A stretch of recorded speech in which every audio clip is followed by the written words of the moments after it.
Action.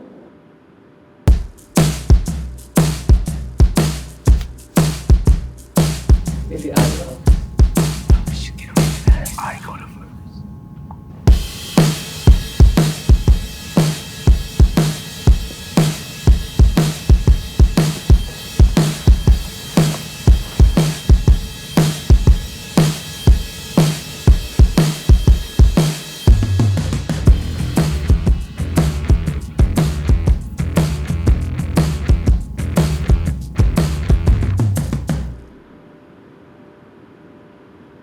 Can I see a man?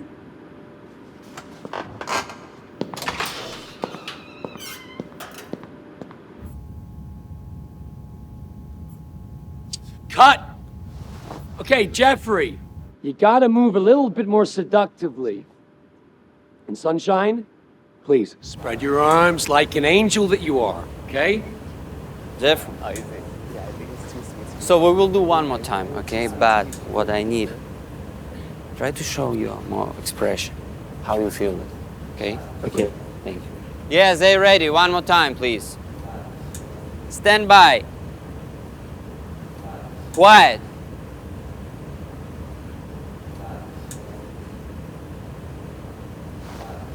Check this out. Action or something. You think the CG people can cut it. Okay, so it's gotta have it. You got it? Yeah, I got it. Great. Dante's Inferno, just a little bit more Thai and erotic. I suppose so. All right. Exactly right. Okay. All right, let's get rolling. Camera ready? Action.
Cut!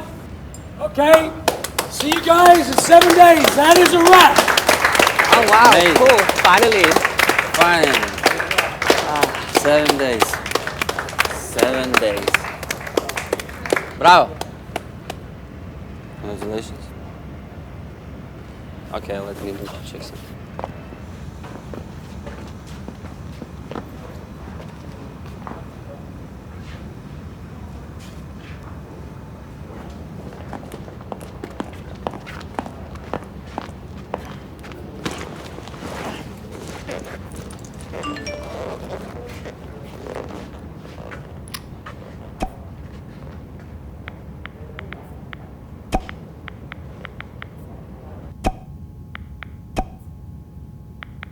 Final poster, billboard revealed on the 14th, same day as the event. Jeff will finish his concert in Korea and he'll fly back here right away that day.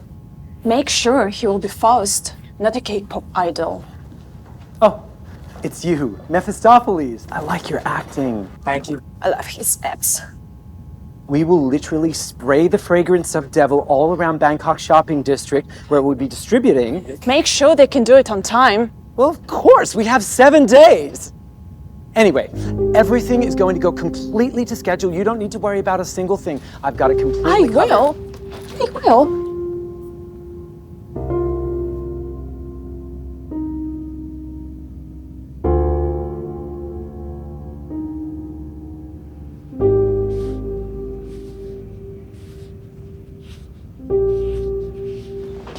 Jeff,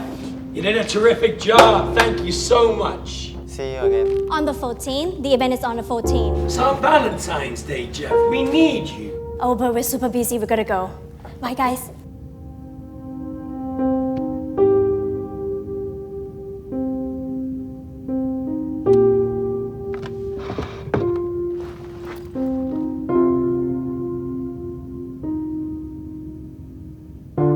ไม่ไปปาร์ตี้ด้วยกันเหรอสัญชาย ไม่ไปละครับพี่เอลซ่า นัดแฟนไว้ละสิ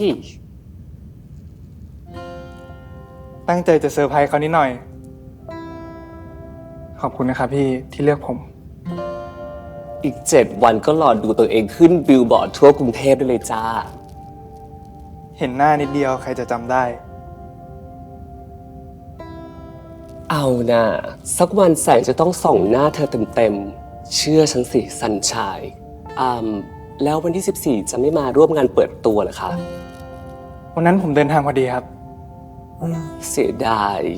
เผื่อมีใครอยากรู้ว่าเจวิลหุ่นแซบเนี่ยเป็นใครอ๊ะน้ำหอมวันส์กลิ่นเจวิลเอาไปให้แฟนดูสิ ไม่มีกล่องนะจ๊ะ เพราะว่าของจริงจะออกวางขายวันที่ 14 ทั่วเอเชีย ขอบคุณฮะ ผมขอตัวก่อนนะพี่ ผมเลทไปนานแล้วเนี่ย ยังไงก็ตามมาแล้วกัน น่าจะอยู่กันถึงเช้าแหละเธอ ที่ร้านเดิมมาแหละเอานี้ไปด้วย เอาไปใส่เล่นกับแฟนตอนมีอะไรกันไง เปลี่ยนบรรยากาศ ตอนมีอะไรกัน ผมยิ่งกว่าเดวิลอีกฮะ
มีกุหลาบแดงดอกใหญ่ๆไหมครับ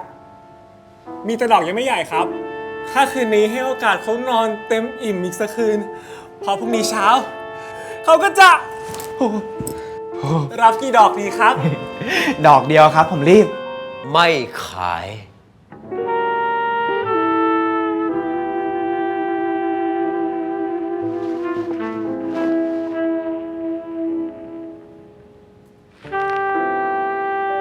โอ้นี่ร้านเหล้าหรอกเหรอครับเนี่ย ผมเข้าใจผิดคิดว่าเป็นร้านดอกไม้ ไม่ผิดหรอกครับ ขายทั้งเหล้าทั้งดอกไม้ อ๋อ แต่ทั้งเหล้าและดอกไม้ ที่นี่ไม่ขายให้คนรีบ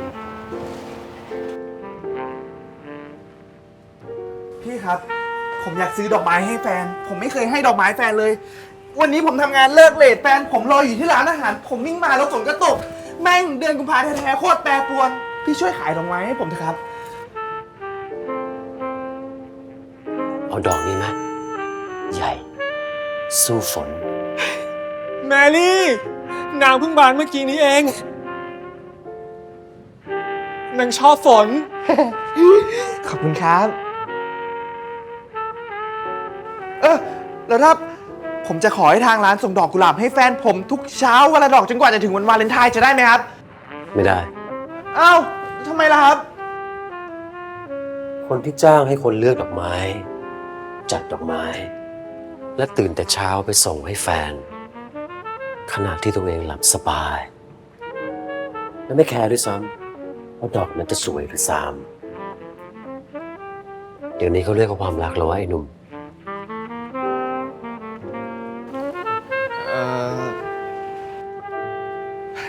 งั้นถ้าผมขอให้พี่เลือกกุหลาบที่สวยที่สุดวันละดอกไปส่งให้ผม แล้วผมเอาไปให้แฟนเองจะได้ไหมครับ จาเรตขอแผนที่เขาไว้ แล้วก็คิดเงินเขาด้วย ครับผม ส่งแมรี่ให้ผมสิครับ เดี๋ยวผมจะแต่งตัวนางให้สวยเช้งเลย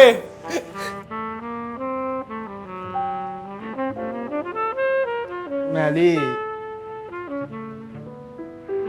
จาเรตเขาตั้งชื่อดอกกุหลาบไปทุกดอกแหละ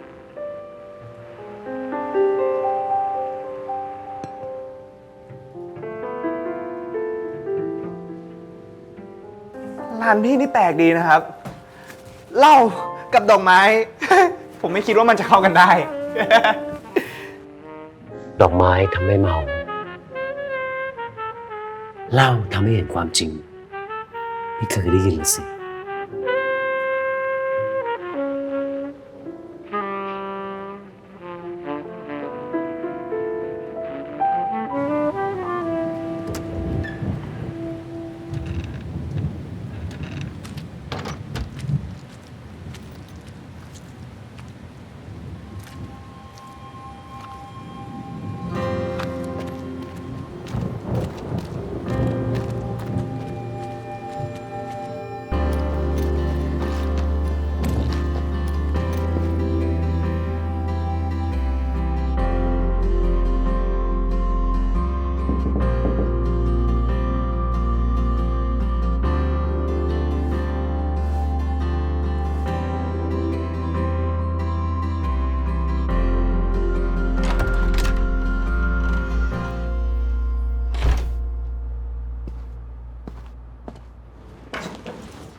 Surprise from your devil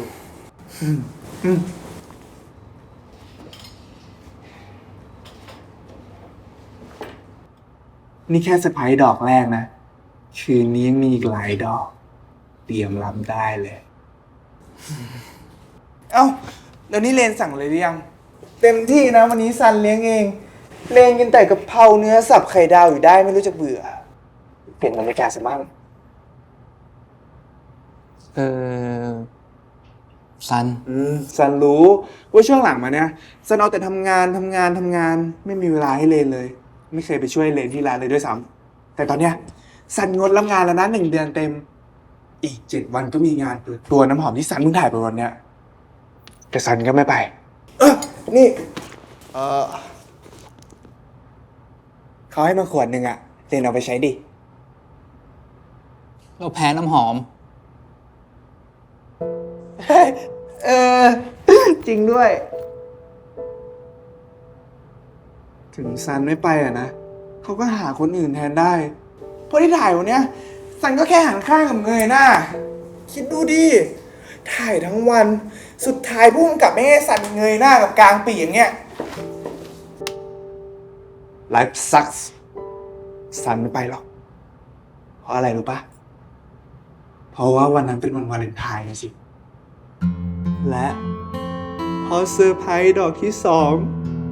ก็คือตาดาเราจะฉลองวาเลนไทน์กันกลางหิมะ ลองไปไม่ได้หรอกซัน โอ้ทำไมอ่ะเนนเป็นห่วงร้านเหรอ ก็ไหนว่าร้านอยู่ตัวแล้วไง ก็ให้ลูกน้องมันดูแทนไปดิ แค่ไม่กี่วันเอง ปกติเลนก็ไม่ได้ยินชงกาแฟเองซะหน่อย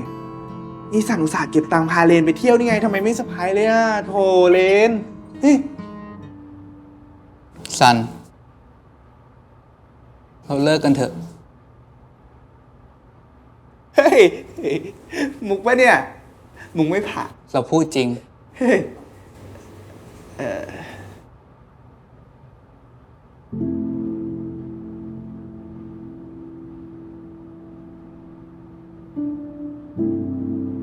เดี๋ยวนะ นี่ซันงงไปหมดแล้ว เราคิดทบทวนอยู่หลายวันช่วงที่เราไม่ได้เจอกัน ก็ซันทำงาน ซันฟังให้จบก่อน เราจะบอกว่าช่วงที่เราไม่ได้เจอกัน มันยิ่งทำให้เราแน่ใจ แน่ใจอะไรอ่ะ เราไม่ได้รักซันแบบนั้นแล้ว อะไรนะ ทำไมอ่ะ เพราะอะไร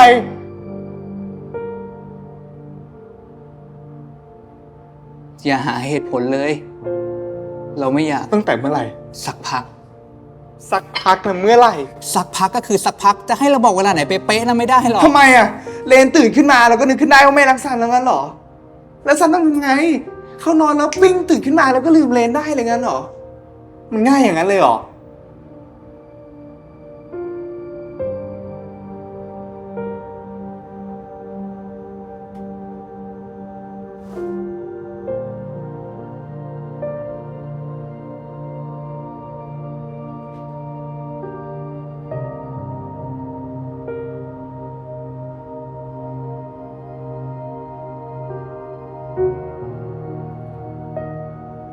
เลนมีคนอื่นใช่ไหม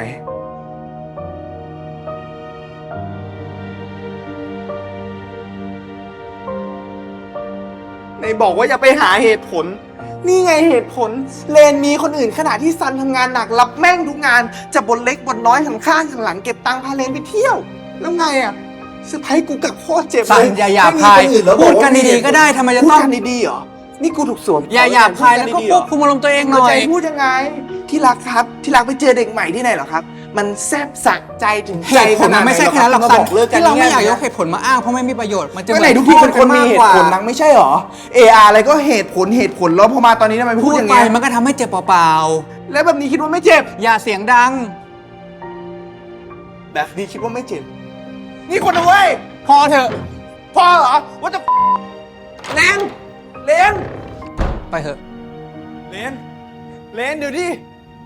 จะมาทิ้งกันง่ายๆแบบนี้ไม่ได้นะเว้ย อ๋อ ไอ้หน้าจืดนี่เองเหรอวะกูว่าแล้ว เห็นบอกว่าเป็นลูกค้ากูก็หลงเชื่อ ถามจริงๆเหรอวะ ใครลูกค้าใคร ใครซื้อ ใครขายกันแน่วะ เฮ้ยไปดิ หยุด บอกให้หยุด หยุด พอได้แล้ว หยุดดิวะตัน หยุดตัน อยากรู้นะใช่ไหมว่าอะไรคือเหตุผล ก็ไอ้นิสัยแบบนี้ของซันไงล่ะ ดูถูกคนอื่น เอาแต่ใจ ไม่รู้จักโต ฟังนะ ซันไม่ได้รักเราหรอก ซันแค่มีเราไว้ให้อุ่นใจว่าซันมีแฟน ซันยังรักใครไม่เป็น เพราะซันรักแค่ตัวเอง ซันถามหาเหตุผล ซันเองแหละที่ต้องมีสติ หยุดบ้าอยู่ใช้ลมณ์แล้วกลับไปคิดทบทวนว่าซันเคยมีเหตุผลบ้างไหม ซัน เรายังรักซันนะ แต่ไม่ใช่รักแบบเดิม โชคดีนะ เลน เฮ้ย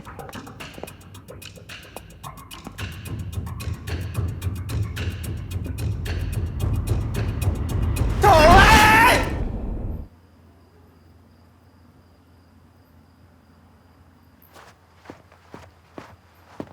อ้าวเพียว ยังเก็บร้านไม่เสร็จเหรอ เสร็จพอดีครับ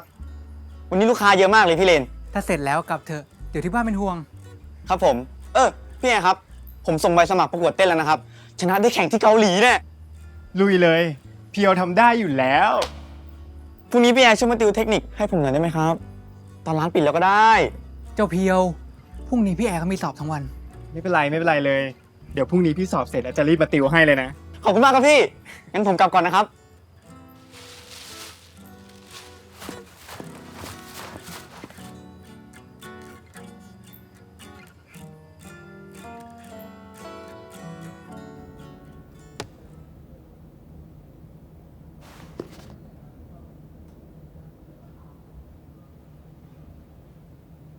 ดื่มกาแฟสักแก้วไหมแอร์พรุ่งนี้สอบ ยังไม่ได้อ่านหนังสือไม่ใช่เหรอ ไม่เป็นไรครับ เดี๋ยวผมว่าผมกลับเลยดีกว่า ป่านนี้พ่อแกน่าจะคอยแย่แล้ว จริงสิ เมื่อบ่ายแกมาร้าน แกบอกว่าเย็นนี้เรียนเสร็จแล้วต้องไปทำงานต่อ เลยว่าจะเดินไปส่งแกที่บ้านซะหน่อย หันมาอีกที เอ้า หายไปแล้ว พ่อเขาน่าจะเกรงใจพี่นะครับ แต่ว่าบ้านเราอยู่แค่นี้เอง พ่อแกเดินกลับเองได้ แอร์ต้องดูแลพ่อดีๆนะ แกเหงา แล้วก็ไม่ค่อยแข็งแรงด้วย ครับ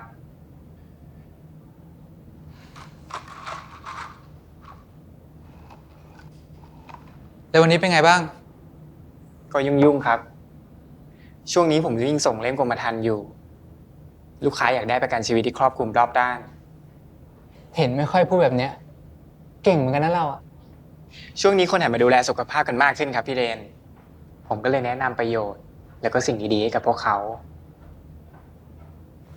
ก็เหมือนกับเป็นการมอบความรัก ความห่วงใยในอีกรูปแบบหนึ่งครับ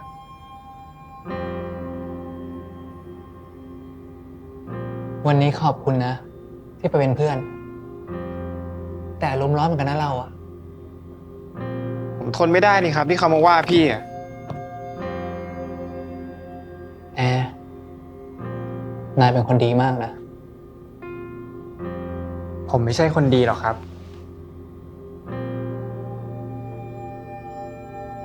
พี่นั่นแหละเป็นคนดี พี่ทำให้ผมอยากเป็นคนดี ขอบคุณ พี่เดน หึ พี่คิดไม่ผิดใช่ไหมที่เลิกกับเขาแล้วมาคบกับผม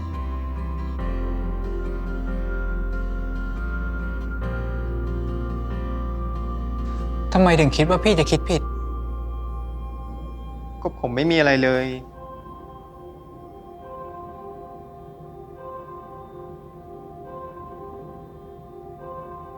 ผมไม่อยากให้ใครมองพี่ในแง่ไม่ดี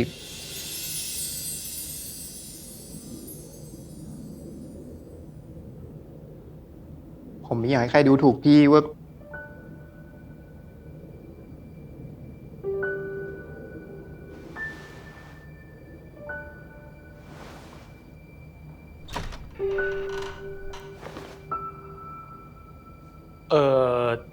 พอดีผมได้ยินเสียงนึกว่าเจ้าเพรียว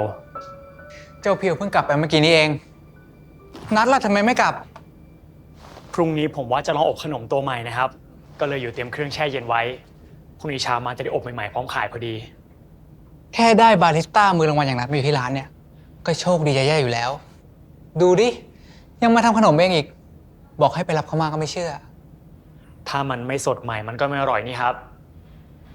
ตอนเนี้ยพี่ยังไม่รวยพอที่จะกินค่าตัวไอ้นัดหรอกนะ ผมทำด้วยความเต็มใจครับพี่ ขอบคุณมากนะนัด งั้นเดี๋ยวผมขอเข้าไปเก็บของข้างในให้เรียบร้อยก่อนเลยกันนะครับ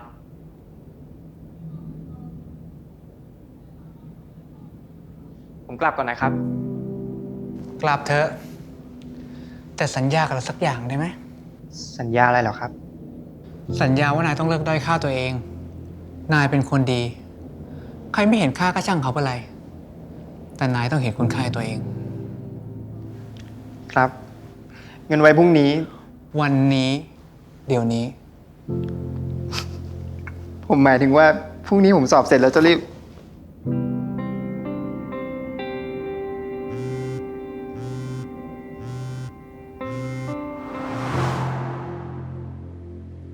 ไม่รับ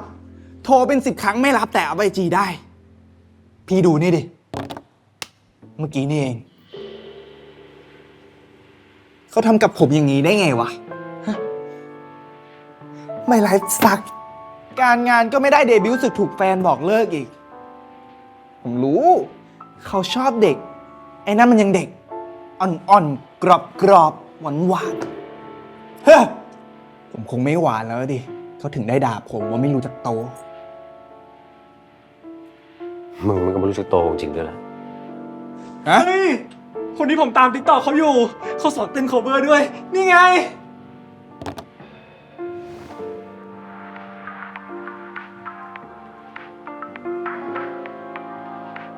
โคตรเท่เลยว่ะ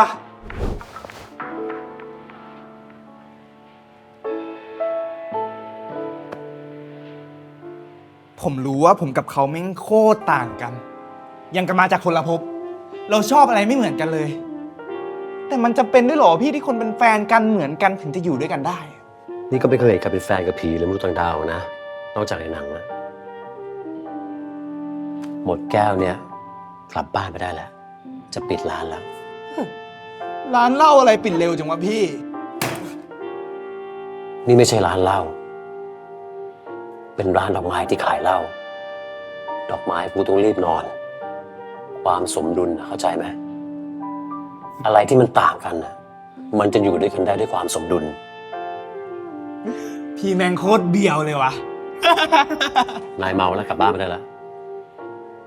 ผมต้องพาแนนซี่เข้านอนก่อนละครับ พรุ่งนี้ได้พาไปส่งให้พี่ เมื่อหัวค่ำพี่ว่าไงนะ ดอกไม้ทำให้เมา เหล้าทำให้เห็นความจริงใช่ไหม ตอนนี้ผมเห็นความจริงแล้ว ผมไม่เมา ดอกไม้ที่สั่งไว้นะผมขอยกเลิกได้ไหม ดีใจด้วยนะจาเลตคืนเงินค่าดอกไม้เข้าไป และคิดค่าเหล้าด้วย แต่เฮ้ย คิดดูอีกที ไม่คืนดีกว่า ผมจะยอมแพ้ได้ไง ไม่ยอม ไม่ยอม ผมจะเอาชนะไอ้หน้าจืดนั้นให้ได้ ผมจะเอาเขากลับคืนมาให้ได้ ค่าเหล้าเท่าไหร่อืมอืม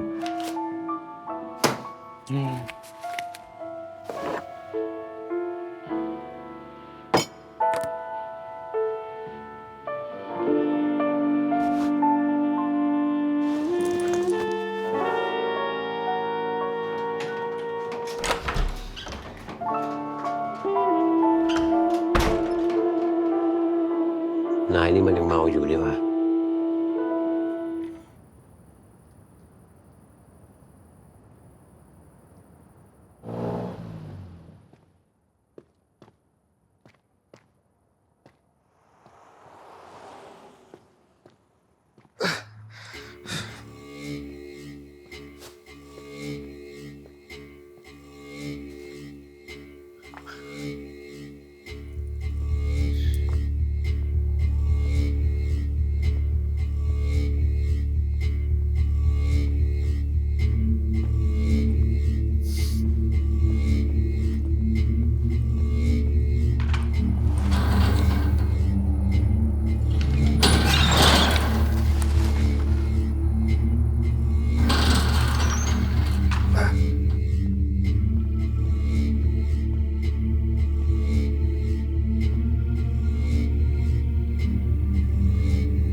กูไม่ยอม โอ้ยเบาเสียงหน่อยได้ไหมคุณ นี่ห้องเช่านะ เกรงใจคนอื่นเขาบ้างสิ เฮ้ย แกเป็นใคร เข้ามาได้ไงอะ ผมเป็นยมทูตได้รับบัญชาให้มารับใช้คุณ ออกไปเดี๋ยวนี้ เฮ้ย ผมจะแจ้งตำรวจ เฮ้ย ตั้งสติ โอ้ อย่าตื่นตระหนกไปหน่อยเลยนะเรามาคุยกันดีๆดีกว่า แกเป็นใคร ต้องการอะไร ก็บอกแล้วไง ว่าผมคือยมทูต บ้า นายคิดว่ายมทูตจะต้องมีหัวปีศาจเหมือนเมฟิสทอฟฟิลิสที่นายถ่ายโฆษณาวันนี้หรือไง นั่นมันเรื่องสมมุติ แต่นี่คือ ความจริง ความจริงอะไรโอ้โห ดอกไม้ทำให้เมาเหล้าทำให้เห็นความจริงสินะ รู้ละ กูเมานี่เอง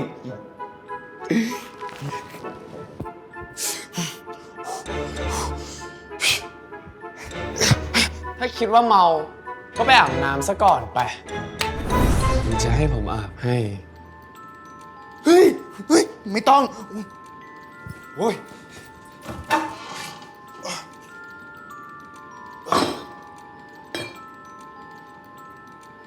นั่นยังจะดื่มอีกเหรอ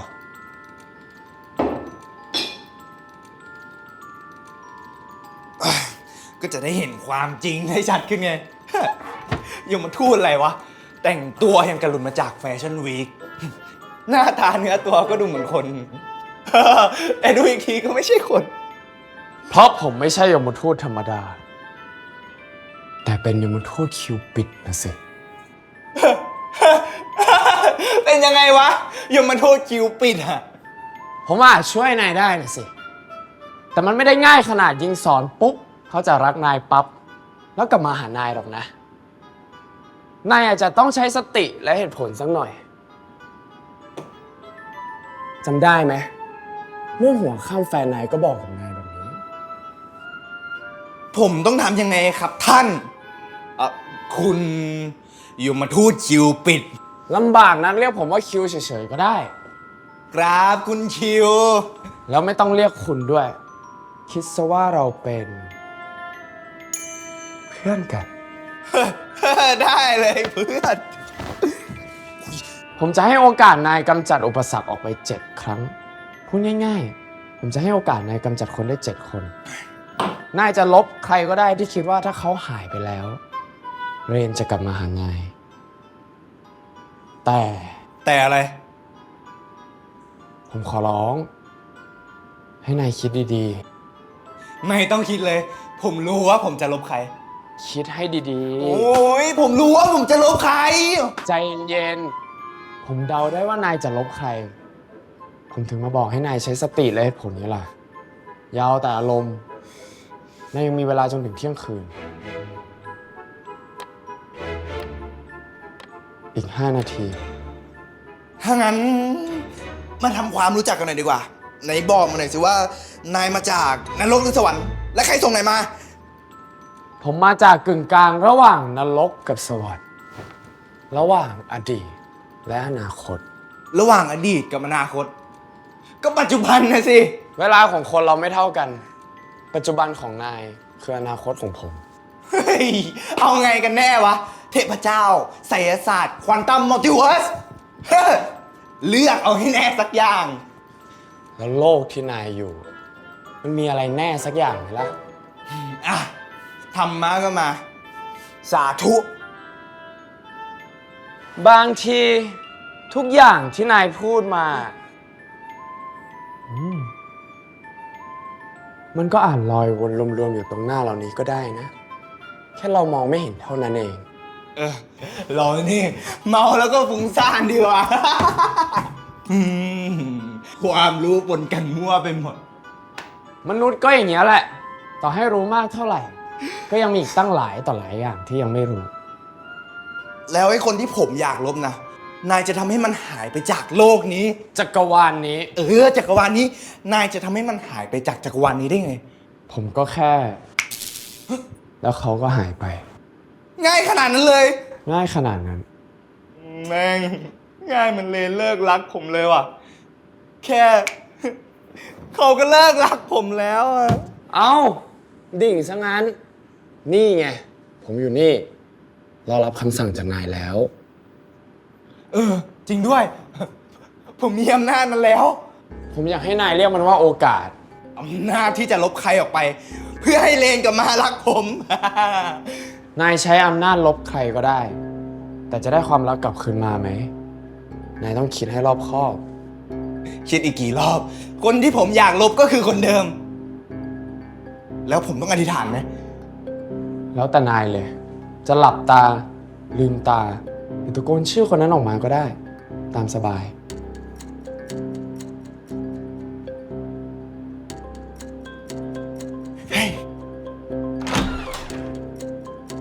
นั่นนายจะทำอะไรอ่ะ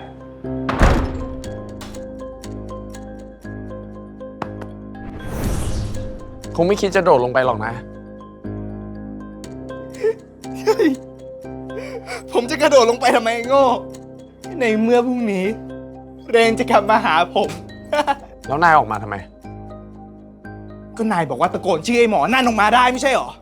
เดี๋ยวชาวบ้านก็แตกตื่นกันหรอก ก็ให้มันรู้กันทั้งโลกไปเลย นายนี่มันไม่โตจริงๆนะ อย่าพูดคำนั้นให้ผมได้ยินอีก อะไรก็ไม่โตไม่โต แล้วไอ้หน้าจืดนั่นมันโตนักหรือไงวะ ตามใจตามใจ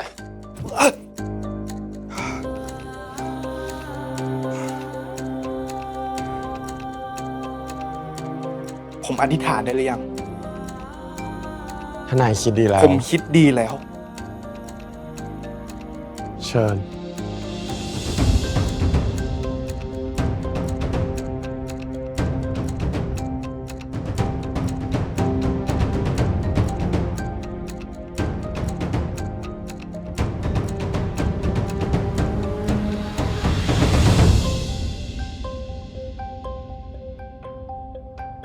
ผมขอให้ไอ้แอร์หายไปจากโลกนี้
ดูอะไรอยู่ล่ะครับพ่อ สุมสายน้ำผึ้งนี่มันรกแล้ว พรุ่งนี้พ่อว่าจะปีนขึ้นไปแต่งกิ่งซะหน่อย ไม่ได้ ไม่สนนะพ่อ นี่ถ้าตกลงมาแข้งขาหักจะทำยังไง โอ้ยเล็กๆ น้อยๆ แค่นี้ ให้พ่อได้ออกแรงบ้างเถอะเดี๋ยวได้เป็นง่อยตายพอดี แอร์มีพ่ออยู่คนเดียวนะ ไว้พรุ่งนี้แอร์สอบเสร็จแล้วจะกลับมาทำให้นะครับ เดี๋ยวพ่อเป็นลูกมือแอร์ก็ได้ วิชาสุดท้ายแล้วเหรอลูก ใช่ครับ กฎหมายอาญา พ่อ วันนี้อาจารย์ที่คณะเขามาถามด้วยนะ ว่าแอร์อยากจะเป็นอาจารย์ที่คณะหรือเปล่า หาจริงเหรอลูก ก็ดีนะสิ แล้วลูกว่ายังไงล่ะ แอร์บอกว่า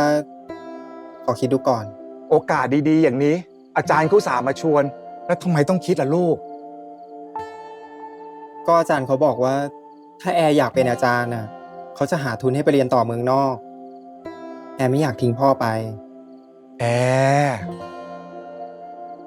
ลูกทำเพื่อพ่อมามากแล้วทำเพื่ออนาคตของตัวเองบ้างเถอะลูก ถ้าแอร์ไปอ่ะ แล้วพ่อจะอยู่กับใคร พ่อยิ่งไม่ค่อยสบาย ถึงพ่อจะขี้โลก พ่อก็เป็นตะแก่หนังเหนียว พ่อไม่เป็นอะไรง่ายๆหรอก พ่อจะรอดูความสำเร็จของลูก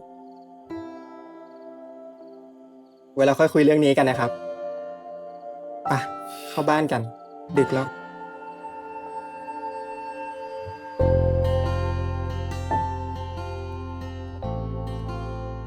วันนี้พี่เลนเขามาฟ้องด้วยนะว่าพ่อหายตัวไป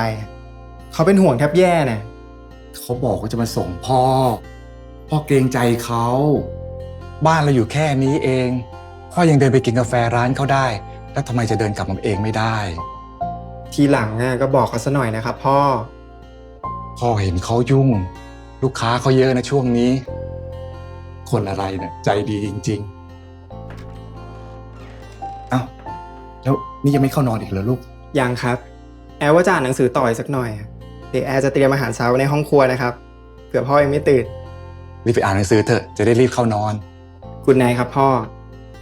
แอร์รักพ่อนะ กุดไนท์ลูก อย่าลืมนะลูก แอร์น่ะแปลว่าอากาศ ลูกคืออากาศให้พ่อได้หายใจ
อรุณสวัสดิ์ตอนสายๆผมพาแนนซี่มาส่งครับ แนนซี่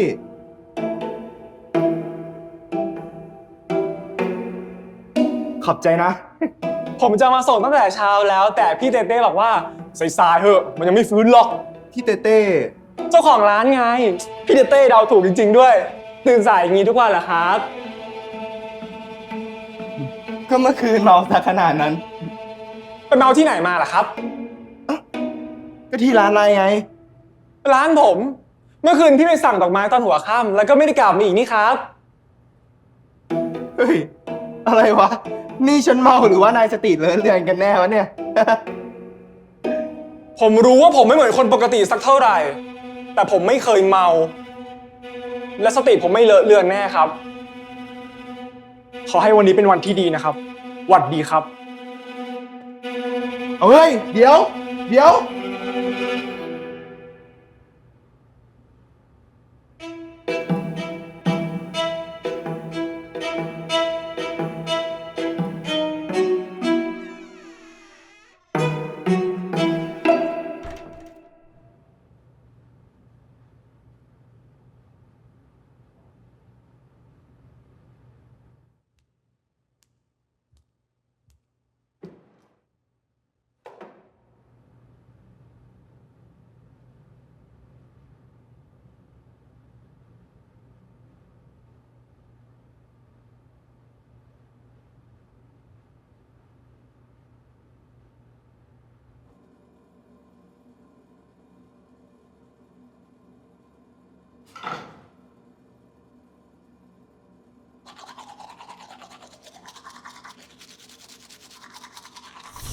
Good morning sunshine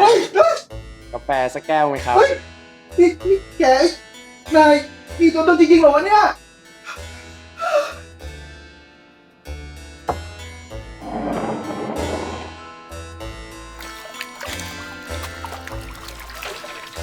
ผมไม่มีตัวตน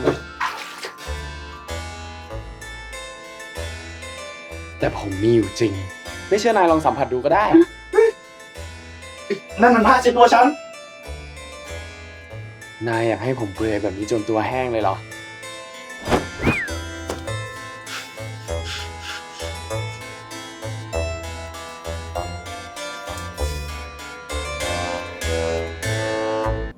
นายอยากให้ผมเปลือยแบบนี้จนตัวแห้งเลยเหรอ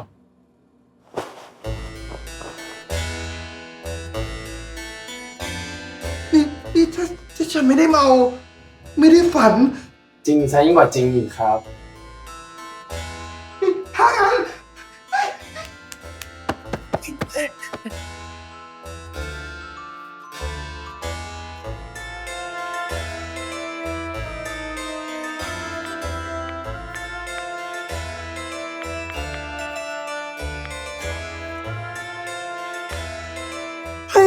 ไอ้แอร์ไอ้หน้าจืดหายไปแล้ว หายไปแล้วจริงๆด้วย ผมลบเขาออกไปแล้วไงครับ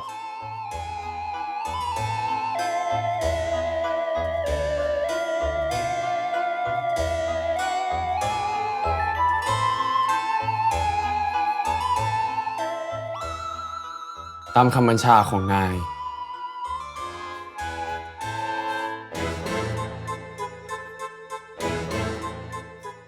เหลือเชื่อคุณคิวครับ คุณอยากได้อะไรคุณบอกผมมาเลยนะครับ ผมจะตอบแทนทุกอย่าง ไอ้หน้าจืดนั้นหายไปจากโลกแล้ว เลนยังเป็นแฟนผม เฮ้ยผมจะไปหาเลนอีก เดี๋ยว ผมว่านายไปอาบน้ำก่อนดีไหม เมื่อคืนนายก็ป๊อกไปทั้งนี้ ผมต้องแบกนายจากระเบียงมาที่เตียงนี่ ตัวโคตรหนัก แล้วยังเหม็นเป็นบ้า งั้นผมไปอาบน้ำก่อน คิดไว้ว่าอยากได้อะไรหรืออยากกินอะไร เคยกินไหม อาหารมนุษย์นะ อ๋อ เมื่อกี้ยังเห็นกินกาแฟอยู่เลยนี่นะ เอ้าแล้วจะยืนอยู่ทำไม ผมจะถอดกางเกง แล้วทำไมอ่ะ ก็ถอดไปดิ ถ้าอายก็ไปถอดในห้องน้ำ นี่ห้องผม ทำไมผมจะต้องไปถอดในห้องน้ำ งั้นก็ตามสบาย เขาว่ากันว่า ให้แก้ผ้าเวลาเจอผี มันจะกลัว นายไม่กลัวหรอ ผมไม่ใช่ผี ไม่ใช่ปีศาจ ผมคือยมทูตคิวปิด ผมไม่กลัว เฮ้ยไม่กลัวจริงๆด้วยฮะ นี่ นายนั่นแหละที่ต้องกลัวผม เฮ้ย ไอ้มนุษย์ เฮ้ย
นี่ออกหรือยังเนี่ยฮะไม่ออกเลยเจ๊ นายจะตามผมมาทำไม อยากไปเที่ยวไหนก็ไปดิ นายอยากเห็นไม่ใช่เหรอว่าโลกนี้มนุษย์เขาอยู่กันยังไงอะจะมาตามผมแจไม่ได้หรอกนะ ถ้าใครเห็นเข้าผมจะบอกว่านายเป็นใคร เอ้า ผมก็อยากตามไปดูผลงานของผมเหมือนกันนี่นาไม่มีใครเห็นผมหรอก เชื่อดิ ขัดแรงๆขัดแรงๆขัดแรงๆเลยออกแรงอีกสิอุ้ยแล้วใครมันเหลือกล้ามเกินวะทำไมมันไม่ออกสักทีล่ะอะไรมันจะชัดขนาดนั้นล่ะโอ้โห อรุณสวัสดิ์ครับเจ๊น้อม นี่จัดล็อบบี้ใหม่อีกแล้วเหรอฮะ สัญชายจัดต้อนรับวันวาเลนไทน์น่ะแต่ไม่รู้ว่าใครมาประทับรอยเท้าไว้บนผนังเนี่ยต้องเป็นในกลุ่มเมื่อวานแน่ๆเลยไร้มารยาทดูสิแชทเท่าไหร่ก็ไม่ออก ทาสีทับไปเลยเจ๊ลบออกแน่ เอา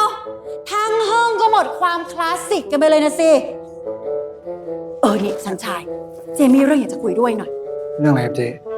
ก็ห้องข้างๆแล้วก็ชาวบ้านแถวเนี้ยเขามาบวยกันแต่เช้าว่าเมื่อคืนเธอเมาแล้วส่งเสียงดังไม่ได้หลับไม่ได้นอนเลย จริงเหรอ ก็แล้วเจ๊ได้ยินหรือเปล่าล่ะ เจ๊นอนใส่เอียร์ปลั๊กต่อให้โลกแตกก็ไม่รู้หรอก แต่ระวังหน่อยนะเจ๊ไม่อยากมีปัญหากับเพื่อนบ้าน ฮะเจ๊ผมขอโทษนะฮะ อุ้ย นั่นใครน่ะ ไหนบอกว่าไม่มีใครเห็นนายไงล่ะ ออร่าพุ่งขนาดเนี้ยจะไม่เห็นได้ยังไง นี่เพื่อนผมเองฮะเจ๊ชื่อคิว สวัสดีค่ะ นอร์มาค่ะ ยินดีที่ได้รู้จักนะครับ คุณนอร์มาผมจะคอยเตือนซันไม่ให้เมาแล้วส่งเสียงดังนะครับ ขอบคุณค่ะ วันหลังถ้าอยากดื่ม เชิญที่ห้องได้เลยนะคะ ทั้งคู่เลย ขอบคุณครับ งั้นผมขอตัวก่อนนะครับเจ๊นอม นอมอ่ะฉันรีบไปธุระฮะ Have a good day นะคะ ออกหรือยัง ไม่ออกเจ๊ว่าเจ๊ต่อไป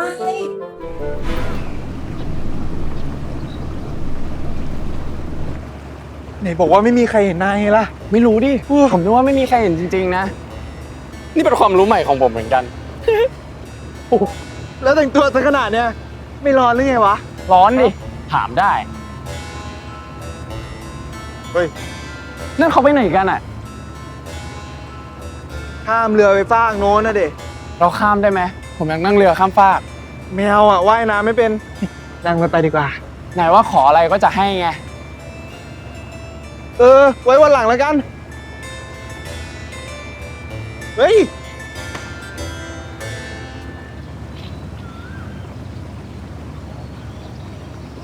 นายเคยฟังเรื่องแม่น้ำแห่งความวิปโยคไหม ในเทวตำนานกรีกเขาเปรียบความตายเหมือนการข้ามฟากแม่น้ำบางคนที่ไม่มีเงินจ่ายค่าเรือก็ต้องเล่ร่อนอยู่บนริมฝั่งเป็นเวลา100 ปี มีแต่วีรบุรุษเท่านั้น ที่จะเดินทางข้ามจากโลกมนุษย์ไปยังยมโลก แล้วข้ามกลับมายังโลกนี้ได้อีกครั้ง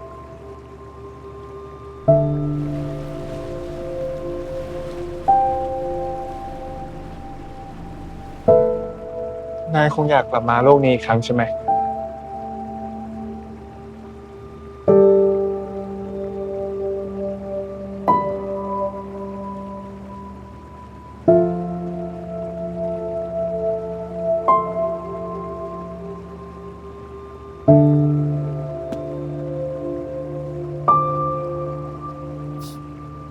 แต่ผมไม่ใช่วีรบุรุษ เฮ้ย นายก็ได้กลับมาแล้วนี่ไง ไป รีบไปกันเถอะ น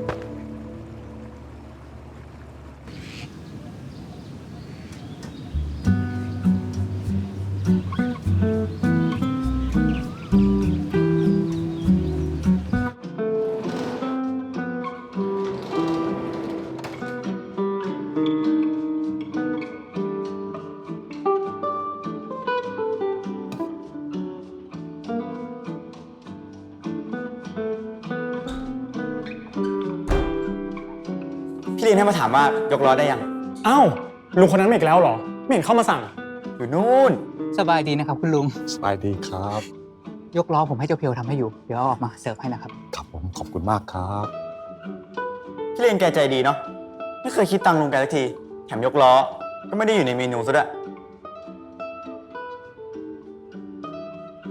โอ้โหยพี่นัทขนมใหม่เหรอ น่ากินจัง ขอไปชิมได้ปะ ไม่ได้ ของนายพี่แบ่งไว้ให้ในครัวแล้วนุ่น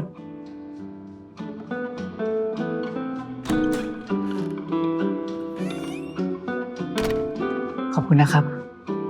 ตามสบายเลยนะครับ เหนื่อยไหมพวกเรา วันนี้ลูกค้าเยอะอีกแล้ว ไม่เหนื่อยเลยครับพี่ ลูกค้าเยอะสิดี พี่เนี่ยจะได้รวยๆ ผมจะได้สบาย อ่ะ ยกล้อ เครื่องดื่มพิเศษสำหรับลูกค้าคนพิเศษ พี่เอาไปเสิร์ฟได้เลย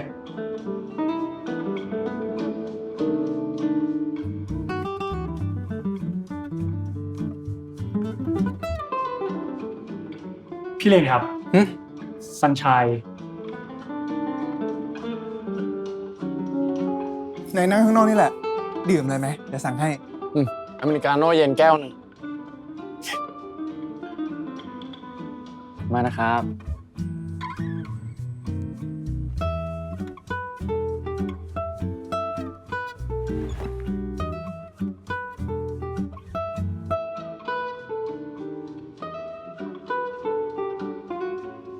ให้เราทำไม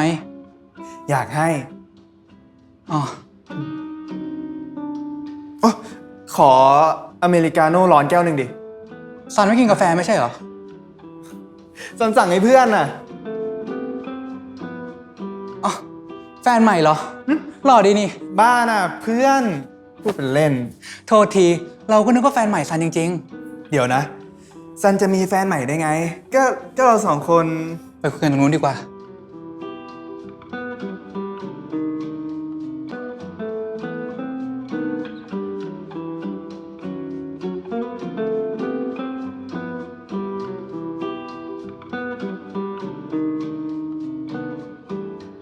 ซัน เราขอโทษ ไม่เป็นไรหรอก ซันเองก็ไม่ค่อยมีเวลาให้เรียนด้วยแหละ เรามาคิดดูแล้ว เราเองก็ผิดที่ปล่อยให้ความสัมพันธ์เรามาถึงจุดนี้ บอกว่าไม่เป็นไรไง เรายอมรับนะว่าตอนที่เราเจอซันครั้งแรกอะเรากำลังบอบช้ำมาก แต่พอเจอคนที่คิดว่า น่าจะมีอะไรคล้ายกันเราก็เลย เอาเถอะนะ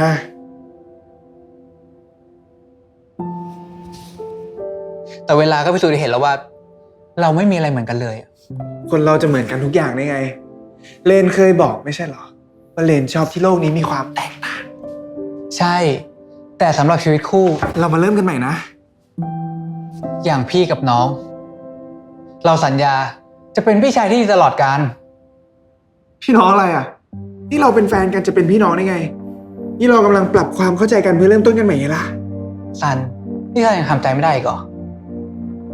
ทำใจอะไรอ่ะ เรานึกว่าซันโอเคแล้วซะอีกถึงมาหาเราที่ร้าน เรานึกว่าซันทำใจได้แล้วซะอีก เอ้าทำไมอ่ะ ก็ในเมื่อ ซันฟังนะ เมื่อคืนเราบอกซันว่าเรายังรักซัน แต่มันไม่ใช่ความรักแบบเดิม วันหนึ่งเราตื่นขึ้นมา แล้วเราก็เป็นห่วงซัน เหมือนพี่ชายคนหนึ่งเป็นห่วงน้อง เหมือนเพื่อนที่หวังดีต่อเพื่อน มันมีแต่ความปรารถนาดีจริงๆนะ แต่ไม่ใช่ความรู้สึกแบบเดิม แบบคิดถึง อยากเห็นหน้า อยากอยู่ใกล้ อยากปรึกษา อยากใช้ชีวิตร่วมกัน คงเป็นเพราะเราชินชาละมั้ง ชินที่ซันไม่เคยอยู่ตรงนี้กับเราเลยอะ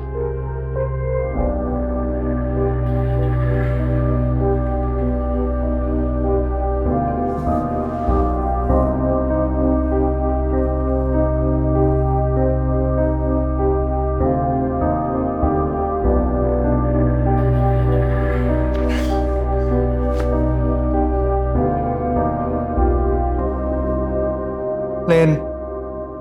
นี่ใครอ่ะ ก็เอิร์ธไง แฟนใหม่เราที่เราบอกซันเมื่อคืนอะ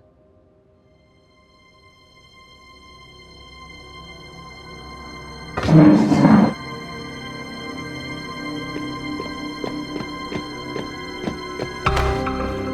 ้โกหกหลอกลวง แกหลอกลวงฉันทำไม เดี๋ยวก่อนหลอกลวงอะไร ก็ไหนแกบอกว่าลบไอ้แอร์ออกไปแล้วไง ผมไม่ได้หลอกลวง ผมก็ลบเขาออกไปตามที่นายขอแล้วไง แล้วทำไมยังมีไอ้อะไรนั่นมาแทนที่อ่ะ นายกำลังขาดสติอีกแล้วนะ นี่น่ะเหรอวะยมทูตคิวปิด มีอำนาจโดนบันดาลให้เลนกับมาหาฉันได้จุ้ยไอ้หลอกลวง ผมไม่เคยพูดว่าผมมีอำนาจโดนบันดาลให้ใครกลับมาหานายได้ ที่ผมทำได้คือการลบใครก็ได้ตามที่นายบัญชา ใครคนที่นายคิดว่าเป็นอุปสรรค ใครที่นายคิดว่าถ้าลบเขาไปแล้ว เรนจะกลับมาหานาย นั่นไงนายพูด ผมพูดให้นายคิดว่าใครที่ถ้านายลบเขาไปแล้ว เรนจะกลับมาหานายนายจะเลือกลบผิดคนก็ได้ หรือไม่ ลบผิดคนเหรอ เป็นไปได้ไงวะ ผมถึงบอกให้นายใช้สติและเหตุผลไงล่ะ นายก็เห็นแล้วไงว่าถึงนายลบแอร์ออกไปเขาก็ยังมีเอิร์ธอยู่ดี นายก็บอกมาสิว่าฉันต้องลบใคร พี่ซันครับ พี่เลนเอานี่มาคืน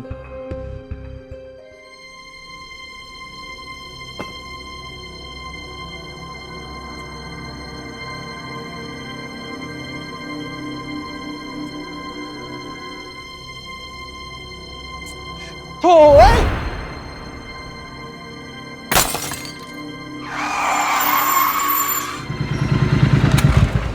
เฮ้ย อะไรวะ นี่เดินตัดหน้ารถงี้ได้ไง ไม่ดูตาม้าตาเรือเลย เดี๋ยวรถก็ชนแต่ห่าหรอกลุง ขอโทษครับพ่อคุณ ขอโทษแล้วไงวะ เกิดชนไปแล้วใครซวยคุณลุงเป็นอะไรไหมครับ โอ้โหไม่เป็นอะไรหรอกครับ ผมซุ่มซ่ามเอง นี่มันเดินตัดหน้ารถงี้ได้ไงวะ แก่แล้วทำไมลูกหลานถึงปล่อยมาเพ่นพ่านมึงพูดอย่างนี้ได้ไงวะ นี่คนแก่นะเว้ยเขาแก่กับพ่อมึงอีก ถ้าเป็นคนพูดกับพ่อมึงอย่างนี้บ้างมึงจะว่าไง นัดเพียวได้ตำรวจ โอ้ไม่ต้องหรอกครับ ผมผิดเอง ผมซุ่มซ่ามเดินตัดหน้ารถคุณเขา ผมขอโทษนะครับ พวกมึงได้ยินแล้วใช่ไหมรีบไปไกลเลยนะแล้วจะพายมาแถวนี้อีก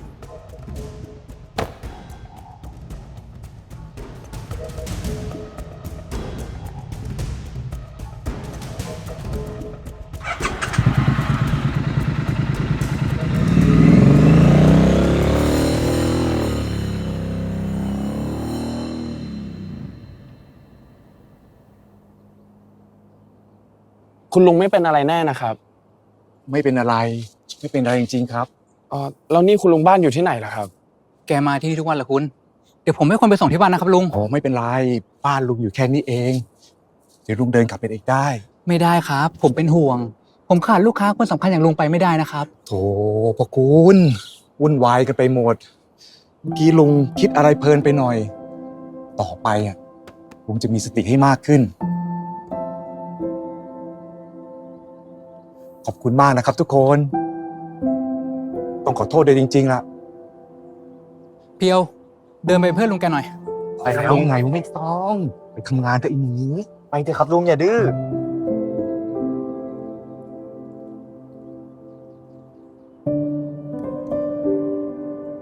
เมื่อกี้ผมยังเห็นแกนั่งกินกาแฟอยู่เลย ไม่ทันมองจริงๆ บ้านแกอยู่แถวนี้เหรอครับ ครับ ลูกค้าประจำน่าสงสาร ตัวคนเดียวไม่มีลูกหลาน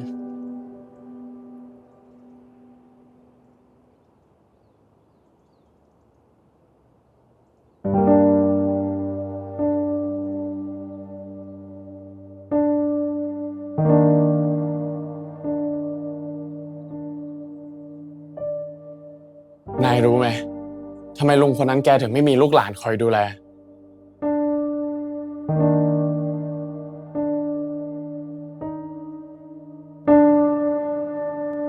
เพราะผมลบลูกชายเขาออกไปจากโลกนี้แล้วนะสิ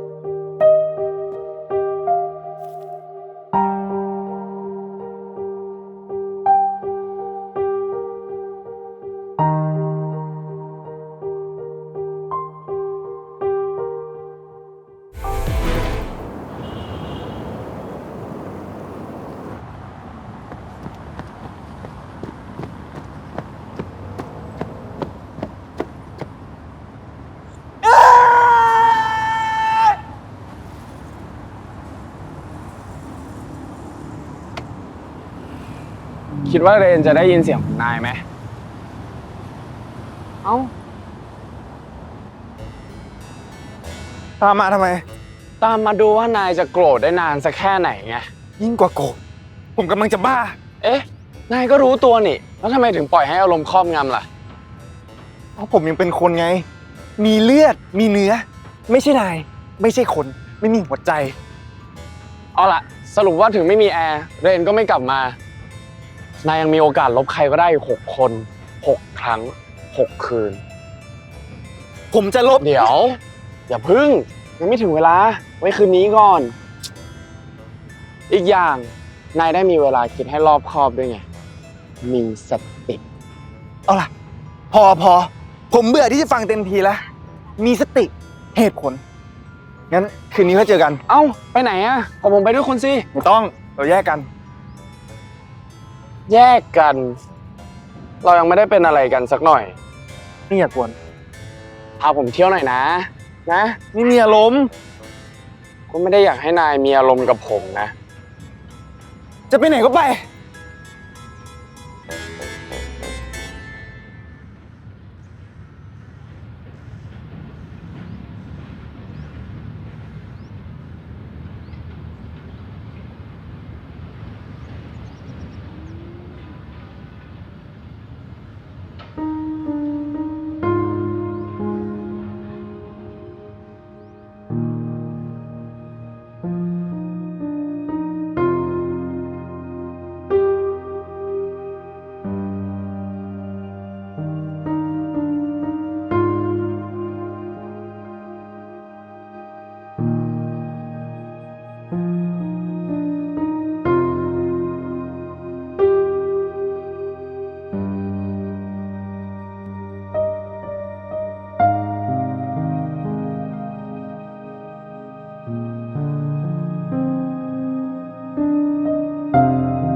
ขอบคุณมากนะครับที่มาอุดหนุน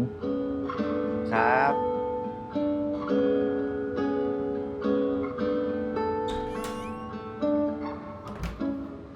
วันนี้ได้ปิดร้านเร็วหน่อยก็ดีเหมือนกันเนอะพวกเราจะได้พัก เหนื่อยกันมาทั้งอาทิตย์แหละ ไม่เหนื่อยหรอกครับ ยิ่งคนเยอะอะผมยิ่งมีกำลังใจ ช่วงโควิดนะร้านเราก็แทบแย่เหมือนกันนะครับพี่ ขอบคุณมากนะนัทที่ไม่ทิ้งกันไปไหนอะ พี่เชื่อใจผมได้เลย ผมไม่มีวันทิ้งพี่ไปไหน รู้ไหมนายเป็นมากกว่าเพื่อนร่วมงานนะ นายเป็นเหมือนครอบครัว เอาละเดี๋ยวเก็บร้านเสร็จก็รีบกลับมานะ เดี๋ยวพี่ต้องขอตัวไปก่อน วันนี้มีนะ ตามสบายครับพี่ไม่ต้องเป็นห่วงทางนี้ แน่เห็นนะแฟนนะดี ทะลึ่ง ใส่ซาบซ่าขนาดนี้ ทะลึ่ง ไปก่อนนะ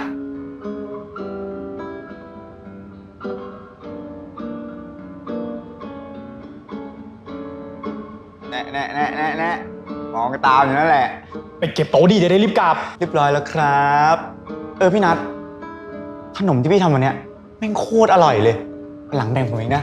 ตะกะ เอาชมก็ว่าผมอีกพี่นัทผมว่ามาเลต้าฝีมือดีอย่างพี่เนี่ย ทำขนมก็ได้ น่าจะไปเปิดร้านเองหรือไม่ก็ไปอยู่ร้านดังๆเงินแพงๆได้สบายเลยนะ เงินน่ะมันไม่สำคัญเท่าความสบายใจ ได้ทำในสิ่งที่เรารัก ตามแบบที่เราฝันไว้หรอกวะ ก็จริง ผมมีเรื่องอยากปรึกษาพี่อยู่เนี่ย มีอะไรอ่ะ คือ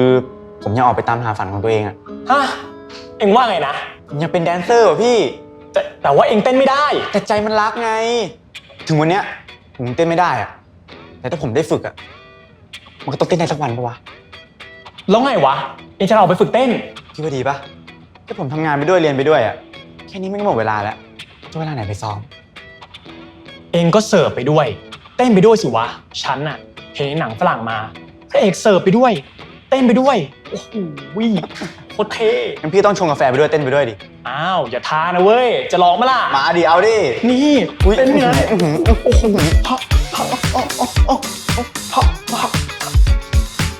้โหเอ้าส่งต่อ นี่โอ้โหปุ๊บปุ๊บ อุ้ยโอ้โห เอาล่ะ พอ เองก็คิดให้ดีๆก่อนแล้วกัน ลาออกตอนเนี้ยจะหาใครมาแทน ร้านเราก็ไม่ได้สวยด้วย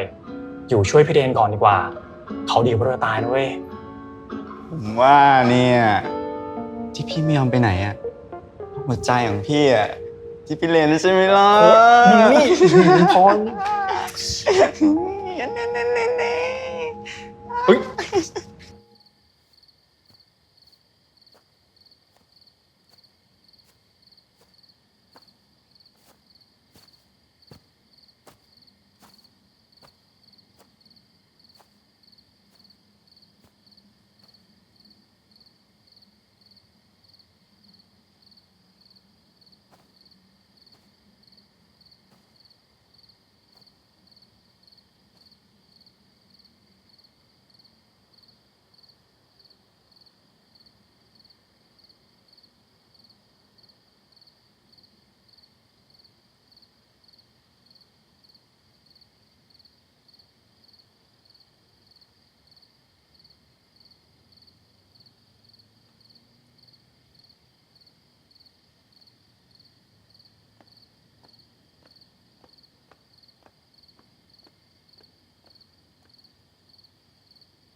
มาหาใครหรือเปล่าครับเปล่าครับ เพิ่นผม เราพบกันที่ร้านกาแฟเมื่อกลางวันหรือเปล่าครับ ใช่ครับ มิหน้าล่ะ หน้าคุ้นๆเมื่อกลางวันน่ะขอบคุณมากเลยนะครับ แล้วนี่จะไปไหนล่ะครับ ดอกไม้อ่ะจะไปให้ใคร อ๋อเปล่าครับผมมาบ้านเพื่อนแถวนี้นะครับ เพิ่นเห็นคุณลุงก็เลย โอ้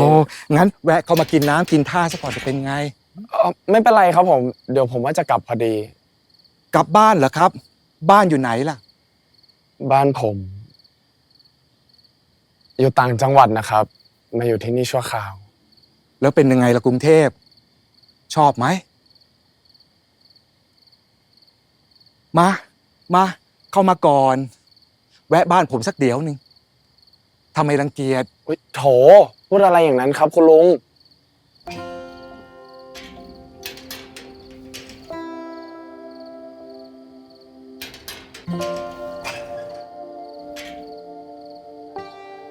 บางทีผมก็เหงาเหมือนกัน ไม่มีเพื่อนคุยมาผมถูกชะตากับพ่อหนุ่มนะ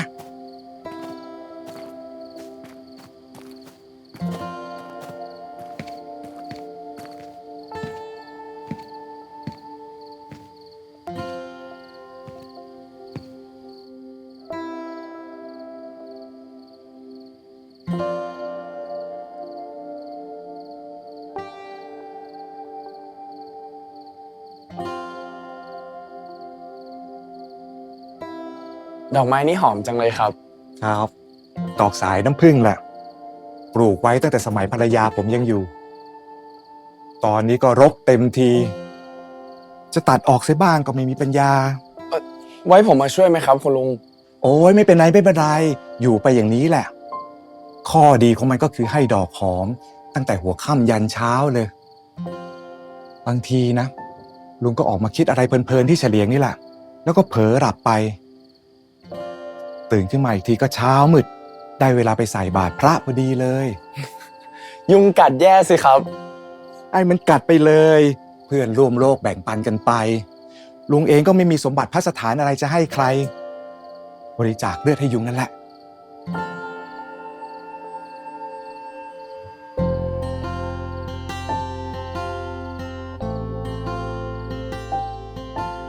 คุณลุงไปกินกาแฟร้านนั้นทุกวันเหรอครับ เจ้าของร้านนะเขาเป็นคนใจดี นี่ลุงจะเล่าเรื่องตลกให้ฟัง ตอนที่เขามาเปิดร้านกาแฟใหม่ๆนะลุงก็เดินผ่านร้านเขาทุกวันเลยลุงก็เห็นว่าร้านเขาน่ะสวยดี ทันสมัยแต่ท่าทางจะแพงวันนั้นก็ยังไม่มีลูกค้าเท่าไหร่หรอกลุงก็เลยตัดสินใจว่าเอาวะวันนี้จะลองเข้าไปดูพอเข้าไปในร้าน โอ้โหกาแฟสูตรไหนแต่สูตรไหน สั่งไม่ถูกเลยลุงก็เลยขอเข้าไปว่า ขอยกล้อแก้วหนึ่ง ยกล้อเหรอครับ ใช่ พนักงานแล้วหัวเราะกันใหญ่เลยล่ะแต่คุณเรนเจ้าของร้านเขาดีมากเลยนะเขาสั่งให้คนชงกาแฟทำให้ลุงทุกวันนี้เขาก็เลยมียกล้อเป็นเมนูพิเศษที่ลุงสั่งคนเดียว เขาน่ารักมากเลยนะครับ แล้วคุณล่ะมาอยู่ที่นี่คิดถึงบ้านมาไหม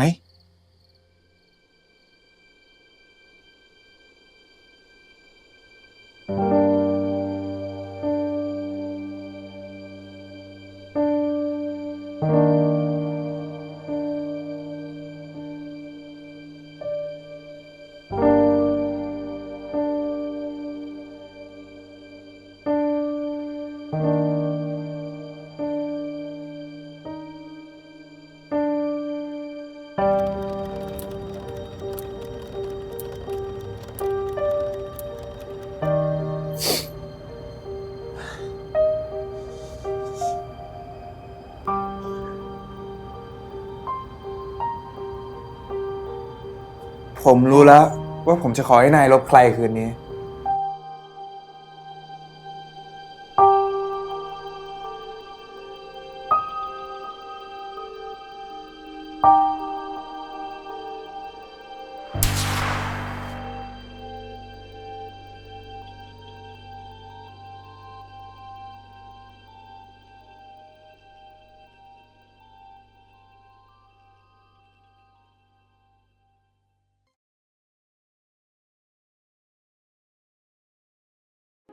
ผมไม่รู้จริงๆพี่ว่าไอ้เอิร์ธนี่มันเป็นใครแอบมาแทรกกลางระหว่างผมกับเลนตั้งแต่เมื่อไหร่ ก็เพราะเองมองไม่เห็นไงถึงไม่รู้ เรื่องแบบนี้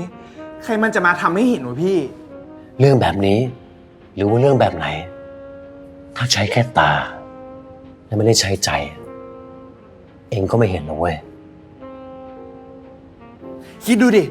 พอไม่มีไอ้แอร์ก็มีไอ้เอิร์ธมาแทนที่อะ แอร์ไหนอีกอะ ก็ไอ้แอร์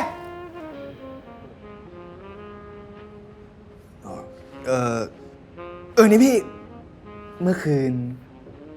ผมก็มาที่นี่ใช่ไหม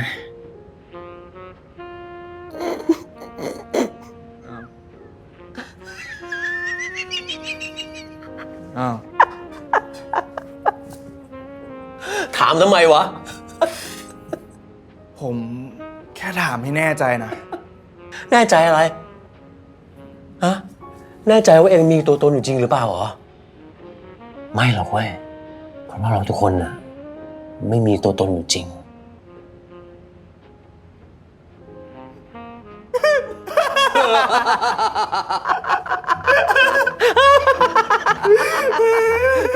แล้ว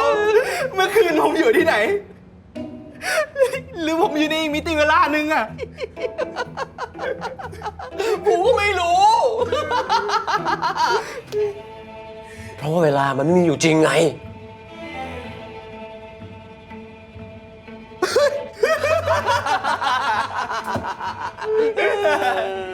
เฮ้ยปวดหัว งั้น ผมถามหน่อยดิพี่ แต่พ พี่ต้องคิดก่อนตอบนะ กูไม่เคยไม่คิด กูอยากสมองฝ่ออยู่เนี่ย กูจะได้หยุดคิด ถ้าพี่มีอำนาจลบให้ใครหายไปจากโลกนี้ได้ พี่จะลบใคร โอ้โห โอ้โห ว้าว กูไม่ตอบ กูกลัวติดคุก งั้นนายจาเลตนายอยากลบใคร ครูสมศรี ทำไมอ่ะ ครูสมศรีตีผมในช่วงประวัติศาสตร์เพราะผม อย่า อะ ไปฟังเรื่องฝังใจในวัยเรียนในจาเลตเลย ถึงไม่มีครูสมศรีก็อาจจะมีครูสมพร สมทรง หรือว่าสมเสร็จ จริงไหม แล้วลองคิดดูดีๆนะ ถ้าเรามีอำนาจนั้นไปอะเราลบใครไป แล้วมันจะได้อะไร เฮ้ก็อย่างเช่น พอลบคนนี้ไป เราอาจจะได้ความรักของใครกลับคืนมา เพอเจอร์ก็บอกแล้วไง ว่าคนเราอ่ะ มันเปลี่ยนไปได้ตลอดเวลา เอาสมองมานั่งคิดดีกว่า ว่ามันเปลี่ยนไปตอนไหน เพราะอะไร และหาสาเหตุที่แท้จริง เฮ้ย นี่มันวิทยาศาสตร์นี่ว่า พุทธศาสนา อภิปรัชญา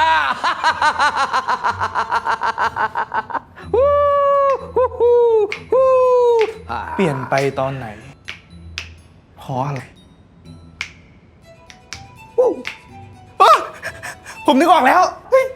ขอบคุณมากพี่ พี่แม่งสุดยอด ล้ำลึกมากอ๋อ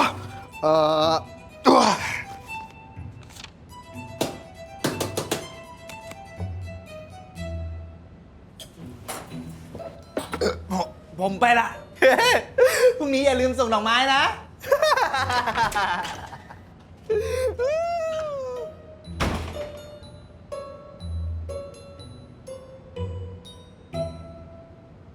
เนี่ยแหละมนุษย์ มีตาไว้เห็นทุกอย่าง ยกเว้นตัวเอง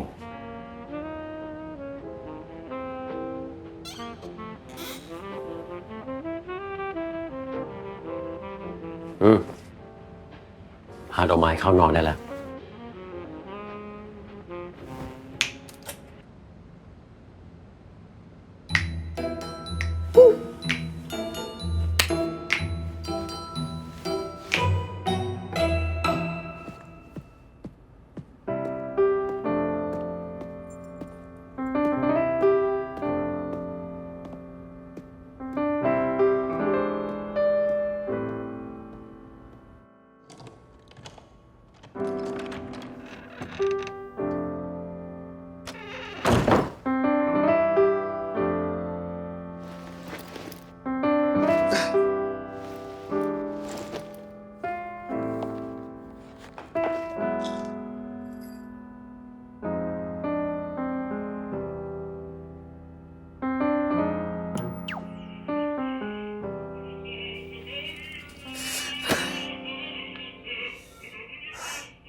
คิว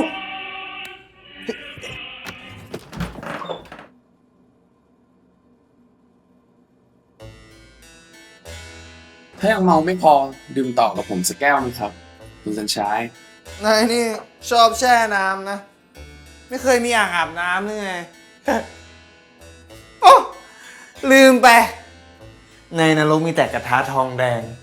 ผมแช่เพราะอยากให้บาปมันจางลงบ้างต่างหากล่ะ นายมีบาปอะไรติดตัวมาหรอ ผมบอกนายไม่ได้หรอก มันเป็นกฎของสวรรค์ เดี๋ยว สรุปว่านายมาจากนรกหรือสวรรค์กันแน่ ผมบอกนายแล้วไงว่าผมคือยมทูตคิวปิด ผมมาจากกึ่งกลางระหว่างนรกกับสวรรค์ระหว่างอดีตและอนาคต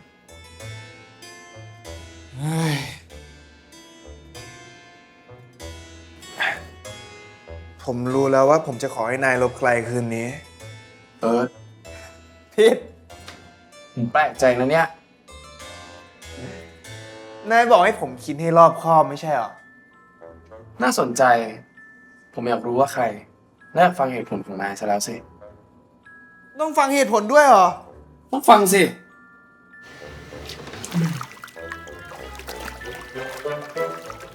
ผมจะได้แน่ใจว่านายเริ่มมีเหตุผลแล้วจริงๆผมจะได้แน่ใจว่านายเริ่มมีสติ ไม่ปล่อยให้อารมณ์ใดๆครอบงำมีอำนาจเหนือนายง่ายๆ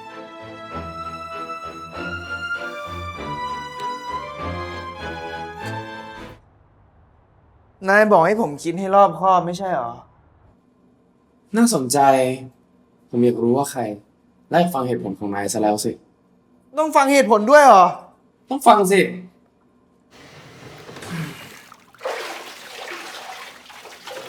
ผมจะได้แน่ใจว่านายเริ่มมีเหตุผลแล้วจริงๆ ผมจะได้แน่ใจว่านายเริ่มมีสติ ไม่ปล่อยให้อารมณ์ใดๆครอบงำมีอำนาจเหนือนายง่ายๆ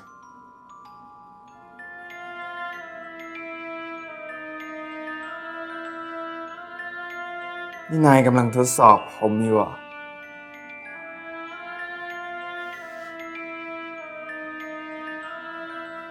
นายเป็นคนฉลาด รู้ไหมว่าบางทีคนฉลาดก็พลาดท่าเพราะขาดความเฉลียวนะ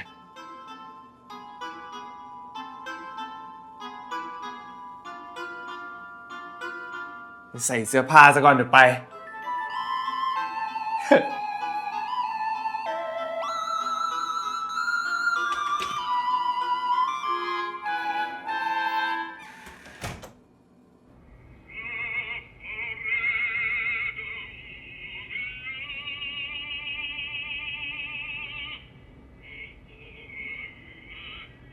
นั่นนายจะแต่งตัวไปไหนนะ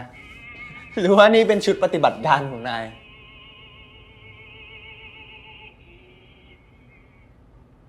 นายชอบดูอะไรแนวนี้เหรอ ฟาสเรื่องของชายผู้กระหายความรู้ไม่สิ้นสุด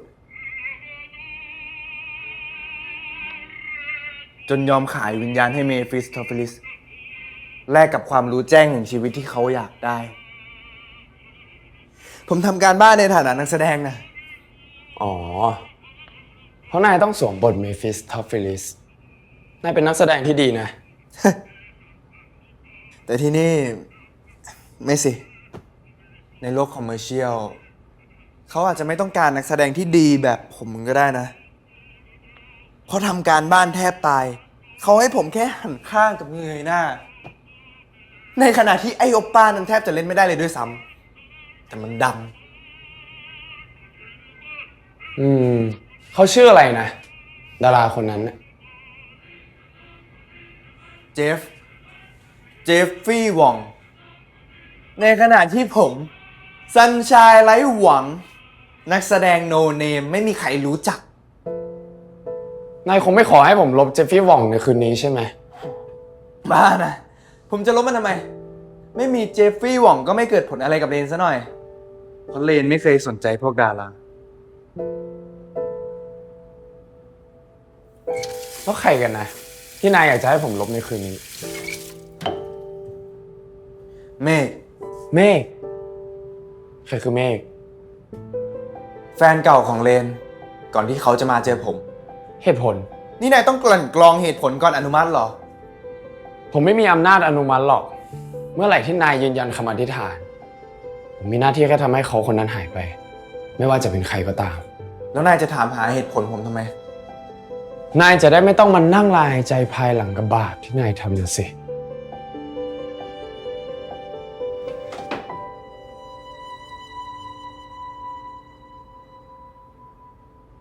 อันที่จริงจะโทษนายคนเดียวก็ไม่ถูกหรอก เพราะผมก็มีส่วนด้วยเหมือนกัน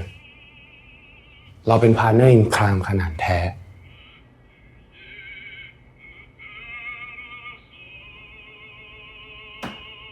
นายจะเล่าให้ผมฟังได้ไหม ว่าทำไมนายถึงต้องมา มาทำหน้าที่นี้น่ะเหรอ เพราะผมหนีสิ่งที่ผมเคยทำไว้ไม่พ้นนะสิ นายท ผมพูดมากกว่านี้ไม่ได้ บอกแล้วไงว่ามันเป็นกฎเล่าเรื่องของนายให้ผมฟังดีกว่า ำเรื่องของผม ก็ครอบครัว แม่ พ่อ ผมไม่มีอะไรจะเล่า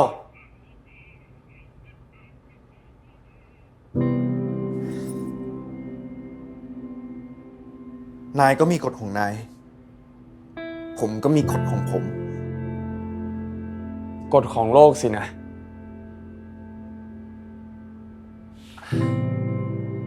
ผมเข้าใจ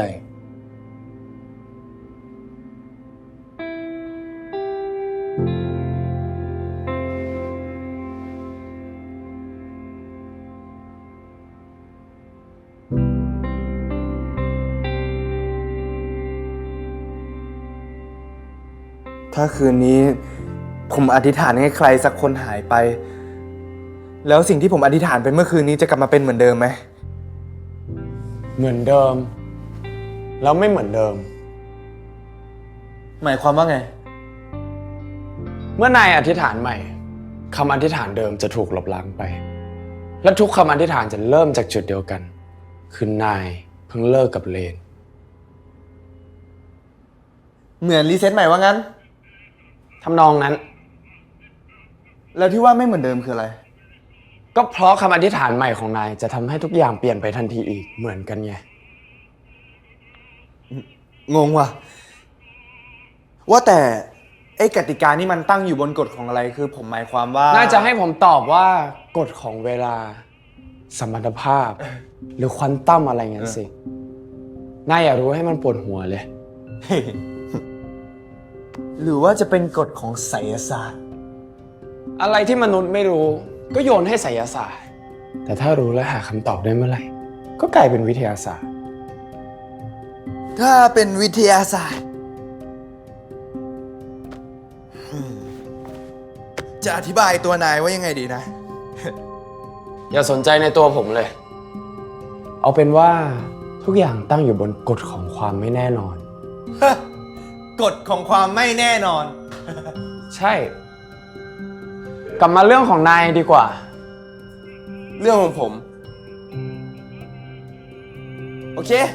ผมคิดรอบคอบแล้วว่าเมฆคือต้นเหตุที่ทำให้เลนเลิกกับผม ถ้าไม่มีเมฆผมก็จะยังคบกับเลน แอร์ก็จะไม่มีอะไรเกี่ยวข้องกับชีวิตเรา จบ นี่คือกฎของความน่าจะเป็นเหรอ ทำไม นายรู้อะไรก็บอกผมสิ ผมไม่รู้ นายเล่าเรื่องนายเมฆอะไรนี้ให้ผมฟังหน่อยได้ไหม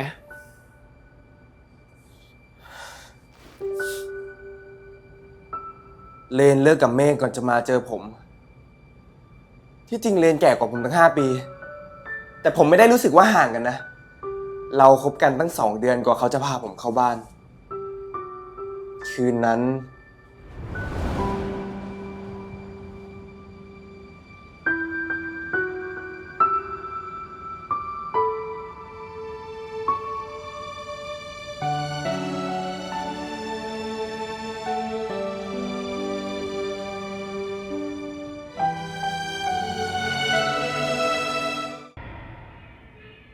กฎของความไม่แน่นอน ใช่ กลับมาเรื่องของนายดีกว่า เรื่องของผม โอเค ผมคิดรอบคอบแล้วว่าเมฆคือต้นเหตุที่ทำให้เลนเลิกกับผม ถ้าไม่มีเมฆผมก็จะยังคบกับเลน แอร์ก็จะไม่มีอะไรเกี่ยวข้องกับชีวิตเรา จบ นี่คือกฎของความน่าจะเป็นเหรอ ทำไม นายรู้อะไรก็บอกผมสิ ผมไม่รู้ นายเล่าเรื่องนายเมฆอะไรนี้ให้ผมฟังหน่อยได้ไหม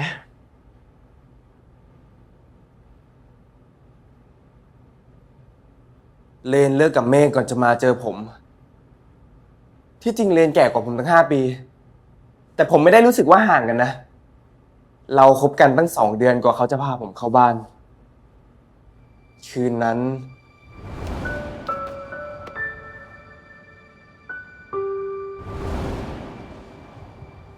นั่นคือจูบแรกของนายเหรอ บ้าน่ะ ทำไมต้องเขิน เปล่าเขิน โตขนาดนั้นทำไมจะไม่เคยจูบ แค่นั่นมันเป็นครั้งแรกที่ผมจูบกับ ผู้ชาย แล้วไงวะ มิน่าล่ะ ถึงได้ไม่ยอมแพ้ ฝังใจนี่เอง นี่นายจะฟังต่อปะเนี่ย อ่ะ ฟัง โทษที ที่จริงก็น่าประทับใจอยู่หรอก ถ้าสายตาเจ้ากรรมไม่ดันหันไปเจอไอ้หมอนั่น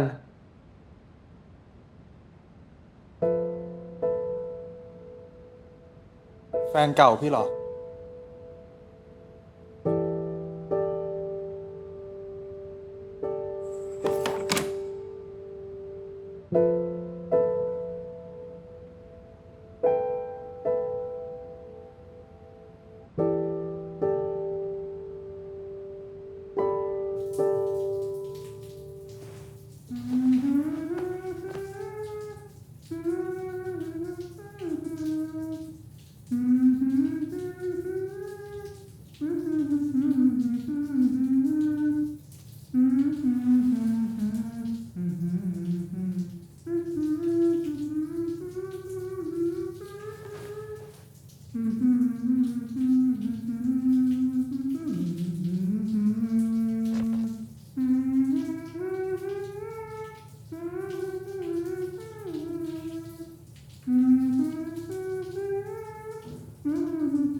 เรื่องมันก็น่าจะจบแค่นั้น เช้าวันรุ่งขึ้น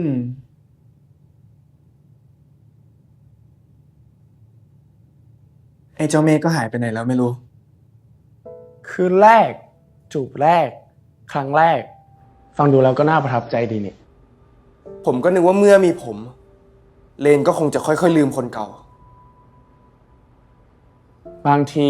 คนเราก็ลืมอะไรไม่ได้ง่ายๆหรอกนะ ผมว่าผมใจกว้างนะ คิดว่าผมคือคนปัจจุบัน มันไม่ผิดที่จะคิดถึงอดีตบ้าง จนวันหนึ่งผมไปหาเขาที่บ้าน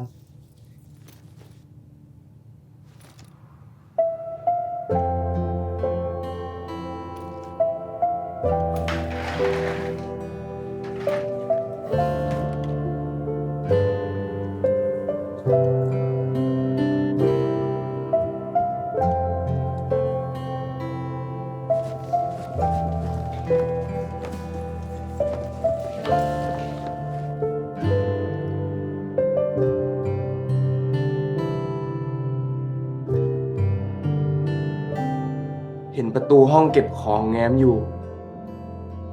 ผมก็นึกว่าเขาอยู่ข้างใน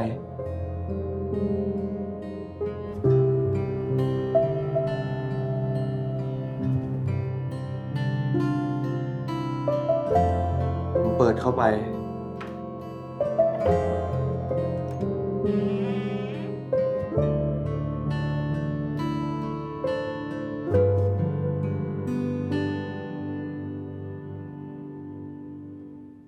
ผมถึงได้รู้ว่าเมฆยังอยู่ในใจเขา และผมคือสิ่งที่พยายามซ้อนทับบนเงานั้น ที่ซ้อนทับเท่าไหร่ซ้อนทับขนาดไหนมันก็ซ้อนไม่ได้สนิทสักที เรนเคยเล่าเรื่องแฟนเก่าให้นายฟังไหม ไม่ เขาไม่อยากพูดถึง แต่ไม่ได้แปลว่าเขาไม่นึกถึง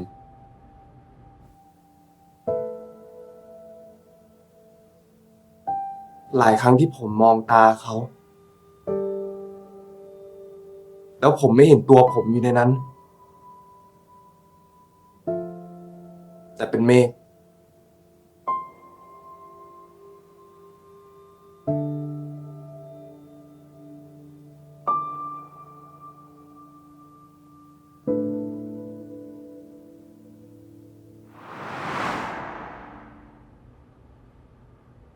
ในเมื่อเลนฝังใจกับเมฆขนาดนั้นน่ะ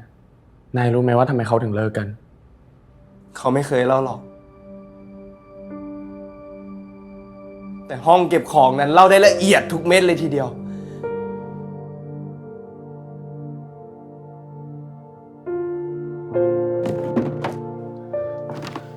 ผ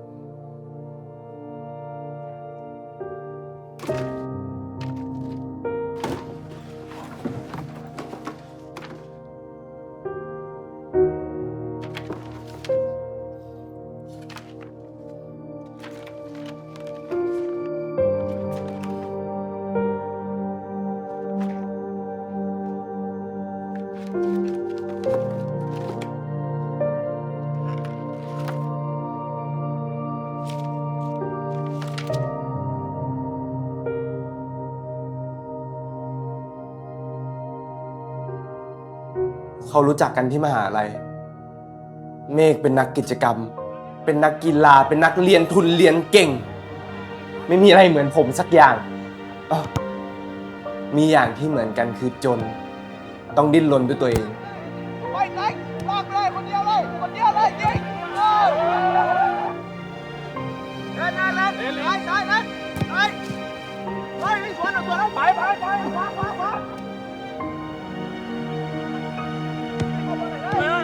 เฮ้ยใจเดินไปแล้ว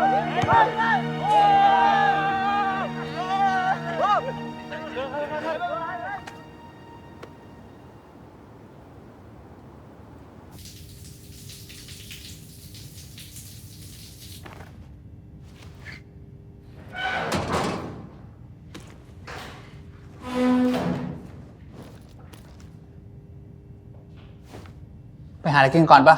ไม่อะจะกลับพอ เราเลี้ยง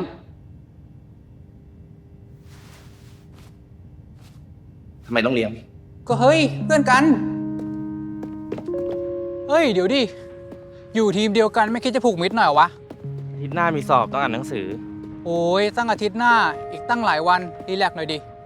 จะเอาจริงเอาจังกับชีวิตไปถึงไหนวะ ฟังนะ ชีวิตบางคนเขาไม่มีเวลารีแลกซ์หรอกว่ะถ้าไม่เอาจริงเอาจังกับชีวิตตอนนี้ เขาก็อาจจะไม่มีโอกาสอีกเลย นายคงไม่เข้าใจหรอก คนเราอ่ะมีโอกาสไม่เท่ากัน อะไรวะ อ้อ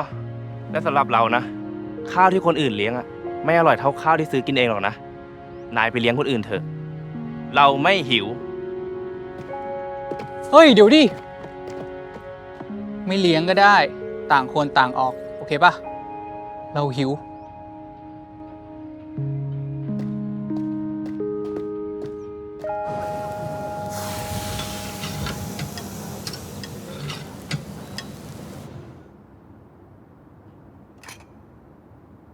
อุ้ย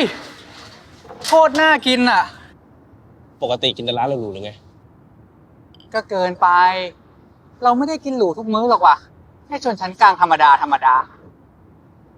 งั้นคนที่ไม่เคยกินหรูในมื้อต้องเรียกว่าชนชั้นอะไรดีล่ะ เอาอีกแล้ว โยงเข้าเรื่องจนได้ เราแค่อยากให้นายคิด เชื่อไหมสำหรับเราและอีกหลายๆคนที่อยู่ในประเทศนี้ นี่คือร้านธรรมดาที่เราฝากท้องกันทุกวัน ไม่เคยหรูไปกว่านี้กะเพราเนื้อไข่ดาวเนี่ยพิเศษสุดแล้วนะเพราะเนื้อแพงกว่าอย่างอื่นเนื้อธรรมดานี่แหละไม่ต้องวากิวเซอร์ลอยลิปอายอะไรหรอกแต่ทีนี้ในความเป็นจริง มันยังมีชนชั้นที่เหนือกว่าธรรมดาและต่ำกว่าธรรมดาในเมื่อนายไม่เคยกินร้านแบบนี้นายคือชนชั้นกลางระดับสูงที่อยู่เหนือเกณฑ์ธรรมดา โอ้ย พอก่อนเถอะครับ ผมรู้แล้วว่าคุณคือนักเรียนทุนสังคมวิทยา ไม่ใช่ธรรมดาธรรมดา แต่ตอนนี้ผมหิว กินก่อนเถอะครับ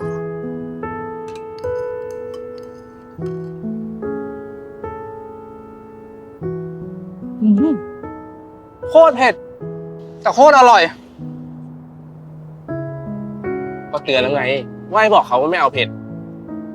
ก็อยากลองดีกว่า แล้วนั่นนายไม่เผ็ดเหรอ ธรรมดาลิ้นมันชินแล้ว สำหรับเรากะเพราเนื้อไข่ดาวจานเนี้ย พิเศษมากทำให้เรานึกอะไรได้อย่างหนึ่ง อะไร อาหารกับคนมีอะไรบางอย่างเหมือนกัน การที่ตัดสินว่าอะไรพิเศษหรือธรรมดา ไม่ได้ขึ้นอยู่กับชนชั้น หรือราคาถูกหรือราคาแพง แต่ขึ้นอยู่กับขึ้นอยู่กับว่าอะไรสำหรับเราน่ะสิ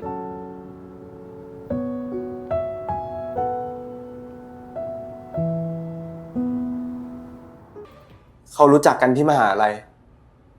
เมฆเป็นนักกิจกรรม เป็นนักกีฬา เป็นนักเรียนทุนเรียนเก่ง ไม่มีอะไรเหมือนผมสักอย่างอ๋อมีอย่างที่เหมือนกันคือจน ต้องดิ้นรนด้วยตัวเอง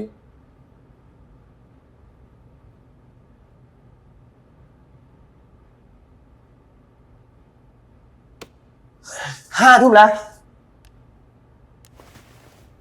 ผมอธิษฐานได้หรือยัง นายยังเล่าไม่จบเลย แล้วกฎคือนายจะอธิษฐานได้ก็ต่อเมื่อเวลาเที่ยงคืนตรงเป๊งอย่าลืมสิ นี่ ผมชักจะหิวแล้วอะออกไปหาอะไรกินกันไหม ดึกป่านนี้แล้วยังอยากกินอะไรอีก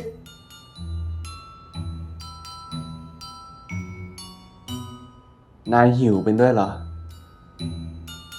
เป็นสิ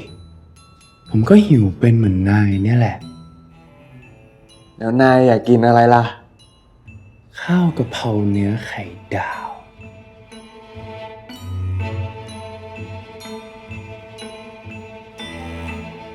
เอ้า ทำไมอ่ะ ก็นายเล่าซะจนผมอยากกินเลยนี่นะ ไว้วันหลังผมจะพาไปกิน สัญญาแล้วนะ จะว่าไป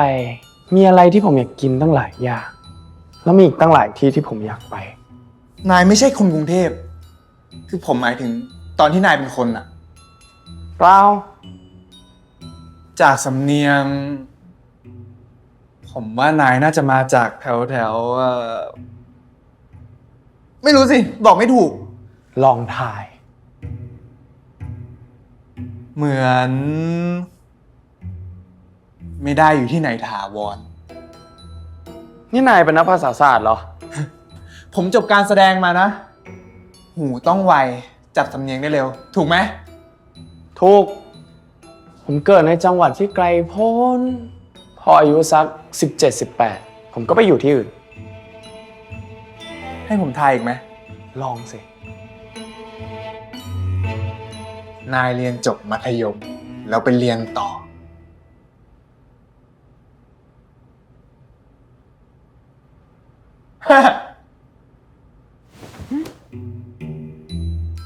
ผมทายถูกใช่ไหม นายนี่มันฉลาดกับเรื่องของคนอื่นจริงๆนะ เอ้า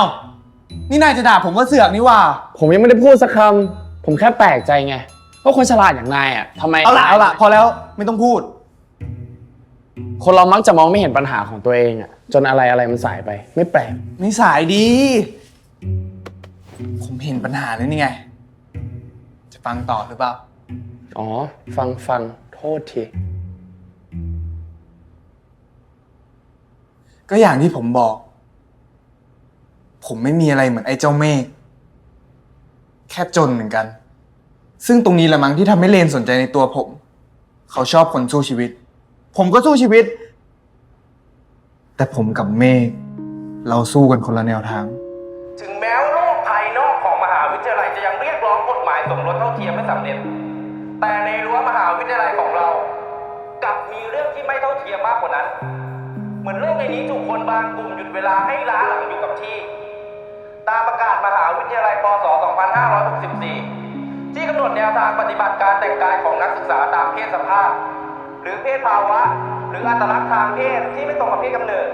เพื่อส่งเสริมความเท่าเทียมทางเพศ และคุ้มครองมิให้เกิดการเลือกปฏิบัติ แต่นี่ปีพ.ศ. 2566 แล้ว ยังมีอาจารย์บางกลุ่มบางพวกยื่นเรื่องเสนอต่อผู้บริหารมหาวิทยาลัยกีดกันไม่ให้เพื่อนของเราที่แต่งกายไม่ตรงเพศกำเนิดเข้าร่วมพิธีสำคัญต่างๆของมหาวิทยาลัย ผมถือว่านี่เป็นการทำลายประกาศของสภามหาวิทยาลัยที่เปรียบเหมือนกฎหมายสูงสุด เป็นการทำลายสิทธิความเท่าเทียม และที่สำคัญเป็นการทำลายประชาธิปไตย พวกเราจะยอมให้กลุ่มอาจารย์อนุรักษ์นิยมเพียงบางกลุ่มใช้อำนาจทำลายกฎที่เราต่อสู้เรียกร้องเพื่อให้ได้วันนี้ง่ายๆอย่างนั้นหรอครับ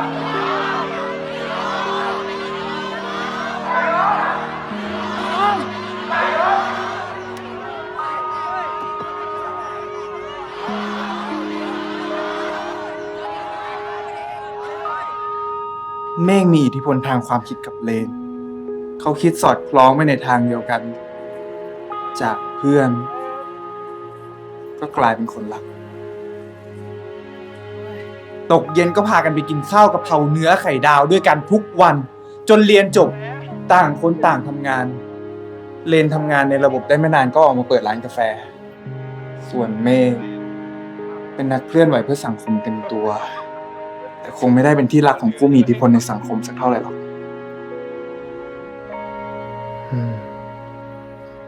นายเล่าได้ละเอียดเหมือนอยู่ในเหตุการณ์เลยนะ ต้องขอบคุณเลนที่บันทึกไว้อย่างละเอียด และขอบคุณอาชีพผมที่ต้องใช้จินตนาการ นี่นายจะบอกว่าที่นายเล่ามานี้มีจินตนาการของนายเสริมด้วยงั้นเหรอ ของนายด้วย ผมเล่า แต่ถ้านายไม่จินตนาการตามไปด้วย นายจะเห็นภาพได้ไง จริงไหม แต่ก็ต้องให้เครดิตคนเล่าอยู่ดี ผมเป็นนักแสดงนะอย่าลืมสิ ผมชอบเล่าชอบแสดงมากกว่าชอบเขียน รู้ไหม ผมเคยคิดอยากเขียน อยากบันทึกเหตุการณ์ความรู้สึกเหมือนที่เลนเคยทำ ผมซื้อสมุดมาด้วยนี่ไง แต่จนเดี๋ยวนี้ก็ไม่ได้เขียนสักที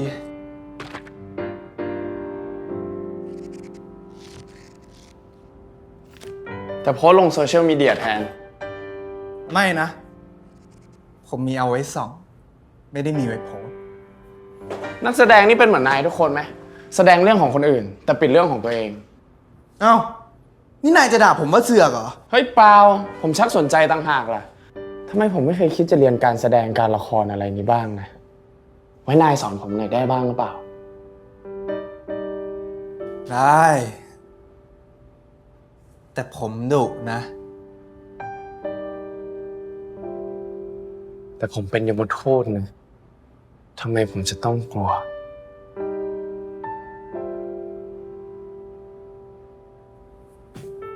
ผมอธิษฐานได้หรือยัง นายยังไม่ได้เล่าเลยว่าทำไมเลนกับเมฆถึงเลิกกัน เลนไม่ได้บันทึกไว้ ผมรู้แค่ว่าเมฆบอกเลิก เลนอกหักตามระเบียบ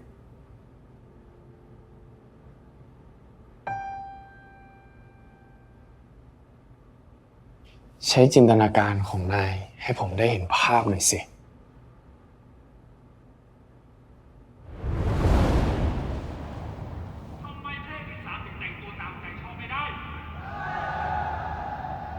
มีอะไรเหรอ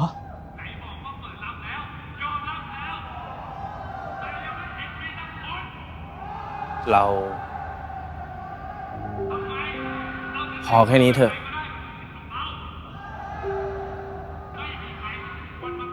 หมายความว่าไงอะ เรา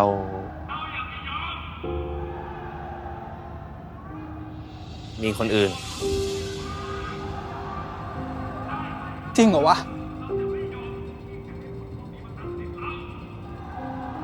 ตั้งแต่เมื่อไหร่อะ สักพัก บอกได้ไหม ใคร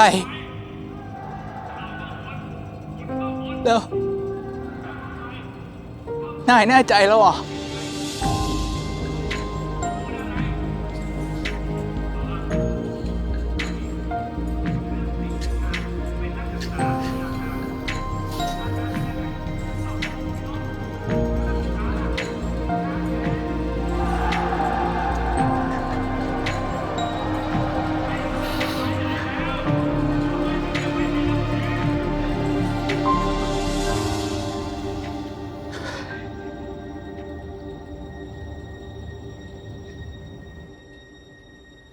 เลนเสียใจมาก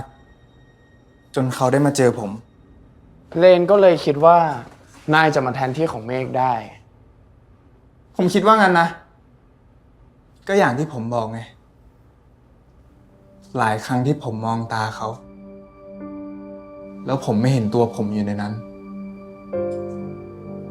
แต่เป็นเมฆ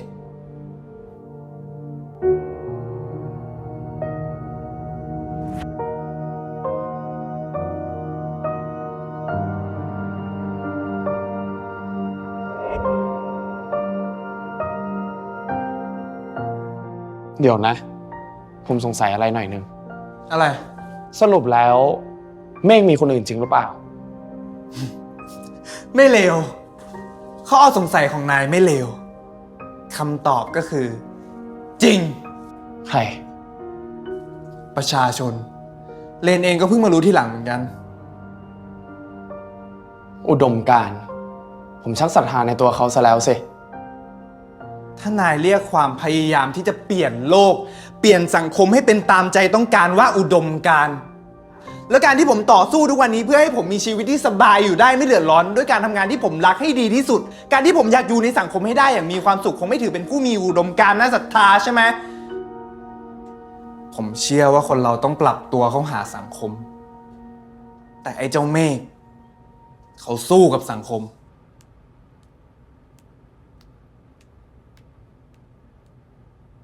นี่ผมจะต้องลบเขาให้หายไปจากโลกนี้จริงๆเหรอเนี่ย ก็มันเป็นหน้าที่ของคุณไม่ใช่เลยครับ คุณยมทูตและอีกอย่างนะ ผมบอกนายแล้วไง คราวนี้ผมคิดรอบคอบ ไม่เกิดผลกระทบอะไรกับใครให้เราต้องมานั่งละอายใจอีกหรอก ยังไง เพราะเขาหายไปอยู่แล้ว นายแค่ทำให้ไม่เคยมีเขาอยู่ในโลกนี้เท่านั้นเอง ผมชักจะงงแล้วนะเนี่ย หลังจากที่เลนมาคบกับผมแล้ว ก็ได้ข่าวว่าเมฆหายไป หมายความว่าไง หายไป ใช่ หายไป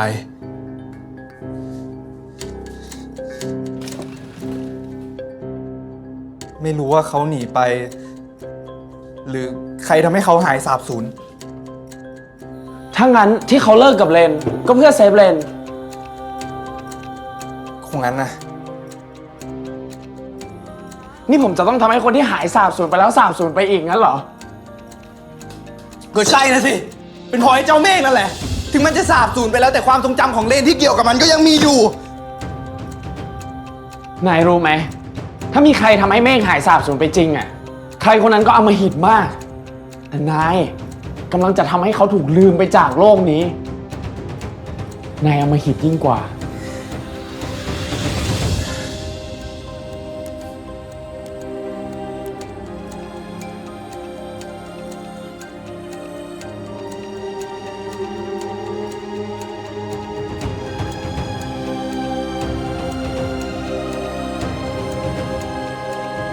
ได้เวลามาหิตของเราแล้วสิ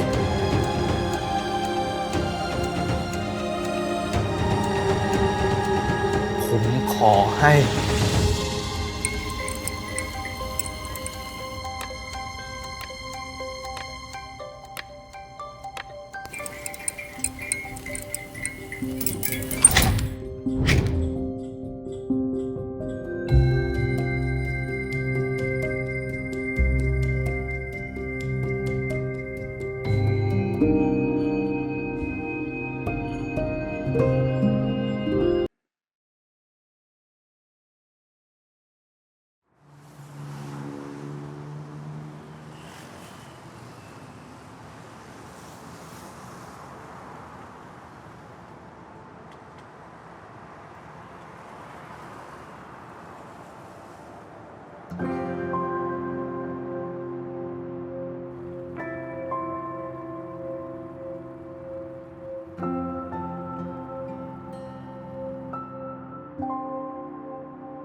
รุณสวัสดิ์ครับ วันนี้วันที่ 9 กุมภาพันธ์ถ้านับวันนี้ด้วยอีก 5 วันก็ถึงวันวาเลนไทน์แล้วนะครับ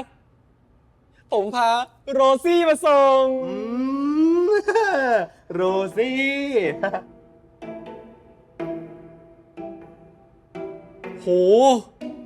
ห้องน่าอยู่นะครับ แต่มืดไปหน่อย โรซี่นางอาจจะงงๆว่านี่กลางวันหรือกลางคืน นางอาจจะหลับต่ออีกสักหน่อย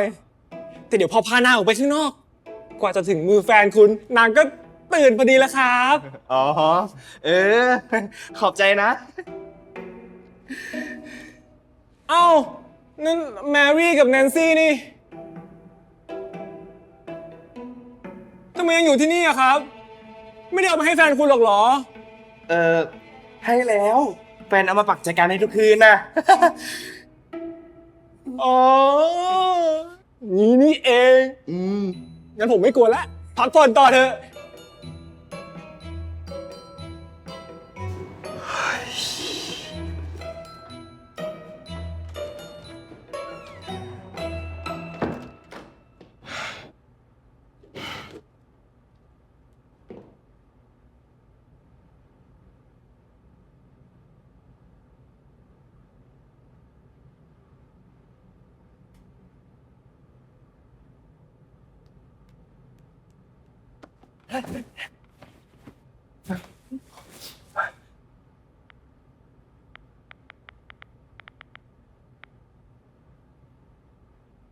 ไอ้เอิร์ธหายไปแล้ว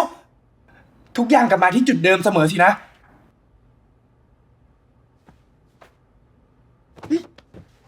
ฟิวฟิว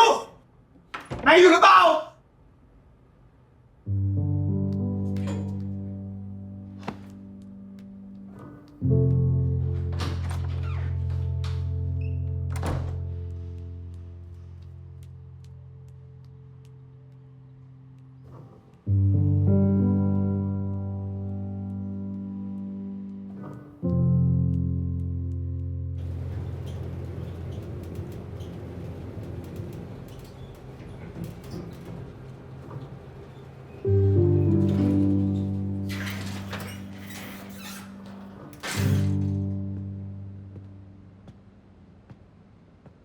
นี่นายไปไหนมา ทำไม คิดถึงผมเหรอ บ้าน่ะ หรือกลัวผมหายไป นี่ ผมซื้อของกินมาเยอะแยะเลย กินสิ เดี๋ยวผมจัดให้ ไปถึงไหนเนี่ย ใกล้ นายตื่นสายทุกวันเลย คงไม่เคยได้ออกไปเห็นกรุงเทพยามเช้าดิ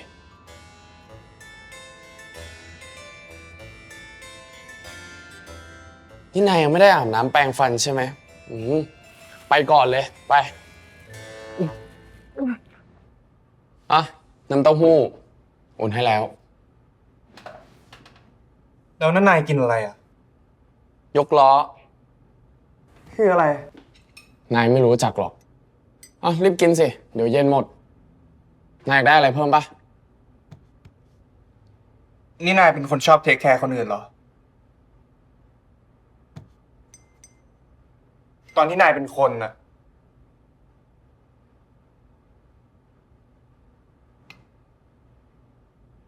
เปล่าเลย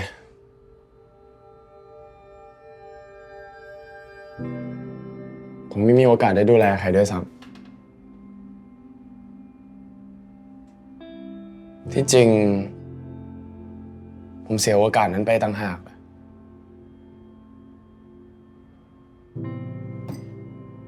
แล้วตอนที่นายเป็นแฟนกับเลนะนายได้แคร์เขาดีไหม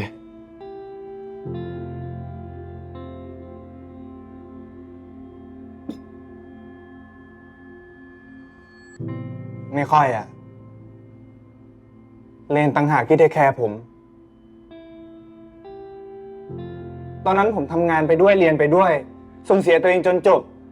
พอจบแล้วก็วิ่งแคสงาน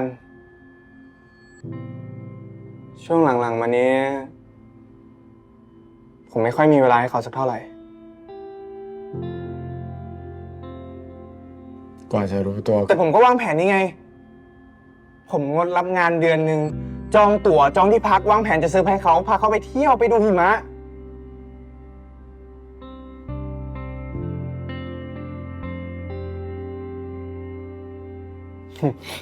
แล้วดูเขาทำกับผมดิ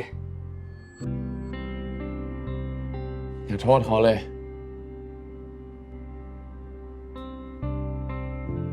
นายดูแลเขาไม่ดีเอง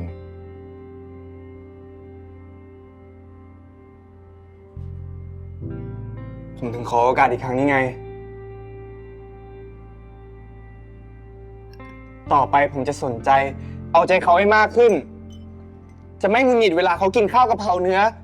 จะเลิกเถียงเรื่องการเมือง จะพาเขาไปทุกที่ที่เขา เอาละ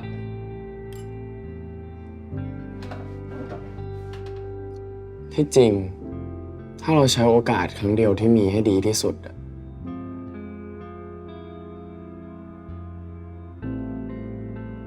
เราก็คงไม่ต้องมาร้องขออีกครั้งและอีกครั้ง จริงไหม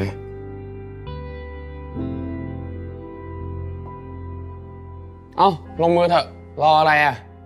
ขนมครกนี่ของโปรดผมเลยนะรีบกินสิลองดู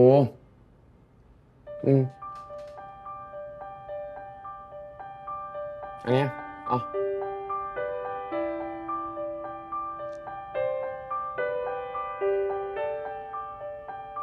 อย่าไปคิดมากคืนนี้นายยังมีโอกาสนะ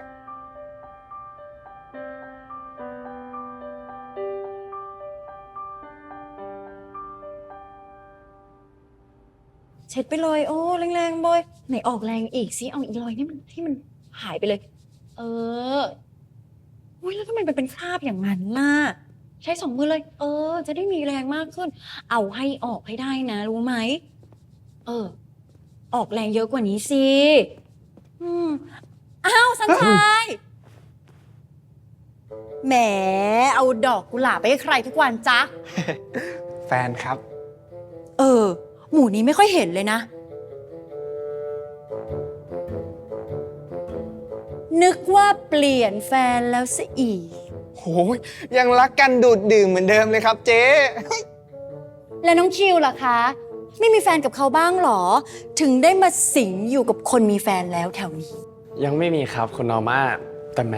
ใช้คำว่าสิงเหมันผมเป็นผีเลยนะครับ อุ๊ยขอโทษทีค่ะ พอดีนอร์มาไม่ค่อยสันทัดภาษาไทยเท่าไหร่ อย่างน้องคิวเนี่ย ใครจะคิดว่าเป็นผีเป็นสางล่ะคะ เป็นเทพบุตรแล้วก็ไม่แน่ แล้วนี่เจ๊นอร์มาทำอะไรอยู่เหรอครับ ก็อีกรอยตีนที่ผนังเนี่ยนะสิลบเท่าไหร่ก็ลบไม่ออก เธอเรียนศิลปะนี่มีวิธีไหม ถามคิวเขาดีกว่าครับเจ๊ คิวช่วยเจ๊นอร์มาลบหน่อยนะ ผมไปก่อนนะเจ๊ น้องคิว ลบเก่งเหรอคะ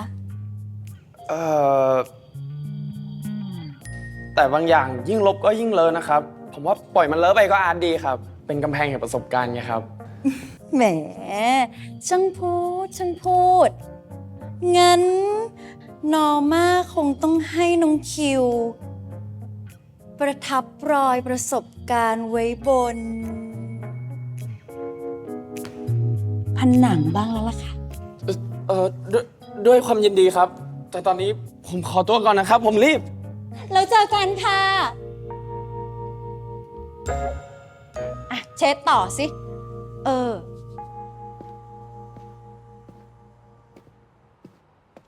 รอด้วยสิ ทิ้งกันได้ลงคอนะนาย ใจร้ายว่ะ เอ้า ก็เห็นเจ๊นอร์มาเขาสนใจนาย ผมก็เลยเปิดโอกาสให้ไงล่ะ โอ้ย ผมว่าเจ๊แกงไม่ได้กินอาหารเช้าน่ะเลยหิว แล้วนี่นายจะตามผมมาอีกแล้วเหรอ กลัวใครเข้าใจผิดเรื่องนายกับผมเหมือนเจ๊นอมหรือไง ก็นายแทบจะสิงผมอยู่แล้วจริงๆนี่หว่า มันเป็นหน้าที่ของผมครับ ที่ต้องดูแลนาย แต่ไม่แน่ วันนี้จะหมดหน้าที่ของผมแล้วก็ได้ แน่ซะยิ่งกว่าแน่ เพราะเมื่อเช้าผมดูIGเลยแล้ว ไม่มีเอิร์ธไม่มีแอร์ทุกอย่างกลับมาสู่ภาวะปกติ เหมือนแค่เมฆหายไปพระอาทิตย์ยังส่องแสงแจ่มใสได้เหมือนเดิมวันนี้อากาศสดชื่นจริงๆเนาะ เ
อาไป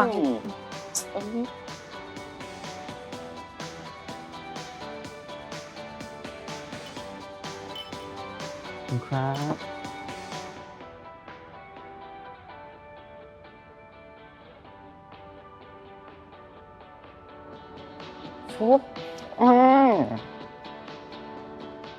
เอนจอยกับช็อกโกแลตนะครับ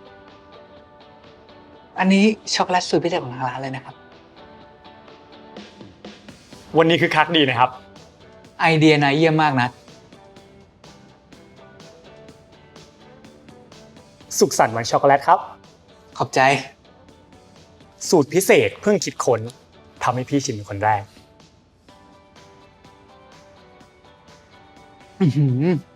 เข้มข้นน่าดู อร่อย 7 วันก่อนวาเลนไทน์นะครับ แต่ละวันเนี่ยก็จะมีความหมายพิเศษ อย่างวันแรก 7 กุมภาเป็นวันกุหลาบ พี่นึกว่าเขาให้กุหลาบกันเฉพาะวันที่ 14นะเนี่ย ไม่ครับ วันต่อมาถึงจะเป็นวันสารภาพรัก และก็วันช็อกโกแลต พรุ่งนี้เราวันอะไร พรุ่งนี้วันที่ 10 เชตตี้เดย์ผมเตรียมเมนูหมี่น่ารักเอาไว้แล้ว พี่นึกไม่ออกจริงๆนะ ถ้าไม่มีนัดเนี่ยร้านเราจะเป็นยังไง ผมไม่ไปไหนหรอก ผมสัญญา วันที่ 11 ล่ะ วันแห่งคำสัญญา 12 ฮักเดย์วันกอด 13 คิสเดย์วันจูบแล้วถึงจะ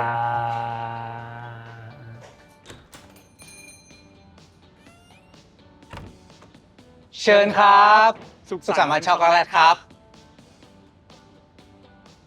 คุณลูกค้ารับอะไรดีครับ มุกไหนอีกเนี่ย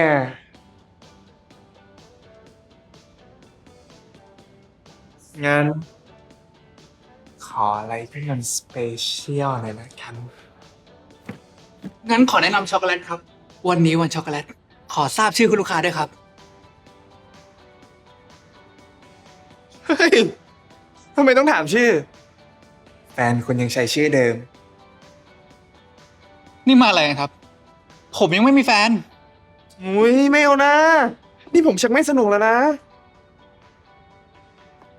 ขอโทษด้วยนะครับเพื่อนผมจำคนผิดครับ จะบ้าเหรอ ก็บอกแล้วไงว่าอย่าเสือก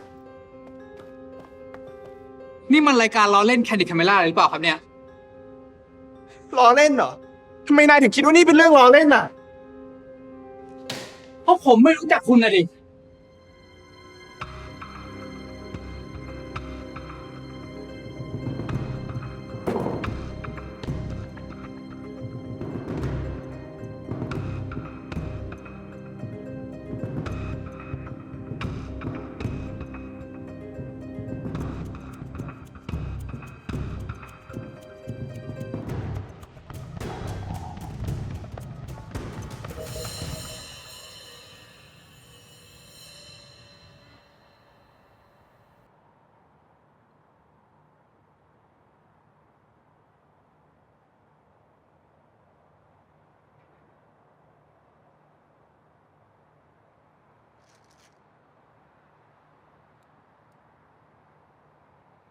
นายคงไม่คิดจะโดดลงไปหรอกนะ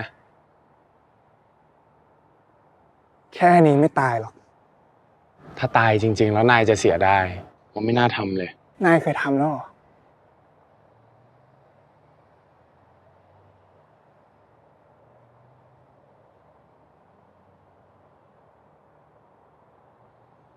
ผมถึงเข้าใจดีว่าความสูญเสีย มันทำให้ชีวิตเราเหมือนไม่มีจุดหมาย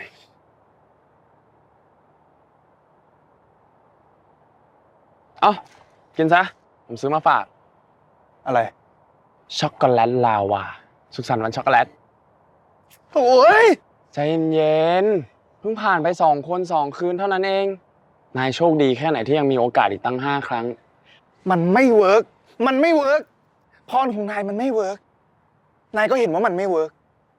นอกจากเขาจะไม่กลับมาแล้วเขายังไม่รู้จักผมเลยด้วยซ้ำ เอาล่ะ งั้นผมสบายใจได้แล้วว่านายจะไม่คิดสั้น เพราะนายไม่เคยโทษตัวเองเลย นี่นายก็กำลังโทษว่าพรของผมมันไม่เวิร์ก หรือไม่จริง เอาล่ะ นายกินซะก่อนเถอะ จะได้ใจเย็นๆ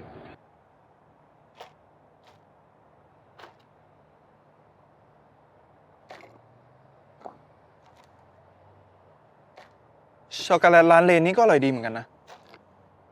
นายไม่เคยกินเหรอ ผมนึกว่าเขาขายแต่กาแฟ ผมไม่ชอบกาแฟร้านเขา มันเปรี้ยว นายนี่มัน เราก็โทษแต่ผม ไปเอ้ยไปหาอะไรกินกันดีกว่า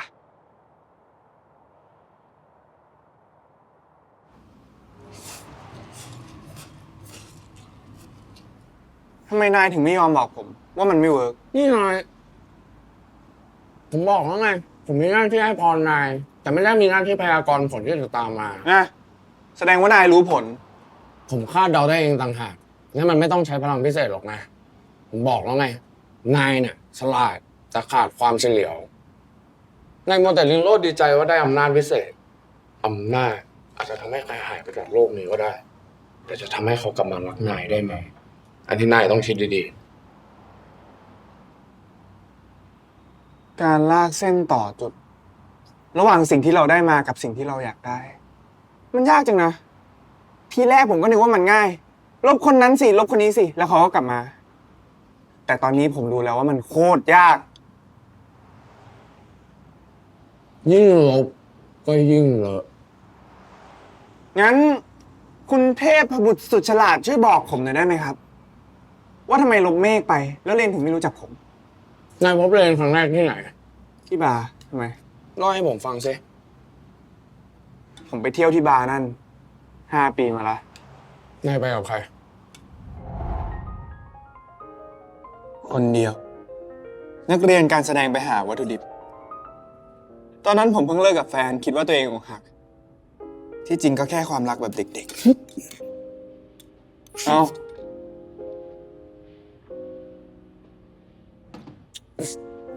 อ๋อ ตอนนี้นายเป็นผู้ใหญ่แล้ว อย่าขาดสิ ผมนั่งอยู่ที่โต๊ะตัวนั้น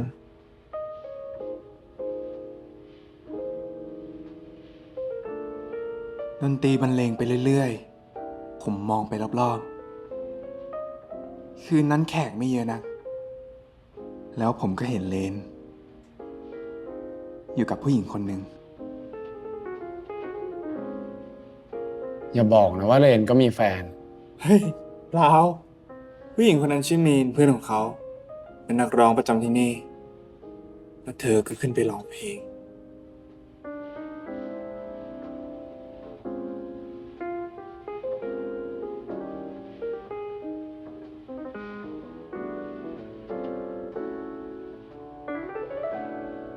แล้ววินาทีนั้น ผมกับเขาก็สบตากันพอดี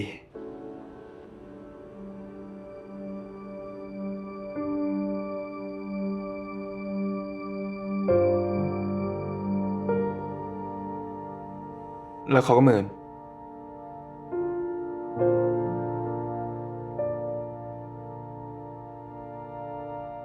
นายตกหลุมรักเข้าอย่างจัง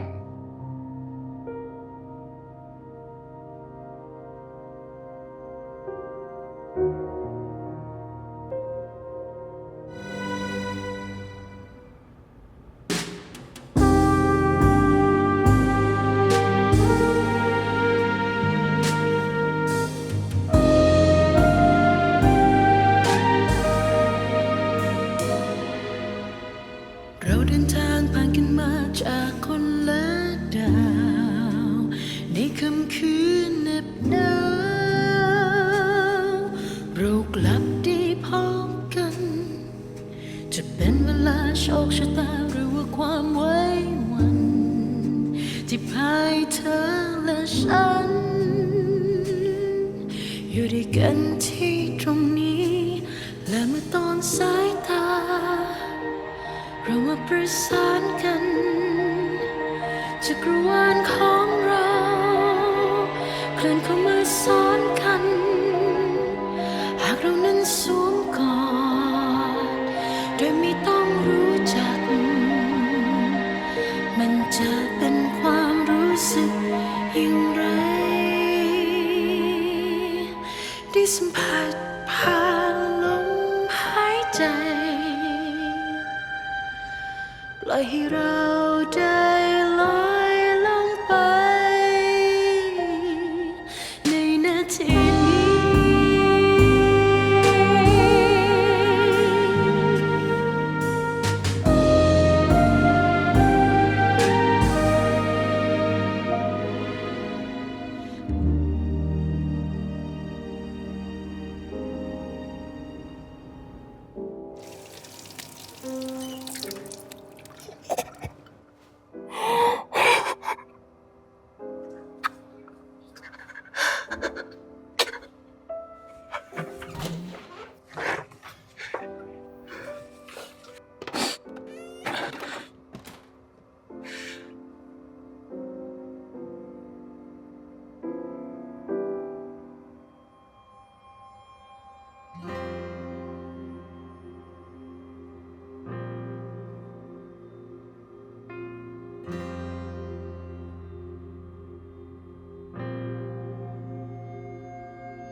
นายนี่ไหวไฟไม่เร็ว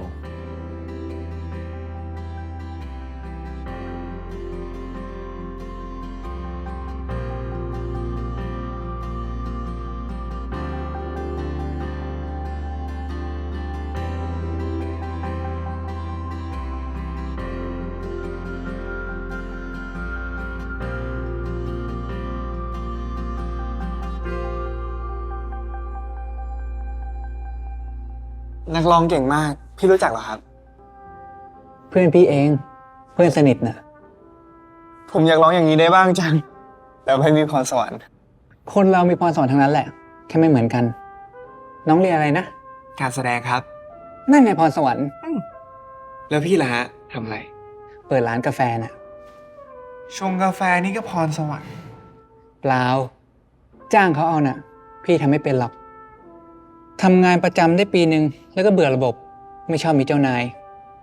เลยออกมาทำอย่างนี้ดีกว่า อิสระดี เราเป็นเจ้านายซะเอง ที่ร้านไม่มีคำว่าเจ้านาย มีแต่เพื่อนร่วมงานน่ะ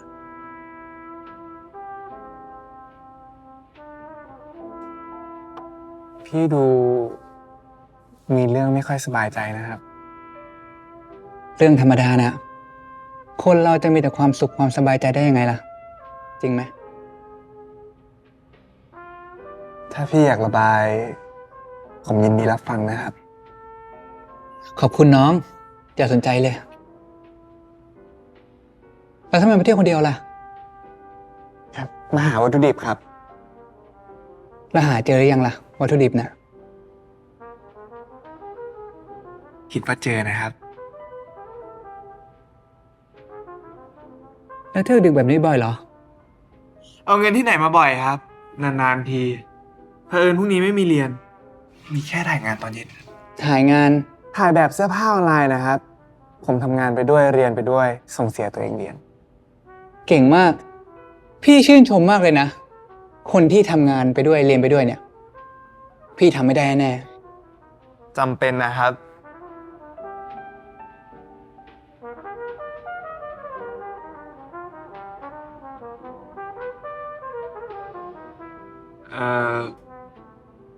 พี่ชอบดูหนังไหมครับ ก็ดูบ้างนะ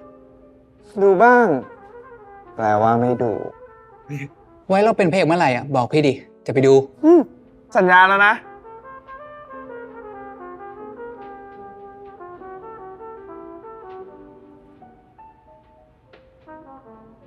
ไม่รู้จะคุยอะไรอ่ะ พี่คุยไม่เก่ง ผมก็คุยไม่ค่อยเก่ง เอ้า นึกว่านักแสดงจะคุยเก่ง ไม่หรอกครับ ไม่เสมอไป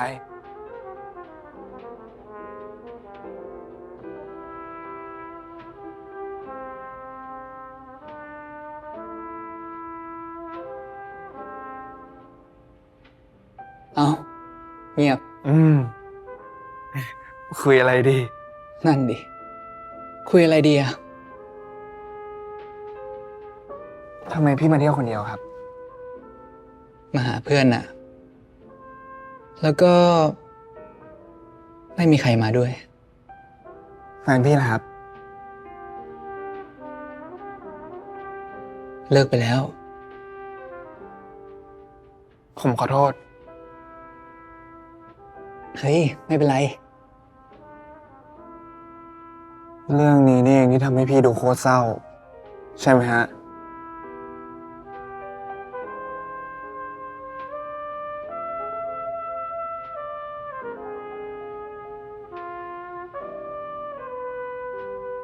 อันที่จริง ผมก็เพิ่งเลิกกับแฟนมาเหมือนกันครับ อ๋อ พี่เสียใจด้วยนะ ไม่เป็นไรครับ เรื่องของผมคงไม่หนักเท่าของพี่ แฟนผมเขาได้เข้าสังกัดค่ายนะครับ ได้เล่นซีรีส์ ค่ายเขาไม่ให้มีแฟน เอ้า ทำไมทำได้อย่างนั้นนะครับ เรื่องธรรมดาทุกสมัย ดารามีแฟนแล้วก็กลัวเสียคะแนนนิยม แค่แปลกใจน่ะ ที่สมัยนี้แล้ว แหมขึ้นไปร้องเพลงแป๊บเดียว มีเพื่อนคุยซะละ เอามีน นี่น้อง สัญชัยครับ แหมชื่อเพราะซะด้วย ยินดีที่ได้รู้จักนะคะ น้องสัญชัย พี่ร้องเพลงเพอมากเลยนะครับ ขอบใจจ้ะ แล้วนี่หนูมาคนเดียวเหรอลูก ครับ มาคนเดียวครับ อย่าบอกนะว่า อกหัก ไม่หักครับ แค่เลิกกันเฉยๆครับ แฟนผมเขาต้องทำงาน แฟนน้องเขาได้เล่นซีรีส์น่ะ อ๋อ นี่น้องเขาเล่นการแสดงมาด้วยนะ มาหาวัตถุดิบ อ๋อ หลังจากนั้นพอมีนมาร่วมวงด้วย เราก็คุยกันสนุกมากขึ้น เลนดูรีแลกซ์ขึ้นมาก ดูมีนเป็นห่วงเลนมาก เราอยู่กันจนบาร์เลิก แล้วเราก็พากันไปกินข้าวต้มรอบดึกกันต่อ จากนั้นเลนก็ขับรถไปส่งมีนแล้วค่อยไปส่งผม แต่ไม่มีอะไรมากกว่านั้น เอาละเข้าใจละ นายล่ะ เข้าใจหรือยัง เข้าใจอะไร ก็เพราะเลนเลิกกับเมฆเขาถึงได้ไปที่บาร์นั่นแล้วเจอนาย ถ้าเขาไม่เลิกกับเมฆเขาคงไม่เสียใจถึงกับฟังเพลงรักแล้วเขาไปร้องไห้ในห้องน้ำนายก็คงไม่ได้เข้าไปเจอ แล้วยื่นผ้าเช็ดหน้าให้เขาไงล่ะ สรุปก็คือ ถ้าไม่มีเมฆนายสองคนก็ไม่มีวันได้เจอกัน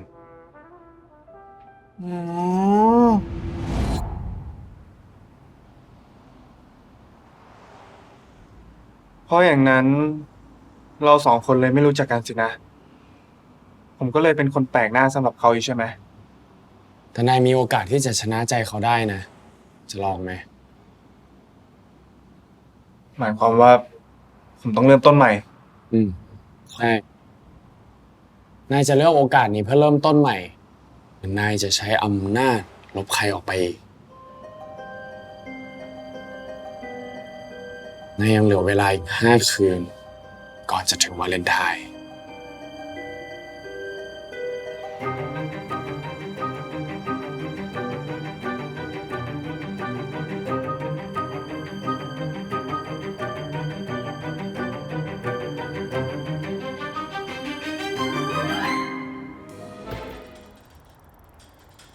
คุณเคยต่อรองอะไรบ้างไหมครับ ผมว่าต้องเคยบ้างแล้วนะ อย่างน้อยก็ต่อรองราคา ถ้าไม่ได้ราคาที่เราพอใจ เราก็แค่ไม่ซื้อ หรือบางที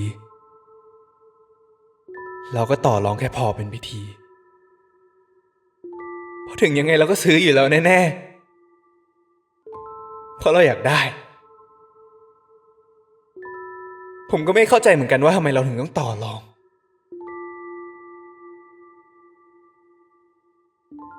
หรือบางที เราก็ต่อรองผลประโยชน์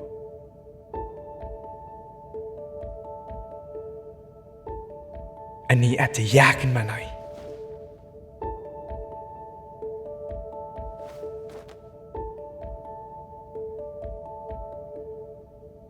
เพราะถ้าผลประโยชน์ไม่ลงตัว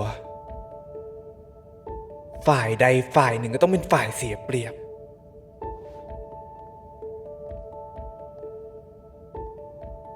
แล้วใครล่ะ จะอยากเป็นฝ่ายเสียเปรียบ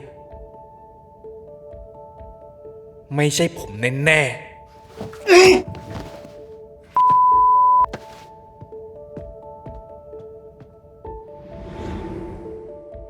แต่ตอนนี้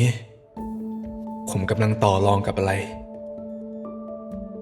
ผู้ชายที่อยู่ตรงหน้าผมเป็นใคร แล้วเขาได้ผลประโยชน์อะไร เขาให้ผมเลือกระหว่างโอกาสที่จะเริ่มต้นใหม่ กับอำนาจที่จะลบใครออกไปอีกสักคน แล้วทุกอย่างก็จะง่ายได้ เขาเหมือนจะอ่านใจผมออก บางทีผมรู้สึกเหมือนผมเปลือยเปล่า ไม่มีอะไรปกปิด สายตานั้นรู้ลึก รู้ทัน บางทีเหมือนจะเยาะเย้ย ผมจะบอกอะไรให้นะ ชีวิตไม่มีอะไรง่าย แต่ผมล่ะ ผมไม่รู้จักเขาเลย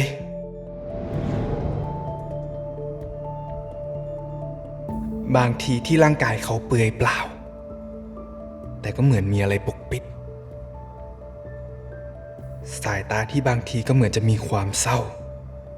ที่เขาไม่เคยเปิดเผย เพราะมันเป็นกฎแห่งสวรรค์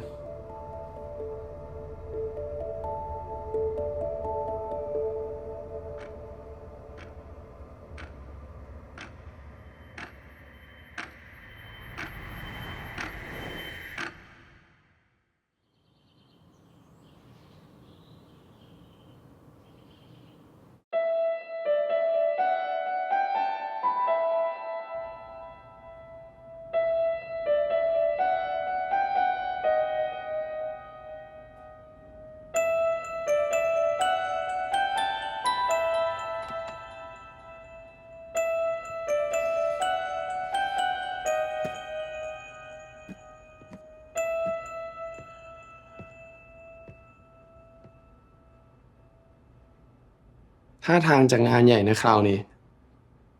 เดี๋ยวนี้นายเข้าออกห้องผมโดยไม่ขออนุญาตแล้วเหรอ ขอโทษที ผมเริ่มคุ้นเหมือนเป็นห้องของตัวเองแล้วจริงๆนะ งั้นก็แชร์ค่าเช่าด้วยแล้วกัน แล้วนี่นายทำอะไรอะ Relationship Diagram วิเคราะห์เหตุการณ์และความสัมพันธ์ระหว่างผมกับเลนโดยละเอียด เพื่อหาสาเหตุที่แท้จริงตามที่นายแนะนำไงล่ะ สรุปแล้วนายจะเลือกแนวทางนี้แทนที่จะใช้โอกาสเริ่มต้นใหม่ เอ้า ก็นี่ไงโอกาส ผมยังเหลือโอกาสอีก5 ครั้ง 5 คืนไม่ใช่เหรอ ผมขอเตือนอะไรนายหน่อยนะ ว่ามา มันสำคัญมาก นายตั้งใจฟังให้ดีๆนะ ก็พูดมาสักทีสิ นี่เป็นโอกาสที่ดีมากที่นายจะได้เริ่มต้นใหม่ แต่ถ้านายเลือกทางนั้นนายจะย้อนกลับมาจุดนี้อีกไม่ได้แล้วนะ ก็งั้นสิ ผมเข้าใจกติกานี้ดี มันคือ point of no return แต่ถ้ามันไม่เวิร์กผมยังย้อนกลับไปยังจุดที่เลนเลิกกับผมได้อยู่ดีไม่ใช่เหรอ คนบางคนโอกาสกี่ครั้งก็ไม่เคยพอจริงๆนะ ไม่งั้นจะเรียกว่าคนเหรอ ไว้ให้ผมเป็นยมทูตคิวปิดอย่างนายบ้างสิ ทำไม นายจะทำไม ผมก็จะบอกไปเลยว่าต้องทำยังไงถึงจะสมหวัง ไม่ต้องมายื่นเงื่อนไข7 ครั้ง 7 คืนอะไรนี่ คิดว่าสนุกมากหรือไงวะ เนี่ยจะเรียกว่ายมทูตคิวปิดเหรอ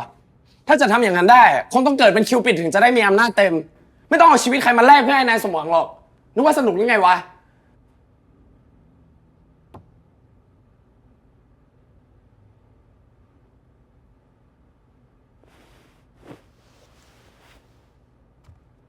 รู้สึกว่าวันนี้ยมทูตคิวปิดจะเราไม่ค่อยดีนะ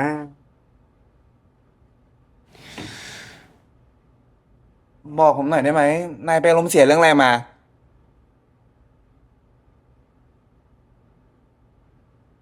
นี่นายโกรธผมเหรอ ผมทำอะไรผิดเหรอ นี่ผมไม่รู้ตัวจริงๆนะเนี่ย นายไม่เคยรู้ตัว ผมเสียดายโอกาสแทนนาย โอกาสที่ผมต้องเริ่มต้นใหม่ทั้งหมดเหรอ ตอนนี้เลนก็ไม่รู้จักผมแล้ว ผมต้องใช้เวลา เพื่อนไม่รู้จักนายก็ดีแล้วไง นายจะได้เริ่มสร้างความสัมพันธ์กับเขาใหม่ นี่เป็นโอกาสที่ดีมากที่นายจะได้ลบ ก็นายบอกผมเองว่าผมยังมีโอกาสอีก5 ครั้ง 5 คืนไม่ใช่เหรอ แล้วมันผิดตรงไหน ก็เพราะนาย เลื ไม่ อก กล้า แบบ พิ นี้ สูจน์ตัวเอง ไม่กล้าลงมือทำด้วยตัวของนายเอง นายหวังพึ่งแต่ปาฏิหาริย์นะ ผมจะบอกอะไร แล้วนายมีไหมปาฏิหาริย์นะผมไม่เห็นว่านายจะมีปาฏิหาริย์อะไรเลย นี่ไง นี่แต่พูด แท้ คำ ของ บ้าน นาย หน้า เป็นแบบ บ นี้ อก ไง เรื่อย สันดานของนายเป็นแบบนี้ ท่า ไง แท้ของผมมันเป็นยังไง โยนความผิดให้คนอื่นไม่เคยส่องกระจกดูเงาตัวเองไม่เคยเห็นความผิดของ ส่อง ตัว ทุ เอก ง วัน กระจกกูส่องทุกวัน แต่พอมึงมายินห้องน้ำกูอ่างน้ำกูก็ไม่ได้ส่อง นั่นไง น่ารำคาญชิบหาย นั่นไง อาบอยู่ โทษ ใช่ โทษ ใช่ โทษเอาไปโทษคนอื่น โทษคนอื่นเราเป็นยังไง เล่นถึงทนอยู่กับนายไม่ได้ไง อย่าว่าแต่แฟนจะทิ้งเลย อย่างนายอ่ะใครๆก็ทิ้ง โลกนี้ไม่มีใครเอาหรอก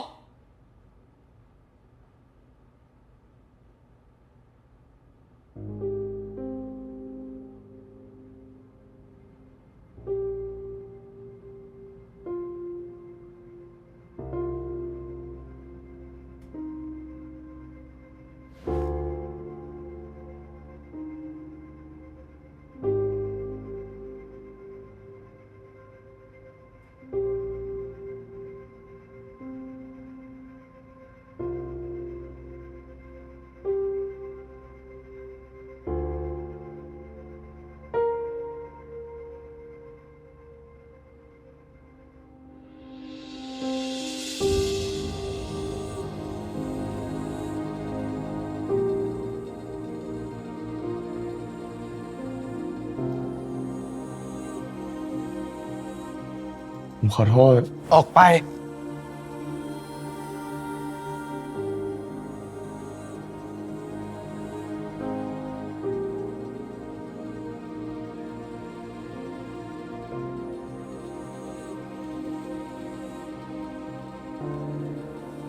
ขอผมอยู่คนเดียว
นี่เป็นโอกาสที่ดีมากที่นายจะได้เริ่มต้นใหม่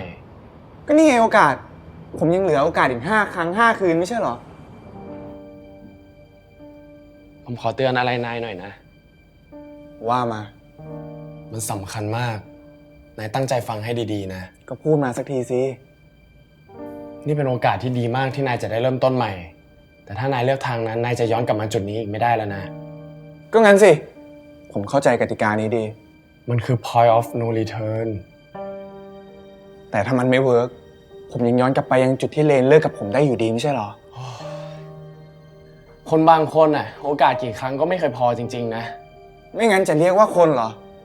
ไว้ให้ผมเป็นยมทูตคิวปิดอย่างนายบ้างสิ ทำไม นายจะทำไม ผมก็จะบอกไปเลยว่าต้องทำยังไงถึงจะสมหวัง ไม่ต้องมายื่นเงื่อนไข7 ครั้ง 7 คืนอะไรนี่ คิดว่าสนุกมากหรือไงวะ ไม่งั้นจะเรียกว่ายมทูตคิวปิดเหรอ ถ้าจะทำอย่างนั้นได้ คงต้องเกิดเป็นคิวปิดถึงจะได้มีอำนาจเต็ม ไม่ต้องเอาชีวิตใครมาแลกเพื่อให้นายสมหวังหรอก นึกว่าสนุกหรือไงวะ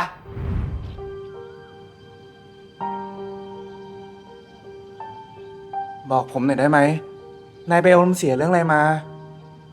นี่นายโกรธผมเหรอ ผ นายไม่เคยรู้ตัว ผมเสียดายโอกาสแทนนาย โอกาสที่ผมต้องเริ่มต้นใหม่ทั้งหมดน่ะเหรอ ตอนนี้เลนก็ไม่รู้จักผมแล้ว เลนไม่รู้จักนายก็ดีแล้วไง นายจะได้เริ่มสร้างความสัมพันธ์กับเขาใหม่ นี่เป็นโอกาสที่ดีที่นายจะได้พิสูจน์ตัวเอง ก็นายบอกผมเองว่าผม ริ่ ยังมีโอกาสอีก5 ครั้งไม่ใช่เหรอ แล้วมันผิดตรงไหน ก็เพราะนายไม่กล้าพิสูจน์ตัวเอง ไม่กล้าลงมือทำด้วยตัวของนายเอง นายหวังพึ่งแต่ปาฏิหาริย์นะผมจะบอกอะไร แล้วนาย ให้นะว่า มีไหมปาฏิหาริย์ ไม่ นะ มีหรอก ผมไม่เห็นว่านายจะมีปาฏิหาริย์นี่ไงท่าแท้ของนายเป็นแบบนี้ไง สันดานของนายเป็นแบบนี้ไง มันเป็นยังไงท่าแท้ของกูมันเป็นยังไง โยนความผิดให้คนอื่น ไม่เคยส่องกระจกดูเงาตัวเอง ไม่เคยเห็นความผิดของตัวเอง ส่องทุกวันกระจกกูส่องทุกวัน แต่พอมึงมายิงห้องน้ำกูอ่างน้ำกูไม่ค่อยได้ส่อง นั่นไง น่ารำคาญชิบหาย นั่นไง แอบอยู่ โท ได้ ษ ใช่ โทษ ได้ โทษเอาแต่โทษคนอื่น โทษคนอื่นแล้วเป็นยังไง เล่นหนึ่งทนอยู่กับนายไม่ได้ไง อย่าว่าแต่แฟนจะทิ้งเลย อย่างนายอะใครๆก็ทิ้ง โลกนี้ไม่มีใครเอาหรอก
ลูกแก้วเทพเจ้ากลี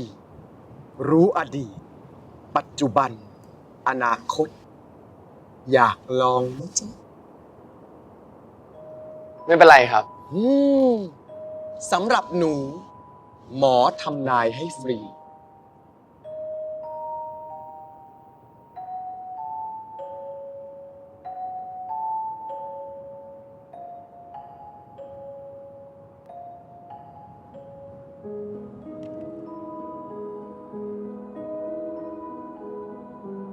เอามือสัมผัสลูกแก้วในถาดนี้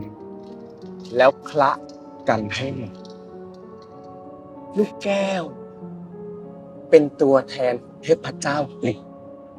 ถ้ารู้สึกถึงพลังของลูกแก้วลูกไหน ให้หยิบมันขึ้นมาทีละลูกแรก คืออดีต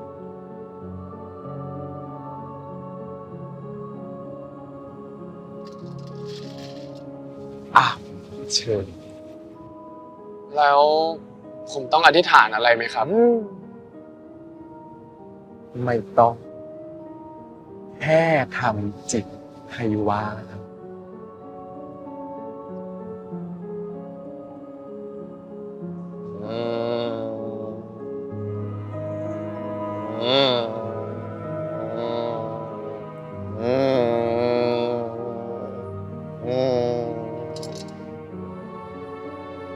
ข้านาทอส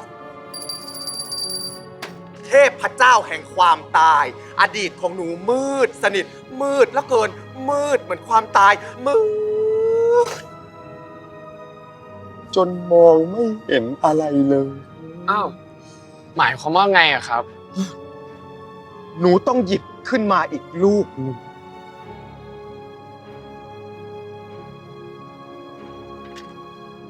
คราวนี้ จะต้องดูปัจจุบันประกอบกัน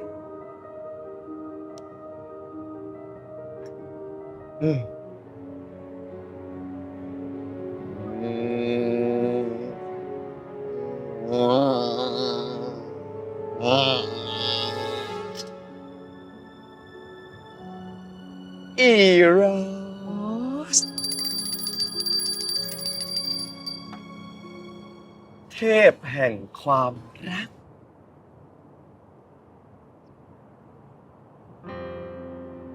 หมอเริ่มเห็น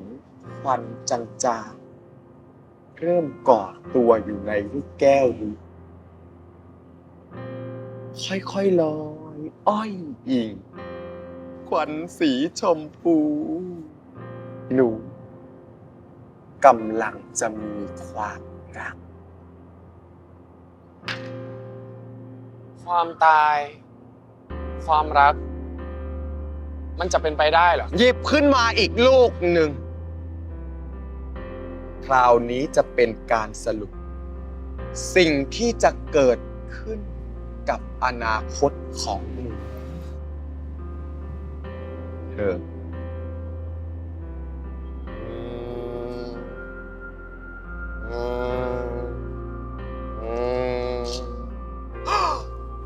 นั่นไง ไดโอนิซุส ไดโอนิซุส ไดโอนิซุส ไดโอนิซุส การเกิดใหม่ เอาแล้วปริศนาพยากรณ์ได้มาถึงคำเฉลยแล้ว ไม่ว่าชีวิตของหนูจะผ่านความมืดมนมาขนาดไหนก็ตาม แต่ความรักจะทำให้หนูได้เกิดใหม่ ดังนั้น จงเปิดใจให้กับความรักจากเอาไว้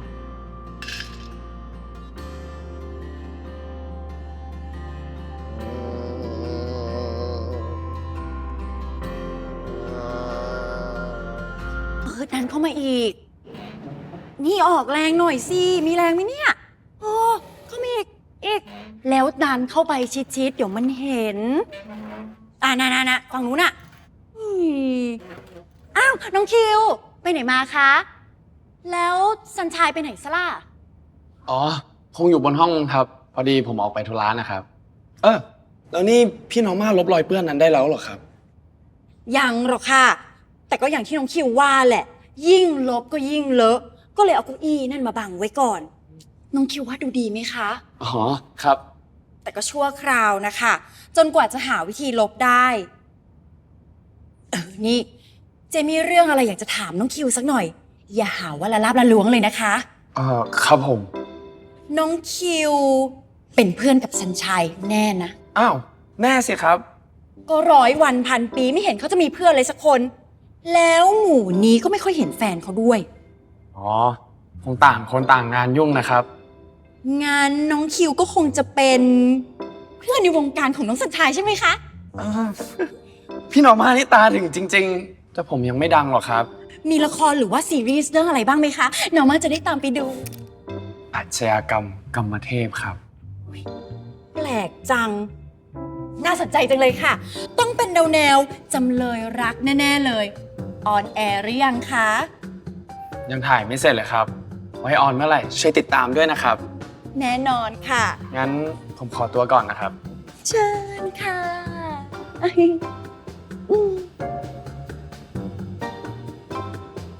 ้ยจัดดันเข้าไปดันเข้าไปอีก ปิดให้มิดเลย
ผมนึกว่านายจะทิ้งผมไปอีกคนละสิ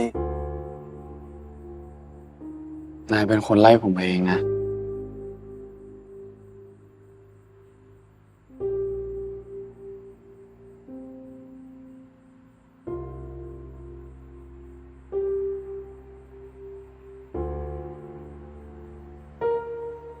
อยากฟังนิทานไหม นึกยังไง ถึงอยากเล่านิทาน ผมแค่อยากเล่าให้นายฟัง งั้นก็เอาสิ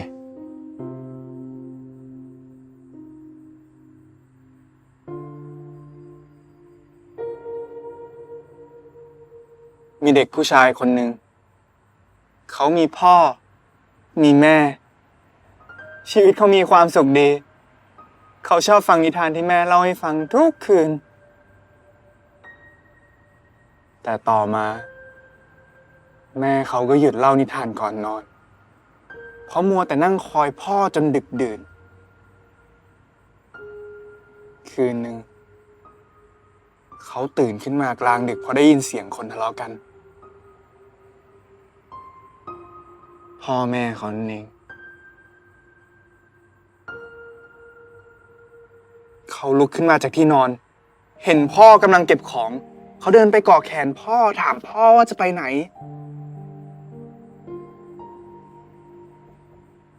พ่อไม่ตอบ ไม่มองหน้าเขาเลยด้วยซ้ำเหมือนเขาไม่มีตัวตนอยู่ตรงนั้น แล้วพ่อก็ออกจากบ้านไป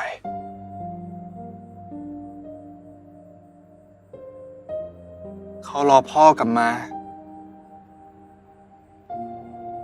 แต่แม่บอกเขาว่า พ่อไม่กลับมาหรอก ลืมซะเถอะ ลบเขาออกไปจากใจ จากนั้น เด็กผู้ชายคนนั้นก็อยู่กับแม่2 คน โดยที่เขาลบพ่อออกไปจากใจไม่ได้ แม่เขาลำบาก กัดฟันรับจ้างทำงานสารพัด จนเขายังมีพรวิเศษ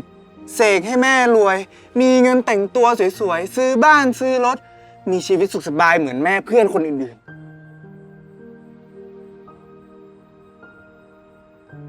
ๆ จากชั้นประถม จนถึงชั้นมัธยม เด็กคนนั้นเติบโตขึ้น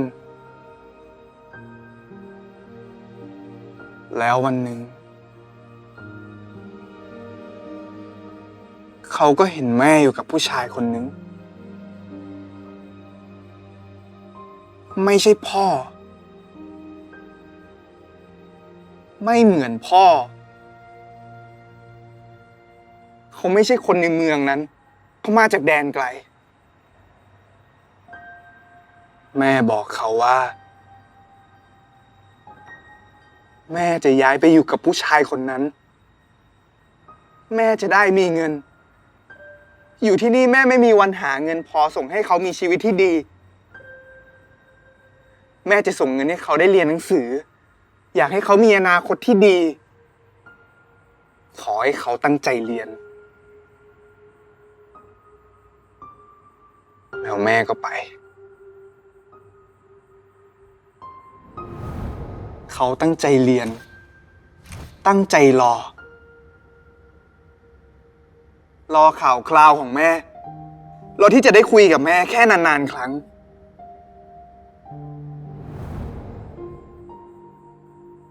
แม่ส่งเงินให้เขาทุกเดือน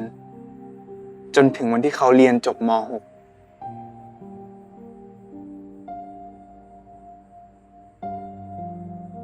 แม่ส่งการแสดงความยินดีมาให้เขา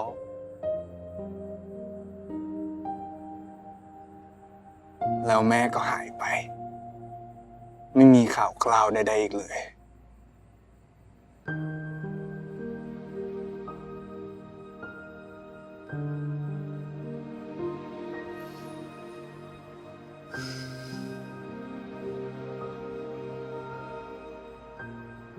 เขาอยู่ตัวคนเดียวในบ้านเช่าหลังเก่าๆนั้น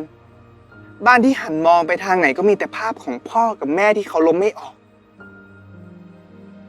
เขาย้ายออกจากบ้านดิ้นรนเพื่อเรียนต่อในมหาวิทยาลัยในสาขาที่เขาอยากเรียน เพราะเขายังเชื่อในนิทาน เชื่อว่าสักวันหนึ่งนิทานจะจบอย่างแฮปปี้เอนดิ้ง โดยมีเทวดามาให้พรวิเศษสินะ แต่มันไม่ง่ายอย่างนั้นเลย ผมบอกแล้วไง ชีวิตไม่มีอะไรง่าย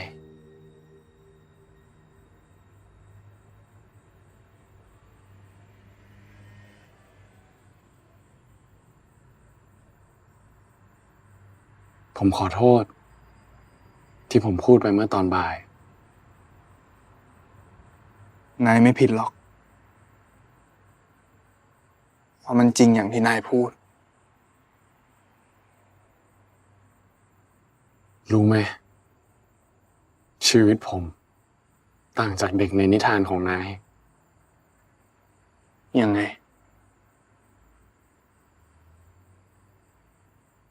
ผมเป็นฝ่ายทิ้ง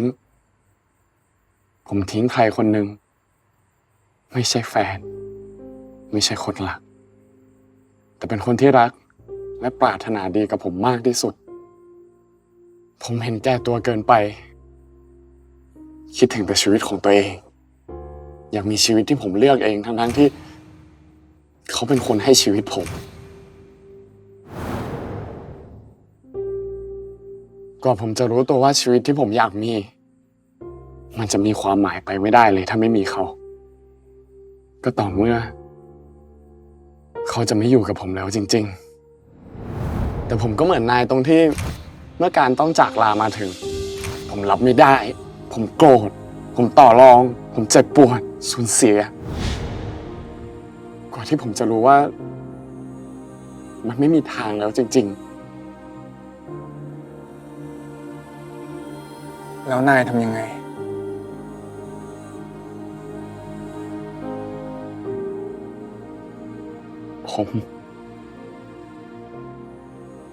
ผมบอกนายได้แค่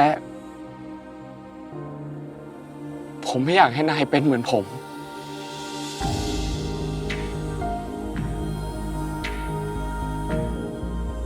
นายเป็นอะไร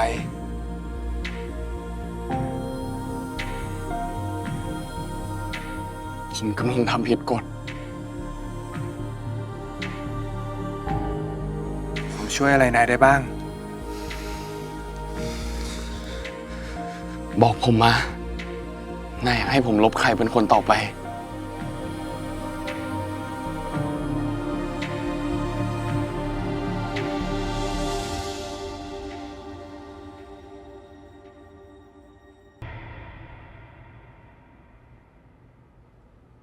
นายจะให้ผมลบผัดไทยพิทักษ์เสรี จาก relationship diagram เราทะเลาะกันครั้งแรกก็พอเรื่องนี้ การเมือง ผมรู้ว่าเรื่องนี้มันเป็นเรื่องอันตราย ใช่ อันตราย เขาถึงว่า ศาสนาหนึ่ง การเมืองหนึ่ง เลี่ยงได้ให้เลี่ยง เพื่อนเลิกคบ แฟนก็ตีกันก็พอเรื่องนี้มาเยอะแล้ว แต่นายกับเรนมันขนาดนั้นเลยเหรอ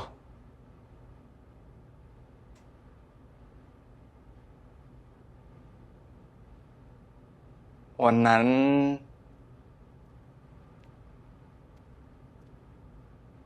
หลังจากเสร็จภารกิจมาราธอน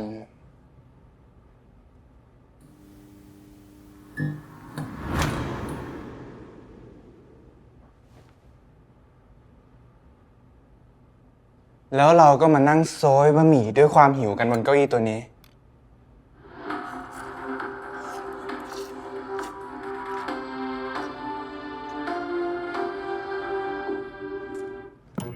เอ้า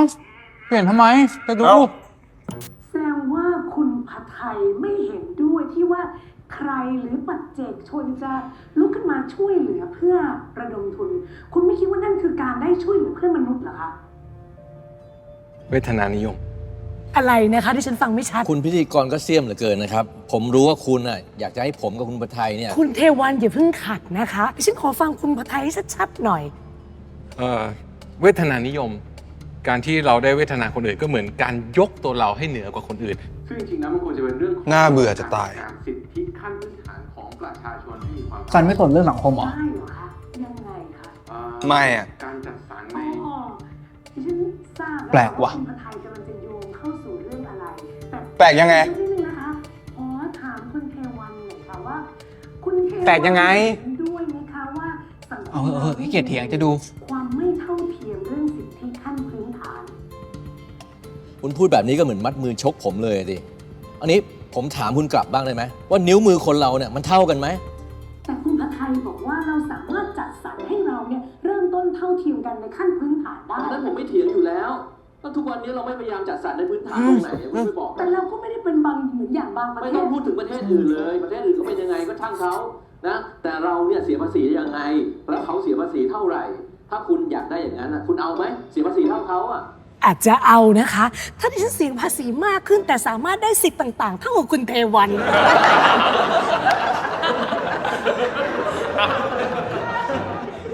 คุณก็พูดได้ เพราะว่าคุณน่ะมีรายได้สูงกว่าคนส่วนใหญ่ของประเทศอยู่แล้วที่ นั่นสิคะดิฉันก็สงสัยเหมือนกันว่าช่องว่างระหว่างรายได้ของพวกเราเนี่ยทำไมมันห่างกันขนาดนี้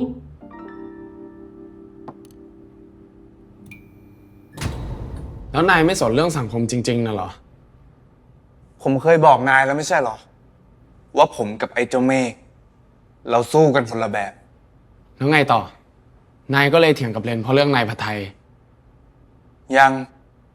ผมยังอดทนนั่งดูรายการนั้นต่อ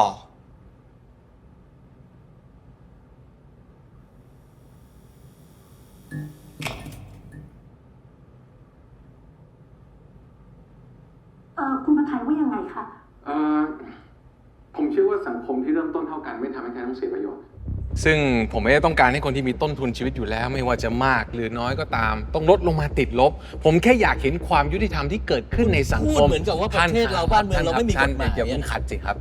ผมหมายถึงความยุติธรรมที่ ไม่ใช่แค่ที่กำหนดตามตัวบทกฎหมาย แล้วก็ไม่ใช่ความยุติธรรมที่เกิดจากการแข่งขันทางเศรษฐกิจ แต่ผมต้องการเห็น เส้นอื่นหมดพอดี ในสังคมที่เราสามารถ อะไรนะ มีพื้นฐานเริ่มต้นที่ดี เส้นอื่นหมดพอดี กินซะก่อนดี อย่างนั้นน่ะมันก็ต้องมีขอบเขตถ้าคุณปักใจเชื่อว่าคนเราต้องมีความเท่าเทียมกันนะแล้วคุณต้องคำนึงถึงพวกนั้นด้วยสิ พวกที่มัน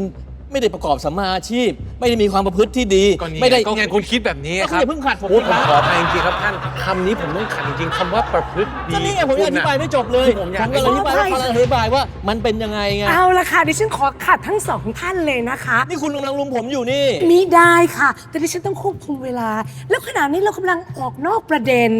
กลับมาที่คุณพัทไทยนะคะ เมื่อกี้คุณพัทไทยพูดเรื่องสิทธิขั้นพื้นฐาน ซึ่งดิฉันเชื่อว่าคุณพัทไทยกำลังจะโยงเข้าสู่เรื่องสมรสเท่าเทียม เชิญค่ะ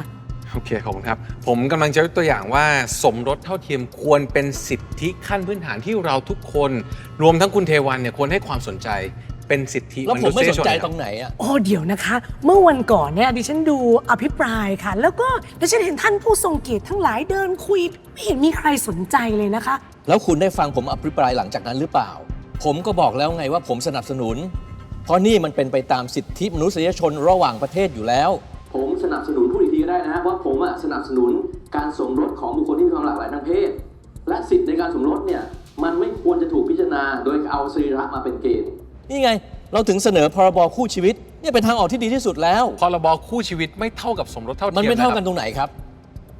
คือหลักการสมรสเท่าเทียมเนี่ยคือการที่คนเพศเดียวกันได้สมรสกันอย่างเท่าเทียมกับคนต่างเพศที่สมรสกัน ส่วนหลักการของการร่างพรบคู่ชีวิตเนี่ยคือการเปิดโอกาสให้คนเพศเดียวกันที่ต้องการจะสมรสกันได้จดทะเบียนเป็นคู่ชีวิตกันแค่จดทะเบียนเป็นคู่ชีวิตเท่านั้นนะครับ ผิดนะพูดอย่างนี้ผิดเลยฮะเขาทำอะไรได้ตั้งหลายอย่างคุณทราบไหมเขาสามารถแต่งงานกันได้ สามารถจะอุปการะเลี้ยงดูกันเองได้ และสามารถที่จะจัดการทรัพย์สินร่วมกันก็ได้ หรือจะอุปการะเลี้ยงดูบุตรบุญธรรมก็ยังทำได้ นอกจากนั้นเวลามีอีกฝ่ายใดฝ่ายหนึ่งเนี่ยเกิดเป็นบุคคลที่ไร้ความสามารถก็สามารถอนุบาลเลี้ยงดูได้ จัดการมรดกได้ และสามารถจะลงนามในการรักษาได้ด้วยนี่ครับทำอะไรได้ตั้งหลายอย่าง คุณไม่ได้ศึกษาแล้วคุณก็พูดอย่างนั้นอย่างนี้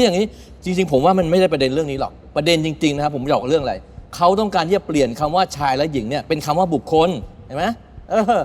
แล้วคุณน่ะตามกฎหมายเนี่ยนะตามตัวบทกฎหมายเขารับรองคำว่าสิทธิ์ของชายและหญิงเอาไว้ด้วยนะครับตามตัวบทกฎหมายก็ใช่เลยครับถ้าคุณชอบอ้างเรื่องสิทธิ์นักหนาเนี่ยนะคุณเองก็ต้องเคารพเรื่องสิทธิ์ของชายและหญิงเขาไว้ด้วยอยู่จะมาตัดออกไปได้ยังไงอ่ะแต่ใช้คำว่าบุคคลก็ไม่ได้หมายความว่าชายหญิงจะสมรสกันไม่ได้นี่คะผมว่าเราต้องทำความเข้าใจกับคำว่าสิทธินะครับ คือชายกับหญิงอยู่กินใช้ชีวิตร่วมกัน แต่ถ้าเขาไม่ได้ต้องการสถานะทางกฎหมายกฎหมายก็ไม่ได้บังคับว่าเขาจะต้องสมรสกันเขาก็มีสิทธิ์ที่จะไม่จดทะเบียนสมรสกันแต่การที่ให้คนเพศเดียวกันได้สมรสกันได้ก็เป็นสิทธิของเขาเหมือนกันนะครับไม่ใช่การบังคับแต่เป็นสิทธิที่คนเพศเดียวกันจะทำได้อย่างเท่าเทียมกับคนต่างเพศและอีกอย่างนึงนะครับคำว่าคู่ชีวิตที่ท่านได้เสนอมานั้นเนี่ยในทางกฎหมายไม่ใช่คู่สมรสนะครับและการสมรสเป็นสถานะทางกฎหมายสิทธิหลายๆอย่างกำหนดให้เฉพาะคู่สมรสเท่านั้นคือตรงนั้นน่ะเราสามารถใช้กฎหมายแพ่งนำมาใช้โดยอนุโลมได้โดยอนุโลมก็ใช่ดิครับ คือเอางี้นะผมอธิบายเรื่องกฎหมายให้คุณฟังกฎหมายนี่เขาบัญญัติขึ้นมาตามธรรมชาติของมนุษย์นะคุณเขามีไว้เพื่อสืบสารดำรงเอาไว้ซึ่งสังคมวัฒนธรรมขนบธรรมเนียมประเพณีที่สืบต่อกันมาโดยอันที่จะคุ้มครองปกป้องสิทธิ์ของชายและหญิงอยู่แล้วแล้วนี่อะไรคุณอยู่ๆคุณจะมาเปลี่ยนคุณได้คำนึงถึงมิติที่มันอยู่โดยรอบหรือยังไม่ใช่อะไรอยากจะเปลี่ยนหมดเลยแล้วผลกระทบที่เกิดกับสังคมมันจะเป็นยังไงโดยเฉพาะอย่างเช่นชุมชนคนที่เขานับถือศาสนาซึ่งมีตั้งหลายกลุ่มเนี่ยคุณคิดบ้างไหมว่าเขาจะเป็นยังไงไม่ใช่อะไรก็เปลี่ยนเราอยู่ในสังคมพหุวัฒนธรรมนะคุณ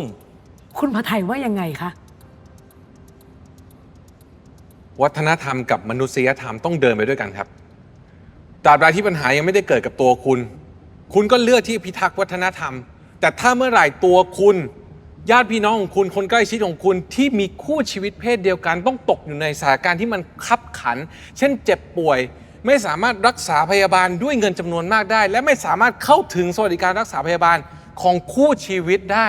เพราะไม่ใช่สถานะคู่สมรสที่รับรองโดยกฎหมายในนาทีชีวิตของคนที่คุณรักเช่นนี้แทนที่คุณจะเอาเวลาอันแสนมีค่าของคุณไปอยู่กับคนที่คุณรักคุณกลับต้องมาต่อสู้กับระบบที่มันไม่เท่าเทียมเพื่อเรียกร้องให้มีการใช้กฎหมายโดยอนุโลมงั้นเหรอครับกฎหมายมนุษยธรรมกับสิทธิมนุษยชนคือความเท่าเทียมครับ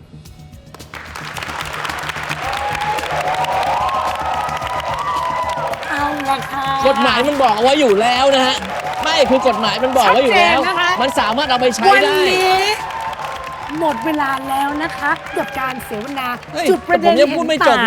ขอขอบคุณคุณเทวันวงเทวาและคุณพระไทยมากค่ะขอขอบคุณทุกท่านที่อยู่ในห้องส่งวันนี้แล้วก็ทุกคนบนแพลตฟอร์มออนไลน์นะคะเราพบกันใหม่สัปดาห์หน้าเวลาเดิมสวัสดีค่ะ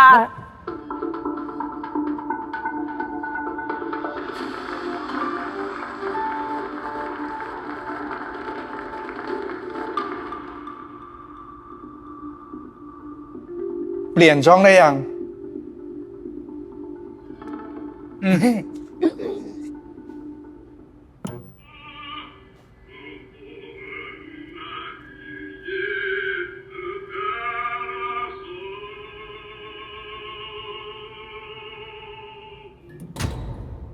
ก็จบลงด้วยดีนี่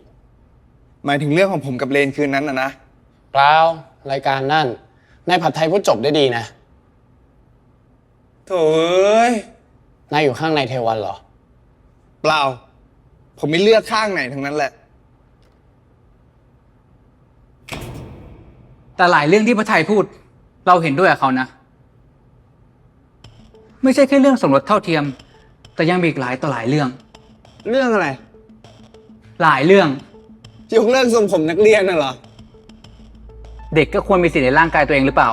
เราแค่อยากแหกกฎนะดูผมสิตอนเด็กร้องอยากไว้ผมยาวแล้วตอนนี้เป็นไงพันแค่หาตัวเองเจอมากกว่าแต่แค่ภายนอกนะแต่ภายในนะทำไมภายในมันเป็นยังไงไม่มีจุดยืนผมไม่มีจุดยืนแล้วที่ยืนอยู่เป็นตัวเป็นตนได้ขนาดนี้นี่ไม่มีจุดยืนเหรออย่าเอาเรื่องที่ผมไม่เลือกข้างทางการเมืองอย่ามาพูดเรื่องนี้ก็ดีกว่าถ้าพูดแล้วทะเลาะกันนะใครเลิกเปลี่ยนเปล่าเลนนั่นแหละเป็นคนเริ่มหยุดไม่มีจุดยืนผมไม่มีจุดยืนแล้วที่ยืนอยู่เป็นตัวเป็นตนได้ขนาดนี้นี่ไม่มีจุดยืนเหรอ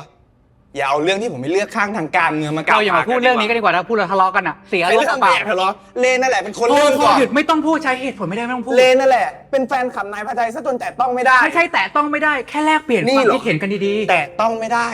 พูดถึงนายพระไทยไรเลนโมโหทุกทีไม่ได้โมโหแต่นี่มันก็แค่สวมบทบาทใช่บทบาท มันก็แค่สวมบทบาทสร้างคาแรคเตอร์ให้มีจุดขาย การเมืองการตลาดโลกมายา มันก็เหมือนกันนั่นแหละซันไม่เชื่อใครทั้งนั้นแหละ งั้นก็อยู่ปิดหูปิดตาไปแล้วกัน ไม่ต้องสนว่าใครทุกข์ใครเดือดร้อน ขอแค่ตัวเองอยู่สบายก็เป็นพอ อ๋อ ไอ้ที่ตัวเองลำบากอยู่ทุกวันเนี้ย ก็ยังไม่ยอมรับรู้อีกว่าเป็นเพราะระบบ อะไรวะ เถียงกันเรื่องการเมืองแค่นี้ทำไมต้องกลายเป็นเรื่องใหญ่เรื่องโต จะบ้าหรือเปล่า แล้วนั่นจะไปไหน อยู่คุยกันให้รู้เรื่องกันดิวะ เวลาซันไลท์สติ พูดเท่าไหร่ก็ไม่รู้เรื่องหรอก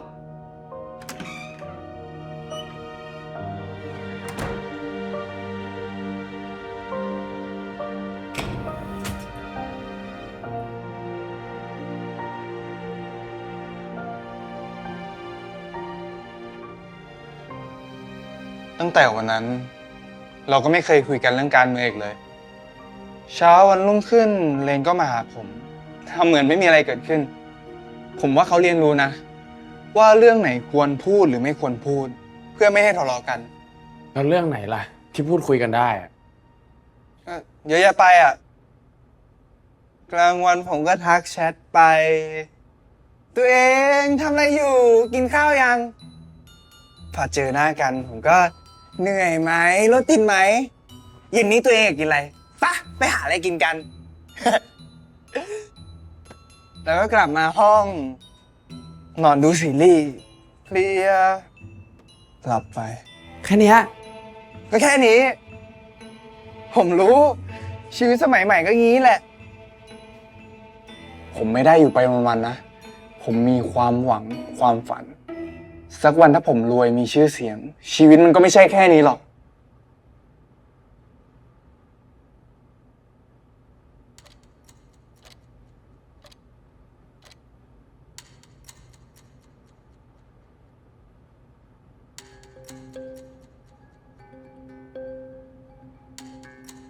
นายอยากให้ผมลบผัดไทยพิทักษ์เสรีจริงๆเหรอ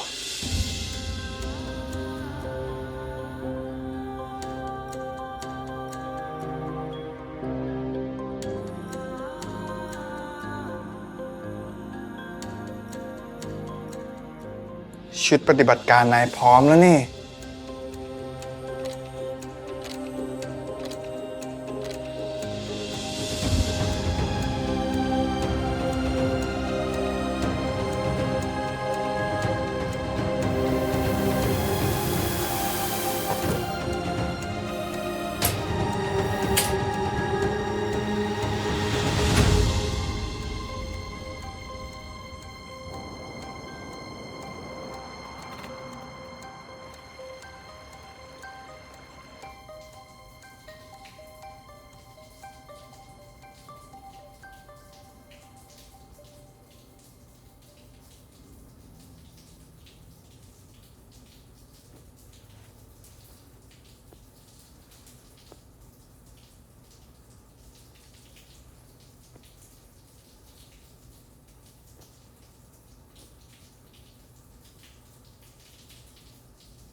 อรุณสวัสดิ์ครับผม ผมนำดอกไม้มาส่งครับผม เฮ้ย ขอบใจนะ ดอกนี้ไม่มีชื่อเหรอ คุณรู้ได้ยังไงครับว่าดอกกุหลาบดอกนี้มีชื่อ อ้าว ก็นายตั้งชื่อให้กุหลาบทุกดอกไม่ใช่เหรอ ใช่ครับ ดอกนี้ชื่อจูดี้ครับ อ๋ออุ้ย แต่อย่าบอกใครนะครับว่าผมตั้งชื่อให้ดอกกุหลาบ อ้าวทำไมอ่ะ ผมไม่อยากให้ใครหาว่าผมเป็นคนประหลาดนะครับ เดี๋ยวเขาจับเอาผมไปรักษา งั้นผมลาก่อนนะครับ โชคดีครับ อ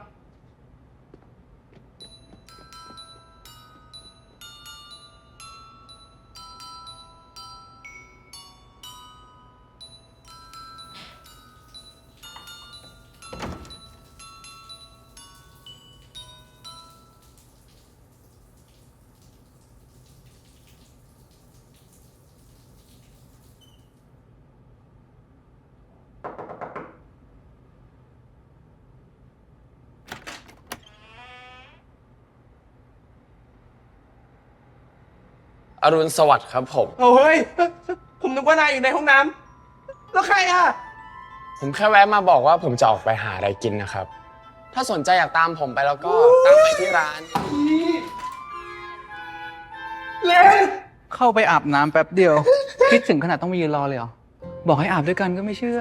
คิดถึงสิคิดถึงเดี๋ยวจะไปรอก่อนวันนี้เล่นอยู่กับซันทั้งวันเลยได้ไหมอย่าไปไหนเลยนะ อ๋อจริงๆไอเด็กคนนี้ พี่สายแล้วนะ นะซันไม่ยอมให้ไปไหนจริงๆด้วย ไม่ได้หรอก เดี๋ยวพ่อด่า ไว้คืนนี้จะกลับมาแก้แค้น นายโดนจัดหนักแน่ เตรียมตัวไว้เลย ไม่ต้องรอถึงคืนนี้หรอกซันยอมให้แก้แค้นตอนนี้เลย ท้าเหรอ ปล่อยมาละ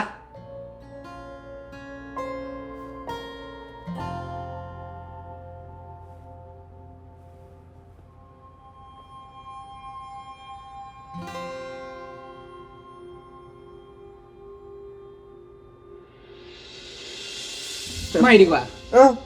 พี่สายแล้ว พี่ต้องรีบไปทำงาน ไปสายก็ไม่เห็นเป็นไรเลยนี่ ร้านกาแฟไม่หนีไปไหนหรอก ร้านกาแฟไม่หนีไปไหนหรอก หลังโควิดก็แล้ว พ่อก็ยังไม่ยอมให้เปิดใหม่อยู่ดี พี่ก็ไม่อยากทำบริษัทพ่อนักหรอก น่าเบื่อจะตาย ต้องคิ้วกระเป๋าคอยเดินตามพ่อซอกต้องคอยไหว้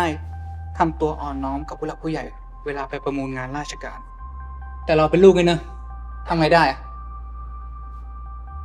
นี่เลนไม่ได้เปิดร้านกาแฟมานานเท่าไหร่แล้วเนี่ย ตั้งแต่โควิดอะ3 ปีแล้วมั้ง เดี๋ยวว่าจะพูดกับพ่ออยู่เหมือนกัน รอผ่านงานใหญ่นี้ไปก่อน ถ้าได้งานเนี้ย พ่อคงอารมณ์ดีขึ้นแหละ เหมาเจ้าเดียวทุกจังหวัด พ่อบอกงานนี้ไม่น่าพลาด เพราะเราก็เสนอให้ท่านแบบใจปั้มสุดเหมือนกัน ดาวก็ช่วยพูดกับพ่อเขาด้วยเหมือนกัน ท่าน ดาว ดาวเขาบอกว่าพ่อเขาคงมีอำนาจอีกหลายปีแหละ พ่อพี่ก็เร่งนักหนา อยากให้รีบแต่งซะเร็ว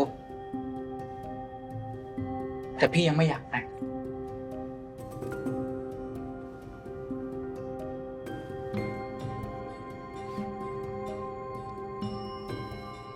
ก็เพราะว่ากลัวไม่มีเวลา จะสนุกกับซันนี่แหละ เลนนะจะแต่งงาน Marriage with benefit เราอยู่ในโลกที่ทุกอย่างต้องคิดถึงแต่ผลประโยชน์ แม้แต่เรา Friend with benefit Friend with benefit ต่างกันแค่ Married with benefit ผลประโยชน์ก็คือเงิน แต่ Friend with benefit ผลประโยชน์ก็คือ ไม่อยากจะเชื่อ เลนนะจะแต่งงาน มันก็แค่กฎของสังคมนะซัน เรายังไม่ได้ก้าวหน้าขนาดที่จะยอมรับอะไรที่มันแตกต่างไปมากกว่านี้ เป็นไปได้ยังไงวะ มันเป็นไปแล้ว เป็นมานานแล้ว แล้วเราก็อยู่กับมันมาได้นี่แบบไม่เดือดร้อน ถ้าไม่คิดอะไรมาก เอาล่ะ พี่ต้องไปแล้วเรื่องนี้ว่าไงอะ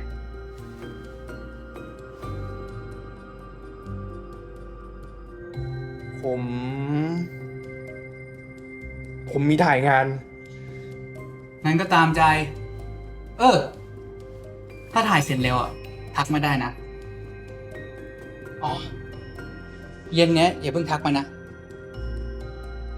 เพิ่งเข้าอยู่กับดาว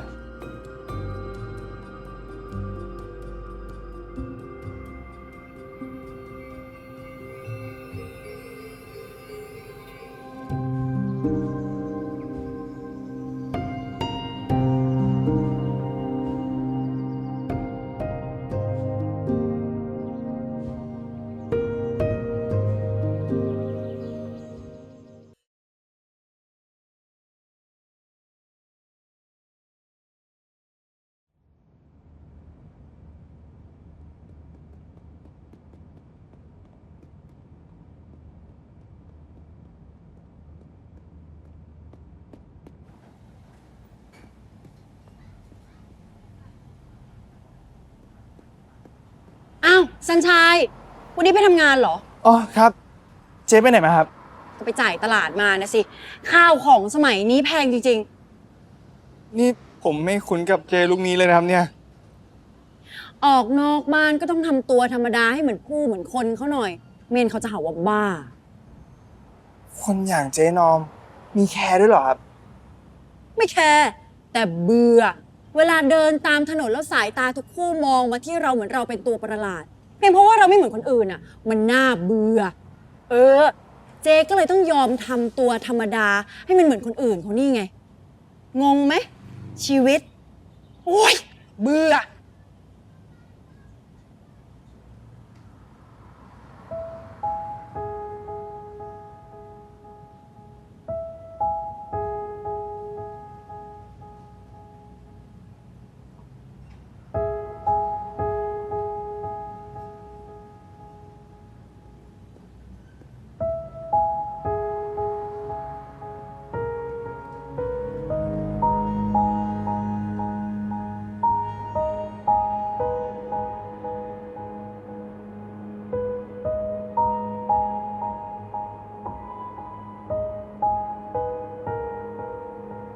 เป็นไงบ้างครับคุณซันชัย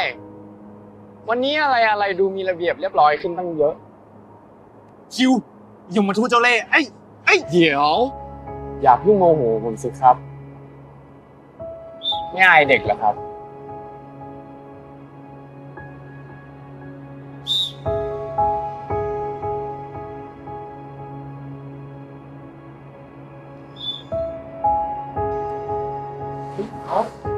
เฮ้ยน้องคนนั้นอาจกำลังส่งสัญญาณบางอย่าง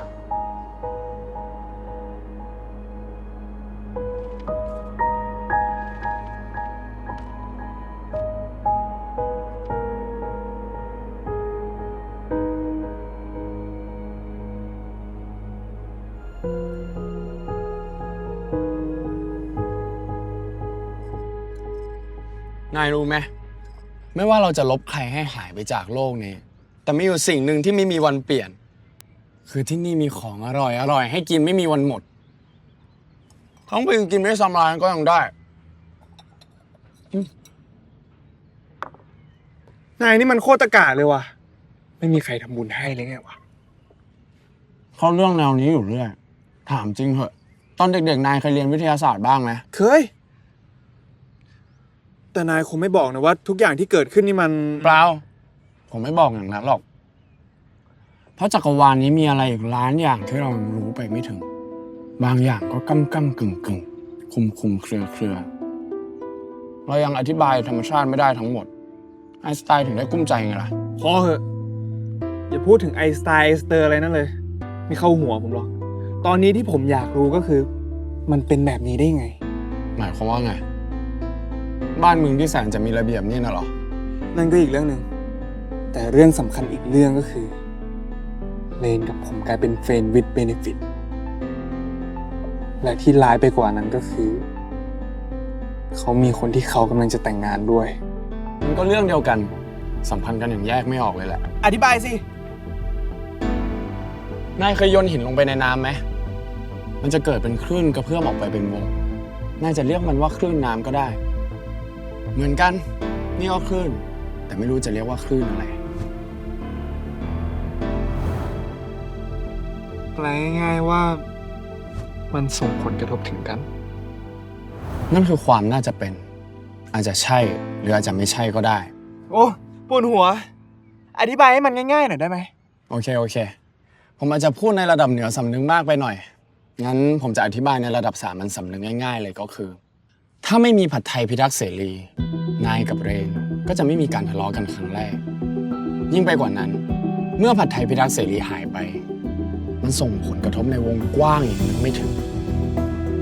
ไม่ใช่แค่ชีวิตนายแต่วิธีคิดเรื่องความแตกต่างของผู้คนในสังคมไม่ดีหรอไม่มีเขาสักคนก็ไม่มีคนคิดต่างนายก็เห็นแล้วนี่ทุกอย่างเป็นระเบียบเรียบร้อยดิบ้านี่มันบ้าที่สุดไม่มีใครสามารถแสดงตัวว่าแตกต่างทุกคนต้องเหมือนกันไปหมดใช้ชีวิตอยู่ในกรอบปลอดภัยดีนายรู้อยู่แล้วใช่ไหมว่ามันต้องลงเอยแบบเนี้ยบอกแล้วไงผมไม่รู้แต่นายดูเหมือนรู้ ทุกครั้งนายเหมือนรู้ นายไม่ได้มาช่วยผม แต่นายกำลังแกล้งทำให้ผมเป็นบ้าไปเรื่อยกับไอ้เกมอธิษฐานบ้าบออะไรของนายเนี่ย ใจเย็น นายกำลังโมโหอีกแล้วนะ ผมขอย้อนกลับไปที่ผลของคำอธิษฐานก่อนหน้านี้ได้ปะ ที่เรนไม่รู้จักนายและนายจะเริ่มต้นใหม่ ใช่ ผมจะเริ่มต้นใหม่ เสียใจ นายหมดโอกาสนั้นไปแล้ว ทำไมอ่ะ ใครเป็นคนตั้งกติกา ผมเตือนนายแล้ว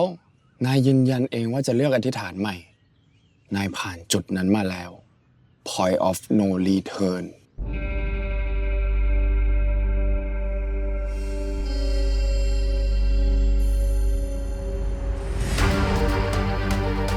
ผมยังเหลือโอกาสอีกกี่ครั้งนะ 4 ครั้ง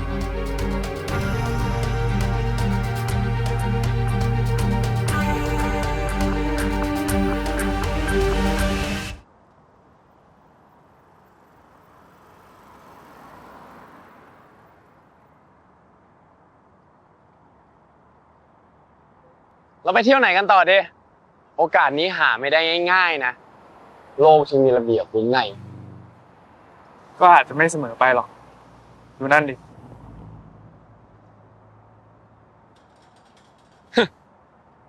ผู้ท้าทายอย่างแท้จริงเรานั่งฟังแถวๆนี้เถอะ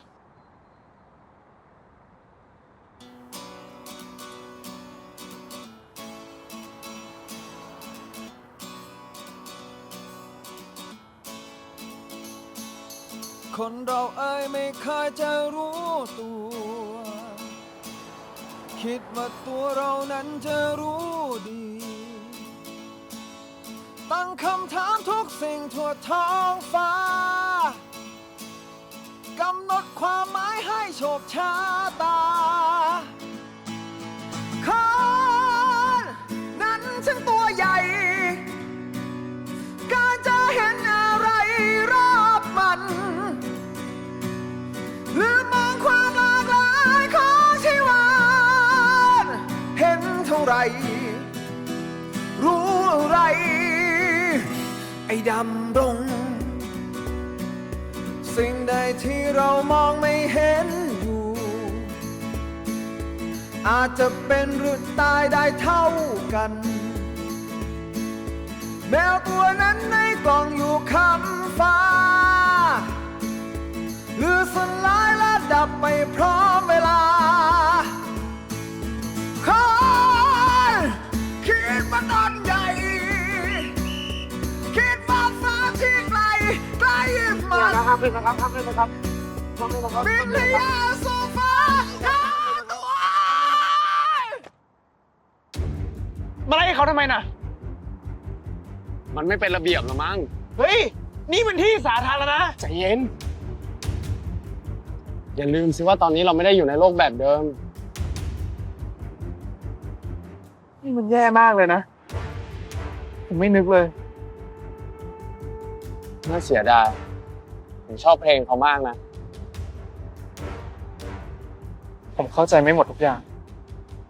แต่ต้องยอมรับว่าเขาเป็นศิลปิน สำหรับนายอะไรคือความหมายของศิลปินหรอ มนุษย์พิเศษที่มีสายตาไว้มองเห็นสิ่งที่คนธรรมดามองไม่เห็น แล้วนายล่ะ นายก็เป็นศิลปินไม่ใช่หรอ ถ้าด้วยคำเรียกด่านดื้อผมก็คงใช่ แต่ถ้าด้วยความหมาย ผมยังไม่เข้าใกล้เลยสักนิด แต่ที่นี่ไม่มีที่ให้ศิลปินซะแล้ว น่าเสียดาย น่าเสียดายป่ะเราไปไหนกันต่อดิ จากที่นี่เถอะ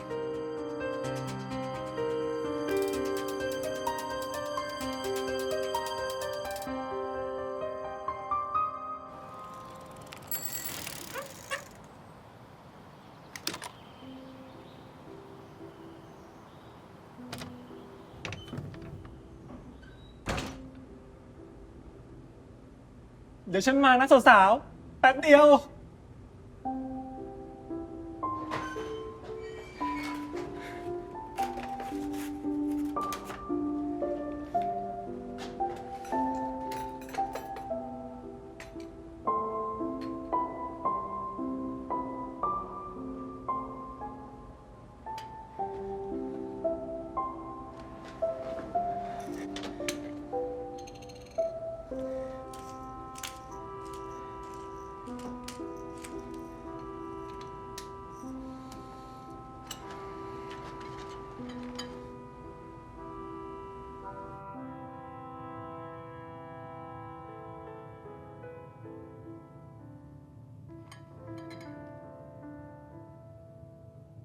พี่เต้ครับ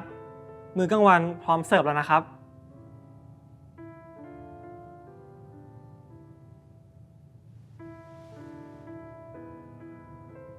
กลับมาแล้วเหรอ วันนี้มีอะไรกินบ้าง สลัดผลไม้ครับ กับน้ำส้มคั้น แล้วได้จัดการตามสูตรหรือยัง ไม่พลาดครับ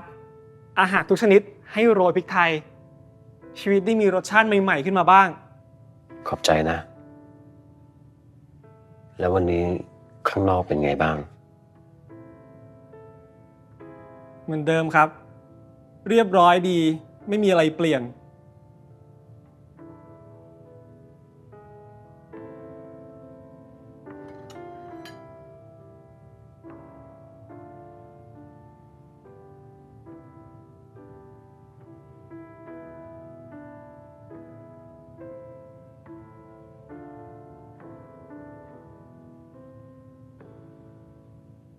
เป็นไงบ้างครับ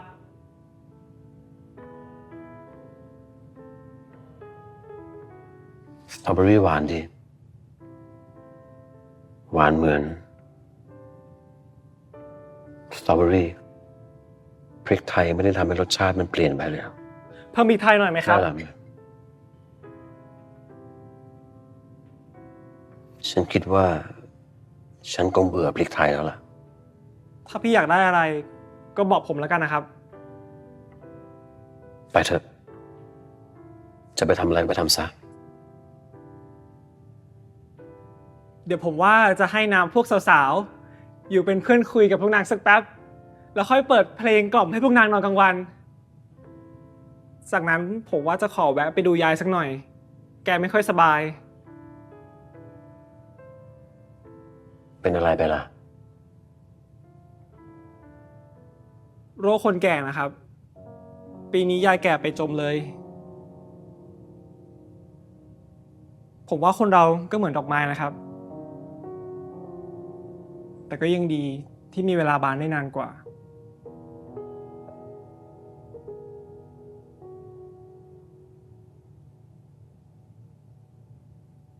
ออกไปก็ปิดร้านดีๆนะ แล้วติดป้ายไว้ด้วย ว่าจะกลับมาเมื่อไหร่เผื่อมีลูกค้าผ่านมา ครับผม ระวังตัวดีๆด้วยล่ะจะไปทำอะไรประหลาดๆให้ใครเขาเห็นล่ะ ไม่ต้องห่วงครับ วางใจผมได้เลย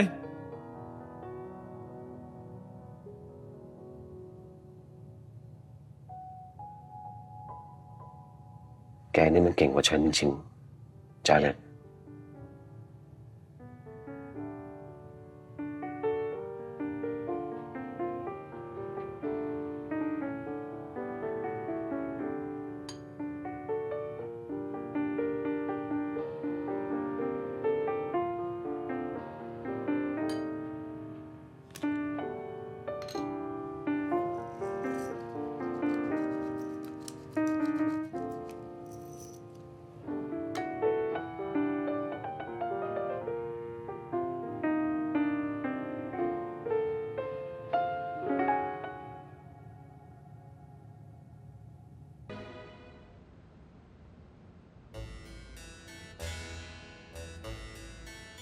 นี่ผมจะมีกุหลาบจนครบ7 ดอกเลยไหมเนี่ย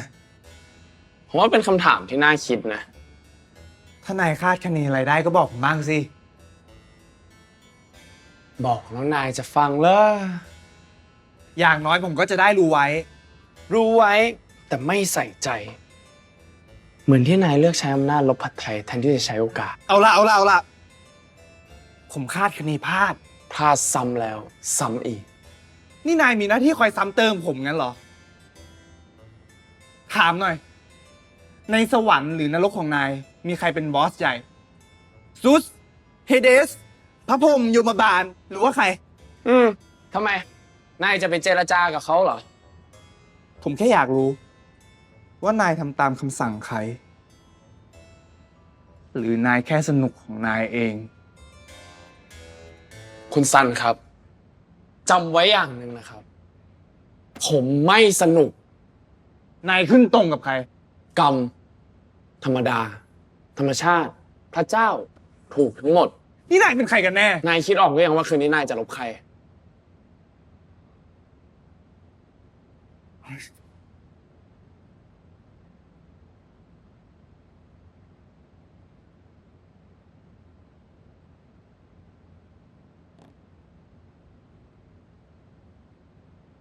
สวัสดีครับพี่โอซ่า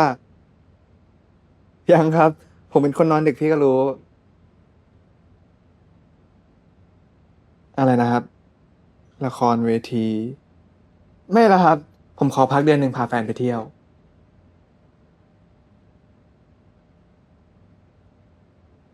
เล่นเมื่อไหร่นะครับ พฤษภาเลยเหรอครับไม่ติดอะไรนะครับ ครับ ผมลองไปอ่านดูก็ได้ครับ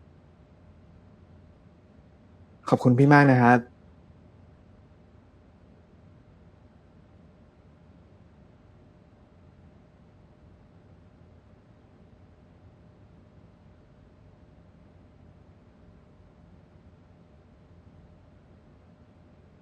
งานเข้าเหรอ พี่เอลซ่า คอยหางานป้อนให้ผม นี่ขนาดผมบอกเลยนะว่า ขอพักงานเดือนหนึ่งจะพาแฟนไปเที่ยว แต่ก็ไม่แน่นอนแล้วนี่ นายน่าจะรับงานนะ ดีกว่าอยู่เปล่าๆแล้วฟุ้งซ่าน ปากเสีย ผมยังมีโอกาสอยู่นะ งานตั้ง2 เดือนข้างหน้า แต่พี่เอลซ่าอยากให้ผมไปออดิชั่นวันพรุ่งนี้ แล้วนายจะไปไหม ก็รับปากเขาไว้แล้วอ่ะ ขอผมไปด้วยคนดิ ผมอยากไปดูนายแสดงอ่ะ แค่ออดิชั่น ฮะ ขัดเรื่องนักแสดงนะเขาจะเลือกผมหรือเปล่าก็ไม่รู้ หรอ ละครเรื่องอะไรอ่ะ จริง ลืมถามไป เผื่อมีบทเด่นๆให้ผมได้เล่นบ้าง เจ้าเล่ห์อย่างนายนะ ต้องเป็นตัวโกง ครับพระเอก เอาล่ะ บอกได้เลยยังว่าคืนนี้พระเอกจะให้ตัวโกงฆ่าใคร พูดซะน่ากลัวข้านั่นดิ ความจริงมันน่ากลัวกว่านั้น เพราะมันยิ่งกว่าฆ่า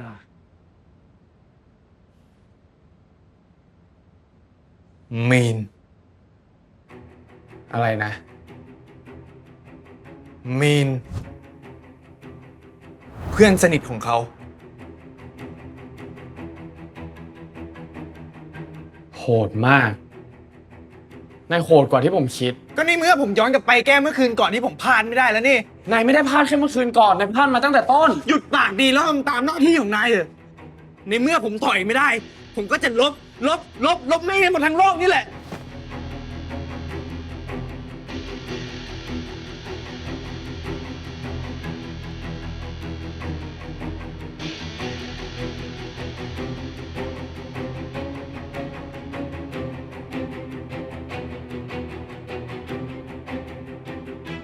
ผมเป็นห่วงนายนะ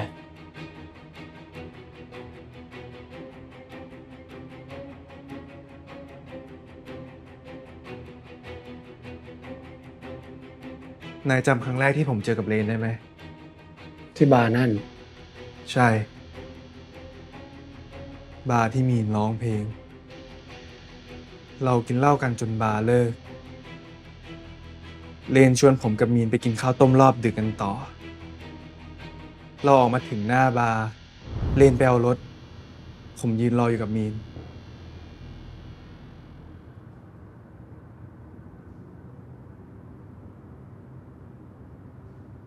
เมื่อกี้เรนบอกว่าน้องเรียนการแสดงเหรอ ครับ มาหาวัตถุดิบ ครับ แล้วนี่เจอละ คิดว่างั้นครับ นี่นะน้อง ชื่ออะไรนะเราอะ สัญชัยครับ Sunshine on my shoulder makes me happy หวังว่าเพื่อนพี่คงจะไม่ใช่วัตถุดิบให้น้องฝึกการแสดงหรอกนะ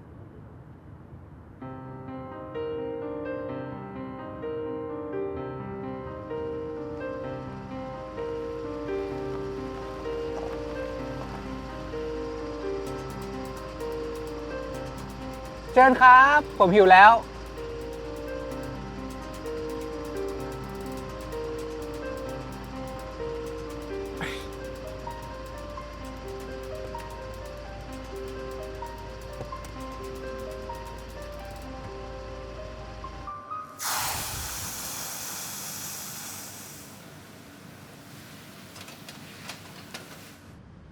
พี่กับเลเนี่ยเป็นเพื่อนกันตั้งแต่สมัยประถมสนิทกันจนคนหาว่าเป็นแฟนกันด้วยซ้ำ ตลกดีเหมือนกัน บางทีมีนก็แกล้งเล่นเป็นแฟนเพื่อกันคนเข้ามาจีบ ฉันก็เลยนกหมดเลย เพราะว่ามีแต่คนเข้าใจว่าฉันน่ะเป็นแฟนกับเธอ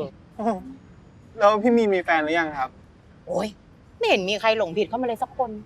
อยู่กับเพื่อนแบบนี้ดีแล้ว เอ้าแล้วถ้าเพื่อนมีแฟนอ่ะ ฉันก็ต้องนอนกอดหมอนข้างคนเดียวอย่างนี้เหรอ โอ้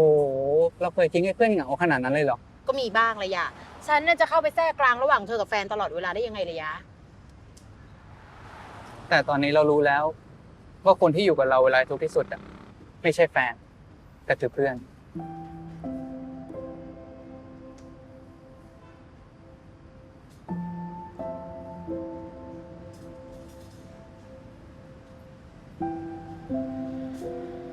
เอ้าเฮ้ยไม่เอานะ ดีอีกแล้ว กินดีกว่า อ่ะ นี่ฉันให้แขกก่อนเลย คนแรกเลยใช้เพื่อนที่น่ารักของฉัน อ่ะ โอ้ยขอบคุณครับ ครับ อ่ะอันนี้ของพี่มีน กระเทียมอีกเหรอก ระเทียม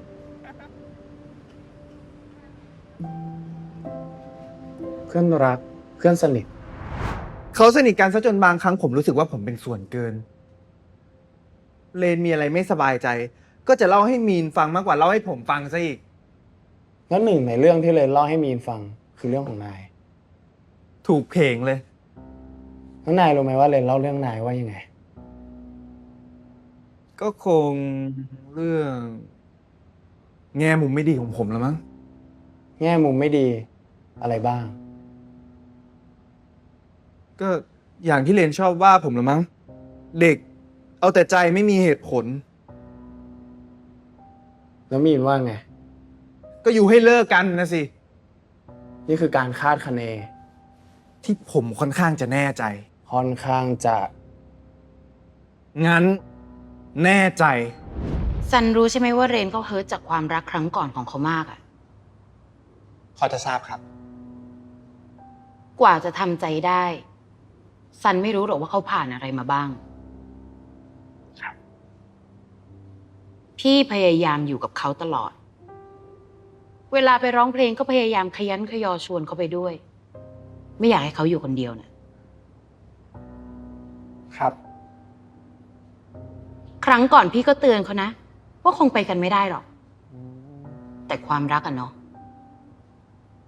แล้วครั้งนี้พี่มีนได้เตือนเขาอีกครั้งหรือยังครับ ซันคิดว่าพี่ควรเตือนเขาไหมล่ะ ผมว่าพี่มีนเตือนตัวเองก่อนดีกว่าครับ ว่าอย่ายุ่งกับชีวิตเพื่อนให้มากเกินไป เพื่อนหาแฟนได้อีกคนแล้ว พี่ก็น่าจะดีใจกับเพื่อนนะครับเพราะพี่ยังหาไม่ได้สักคน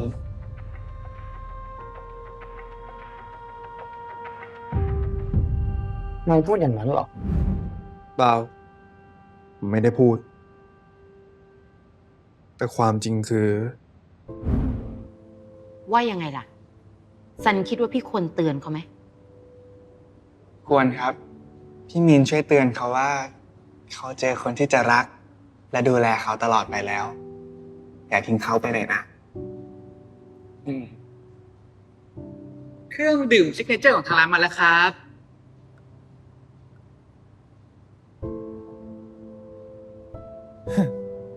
เป็นไงล่ะ ผมเป็นฝ่ายถูกทิ้งซะเอง อยากรู้นักว่ายายมีนไปเตือนยังไง ก็เขาเป็นเพื่อนรักกันนี่ ใช่ เพื่อนรัก มาคิดดูอีกที มีนน่ะ ทั้งรักทั้งห่วงเลยแหละ แล้วนายเคยรักเพื่อนคนไหนมากเท่านั้นไหม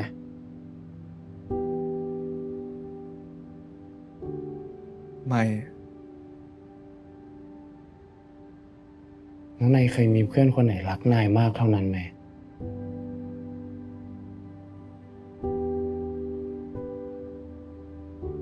ไม่ เพราะนายไม่มีเพื่อนไงล่ะ นายถึงไม่ได้เห็นความสำคัญของเพื่อน จริงไหม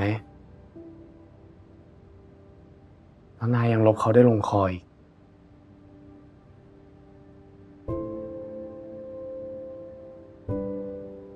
แล้วนายมีทางเลือกอื่นให้ผมไหมล่ะ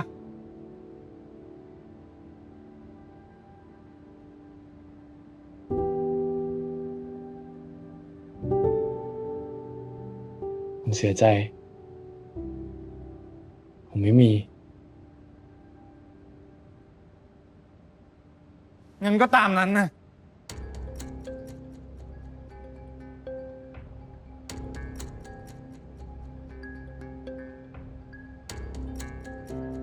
ผมเสียใจ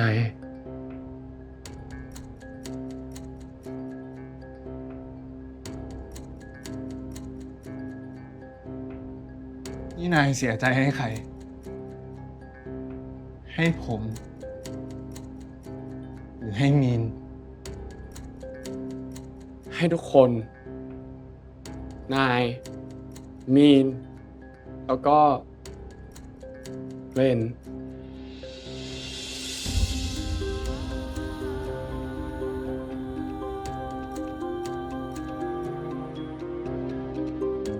Happy birthday to you Happy birthday to you Happy birthday Happy birthday Happy birthday to you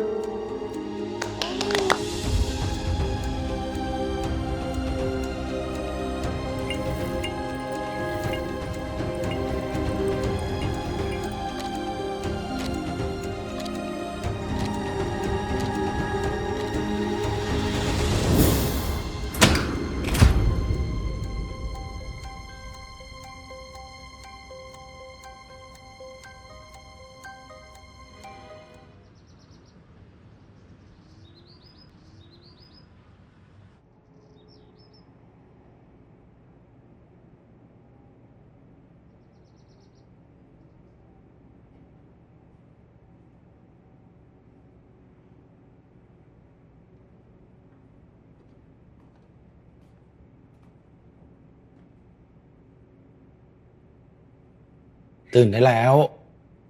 วันนะ นี่มันสายแล้วนะครับคุณสัญชัย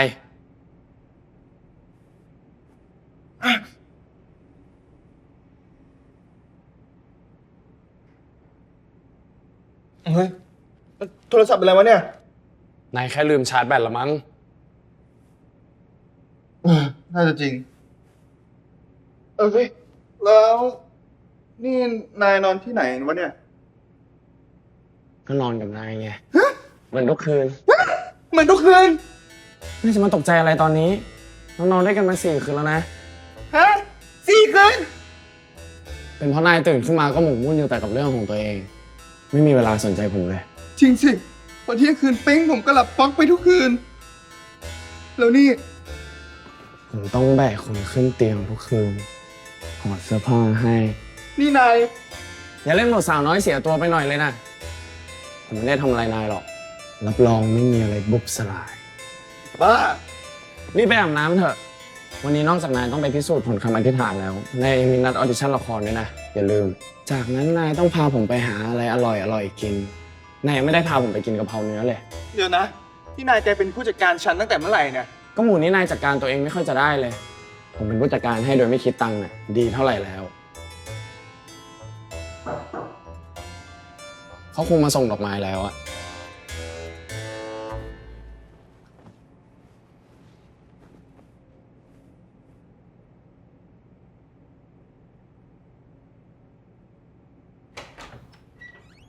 อรุณสวัสดิ์ครับ สุขสันต์วันที่ 11 กุมภาพันธ์ ผมพาเอมิลี่มาส่ง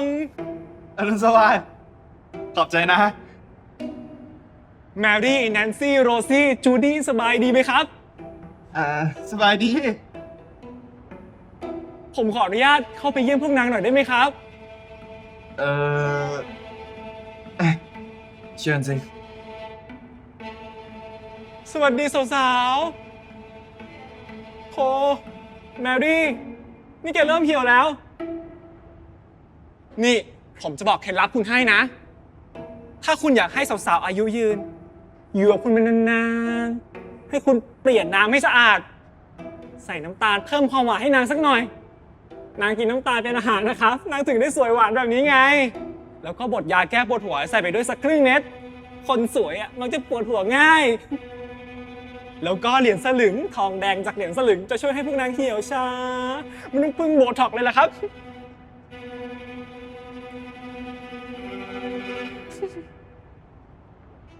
ดอกไม้ก็เหมือนคนล่ะครับ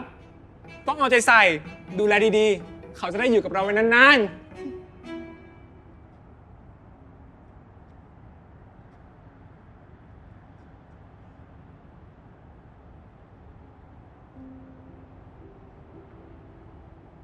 แต่ตอนนี้ยายของผมก็ไม่สบาย ยายเหี่ยวแล้วก็ปวดหัว กินยาแก้ปวดหัวก็ไม่หาย แต่ผมไม่ได้ยายกินน้ำตาลกับเหรียญสลึงแล้วนะครับอุ้ย คุณยายไม่สบายเป็นอะไรหรอ ยายผมเป็นคนแก่นะครับ ยายแก่ลงทุกวันเลย เธอคงรักยายมากใช่ไหม ที่สุดเลยฮะ ขออวยพรให้คุณยายแข็งแรงขึ้นไวๆ อยู่กับเธอไปอีกนานๆนะ ขอบคุณครับ ดูแลคุณยายให้ดี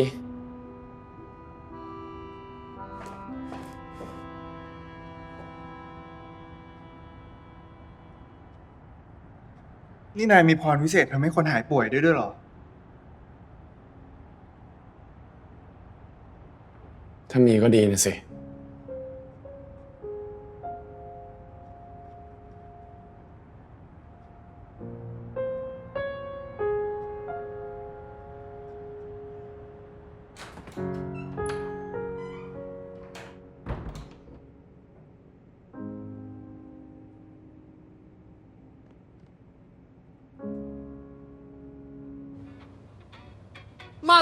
มาแล้วกี่ท่านแล้วครับเนี่ย โอ้โหแป๊บเดียว45ท่านแล้วนะครับ สวัสดีทุกท่านเลยนะครับ สวัสดีคุณไอคุณหลินจือ คุณตุ๊ตู่คุณเบาหวิว แล้วก็คุณโรมานอฟนะครับพบกับผมกรดแห่งร้านเอซิดเลยกันตามสัญญานะครับ วันนี้ก็วันที่11กุมภาพันธ์แล้วนะครับอีกไม่กี่วันก็จะวันวาเลนไทน์แล้วมีที่หลบ PM 2.5 ฉลองวาเลนไทน์กับแฟนหรือยังเอ่ยถ้ายังอย่าลืมร้านเอซิดเลนนะครับ ไหนใครคอมเมนต์อะไรบ้างเอ่ยไม่มีคนฉลองด้วยทำไงคะ ไม่ต้องห่วงนะครับเหลือตั้ง3วันยังหาทันหรือถ้าไม่ทันจริงๆกรดคนนี้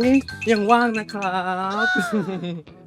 หนี PM 2.5 เพราะว่ากลัวปอดพังแต่มาเจอฝนกรดไม่รู้อะไรจะพัง ไม่ต้องห่วงนะครับไม่มีอะไรพังอย่างแน่นอนกลัวโดนกัดทะลุทะลวงจัง ผมอะไม่กัดนะครับแต่ทะลุทะลวงไหมเนี่ยไม่แน่ และนี่สมาชิกใหม่ของร้านเอซิดเลนครับเฮ้ยน้องเพรียวหนุ่มน้อยหน้าหวานเพิ่งมาทำงานกับเราวันนี้เองครับ อันไหนแนะนำตัวกับกล้องหน่อยสิเพรียว สวัสดีครับเพียวนะครับ กาแฟอะผมอาจจะชงไม่ค่อยอร่อย แต่เรื่องอ่อยอะผมอร่อยกว่ากาแฟแน่นอนครับ เฮ้ยทำไมพูดอย่างนั้นเหรอวะต้องบอกว่าที่เอซิดเลนอร่อยทั้งคนทั้งกาแฟถึงจะถูก อันไหนใครอยากชิมน้องเพรียวเอ้ยกาแฟฝีมือของน้องเพรียวกดหัวใจให้เรารัวๆหน่อยครับ ไงเพียวพี่เลนอยู่ในร้านเหรอ เอาเฮ้ยผมกำลังไลฟ์อยู่โอ้โหเฮ้ยโอ้โหไปตามที่อะไรเนี่ย ขอโทษด้วยนะครับ เอาอะไรมาขัดหน้ากล้องทำไมเนี่ยโอ้โหผมไลฟ์อยู่แย่งซีนมากเลยคน นี่เขาตกแต่งร้านใหม่แนวนี้ก็ดูดีเหมือนกันนะเนี่ย รับอะไรดีครับ อเมริกาโน่เย็นครับ มาทำงานไหนเหรอ ไม่คุ้นหน้า อย่าลืมสิ โลกอาจจะไม่เหมือนเดิม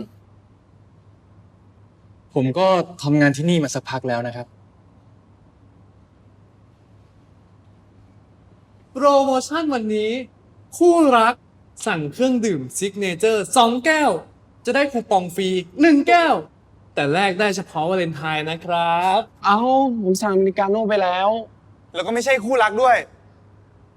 นี่เลนอยู่ไหน เลนไหนอะ เลนอยู่ไหนวะพี่โอเลนไหนครับ แล้วพี่รู้จักชื่อผมได้ไงเนี่ย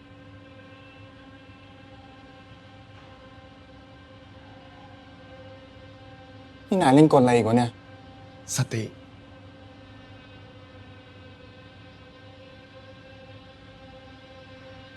เลน เจ้าของเลนเมเกอร์ อยู่ไหมครับ ไม่อยู่ เพราะว่าไม่มี มีแต่ผมกรด เจ้าของร้านเอซิดเลนครับ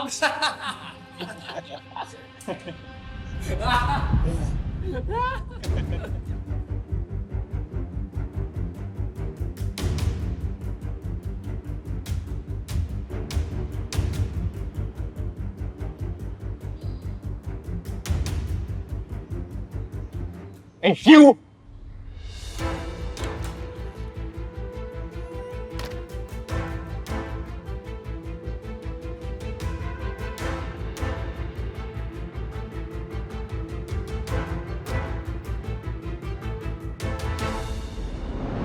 ได้สัมผัสผ่านลม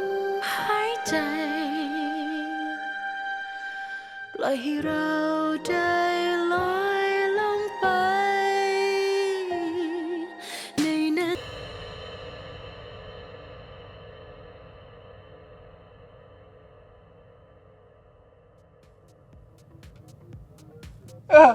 นี่เขาตกแต่งร้านใหม่แนวนี้ก็ดูดีเหมือนกันนะเนี่ย รับอะไรดีครับ อเมริกาโน่เย็นครับ มาทำงานใหม่เหรอ ไม่คุ้นหน้า อย่าลืมสิ โลกอาจจะไม่เหมือนเดิม ผมก็ทำงานที่นี่มาสักพักแล้วนะครับ โปรโมชั่นวันนี้ คู่รักสั่งเครื่องดื่มซิกเนเจอร์2 แก้ว จะได้คูปองฟรี 1 แก้ว แต่แลกได้เฉพาะวาเลนไทน์นะครับ เอ้า ผมสั่งอเมริกาโน่ไปแล้ว แล้วก็ไม่ใช่คู่รักด้วย นี่เลนอยู่ไหน เลนไหนอะ เลนอยู่ไหนวะพี่โอ เล่นไหนครับ แล้วพี่รู้จักชื่อผมได้ไงเนี่ย นี่นายเล่นกลอะไรอีกวะเนี่ย สติ เลน เจ้าของเลนเมเกอร์ อยู่ไหมครับ ไม่อยู่ เพราะว่าไม่มี มีแต่ผมกรด เจ้าของร้านเอซิดเลนครับ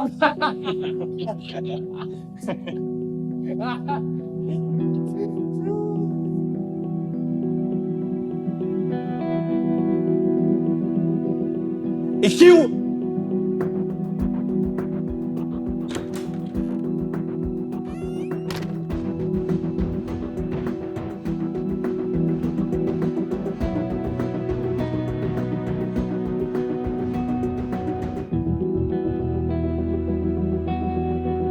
อ่ะ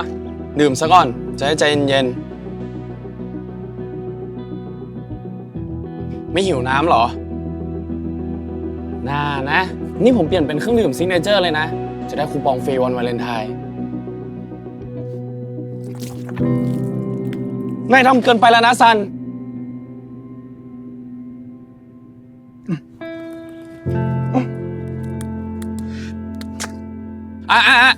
อย่าทำลายข้าวของ นายยังไม่มีเงินซื้อรุ่นใหม่นะ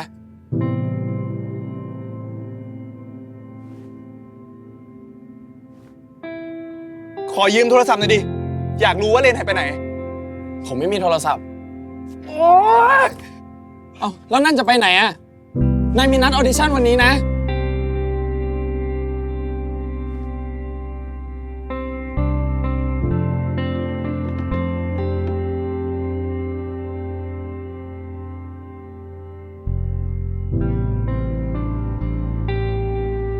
นายยังไม่เรียนรู้อีกเหรอ ว่าใช้ลงไปก็ไม่เกิดประโยชน์อะไรอ่ะ นี่มันก็แค่โลกหนึ่งที่เป็นผลจากคำอธิษฐานหนึ่งของนายเอง เพียงแต่ผลมันไม่ใช่อย่างที่นายคิด นายยังมีโอกาสอีก3 คืนอย่าลืมดิ ขอพูดอะไรตรงๆนะคิว ผมเริ่มไม่ไว้ใจนายมากขึ้นทุกทีที่นายบอกว่านายคือยมทูตคิวปิดไรนั่นน่ะ ผมเชื่อว่านายไม่ใช่คน แต่นายเป็นอะไรกันแน่ นายมาหาผมทำไม นายต้องการอะไรจากผม สวรรค์หรือนรกส่งนายมาทำไม ถ้านายเป็นกรรมเทพ ปีกในสอน นายเอาแต่หลอกให้ผมลบคนไปเรื่อยๆนายหลอกให้ผมฆ่าคนนายมันปีศาจแท้ๆไม่มีอะไรปนเลยสักนิดเดียวไปให้พ้นเกลียดมึง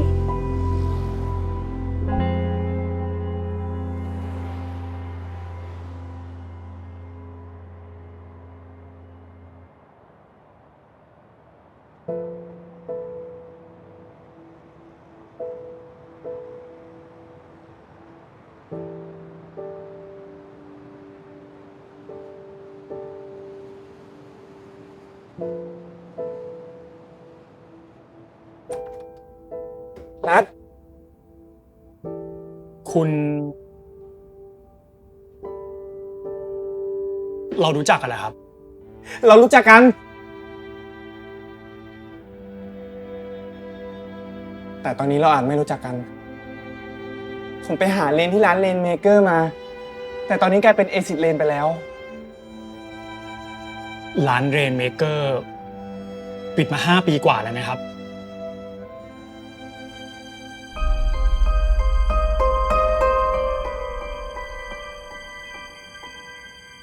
แล้วตอนนี้เลนอยู่ที่ไหน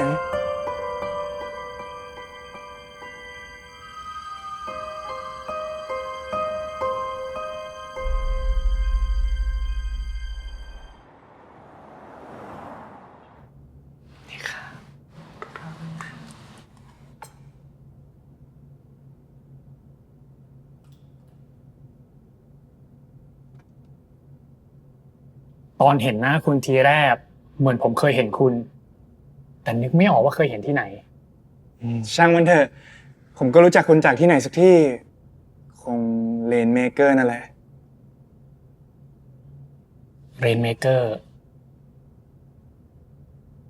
ผมรักร้านนั้นมาก แต่มันก็เปลี่ยนมือเจ้าของมาไม่รู้กี่เจ้า เอซิดเรนที่คุณเพิ่งไปนั่นน่ะเจ้าของคนล่าสุด แทบไม่เหลือบรรยากาศเดิมๆเลยใช่ไหม แล้วเลน พี่เรนเขาเลิกท แล้วคุณรู้ใช่ไหมว่าเขาไปทำอะไรที่ไหนอะ ำคุณเป็นอะไรพี่เรน ผมเป็นเพื่อน นะครับ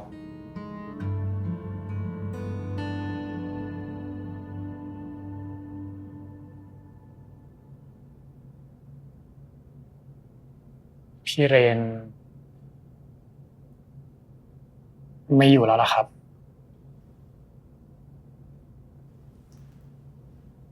หมายความว่าไงอะ พี่เรนเปิดร้านเรนเมเกอร์ได้แค่ปีเดียว แล้วเขาก็เสีย อะไรนะ คุณคงไม่อยู่ที่นี่เลยไม่ได้ข่าว โลกใบนี้มันคงไม่น่าอยู่สำหรับเขา เขาเลย เลือกที่จะไม่มีชีวิตอยู่อีกต่อไป ทำไมอะ เราทุกคนเสียใจ แต่ก็เป็นการตัดสินใจของเขา ทำไม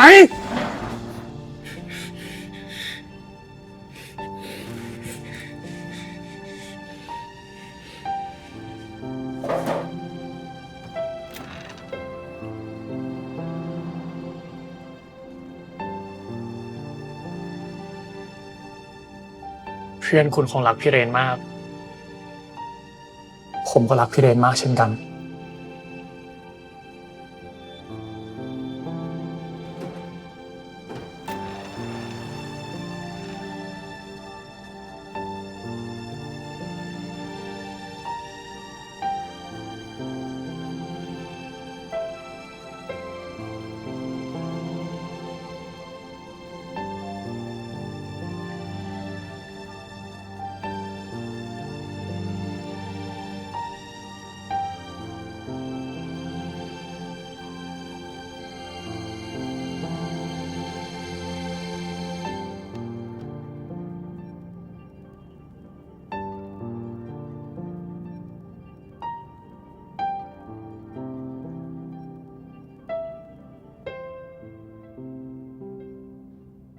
นี่ออกแรงกว่านี้อีกนิดนึงสิ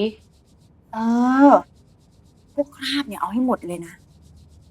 อ้าวสัญชายพอดีจะมีเรื่องจะเป็นอะไรของเขาน่ะคุณคิวผู้ชายสมัยนี้เป็นอะไรกันนะวิ่งงอนง้อกันอย่างกับหนังแขกเอ้าเช็ดสิ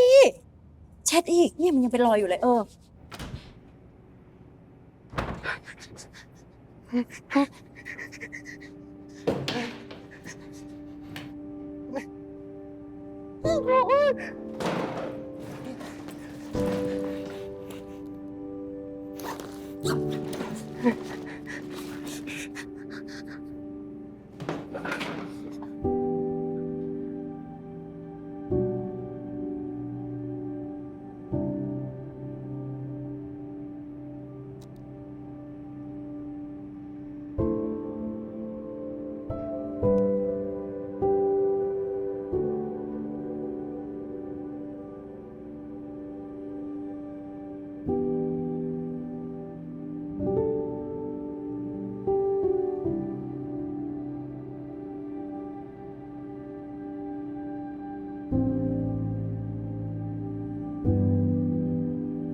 ผมรู้ว่าผมมันเฮงซวย ผมไม่ดีอะไร แต่ต้องทำกับผมถึงขนาดนี้เลยเหรอทำกับคนที่ผมรักขนาดนี้เลยเหรอมิดผมเร็วมากขนาดนี้เลยเหรอแล้วเล่นผิดอะไรอ่ะ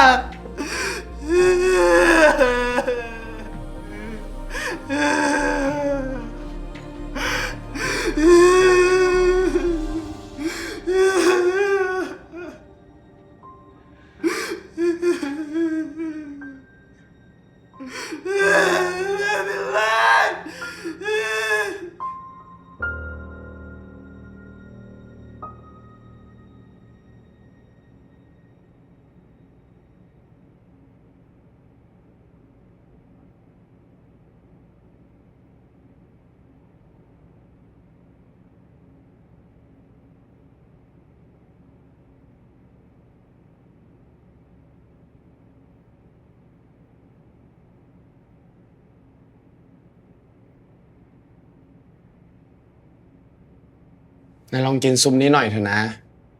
เลยเที่ยงแล้วอ่ะ นายไม่หิวหรอ นายลองชิมหน่อยไหม ซุปข้าวโพดนี้เปิดจากกระป๋องแล้วอุ่นร้อนๆเติมนมสดไปหน่อยหนึ่งด้วยนะ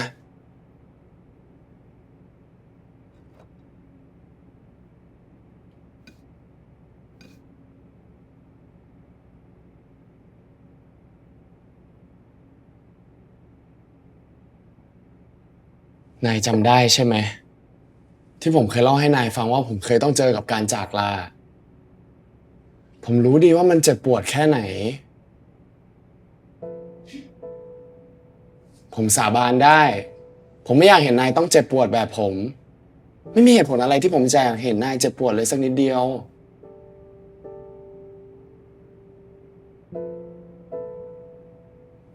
นายจะเชื่อหรือไม่ก็ตาม ผมเองก็คาดไม่ถึงว่าการอธิษฐานครั้งนี้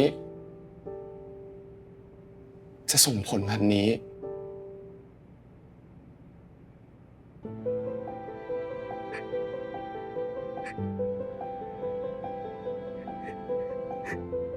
ครั้งหนึ่ง นักฟิสิกส์เคยเชื่อว่า ถ้าเรารู้ตำแหน่งและความเร็วของทุกอนุภาคในเอกภพและมีกฎฟิสิกส์ที่ดี เราจะรู้ทั้งอดีตและอนาคตได้อย่างชัดเจน แต่ตอนนี้เรารู้แล้วว่ากฎนั้นมันไม่มีอยู่จริง มันชัดเจนแล้วว่ามันไม่มีอะไรชัดเจน ดำรงอาจรู้อะไรดีกว่าไอน์สไตน์ก็ได้นะ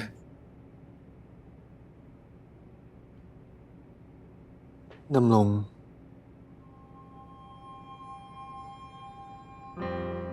ผมดีใจที่นายยอมพูดกับผมแล้ว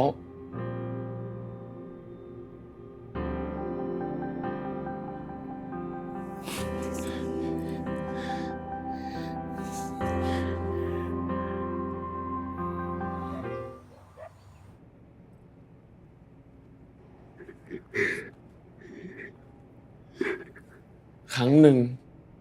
นักฟิสิกส์เคยเชื่อว่าถ้าเรารู้ตำแหน่งและความเร็วของทุกอนุภาคในเอกภพและมีกฎฟิสิกส์ที่ดี เราจะรู้ทั้งอดีตและอนาคตได้อย่างชัดเจน แต่ตอนนี้เรารู้แล้วว่ากฎนั้นมันไม่มีอยู่จริง มันชัดเจนแล้วว่ามันไม่มีอะไรชัดเจน ดำรงอาจรู้อะไรดีกว่าไอน์สไตน์ก็ได้นะ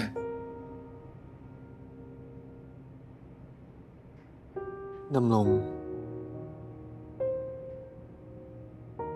ผมดีใจที่นายยอมพูดกับผมแล้ว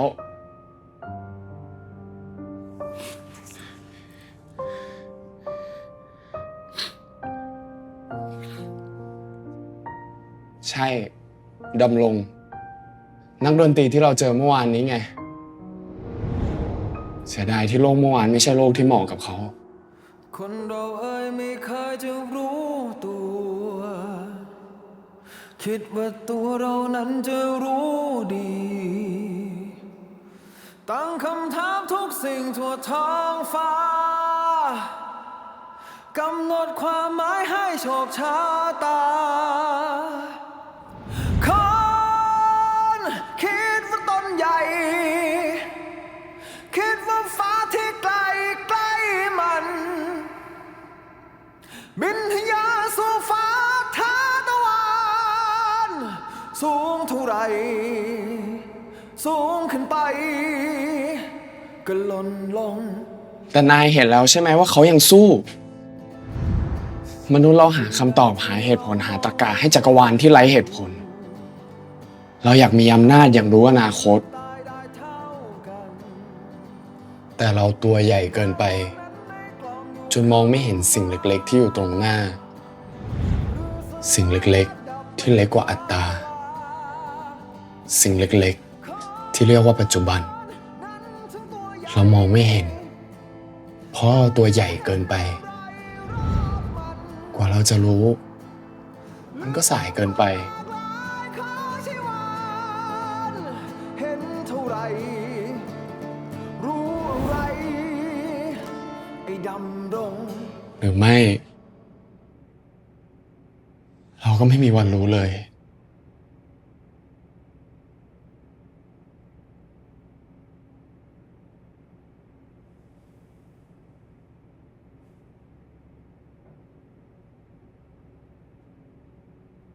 แต่นายยังมีโอกาส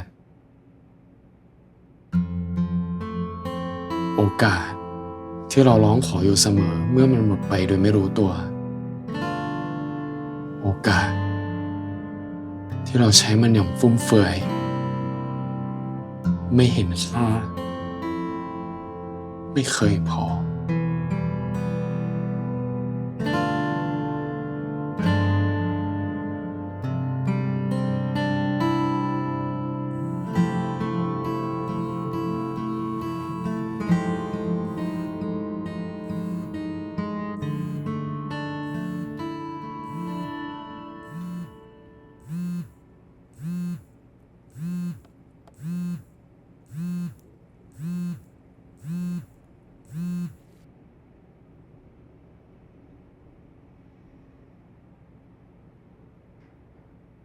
ครับ พี่เอลซ่า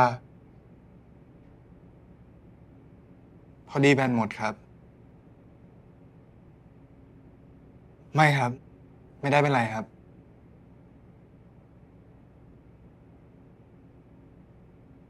ครับ ไม่ลืมครับ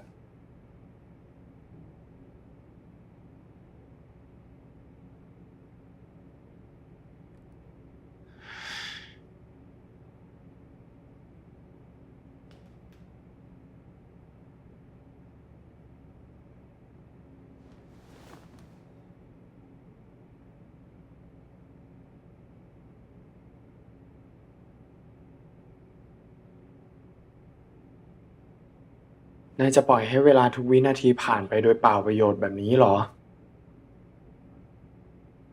เพิ่งรู้ว่าเมื่อไม่มีเขา ชีวิตผมก็เหมือนไม่มีอะไรเลย ผมรู้ ผมถึงเตือนให้อยู่กับปัจจุบันไงล่ะ นี่ไงปัจจุบัน ปัจจุบันเมื่อกี้กลายเป็นอดีตไปแล้ว และปัจจุบันก็เกิดขึ้นใหม่ทุกขณะจิต นายตัวใหญ่เกินไปจนมองไม่เห็น นายแค่คิดว่าทุกอย่างคือความต่อเนื่อง ที่จริงมันไม่มีอะไรต่อเนื่อง นายเศร้าอยู่เมื่อกี้ แล้วก็มีโทรศัพท์เข้ามาขัดจังหวะ นั่นอาจจะเป็นโอกาส แต่นายก็กลับมานอนตายซากอยู่ตรงนี้ นายแค่คิดว่าความเศร้าของนายต้องต่อเนื่องไปเรื่อยๆเท่านั้นเอง นายบอกผมได้ไหม มันเป็นแบบนี้ได้ยังไง ผมว่านายน่าจะปฏิปต่อเอาเองได้นะ เลนฆ่าตัวตายตั้งแต่ก่อนจะเจอผม เดาได้ไหมว่าเพราะอะไร เพราะไม่มีมีน นายคิดไม่ถึงสินะ ผมเกลียดตัวเอง อย่าโทษตัวเองคนเดียว เราเปื้อนบาปด้วยกันทั้งคู่ ทำไมผมไม่เฉลียวใจ Happy birthday to you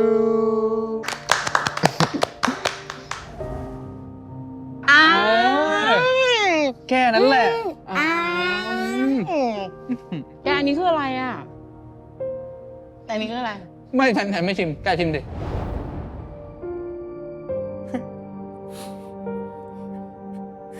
ทำไมผมไม่เฉลียวใจเลยจริง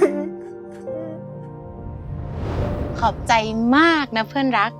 ขอบคุณสำหรับทุกอย่าง นี่เป็นวันเกิดที่ฉันมีความสุขที่สุดเลย ขอบคุณที่ยังมีแกอยู่ในโลกนี้เป็นเพื่อนฉันนะ ขอบคุณที่ทำให้ฉันอยากอยู่ฉลองวันเกิดกับแกทุกปีตลอดไป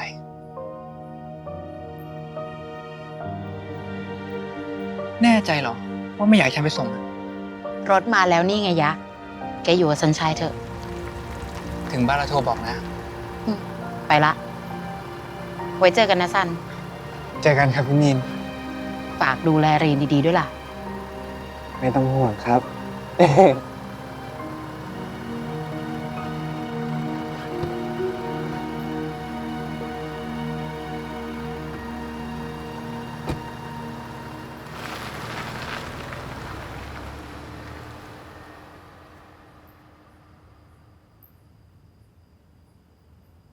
พี่มีนดูรักพี่เลนมากนะครับ มาก มากที่สุด เราสองคนรักกันมาก ผมก็รู้สึกอย่างนั้นเหมือนกัน บางทีก็รู้สึกเหมือนเป็นส่วนเกิน เฮ้ย พูดอะไรแบบนั้น ที่พูดนี่หึงมีหรือเปล่าเนี่ย เปล่าครับเปล่า ผมจะไปคิดอย่างนั้นได้ไงอ่ะโห แล้วซันอ่ะ ไม่มีเพื่อนเหรอ ไม่ครับ เราโชคดีที่มีมีน ถ้าไม่มีเขานะ เราคงไม่มาอยู่ตรงจุดนี้หรอก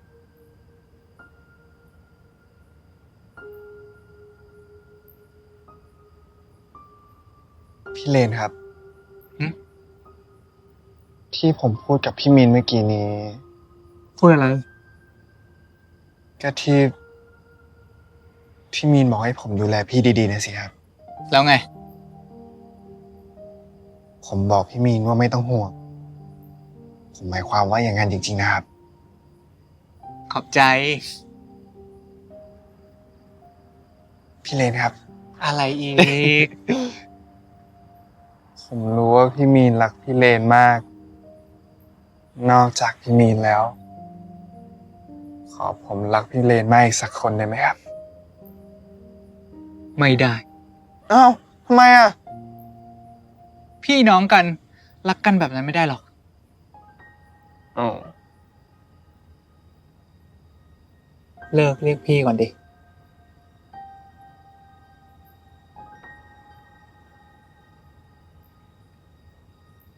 เฮ้ย เอ้า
ผมเข้าใจแล้ว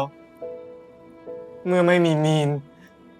เลนก็ไม่มีใครที่จะปลอบโยนให้กำลังใจเขาตอนที่เขาเลิกกับเมฆ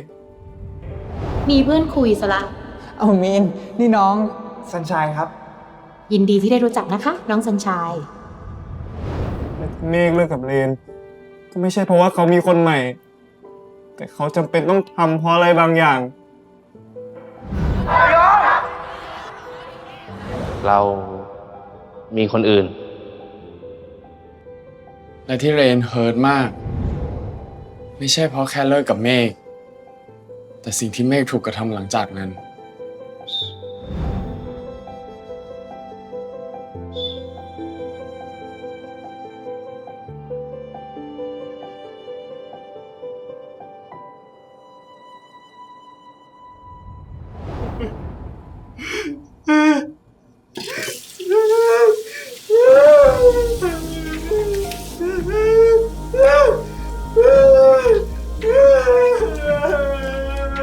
ยินดีที่ได้รู้จักนะคะ น้องสัญชัย เรามีคนอื่น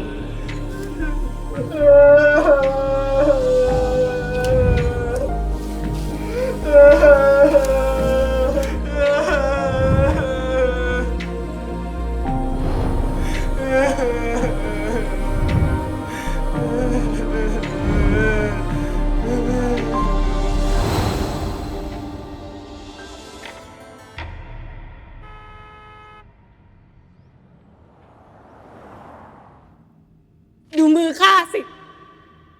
มือข้าเป็นสีเดียวกับเจ้าแล้ว สีแห่งมนทิน มือของเราแปดเปื้อนไปด้วยมนทิน น้ำล่ะ น้ำอยู่ไหน ขอแค่น้ำเพียงสักนิดก็น่าจะล้างมือนี้ให้สะอาดได้ไหม น้ำล้าง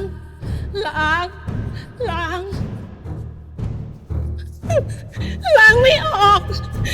รอยเปื้อนยังติดอยู่หลบไปหลบออกไปหลบออกไปอย่าอ่อนแอสิซ่อนมือเอาไว้อย่าให้ใครเห็นถึงใครจะเห็นก็ช่างมันไปเลยนักรบอย่างท่านมือย่อมเปื้อนเลือดเป็นธรรมดาได้เวลาแล้วลุกขึ้นสิเราต้องเดินหน้าต่อไปซ่อนมือชักหน้ายิ้มกล้าหาญเข้าไว้เราต้องเดินหน้าต่อไป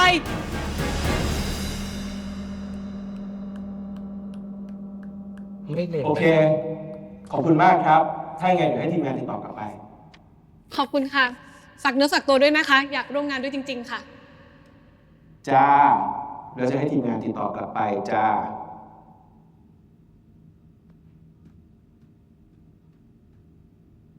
ไม่เลวนะเนี่ยใหญ่เนี่ย คนเมื่อกี้แม็กซิมาใช่ไหม บทเลดี้แม็กเบธไม่เลวใหญ่แม็กซิมานี่น่าสนใจงั้น call back กลับมาด้วย โอเคได้เดี๋ยวจัดการให้ แต่บทผู้ชายไหนจ๊ะ ไม่มีเลย ยังไงเนี่ย นี่ยังหาคนเล่นเป็นแม็กเบธไม่ได้เลย อยากให้ลองคนหนึ่งค่ะ ไหนจ๊ะ เรียกมาแล้ว ไหนจ๊ะ แต่ว่าทำไมตอนนี้ก็ยังไม่โผล่มาสักที ก็ละครเวทีก็อย่างนี้แหละนะ เหนื่อยก็เหนื่อย เด็กที่ไหนมันจะอยากเล่น ดังก็ไม่ดัง ไม่เหมือนเล่นซีรีส์วาย ซีรีส์วายแต่ดูก็น่าจะ นี่เหรอ มาเร็วๆนี้แหละค่ะ ใช่ค่ะคนนี้ค่ะ อืม ไม่ต้องดูแค่หุ่นอย่างเดียวเอ้ามาแล้วค่ะ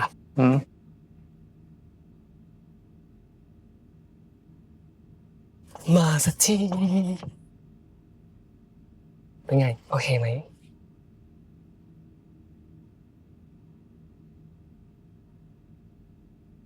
ซันสวัสดีพี่เขาสิคะผู้กำกับใหญ่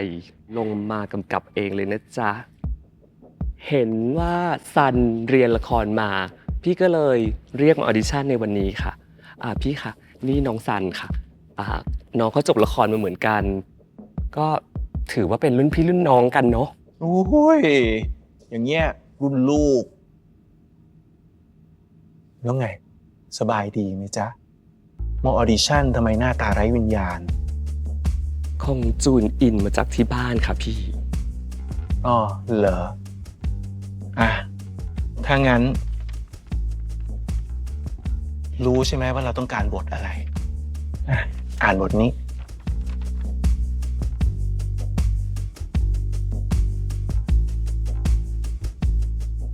อ่านเลยเหรอครับ แล้วอยากจะซ้อมสักกี่วันจ๊ะ Cold reading จ้ะ เชิญ โอเค ไอว่ายูทำได้ โอเค โชคดีนะคะ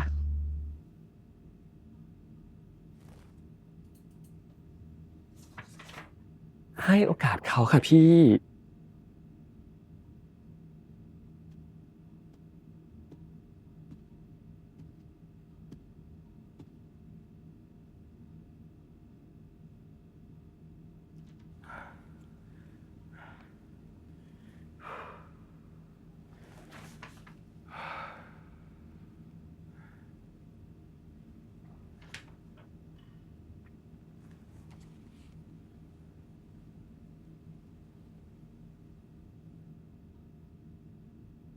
ข้าทำไปแล้ว ข้าทำไปแล้ว ความตายมันเงียบสงัดอย่างนี้นี่เอง ไม่มีแม้แต่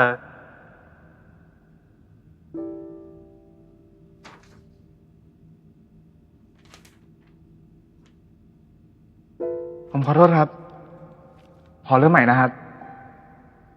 จ้า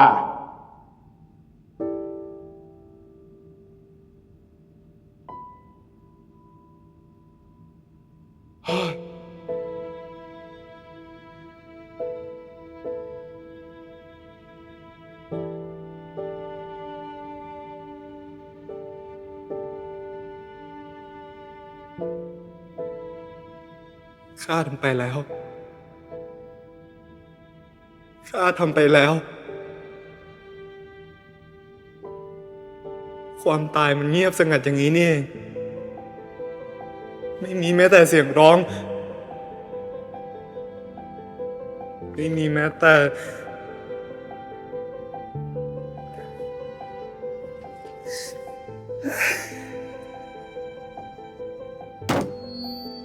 งั้นเอางี้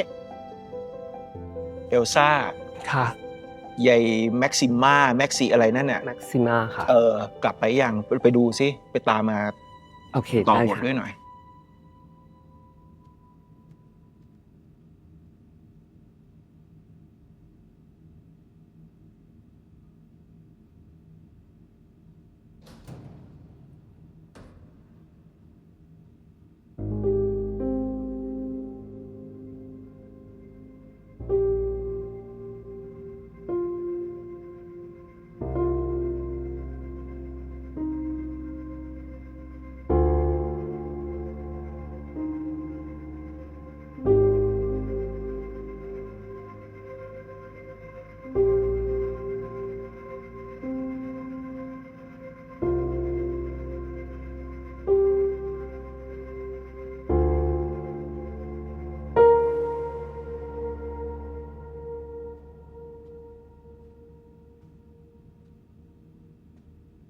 อ่อนแอข้าไม่นึกเลยว่าคนอย่างท่านจะใจอ่อนปวกเปียกถ้าเป็นข้าต่อให้เป็นทารกน้อยไร้เดียงสาที่กำลังหลับไหลอยู่ในอ้อมอกของมารดาข้าก็จะกระชากมาเพื่อสังหารหากทารกน่าจะเป็นบานขัดขวางไม่ให้เราได้สมหวังอำนาจความยิ่งใหญ่จะไม่ทำการอะไรได้ยังไงส่งกลิ่นมาให้ข้า ข้าทำไปแล้ว ข้าทำไปแล้ว ความตายมันเงียบสงัดอย่างนี้นี่เอง ไม่มีแม้แต่เสียงร้อง ไม่มีแม้แต่คำร้องขอชีวิต นี่ไง ดูมือข้าสิ มือที่แปดเปื้อน มือที่ไม่อาจล้างมลทิน ดูมือข้าสิ มือข้าเป็นสีเดียวกับเจ้าแล้ว สีแห่งมนทิน มือของเราแปดเปื้อนไปด้วยมนทิน ไม่มีวันล้างออก รอยบาปที่ไม่มีวันล้างออก น้ำล่ะ น้ำอยู่ไหน ขอแค่น้ำเพียงสักนิดก็น่าจะล้างมือนี้ให้สะอาดได้ไหม ล้าง ล้าง ล้าง ล้างไม่ออกรอยเพื่อนยังติดอยู่ลงไปลงไปลงไปอย่าคนเองสิ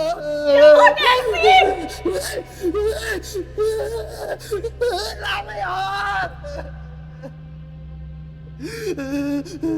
น้ำแค่ไหนก็ล้างไม่ออกน้ำทั้งมหาสมุทรก็ล้างไม่ออกเพราะข้าทำไปแล้ว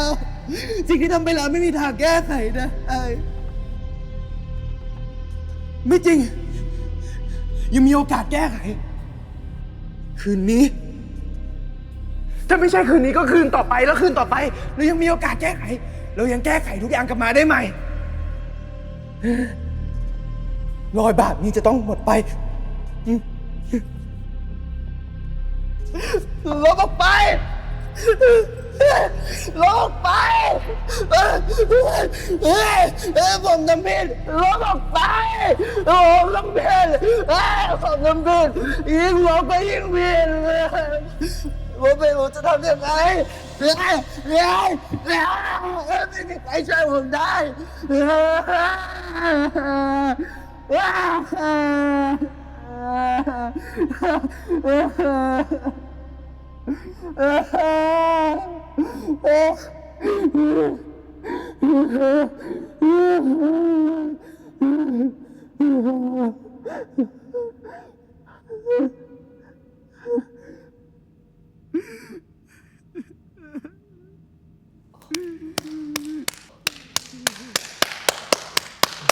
มากเลยค่ะพี่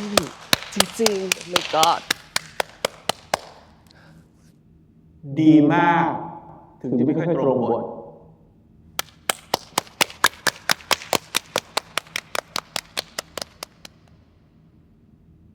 บอกแล้วมีเลวสิมา ไม่รู้ว่าจะเพิ่มมันได้ยังไงเหมือนกันเนาะ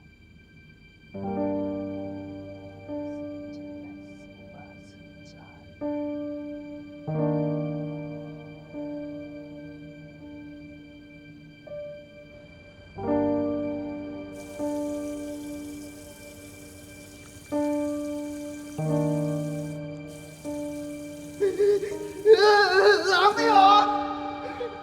รอยเพื่อนยังติดอยู่ลงไปลงไป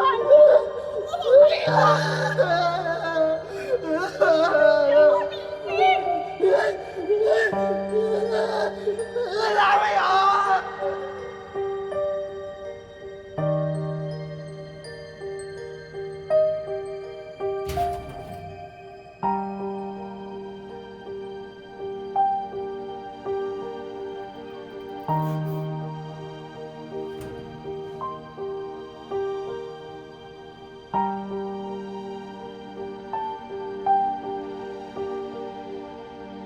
ไหวไหม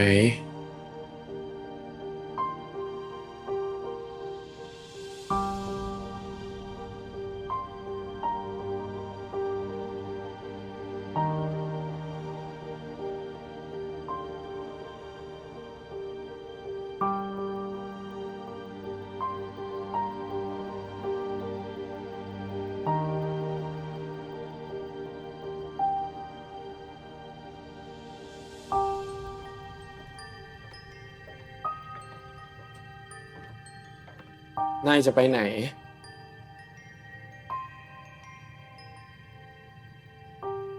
ไม่รู้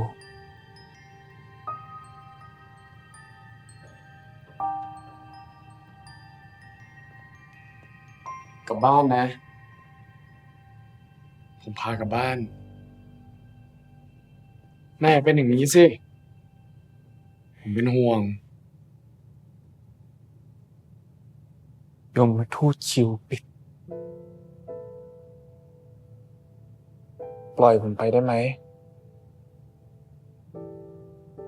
บ่ายนี้ผมอยากอยู่คนเดียว ผมไม่อยากให้นายอยู่คนเดียว กลัวผมคิดทำอะไรเหรอ ผมผ่านช่วงเวลานั้นมาแล้ว ผมเป็นห่วงนาย จริงๆนะ อย่าลืมว่าคืนนี้นายยังมีโอกาส ผมขอไปคิดดู ผมไม่อยากผิดพลาดอีกแล้ว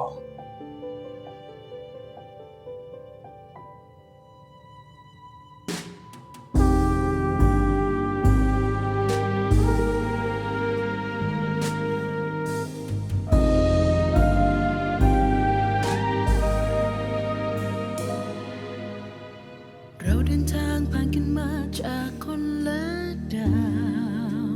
ในค่ำคืนเหน็บหนาวเรากลับได้พบกัน จะเป็นเวลาโชค ผ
เรามาล้างบาปด้วยกันไหม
ดีขึ้นหรือยัง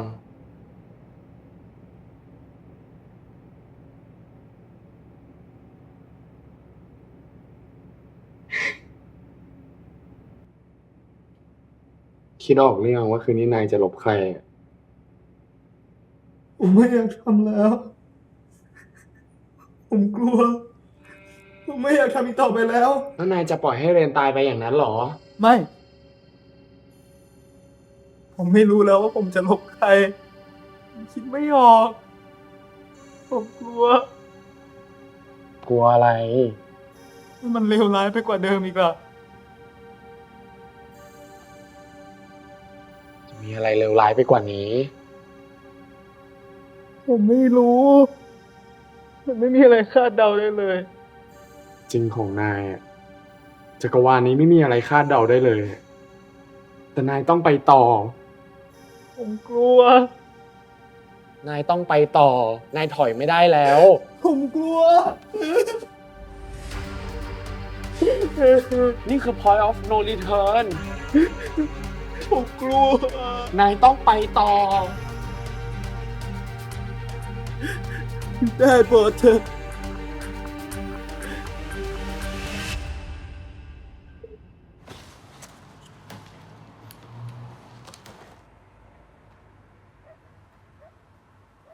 คืนนี้ฟ้ามืดจังนะ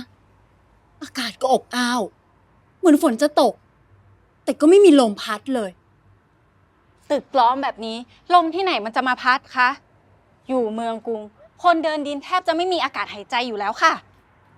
แต่โชคยังดีนะ ที่เรายังมีดาดฟ้าไว้ชมจันทร์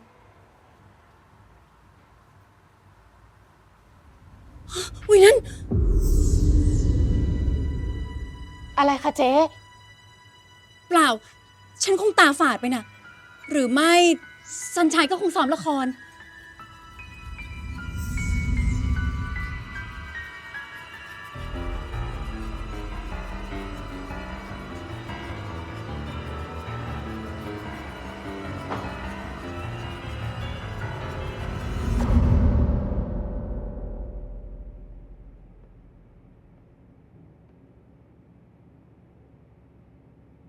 จนได้เวลาแล้วนะ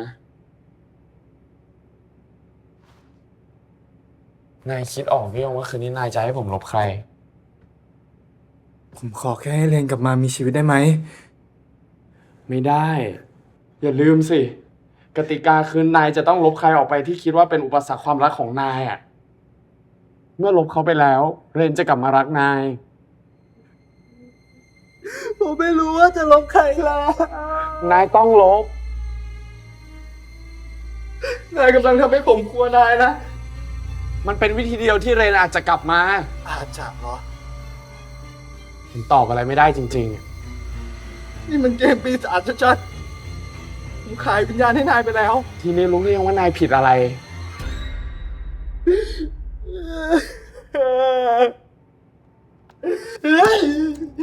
น ผมขออย่างเดียวอย่าทำร้ายตัวเองได้ไหม แล้วเราต้องร่วมกันทำร้ายคนอื่นอีกต่อไปกันเหรอ ผมไม่อยากทำอีกต่อไปแล้วนายแค่อธิษฐานให้ใครหายไปก็ได้ ใครที่คิดว่าเป็นอุปสรรคขวางเลยไม่ให้กลับมาหานายอ่ะ กี่คนก็ได้ไม่ระบุชื่อก็ได้แค่ใครก็ได้ บ้านอะเกิดพรุ่งนี้ตื่นมา ประเทศไทยหายไปทั้งประเทศทวีปเอเชียหายไปทั้งทวีปเลยทำไงอะ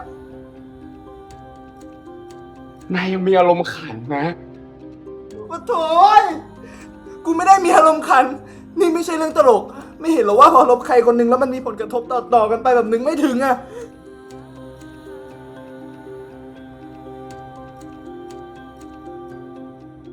ในที่สุดอะไรในที่สุดนายก็เข้าใจสักทีนายรู้มาตลอดนายอยากให้ผมเจ็บไม่เลยสักวันนายจะเข้าใจ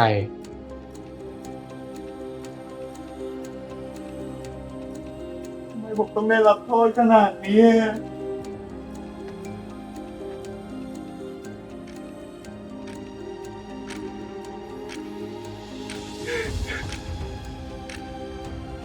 หยุดข้ามควรและอธิษฐานเดี๋ยวนี้จะถึงเวลาแล้ว ผมไม่รู้ว่าจะลบใครชีวิตผมไม่เหลือใครนายก็อธิษฐานอย่างที่ผมแนะเมื่อกี้ไงถ้าพรุ่งนี้หยุดพูดและอธิษฐานเดี๋ยวนี้ ผมขอให้ใครก็ตามที่เป็นอุปสรรคขวางเลนแม่กลับมาผมจงหายไปจากจักรวาลนี้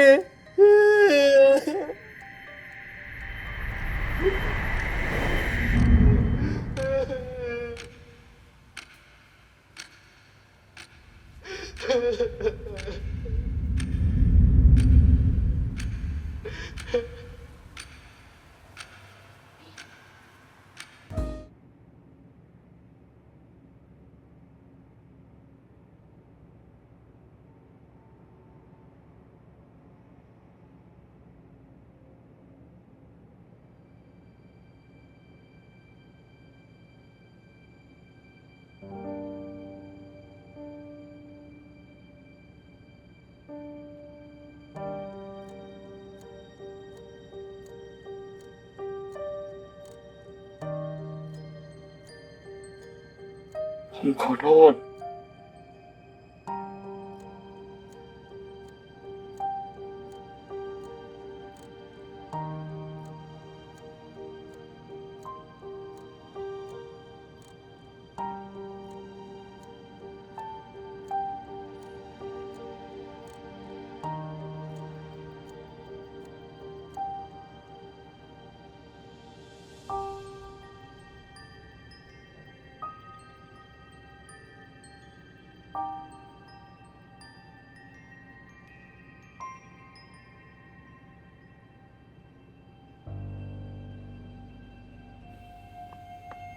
ตามมาดิซันเลน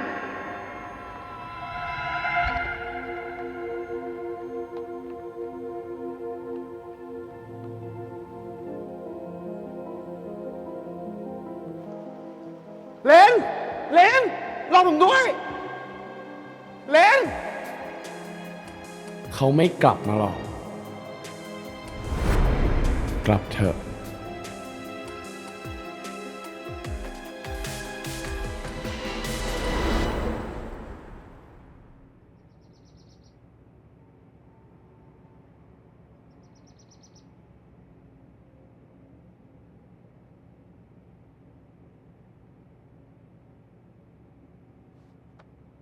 ฝันร้ายเหรอ นี่กี่โมงแล้ว เกือบ6 โมงเช้าอะวันนี้นายนอนน้อยกว่าปกตินะ ผมอยากออกไปหาเลน ใจเย็นยังไม่สว่างดีเลย นายจะนอนต่ออีกสักนิดก็ได้นะ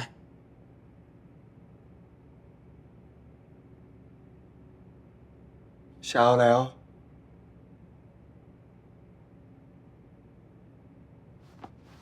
เลนกลับมาแล้วใช่ไหม นายจะกินอาหารเช้าไหมล่ะ กาแฟไข่ดาว ผมทำให้ ถ้านายไม่นอนต่อก็ไปล้างหน้าแปรงฟันซะสิ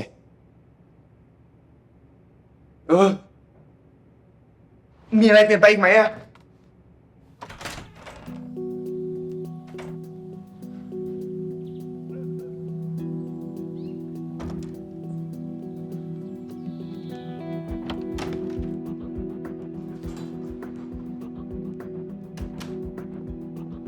นั่นนายจะไปไหนนะ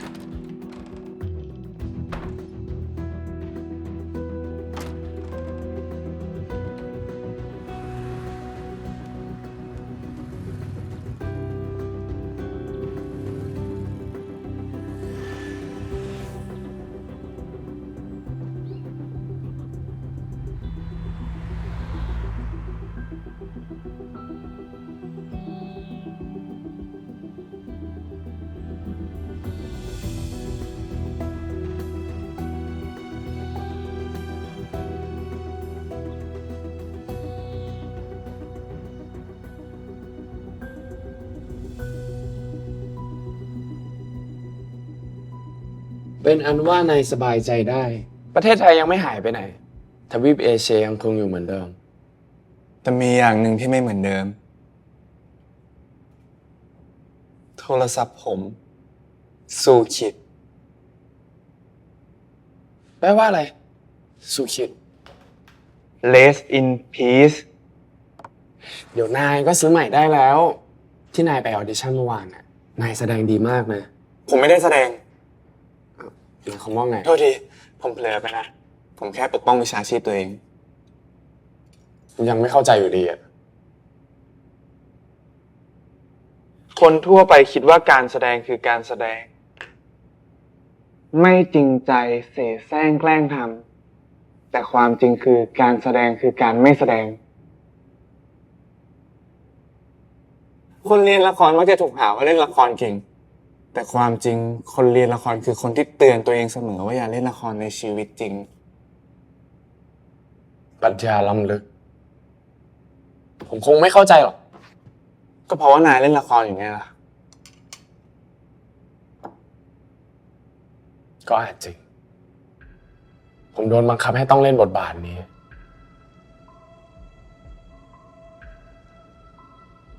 ทั้งที่ผมไม่เต็มใจเลยสักนิด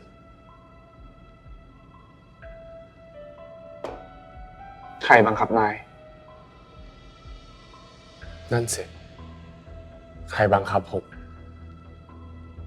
ผมไม่ควรโทษใคร เพราะนี่อาจจะเป็นเรื่องที่ผมหนีการกระทำของตัวเองไม่พ้นก็ได้นะ กรรม อาจจะใช่ สรุปว่านายศาสนาอะไรกันแน่ยมทูตคิวปิด จริงๆแล้วศาสนาอะไรอาจไม่ใช่สาระก็ได้นะ อยู่ที่ว่านายจะเลือกมีหรือไม่มี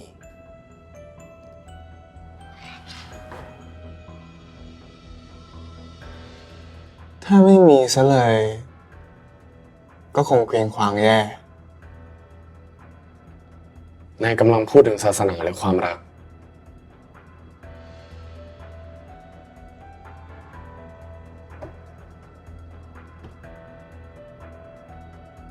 ความรักเป็นศาสนาได้ไหม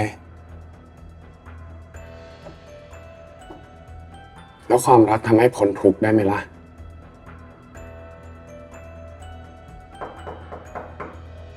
คนส่งดอกไม้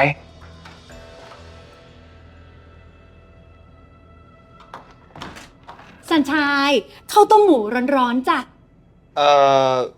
บริการใหม่เหรอครับ อาหารตามสั่ง แต่ผมไม่ได้สั่งนะครับ อุ้ยอย่าพูดอย่างนั้นสิจ๊ะ เอามาให้ด้วยน้ำใจ แม่บ้านทำอาหารให้เจ๊กินทุกมื้อเลย เหลือเฟือ แบ่งมาให้คนโสดบ้างจะเป็นไรไป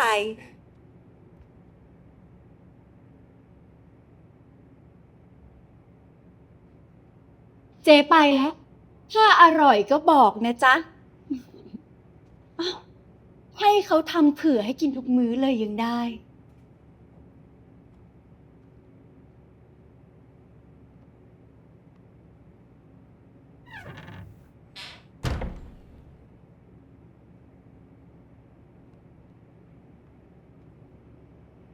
กินไหม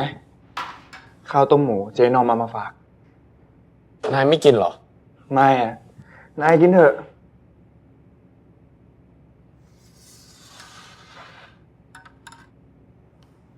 แปลกเจ๊นอมไม่เคยใจดีแบบนี้ ปกติงกจะตาย เขานึกเอ็นดูนายขึ้นมาหน่อยสิ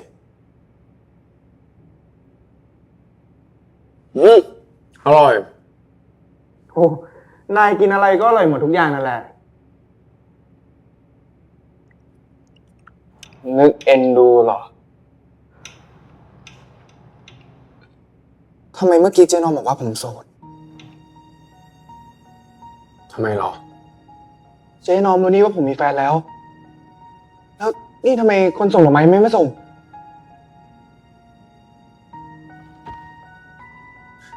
ชิว ถ้าครั้งนี้เลวร้ายยิ่งกว่าเดิม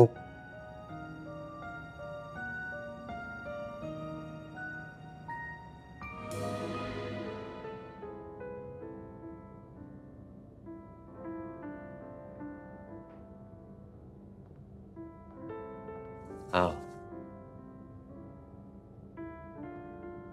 ทำไมวันนี้มาทำงานล่ะ คุณยายดีขึ้นแล้วครับ ผมกลัวไม่มีใครช่วยพี่ ถ้าส่งครบแล้วก็กลับบ้านได้แล้วนะ ไม่ต้องห่วงทางนี้หรอก ส่งครบหมดแล้วครับ ไปเถอะถ้ามีอะไรด่วนจะโทรเรียก ดอกไม้ที่นี่มีฉันดูแล แต่ดอกไม้ที่บ้านแก ต้องการแกนะวันนี้ ขอบคุณครับพี่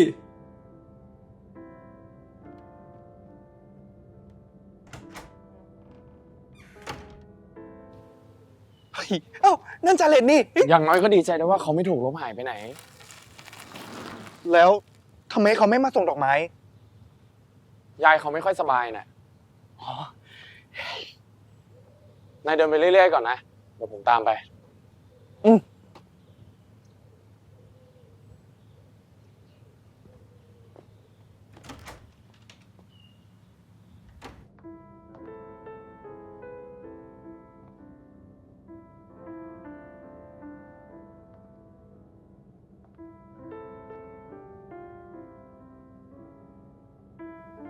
สวัสดี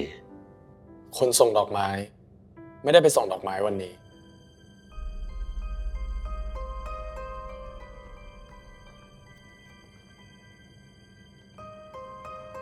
จากรายชื่อ เขาก็ส่งให้ลูกค้าครบแล้วนี่ ไม่มีตกหล่น คิดว่าไม่ ไม่เหรอ ไม่ ผลของการกระทำไม่เคยตกหล่น ผมว่า นี่มัน ยังไง เขาไม่มีอะไรผิดพลาดถ้านี่เป็นความตั้งใจ ไม่ผิดพลาด ผมว่ามันเกินไป เวลาฆาตกรได้รับโทษประหารน่ะนายคิดว่ามันหนักเกินไปหรือเปล่าล่ะ แต่นี่เขา ฮะต่างกันงั้นเหรอ นายไม่อยากให้เขาได้รับโทษอย่างเดียวกับนาย แต่ก็เห็นแล้วนี่ ว่ามนุษย์น่ะมันเรียนรู้ยากแค่ไหน ก็กติกาของคุณมันโหดเกินไป ไม่มีอะไรโหดเกินไป เพราะมีสิ่งนี้ จึงมีสิ่งนี้ มันก็เป็นของมันอย่างนั้น มันเป็นเช่นนั้นเอง ไม่เชื่อ เชื่อ ผมเชื่อ แต่กว่าเราจะเชื่อ มันอยู่ใกล้เราแค่นี้ แต่เรากลับมองไม่เห็น เพราะเรามันตัวใหญ่เกินไป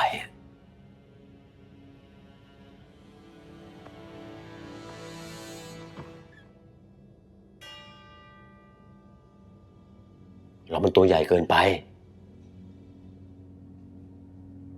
ไม่เห็นแม้กระทั่งผลของสิ่งที่เรากระท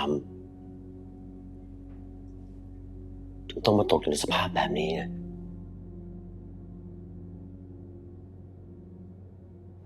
ใครนะ ที่อยู่เหนือคุณขึ้นไปอีก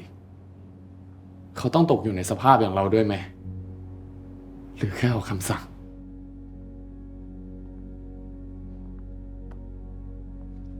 มีสิ มีใครที่อยู่เหนือกว่าฉันขึ้นไปอีก เหนือขึ้นไปอีก ขึ้นไปอีก และที่สูงสุดเลยนั้น เราก็ไม่รู้เลย ว่าสูงที่สุดหรือยัง เป็นคลื่น เป็นแสง เป็นสภาวะ เป็นความมีตัวตน หรือความไม่มีตัวตนอันยิ่งใหญ่ไพศาล เราแค่เรียกสิ่งนั้นว่ากฎ บางทีก็มีเหตุผล บางทีก็ดูเหมือนไม่มี บางทีก็หลอกให้เราเคลิ้มคิดถึงสวรรค์ บางทีก็ขู่เราให้ฝันร้ายถึงนรก บางทีก็แค่ปลอบเราว่า ทุกอย่างมันเป็นแค่มายา แต่เราก็ไม่เคยหลุดพ้นมันได้เลย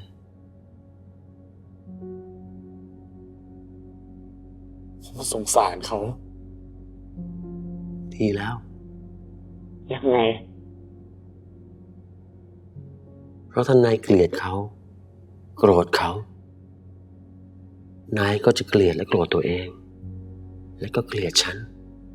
และมนุษย์ทุกคนไง แล้ว ถ้านายสงสารเขา นายก็จะสงสารตัวเอง และสงสารฉัน และก็สงสารมนุษย์ทุกคนไง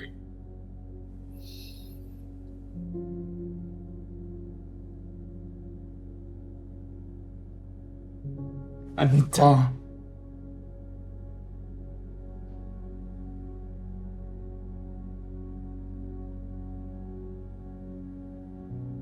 ไม่ว่าเราจะอยู่มิติไหน จักรวาลใดๆ เราก็ไม่สามารถหลุดพ้นมันได้เลย เอาล่ะ ไปได้ละ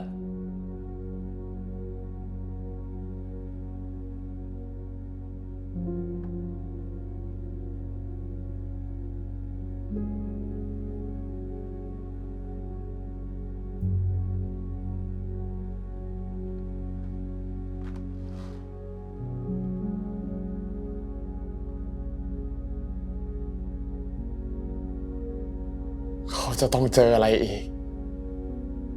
ผมจะต้องเจออะไรอีก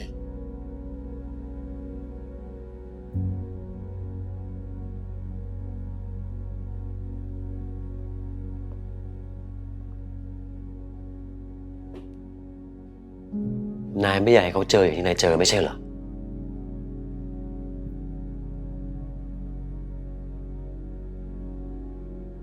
ก็คอยช่วยเขาสิ แต่อย่าลืมกฎกติกาเขาแล้วกัน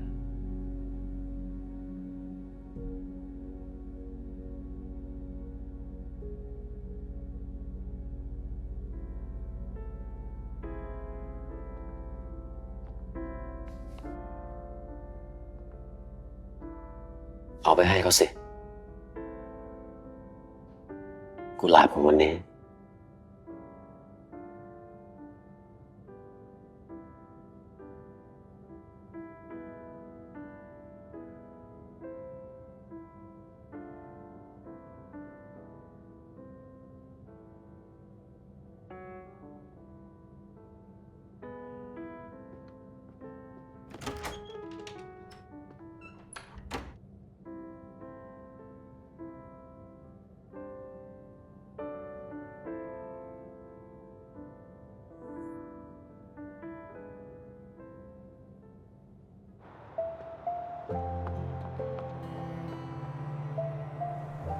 นายไปไหนมา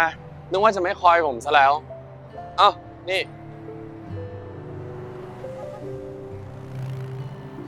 ให้ผม ไปเอามาจากไหน ก็ร้านดอกไม้นั่นไงเขาลืมส่งให้นายน่ะ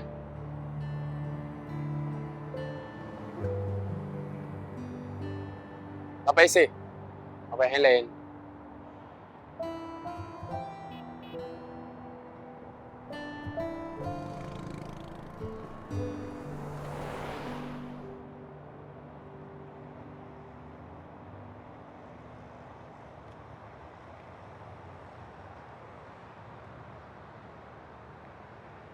ปุ่งชะชะปุ่งชะปุ่งชะชะชะปุ่งเฮ้ย อะไรวะ ไอ้เพียว ทั้งวันเนี้ยท่อนฮุงจะรอดไหมเนี่ยฮะ ได้ดิวะ แต่ที่กูเห็นมันก็ยังเต้นไม่ได้นี่หว่า ให้กูพูดตรงๆไหม ว่ามา กูว่ามึงไม่ได้เกิดมาเพื่อสิ่งนี้ว่ะ โหยทำร้ายจิตใจกูชิบหาย กูเป็นคนกรอบไปสมัครทั้งทีมนะเว้ยมึงอ่านภาษาอังกฤษออกเป็นที่ไหนอะ พวกมึงว่าไงวะ ไม่เป็นไรมึง ให้โอกาสมันอีกครั้งแล้วกัน มึงได้ยินไหม มึงจะได้โอกาสนั้นอีกครั้ง แต่ตัวมึงเองก็ต้องพยายามนะเว้ย แต่ถ้าเกิดว่ามึงไม่พยายาม นั่นก็เป็นเพราะตัวของมึงเองนะเว้ย ไป ซ้อมต่อ อะไร อีกรอบนะ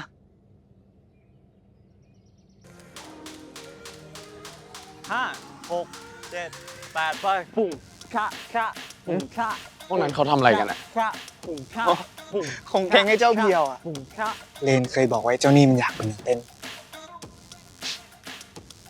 เพียวกูขอแรงกว่านี้ได้ปะ ได้ มึงว่าไง แต่มันเต้นไม่เป็นหรอกนะ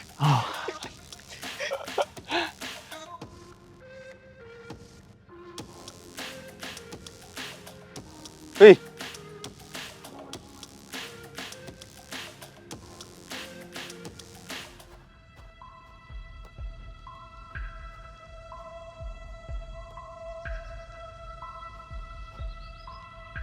ร้านหายไปไหนเรามาถูกที่หรือเปล่าเนี่ย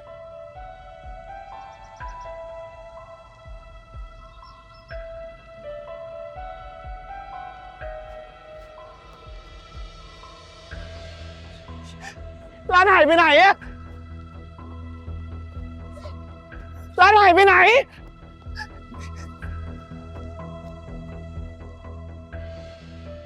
ปุ่งชะชะปุ่งชะ เดี๋ยวร้านหายไปไหนอะร้านหายไปไหน เฮ้ย เดี๋ยว เอาไปดิ ร้านหายไปไหน บ้าอะไรเนี่ยมึงเมายาปะเนี่ยเอ้ย เพียว ขอโทษด้วยครับ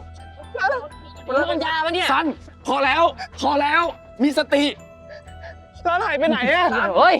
ร้านอะไรวะพี่ ร้านของเลนอะมันเคยอยู่ตรงนี้ พี่จำผิดเปล่า วันนี้มันโล่งมาแต่ไหนแต่ไรแล้ว ไม่เห็นมีใครมาทำอะไรสักที ขอโทษด้วยครับ ขอโทษด้วยน้อง เพื่อนพี่ไม่ค่อยสบายน่ะ มีเรื่องกระทบกระเทือนจิตใจรุนแรง ขอโทษด้วยนะครับ ขอโท งั้ ษ น ด้วย พี่ นะ ก็ ค อ รั ย่า บ ปล่อยเพื่อนพี่ออกมาเพ่นพ่านแถวนี้ดิ มันอันตรายคนอื่นเขานะเว้ยพี่ ขอโทษด้วยครับสัน ไม่ง ใจเย็นเพื่อน ใจเย็นก่อนใจเย็น สัน โอ้ย ไปกลับ กูไม่ซ้อมแล้ว เหี้ยนี่แห่งอะไรวะ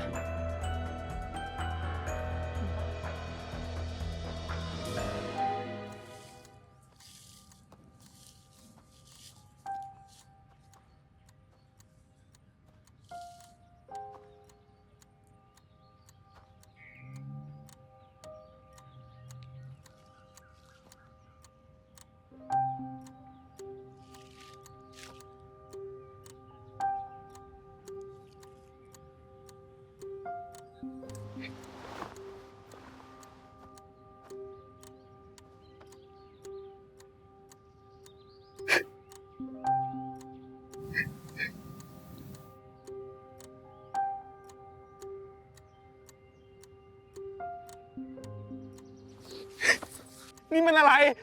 นี่มันหมายความว่ายังไง บอกผมสิบอกผมนี่มันอะไร เมื่อคืนนี้ นายให้ผมลบใครก็ได้ ที่เป็นอุปสรรคขวางเรนไม่ให้กลับมาหานาย คนคนนั้นก็คือเรน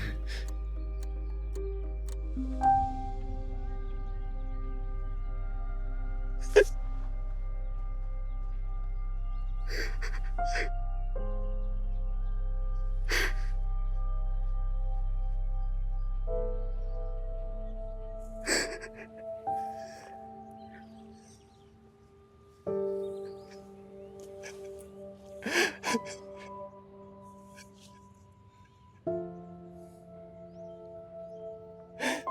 ับบ้านเถอะ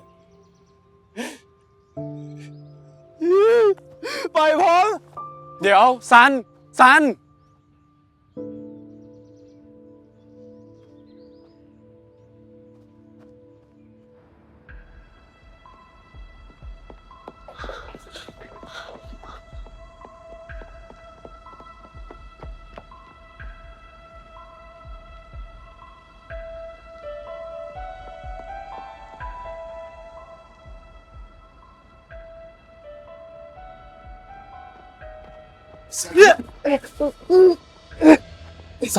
นายเป็นอะไรไป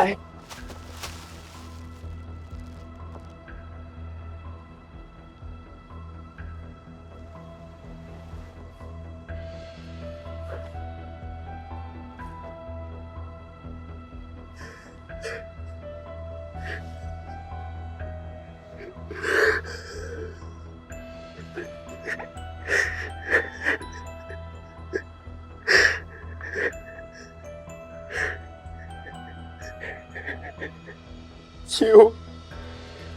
ช่วยด้วย ผมกำลังจะลืมเขา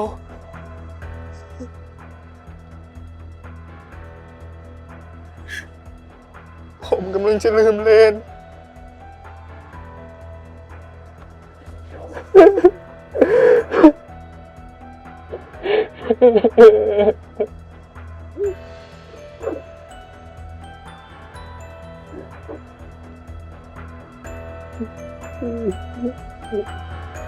ผ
เฮ้ย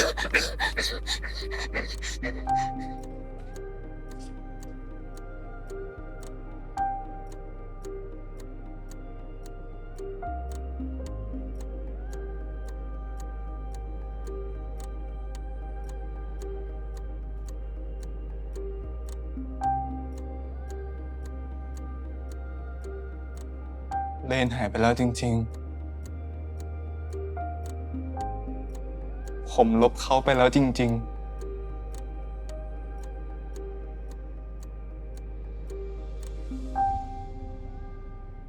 ว่างเปล่า นี่เหลือแม้แต่ความทรงจำ เพราะไม่เคยมีเขาอยู่ในโลกนี้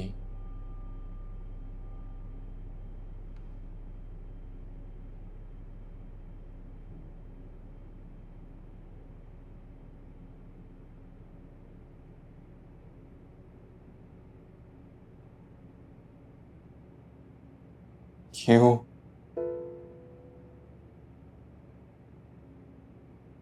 ผมละอายใจเหลือเกิน ที่นายลบเขาออกไปน่ะเหรอ นายทำไปโดยไม่รู้นี่ ว่าจะเป็นเขา ผมละอายใจในความไม่รู้นั้นตั้งหากผมมันโง่ ไม่เคยมองเห็นสิ่งที่อยู่ใกล้ที่สุด ไม่เคยมองเห็นตัวเอง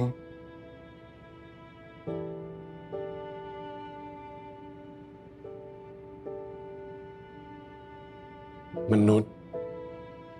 กว่าจะเรียนรู้ ต้องแลกด้วยอะไรมากมายหลายอย่าง หรือต้องแลกด้วยทุกอย่างที่มี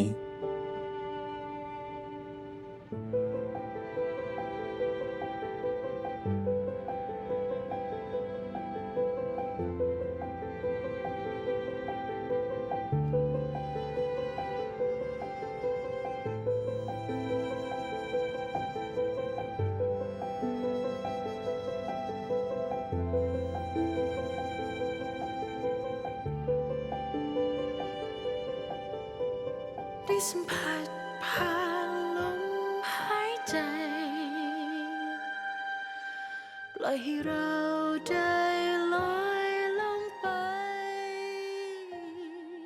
ในนาทีนี้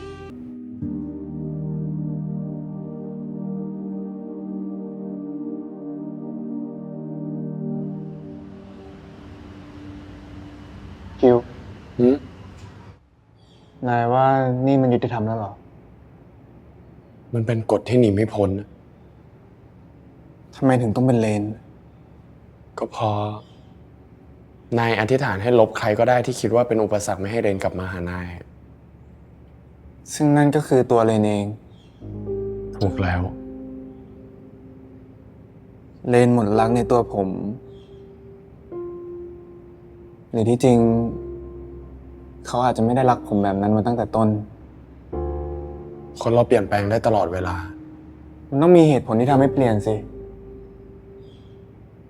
และสาเหตุนั้น ก็คือสิ่งที่ผมไม่เคยมองเห็น สิ่งที่ผมมองข้ามมันมาตลอด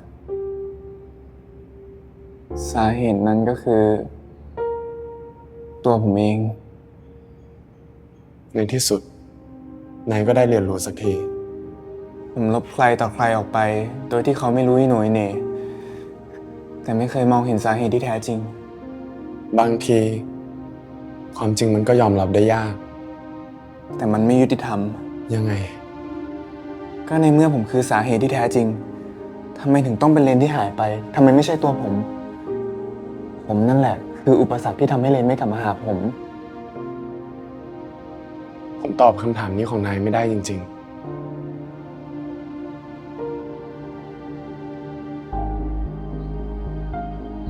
ผลแห่งความไม่แน่นอนงั้นเหรอ มันไม่ยุติธรรม ๆ อย่าลืมสิ นายยังเหลือเวลาอีก2 คืน นายยังมีโอกาสอธิษฐานได้อีก2 ครั้ง โอกาส ผมพลาดมันไปแล้ว ผมพลาด ที่คิดว่าอำนาจจะทำให้ใครกลับมารักเราได้แต่ที่แท้ ผมก็แค่ลบคนนู้นคนนี้คนนั้นออกไป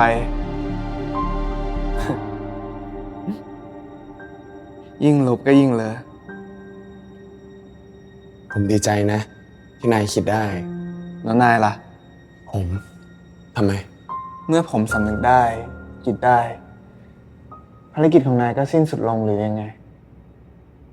มันไม่ง่ายอย่างนั้นนะสิ แล้วยังไง ภารกิจที่แท้จริงของนายคืออะไร ตอนผมอยู่ในโลกนี้เหมือนกับนาย ผมไม่เคยตั้งคำถามด้วยซ้ำว่าภารกิจที่แท้จริงของชีวิตคืออะไรแต่พอมาตอนนี้ มันเปล่าประโยชน์ซะแล้วที่จะถามถึงภารกิจที่แท้จริง ผมรู้แค่ มันคงวนเวียนอยู่อย่างนี้ไปเรื่อยๆ ไม่มีที่สิ้นสุด เหมือนซีซีฟุต ใครคือซีซีฟุส ชายผู้ถูกสาปให้เข็นก้อนหินมาขึ้นยอดเขา วันแล้ววันเล่า เขาเข็นจนขึ้นไปถึงยอด แต่แล้วมันก็กลิ้งลงมาทับตัวเขา เป็นแบบนี้ทุกวันไม่มีที่สิ้นสุด จนใบหน้าของเขาเฉยชาไร้ความรู้สึก แทบจะเป็นอันหนึ่งอันเดียวกับหิน แต่เราไม่รู้เลย ว่าภายในเขารู้สึกยังไง ทำไมผมไม่เคยได้ยินเรื่องนี้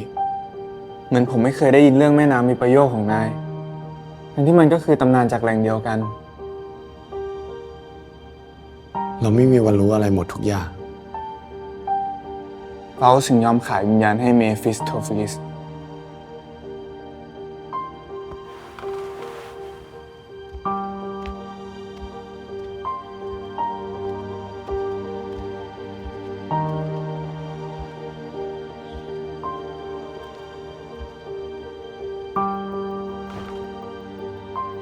เหมือนกับที่ผมยอมขายวิญญาณให้นาย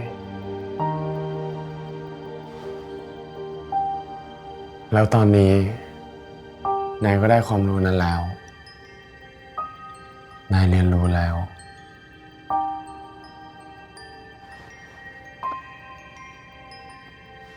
แต่นายล่ะ ต้องทนทรมานแบบนี้ไปอีกนานเท่าไหร่ นี่มันไร้สาระสิ้นดี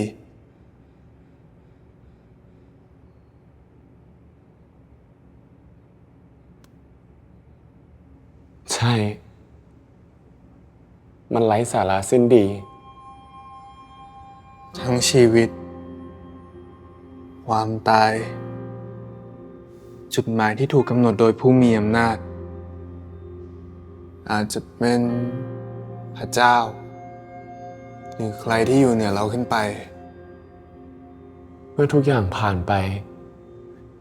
เมื่อทุกอย่างสายไป เราถึงรู้ว่า ทุกนาทีคือโอกาสที่มีความหมายที่สุด และเราเรียกมันกลับคืนมาไม่ได้อีกแล้ว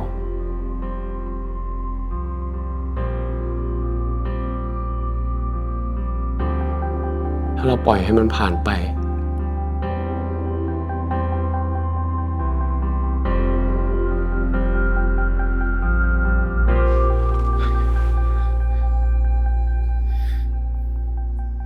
ขอผมอยู่คนเดียวสักครู่ได้ไหม นายอยากออกไปไหนก็ไปเถอะ ผมอยู่ได้ ผมอยู่คนเดียวมาตลอด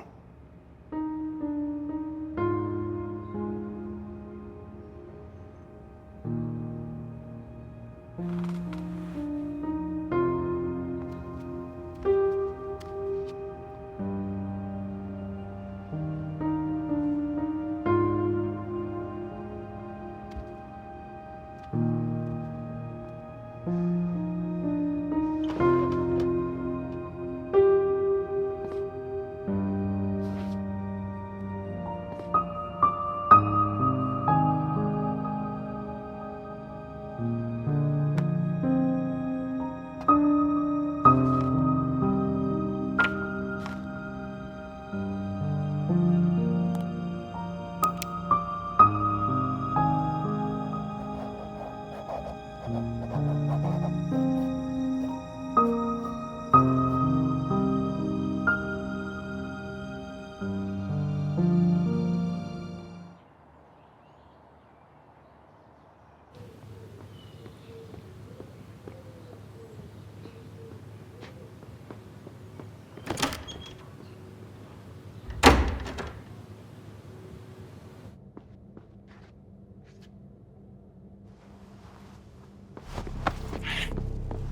ฮ้ย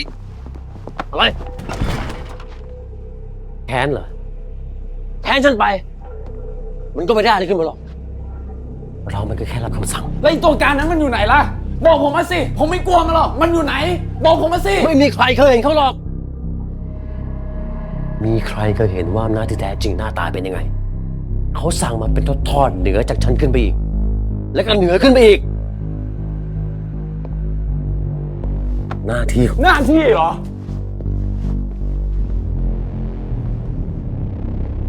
แล้วเราหลีกเลี่ยงได้ไหมล่ะ เรามันสมยอมเอง ผมไม่เคยสมยอม เราไม่เคยรู้ตัวหรอกว่าเราสมยอม เราไม่เคยมองเห็นก้าวแรกที่ผิดพลาดทำให้ก้าวพลาดมาตลอด แล้วทำไมต้องหลอกล่อให้เขาต้องก้าวพลาดอย่างเรา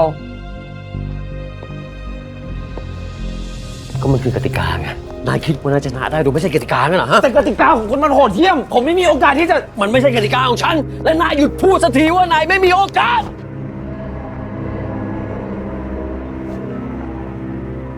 นี่ไงโอกาส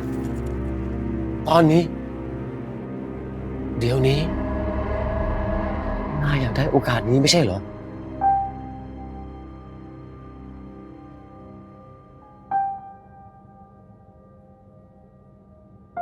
ใช่ ผมร้องขอโอกาสแต่มันกำลัง จะเป็นไปอย่างที่มันเคยเป็น นายพยายามอย่างที่สุดหรือยังล่ะ นายใช้โอกาสที่นายมีอย่างดีที่สุดหรือยังล่ะฟังนะ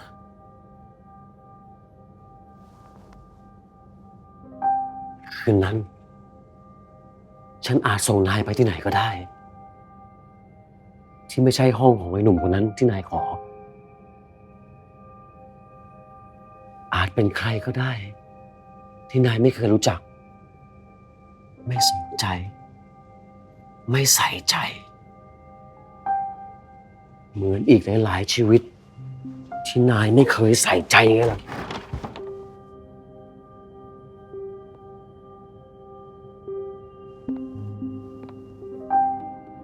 แต่ฉันก็ใช้อำนาจเท่าที่พอมี ช่วยให้นายได้โอกาสนี้ แล้วจะมางอแงอะไรกับฉันอีก แกข้ามอดีตมาถึงอนาคต เพื่อจะเสียโอกาสนี้งั้นหรือวะ มาไอ้หนูลุกขึ้นมา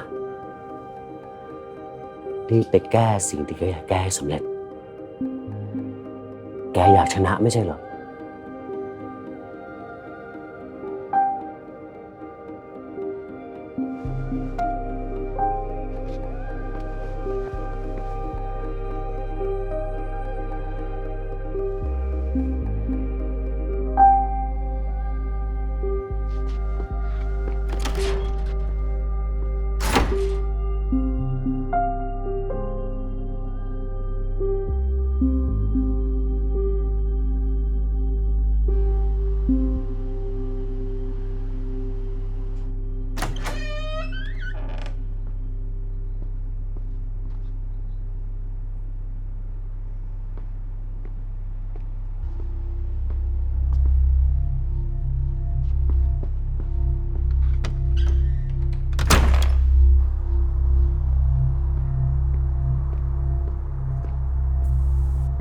ฉันชายยา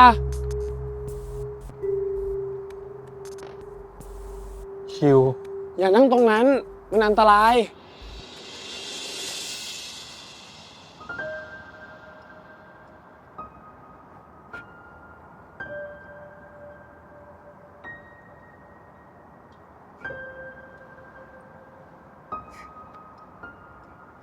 ความทรงจำของผมที่เกี่ยวกับเลน มันกำลังถูกลบหายไปทุกที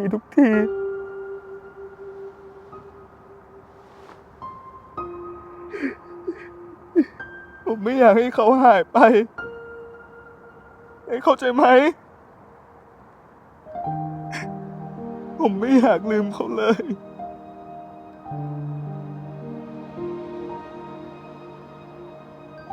ผ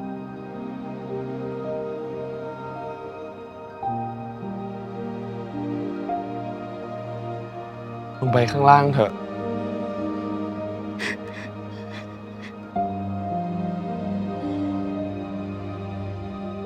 นายคงตกใจว่าผมจะคิดสั้นสินะ ก็มันน่าตกใจไหมล่ะ ถ้าผมจะคิดนะ ผมไม่เลือกวิธีนั้นหรอก วิธีไหนๆก็ไม่ควรเลือกทั้งนั้น แต่ผมไม่อยากอยู่โดยไม่เหลืออะไรที่เกี่ยวกับเลนไว้เลย แม้แต่ความทรงจำสมมตินะ ถ้าผมตายไป ภารกิจของนายจะเป็นยังไงต่อ นายจะถูกลงโทษไหม อย่าพูดอย่างนั้นสิ ตอบผมสิ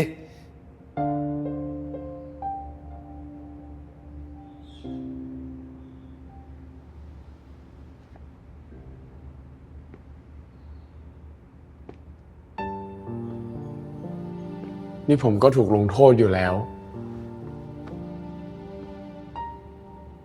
แล้วที่เขาสั่งนาย เขาคิดว่าเมื่อผมอธิษฐานครบ 7 ครั้งแล้วจะเป็นยังไง เขาได้คิดเผื่อไว้ไหม ถ้าผมอธิษฐานไม่ครบ 7 ครั้งล่ะ มันมีเงื่อนไขมากกว่านั้น เงื่อนไขยังไง ก็ ถ้านายเรียนรู้เร็วภายในครั้งแรก แล้วเลือกที่จะใช้โอกาสตั้งต้นใหม่ ตั้งแต่ตอนลบเมฆออกไป แล้วเรนไม่เคยรู้จักนาย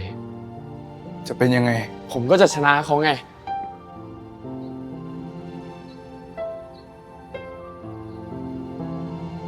แต่ผมก็ไม่เรียนรู้ ตลกดีนะ ชีวิตผมกลายเป็นเกมให้เทพเจ้าต่อรองกัน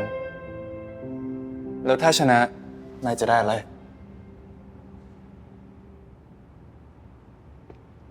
ไม่รู้สิ ไม่รู้ เศร้าอะมิติของนายไม่ต่างอะไรจากโลกของผม บางครั้งเอาชนะแทบตาย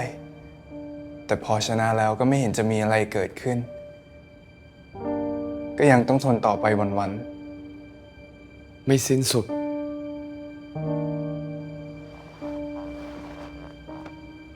ถ้างั้นตอนนี้ ผมรู้แล้วว่าผมคือสาเหตุที่ทำให้เรนไม่กลับมา ผมเรียนรู้ นายก็ชนะแล้วนะสิ ไม่ เราผ่านเงื่อนไข2 ข้อนั้นมาแล้ว แสดงว่า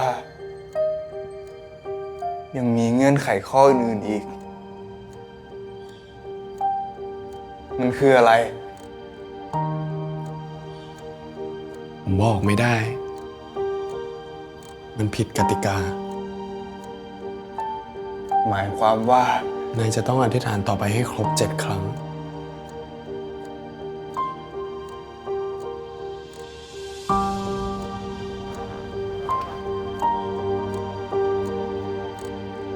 ผมทรมาน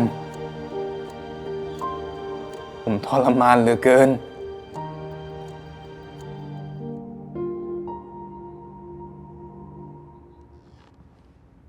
งั้นเราออกไปข้างนอก เพื่อเตือนความทรงจำของนายดีไหม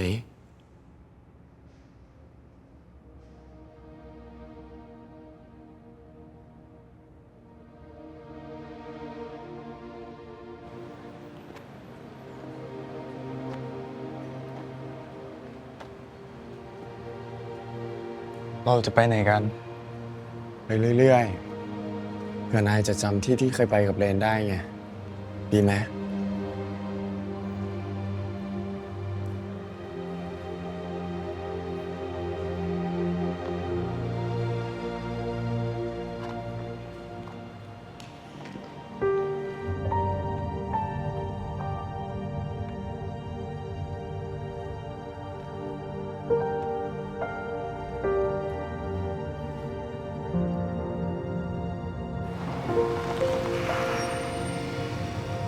ผ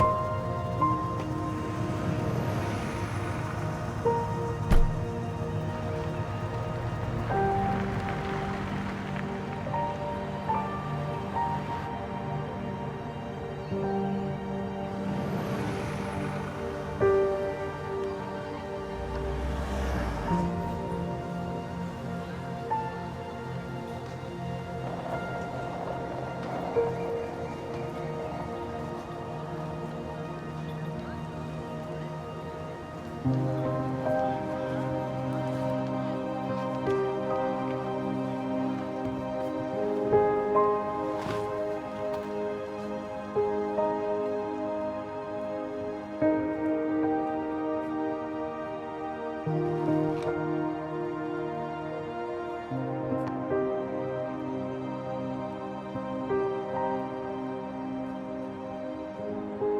็นไงบ้าง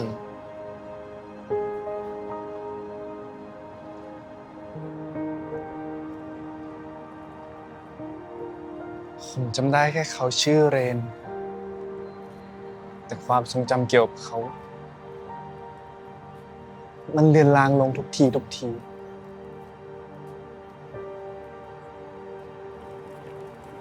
ต่อให้เขาเข้ามาในฝูงคนพวกนี้ ผมก็จำไม่ได้ ว่าคนไหนคือเขา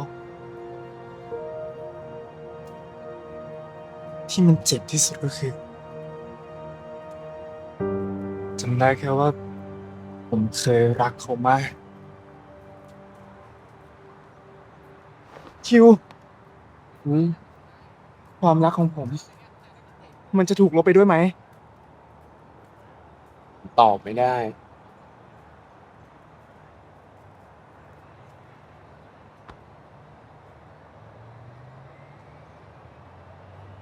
นายรู้ไหม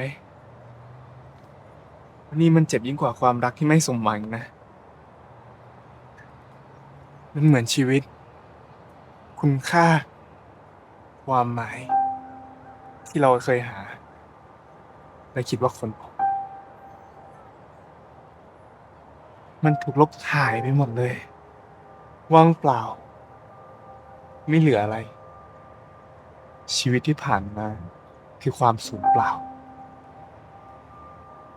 ผมเข้าใจ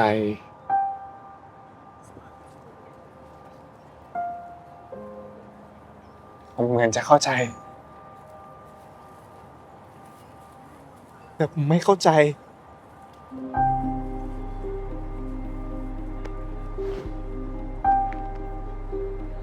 นี่ผมอยู่ในจักรวาลไหนกันเนี่ย ตอนนี้ผมทั้งว่างเปล่า ทั้งสับสน มันเป็นแบบนี้ไปได้ยังไง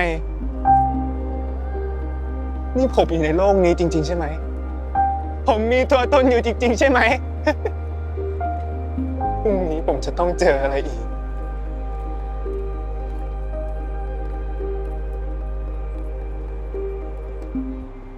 ไปทางนู้นกันดีกว่า ไปดูซิว่าคนเขาไปดูอะไรกัน ไป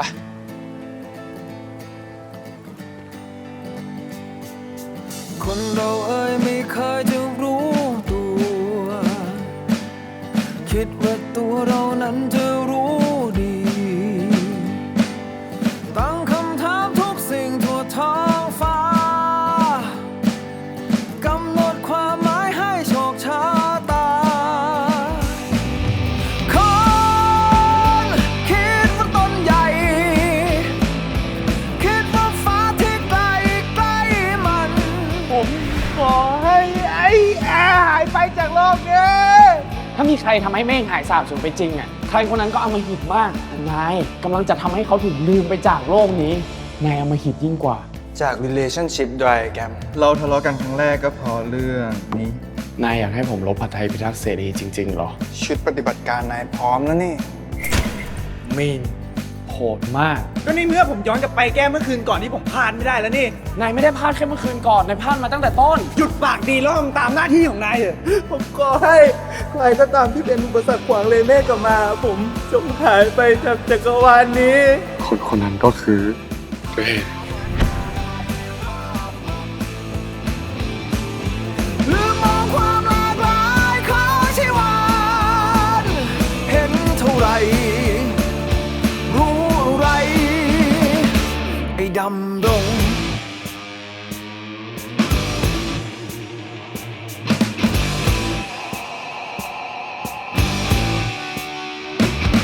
ความหมายครั้งหนึ่งเคยออกเดินทางเพื่อตามหาความหมายของชีวิตถึงจักรวาลถึงความตาย จะได้อะไรผมไม่ดำรงหรือไม่ใช่ไอน์สไตน์แต่ไม่เคยตามหาความหมายของชื่อว่าดำรงแต่ผมจะคิดชะงนสงสัยอะไรให้วุ่นวายทำไมไม่ดำแล้วต้องไม่ข้าวไม่ขึ้นต้องมีลงยิ่งคิดยิ่งชันยิ่งรู้ว่ายิ่งไม่รู้ยิ่งพลาด ดท้าย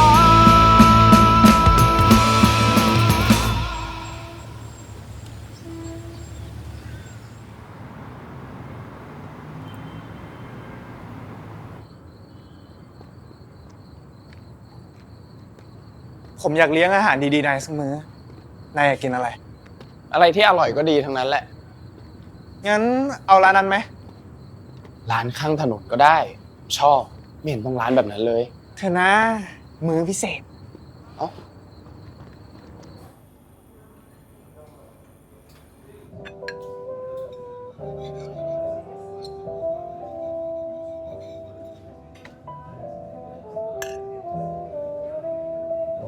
เนื้อแกะเป็นไงบ้าง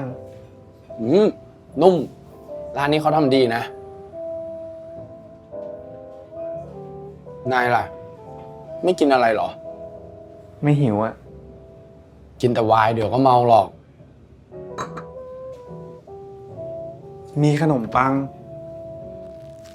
นี่ไง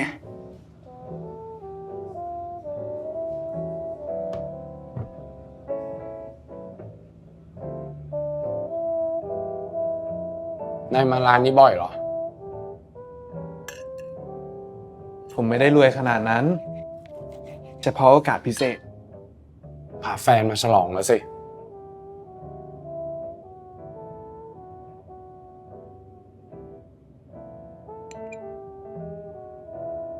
ผมคงเคยพาเขามา แต่ผมนึกอะไรไม่ออกเลยจริง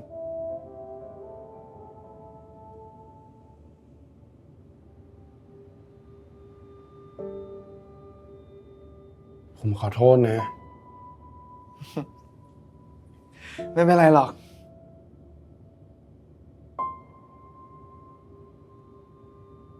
ผมต้องอธิษฐานอีก2 ครั้งจริง ๆ เหรอ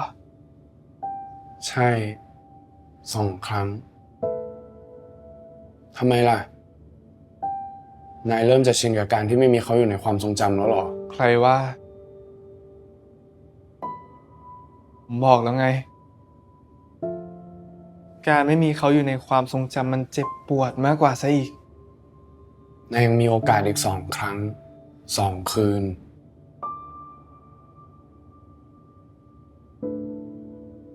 อีก2 คืน ก็จะวาเลนไทน์แล้ว ใช่ ผมคงผ่านวาเลนไทน์ปีนี้ไปได้ ต้องได้สิ เกมนี้มันยากขึ้นทุกที ผมต้องลบใครเพื่ออะไรนะ เพื่อให้เรนกลับมาหานาย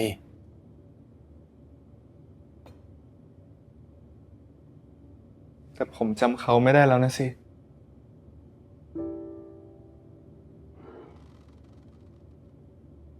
ผมต้องลบเฉพาะใครที่เป็นอุปสรรคหรือเปล่า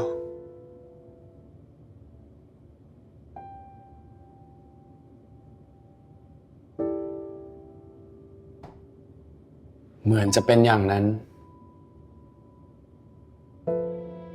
แต่ก็เห็นแล้วนี่ว่านายลบคนที่ ขอโทษนะ ไม่รู้เรื่องอะไรเลย นั่นแสดงว่ากติกาก็แค่เพียงนายอยากจะลบใครก็ได้ทั้งนั้น และผมมีหน้าที่แค่สนองคำบัญชา ไม่อาจปฏิเสธได้ แล้วผมต้องอธิษฐานที่ห้องของผมเท่านั้นหรือเปล่า ที่ไหนก็ได้ แล้วชุดของนาย นายต้องเปลี่ยนชุดหรือเปล่า ชุดไหน ก็ไอชุดยาวๆที่นายใส่ทุกคืนก่อนผมอธิษฐานนะ มันคือเครื่องแบบยมทูตเหรอ ผมไม่แน่ใจ ผมอาจจะแปลงร่างเป็นยมทูตในชุดนั้นให้นายดูก็ได้นะ เฮ้ย นั่นคือตัวจริงของนายใช่ไหม ผมอยากเห็นจัง ที่จริงแล้วนายอาจจะเห็นผมใส่ชุดนั้นเฉพาะในแสงแบบนั้นก็ได้นะ นายเปลี่ยนไปได้ตามแสงเหรอ มันก็แค่เรื่องของแสงและการมองเห็นน่ะ นายจะเพิ่มความจริงเฉพาะตัวของนายเองเข้าไปด้วยอีกนิดหน่อย นายจะบอกว่าผมเห็นไปเอง เอาเถอะนะอย่าไปหาคำตอบเลย เอาเป็นว่าไม่มีผล ผมจะอยู่ในชุดไหน ผมก็รับคำบัญชาของนายได้เสมอ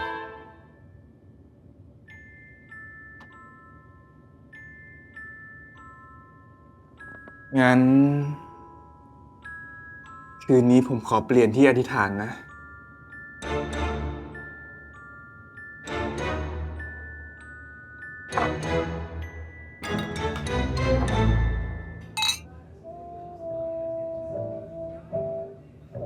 โอ้สวยเนาะ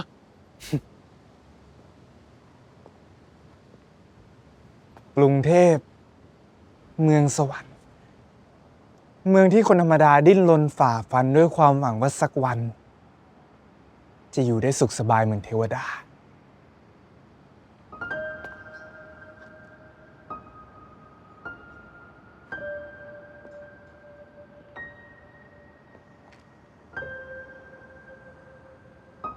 นายจำนิทานที่ผมเล่าให้ฟังได้ไหม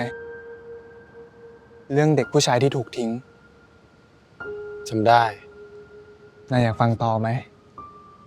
เล่าสิ ถ้านายอยากเล่าให้ผมฟัง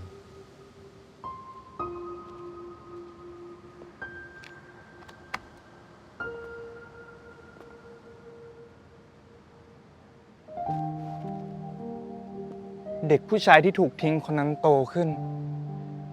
เขารู้ตัวว่าเขามีอะไรที่แตกต่างไม่สมบูรณ์เหมือนใคร เขาจึงใฝ่ฝันว่าสักวัน เขาจะได้อยู่บนสวรรค์ชั้นสูงในเมืองเทวดานี่เหมือนใครๆ แต่เท่าที่เขาทำได้ คือห้องเช่าในตึกเก่าๆ ที่แสงแดดส่องไม่ถึง เขาได้แต่บอกตัวเองว่าสักวัน พอขัดอะไรหน่อยได้ไหม อะไร ผมว่าผมชอบห้องเช่าในตึกเก่าๆที่แสงแดดส่องไม่ถึงนั่นนะมันมีเสน่ห์ดีอะไม่รู้ดิ เด็กคนนั้นอาจไม่รู้ตัวว่าเขาได้สร้างสวรรค์ของเขาแล้ว ไม่ใช่ว่าทุกคนสามารถครอบครองสวรรค์ชั้นสูงๆในเมืองเทวดานี้ได้สักหน่อย ไม่มีใครพอใจกับห้องเช่าที่เราไม่ได้ครอบครองหรอกนาย วันแล้ววันเล่าเราก็วิ่งล่าความฝัน แต่ก็เหมือนซีซิฟุสที่เข็นหินขึ้นภูเขา แต่หินนั่นก็กลิ้งลงมาทับตัวเราเอง จนเราชาชิน ไม่ได้มีเวลาฉุดคิดถึงความเหลื่อมล้ำระหว่างมนุษย์กับเทวดา เด็กผู้ชายคนนั้นก็เหมือนกัน เขามีคนรัก แต่เขาก็ยังไล่ตามความฝันในเมืองเทวดานี่ จนหลงลืมละเลย ให้คุณค่ากับคนที่อยู่ข้างๆตัวเรา จนกระทั่ง เราสูญเสียสิ่งที่มีค่านั้นไป แต่เขายังเชื่อในนิทาน เขายังหวังว่าเรื่องราวจะจบอย่างแฮปปี้เอนดิ้ง โดยมีเทวดามาให้พรวิเศษ ใช่ แล้วก็มีเทวดามาให้พรพิเศษ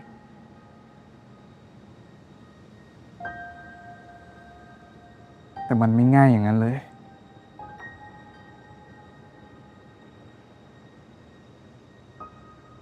ชีวิตไม่มีอะไรง่าย แม้แต่ในนิทาน แม้แต่ในนิทาน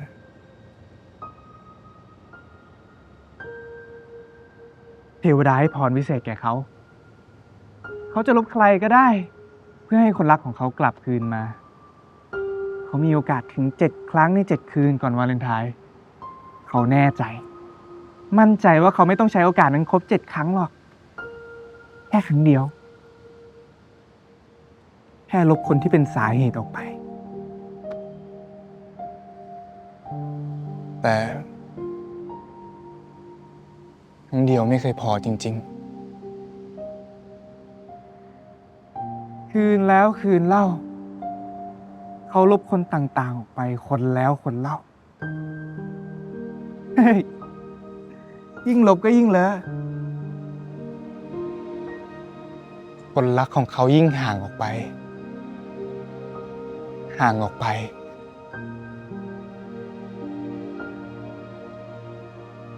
จนไม่หลงเหลืออะไรเลย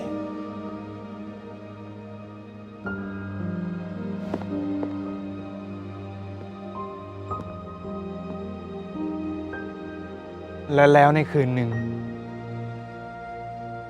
บนสวรรค์ชั้นสูงลิบในเมืองเทวดานี่ สวรรค์ที่เขาใฝ่ฝันแต่ไม่เคยได้ครอบครอง เด็กผู้ชายที่ก้าวพลาดครั้งแล้วครั้งเล่า ก็ตัดสินใจว่าเขาจะไม่พลาดอีกต่อไป โอกาสอีก2 ครั้งที่เหลือ เขาไม่จำเป็นต้องใช้มันทั้ง2 ครั้งด้วยซ้ำแค่ครั้งเดียว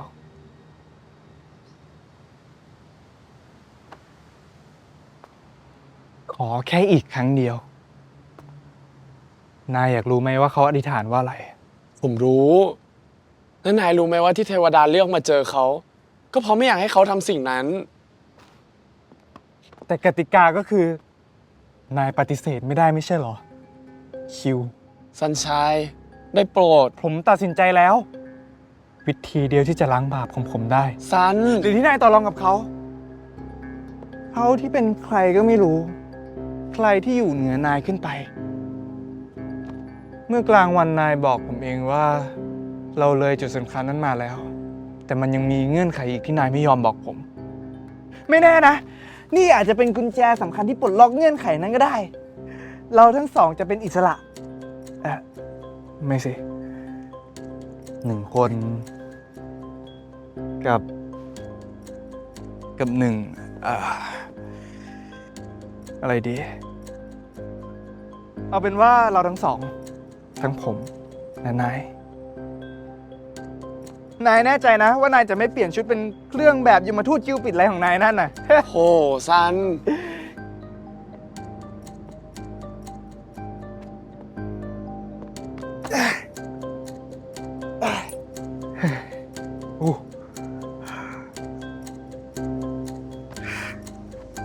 แต่เราอยู่บนกฎแห่งความไม่แน่นอนนี่นะ จะเป็นไรไป เราเดิมพันชีวิตของเราอยู่บนความไม่แน่นอนตลอดเวลา เอาล่ะ นี่กี่โมงละเอาลืมไป โทรศัพท์ของผมล่วงหน้าไปก่อนแล้ว นาฬิกาก็ไม่มีซะด้วย คงใกล้เที่ยงคืนเต็มที งั้นก็ต้องเสี่ยงเอาอีกแล้ว แต่ไม่เป็นไร ข้อดีอย่างหนึ่งของเมืองสวรรค์นี้ก็คือ เทวดาเขาเฉลิมฉลองไม่ได้ขาด โอกาสโน้นโอกาสนี้ เทศกาลของไทยของฝรั่ง วันเกิด วันแต่งงาน วันตาย ไม่ใครก็ใครต้องเฉลิมฉลองอะไรกันทุกคืนสินะ เหมือนเสียงหัวเราะดังขึ้นตรงนี้ พอจบลงก็ดังขึ้นตรงนั้น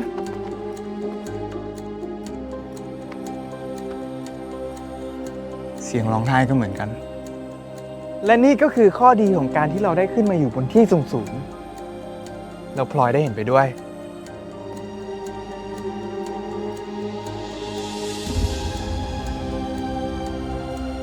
คิว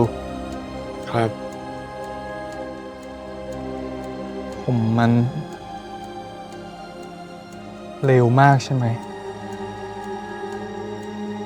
นายเกลียดผมไหม ไม่เลย ผมจะเกลียดนายทำไม ผมมันมนุษย์น่าเกลียด ดื้อดึง เอาแต่ใจเห็นแต่ตัวเอง มนุษย์ก็คือมนุษย์ ผมขอโทษนะสำหรับทุกอย่าง นายไม่ได้ทำอะไรผิดต่อผมเลย แล้วก็ขอบคุณสำหรับทุกอย่าง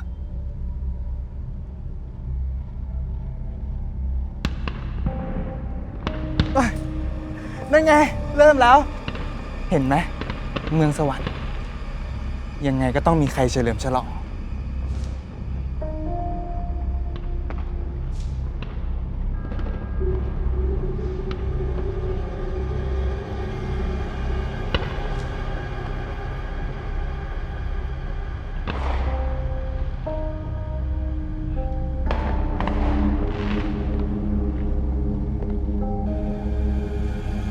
งถึงเวลาแล้ว คิว ผมขออธิษฐาน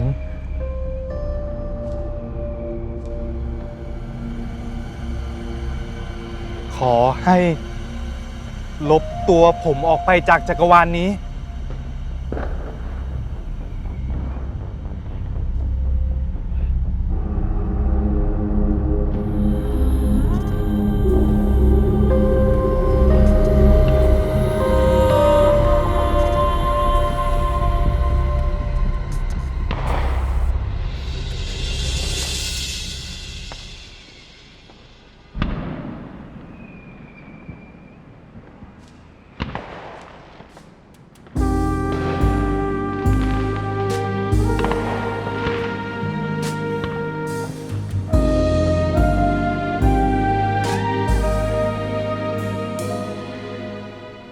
เราเดินทางผ่านกันมาจากคนละ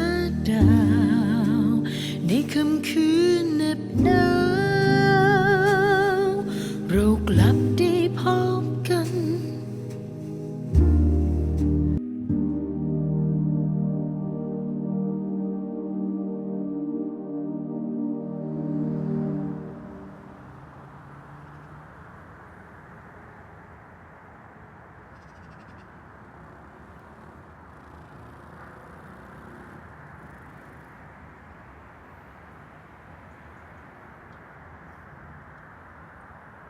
อรุณสวัสดิ์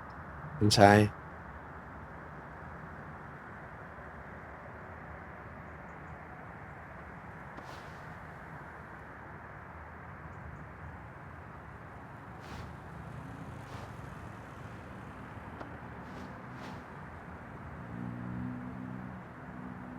นี่ผมยังไม่ตาย นายยังไม่ตาย นายไม่ได้ลบผมออกไปหรอ ผมลบนายไปแล้ว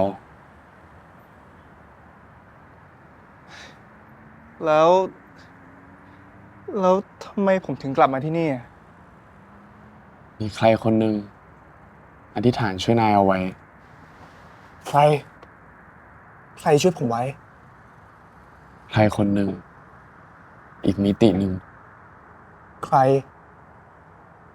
นายไม่มีวันรู้ และผมไม่มีวันบอกนายได้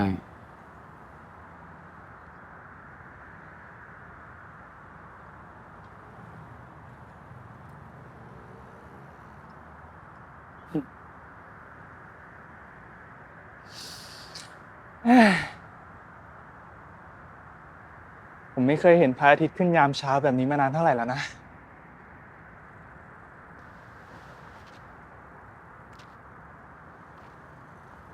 สวยใช่ไหม ทุกเช้าพระอาทิตย์ยังคงส่องแสง ส่วนผมก็แค่มนุษย์ตัวกระจ้อยร่อย เท่านี้เอง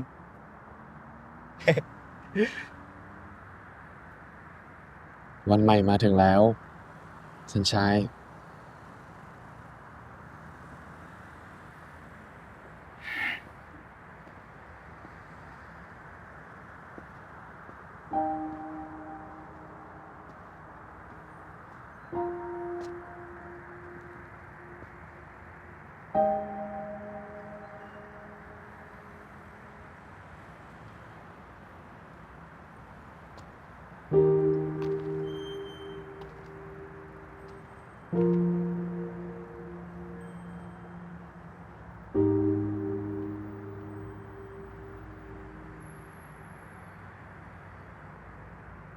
เช้าวันที่ 13 กุมภาพันธ์ ก่อนวันวาเลนไทน์ ผมตื่นขึ้นมาอีกครั้ง ผมมีชีวิตใหม่ ผมได้เห็นตะวันส่องแสงยามเช้าที่ผมไม่เคยเห็นมานาน แต่ผมไม่รู้ว่าใครช่วยพาผมกลับมาอีกครั้ง หลังจากที่ผมลบตัวเองออกไปจากจักรวาล ลบซันชัยเวอร์ชั่นที่ตัวใหญ่เกินไป มองเห็นแต่ความต้องการของตัวเอง ไม่เคยมองเห็นคนอื่น และที่สำคัญไม่เคยมองเห็นตัวเองที่แท้จริง เช้าวันนั้นวันที่ 13 กุมภาพันธ์ 1 วันก่อนวันวาเลนไทน์ ผมเริ่มมองเห็นสิ่งเล็กๆในโลกนี้ ผมเริ่มมองเห็นคนอื่น มองเห็นคนธรรมดา คนตัวเล็กๆกระจอยล่อยเหมือนอย่างผม มองไปในสีหน้า แววตา รอยยิ้ม ผมมองเห็นความสุข ความทุกข์ของพวกเขา ไม่ได้แงนมองหน้าเทวดาแล้วใฝ่ฝันอยากจะเป็นมันไม่มีวันได้เป็น ผมมองเห็นมหานครแห่งทวยเทพนี้ปะปนไปด้วยรสชาติของชีวิต ความหมายชีวิตที่ต่างไปจากเดิม ผมเข้าใจเรน เมย์ใช่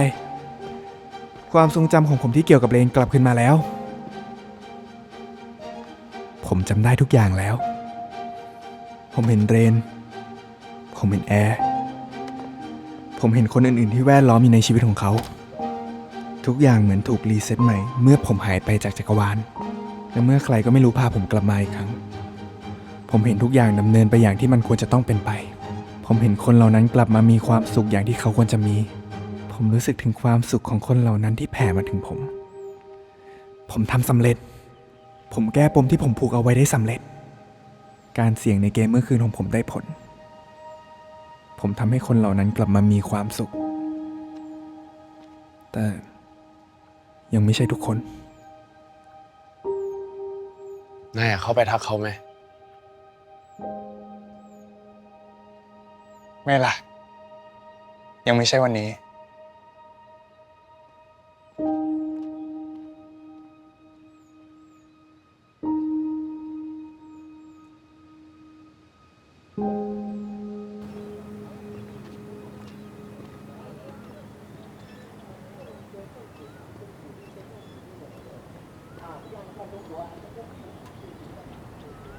ผมชอบเรื่องแม่น้ำแห่งความเป็นประโยคที่นายเล่านะ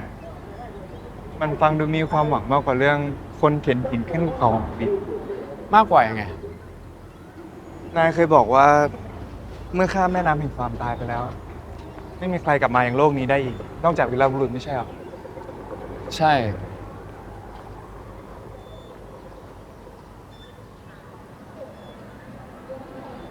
ใครอธิษฐานให้ผมกลับมา ผมบอกไม่ได้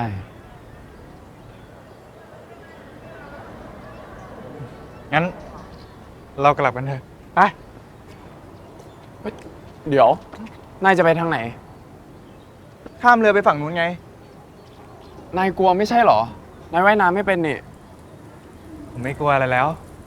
ไปเถอะ นายอยากนั่งเรือไม่ใช่หรอ ใช่ แต่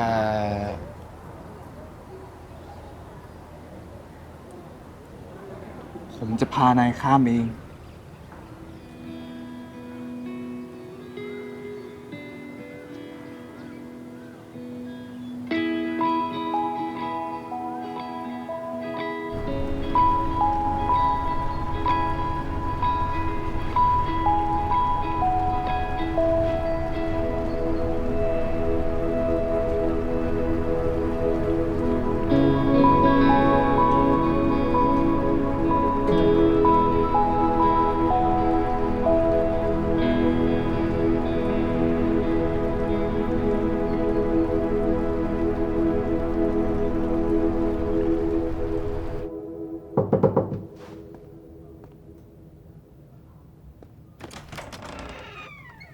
สุขสันต์วันก่อนเป็นวาเลนไทน์ครับ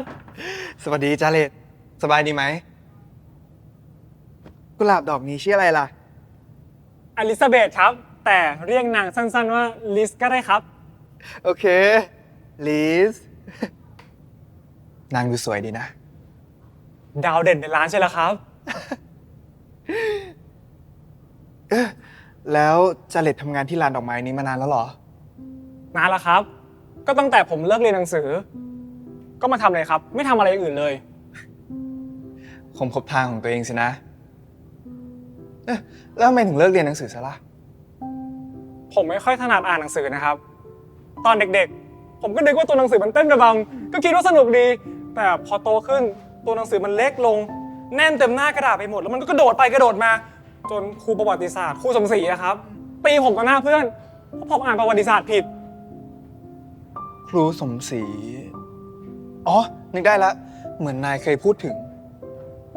นั่นแหละครับ ก็ตั้งแต่นั้นผมก็บอกยายว่า ผมไม่อยากไปโรงเรียนอีกแล้ว จนผมได้มาพบร้านดอกไม้ของพี่เต้เข้านี่แหละครับ เขาใจดีไหมพี่เต้ เขาเหมือนดุแต่เขาใจดีกับผมนะครับ อ๋อเหรอ ก็ดีนะแล้วอยู่กับยาย2 คนเหรอ ใช่ครับ เรามีกันแค่2 คน ดูแลยายดีๆนะ ด้วยชีวิตผมเลยล่ะฮะ เอาล่ะ ขอบคุณนะที่คุยด้วย ยินดีครับ ปกติไม่ค่อยมีใครอยากคุยกับผมเท่าไหร่หรอกครับ เพราะผมไม่ค่อยเหมือนชาวบ้านเท่าไหร่ แต่ผมก็โอเคนะครับ ได้อยู่กับดอกไม้ ได้ฟังเสียงดอกไม้คุยกันอุ๊ยขอโทษครับ พี่เต้บอกว่าอย่าพูดเรื่องนี้ให้ใครฟัง เดี๋ยวคนจะหาว่าบ้า ไม่บ้าหรอก ถ้านายบ้า ฉันก็ยิ่งกว่าบ้าซะอีก แต่ผมไม่แคร์หรอกครับ ใครจะว่าผมบ้ายายบอกผมว่าไม่ต้องไปสนใจ เพราะถึงยังไงผมก็เป็นคนพิเศษสำหรับยายเสมอครับ ยายนายน่ารักจังนะ ที่สุดในโลกเลยนะฮะ คุยนานแล้ว ผมไปก่อนนะครับ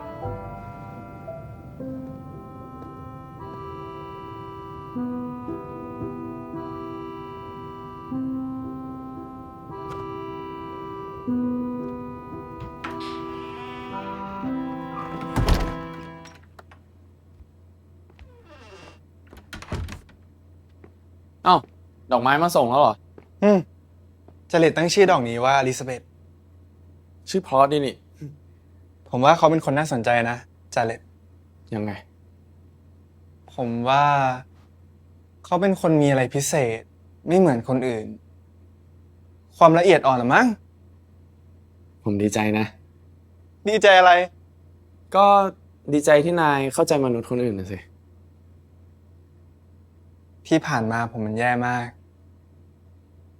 มองไม่เห็นใครเลย มา เอาดอกไม้มานี่ เดี๋ยวผมปักใจกันให้ ไม่ ให้ผมได้ลองทำเอง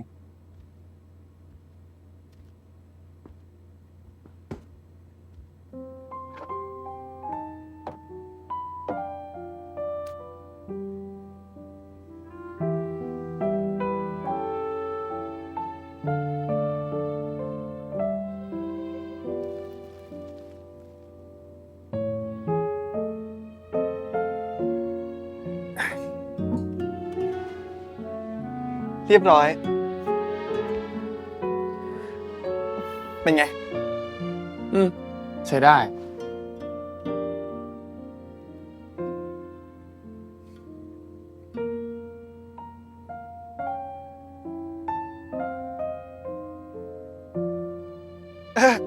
นายน่าจะชอบร้านดอกไม้นี่นะ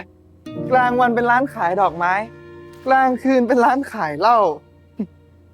เจ้าของร้านแม่งโคตรประหลาด นายน่าจะชอบ ผมไม่ชอบหรอก อย่าพาผมไปเลย ทำไมล่ะ ผมไม่กินเหล้า โอเค งั้น วันนี้นายอยากไปไหนนายบอกผม ผมจะพานายไปทุกที่เลย ขอไปอาบน้ำก่อนนะ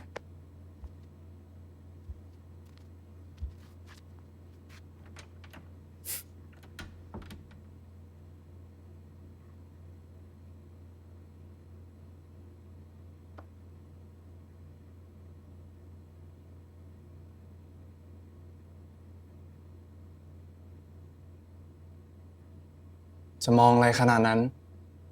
ผมดีใจที่นายกลับมา นายรู้ใช่ไหมว่าใครอธิษฐานให้ผมกลับมา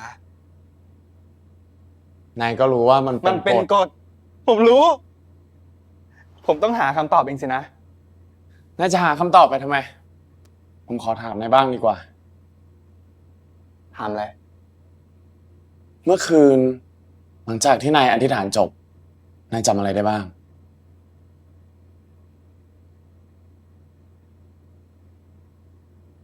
มันไม่เหมือนทุกคืนที่ผ่านมา ทุกคืนมันเหมือน black out เหมือนผมง่วงมากๆแล้วหลับไป แต่เมื่อคืนสติผมยังคงอยู่ แต่ทุกอย่างกลายเป็นสีขาว ขาวไปหมด แล้วก็มีภาพต่างๆลอยเข้ามา ภาพอะไร ภาพเก่าๆ บางอย่างผมก็ลืมมันไปแล้ว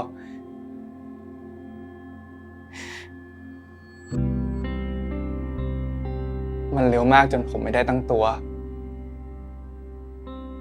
เหตุการณ์ ผู้คนต่างๆในชีวิต แล้วคนสุดท้ายที่ผมเห็น ใคร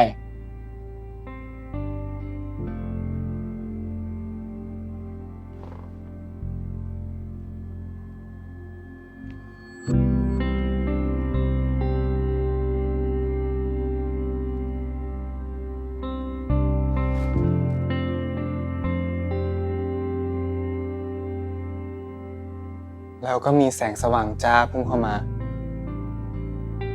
หรือผมพุ่งเข้าไปหามันก็ไม่รู้ เสี้ยวนาทีนั้น ผมคิดว่าความตายมันเป็นอย่างนี้นี่เองสินะ แล้วแสงนั้นก็จ้าที่สุด เหมือนมันกลืนกินผมไปทางล่าง แล้วก็ ผมจำอะไรไม่ได้อีกเลย จำอะไรไม่ได้สักอย่างเลยเหรอ หลังจากนั้น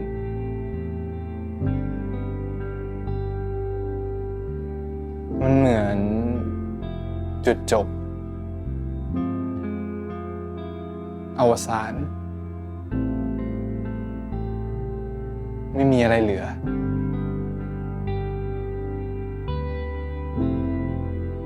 นายล่ะ ทำไม นายจำความรู้สึกได้ไหมตอนที่นาย คล้ายๆของนายอะมีภาพต่างๆ ย้อนกลับเข้ามาเร็วมาก แต่แล้วทุกอย่างก็มืดสนิท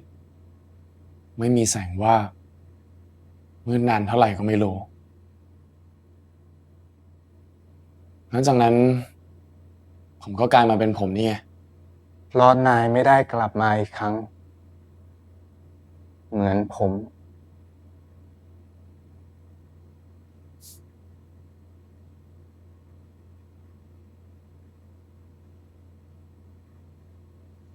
แล้วถ้ามีใครช่วยให้นายกลับมาได้อีกครั้ง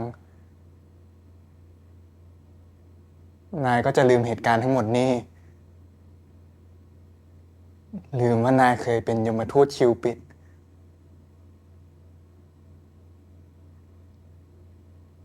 ลืมว่านายได้มาเจอผม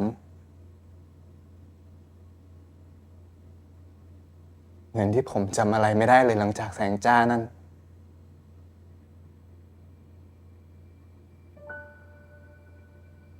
คงอย่างนั้นน่ะ แต่ผม คงไม่ได้กลับมาหรอก แต่คิดอีกที นายก็อยู่ตรงนี้แล้วนี่ไง แม้จะเป็นอีกเวอร์ชันหนึ่ง เวอร์ชันที่ไม่มีตัวตนอยู่จริง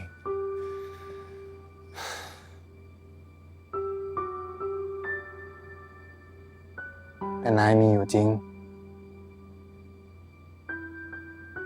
สำหรับผม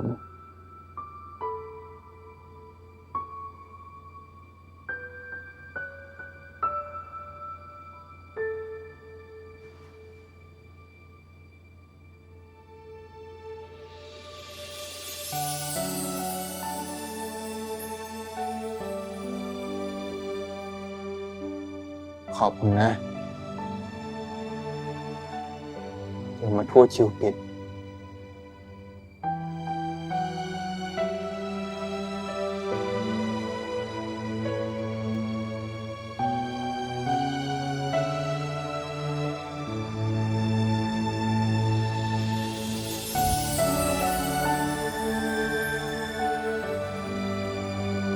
สัญชัยเวอร์ชันนี้อ่อนโยนขึ้นเยอะเนาะ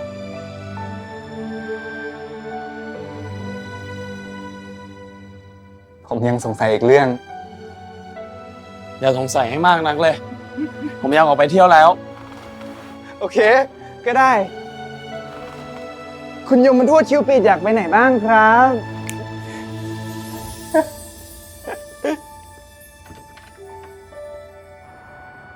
ผ อร่อยปะ เอาให้หมดดิย้อนไส้อะไรอ่ะ ไม่รู้ เอาไปข้างในนะอันนี้อร่อยอ่ะหมดแล้วนะ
อร่อยไหม อร่อยแต่เผ็ด เอาอีกจานไหม เก็บท้องไว้กินอย่างอื่นบ้างดีกว่า ตะกาจริง ๆ เทวดาอะไรวะ ก็มันอร่อยนี่มิน่าล่ะเขาถึงได้บอกว่าร้านข้างทางในกรุงเทพนี่เป็นสวรรค์ของนักกิน น่าจะจริง นายไม่ชอบเหรอ จะเล่าความจริงนะ แต่ก่อนเวลาเรียนพาผมมากินอะไร ตาผมก็มัวแต่มองไปที่ตึกสูงๆบ้างงคิดว่าคนบนนั้นเขากำลังกินอะไรหรือทำอะไรกันอยู่นะ สักวันผมจะต้องออกไปจากห้องเช่าเจนอมซื้อคอนโดราคา100 ล้านอยู่บนตึกสูงๆนั่นให้ได้ แล้ววันนั้นผมจะมองลงมา แล้วตะโกนบอกว่าผมชนะแล้ว นั้นนายก็จะอยู่สูงจนมองไม่เห็นว่ามีใครกำลังนั่งกินกะเพราเนื้อโคตรอร่อยอยู่ตรงนี้ ผมนี่มันงี่เง่าจริงๆว่ะ กุหลาบไหมครับกุหลาบวาเลนไทน์ไหม น้ ค องๆ รับดอกกุหลาบวาเลนไทน์ครับ ดอกเท่าไหร่ 50 บาทครับแม่ผมทำเองกับมือเลยนะครับ ขายดีไหม เหรอครับพี่แต่เดี๋ยวจะกลับบ้านแล้วนะครับ มา พี่ช่วยซื้อเอง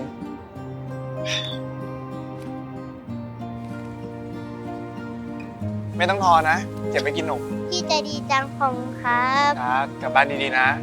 ครับ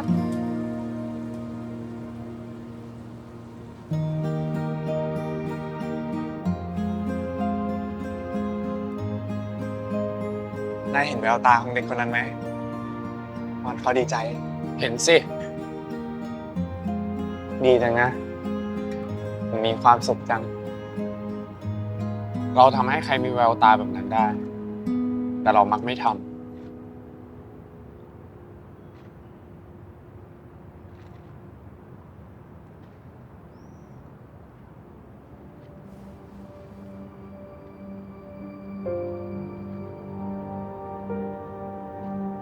ให้นาย ให้ผมทำไม ผมอยากให้นาย อยากให้จริง ๆ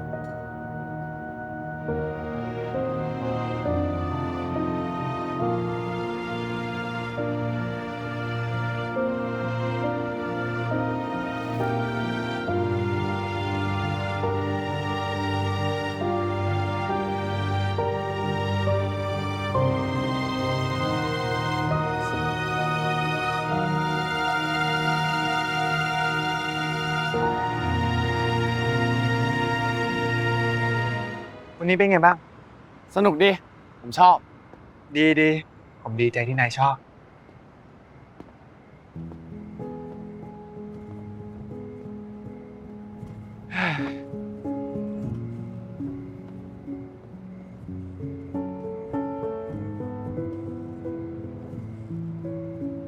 พรุ่งนี้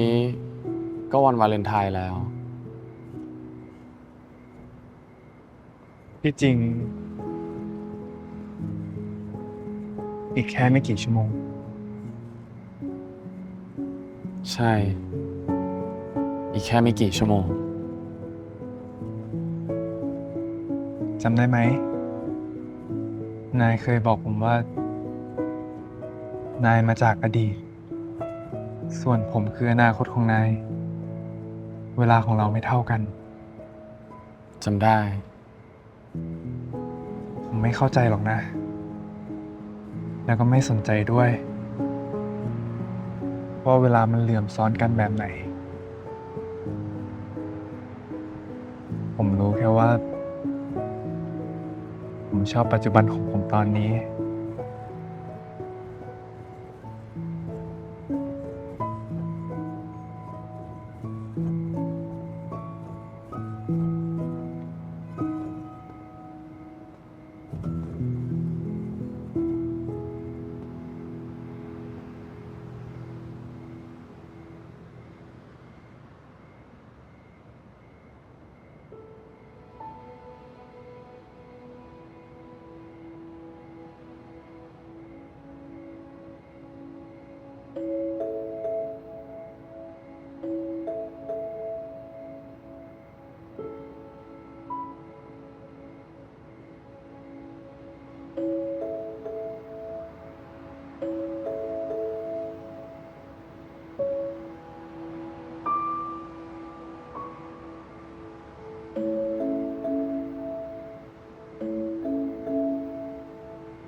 อีกไม่กี่ชั่วโมงก็จะถึงวันวาเลนไทน์แล้วนะคะ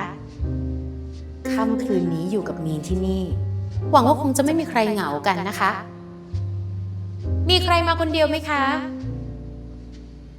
มีอยู่เหมือนกันนะคะมินอยากจะแนะนำว่าเข้าไปทำความรู้จักกันสิคะ ไม่ต้องเขินอาย นี่เป็นโอกาสของคุณแล้ว โอกาสที่ไม่รู้ว่าเมื่อไหร่จะผ่านมาอีก อาจจะเป็นวาเลนไทน์ปีหน้า ปีโน้นวาเลนไทน์เนี่ยมีทุกปีค่ะ แต่โอกาสดีๆแบบนี้อาจจะไม่มีอีกเลย เชื่อมีนนะคะ คุณอาจจะได้เจอคนที่ใช่ หรือไม่ใช่ แค่ขอให้ได้ใช้โอกาสนี้ให้ดีที่สุด นั่น ต้องอย่างนั้น ใช้ศรัทธาเปิดประตูออกไป อาจจะมีความรักรอเราอยู่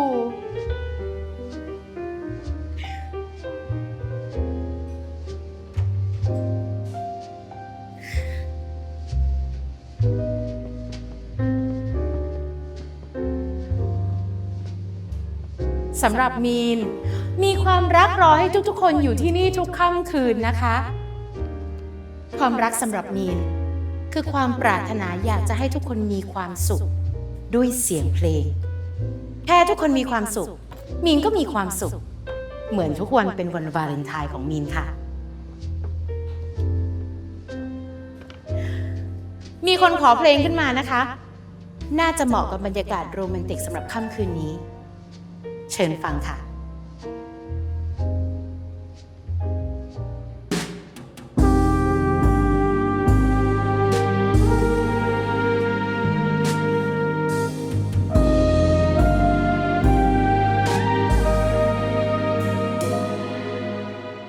เราเดินทางผ่านกันมาจากคนละดาวในค่ำคืนเหน็บหนาวเรากลับได้พบกัน จะเป็นเวลาโชคชะตาหรือว่าความไว้วัน ที่พายเธอและฉัน อยู่ด้วยกันที่ตรงนี้ และเมื่อตอนสายตาเรามาประสานกัน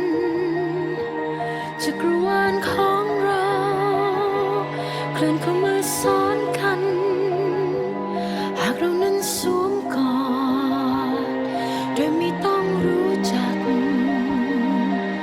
มันจะเป็นความรู้สึกอย่างไร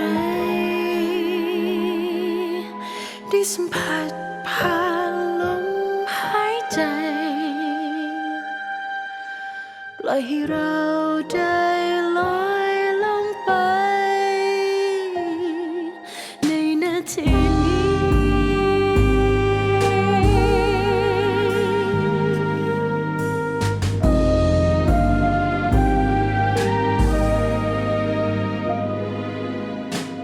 หากพวกเรามีเพียงเราอยู่ในอ้อมกอดในห่วงเวลานี้จะอบอุ่นสักเท่าไรและเมื่อเธอจูบเบาๆอย่าเมื่อเราชิดใกล้คงทำให้ใจสั่นไหวจะหมดไปไหมความเหงาและเมื่อตอนสายตาเรามาประสานกันจักรวาลของเราเคลื่อนเข้ามาซ้อนกันหากเรานั้นสวมกอดโดยไม่ต้องรู้จักมันจะเป็นความรู้สึกอย่างไรในคืนที่สองดาวต่างโคจรหากั ผม น ถามอะไรหน่อยได้ไหม ผ่านกี่คืนหนาว ถามอะไร กว่าจะมาพบกันอาจ ครบ7 วันแล้ว นายจะไปไหนต่อ ผมไม่รู้ แล้วแต่เขาจะส่งผมไปไหน เขาส่งนายมาหาผมเหรอ อยากจะหยุดนาทีนี้ไว้ไม่รู้คืนวัน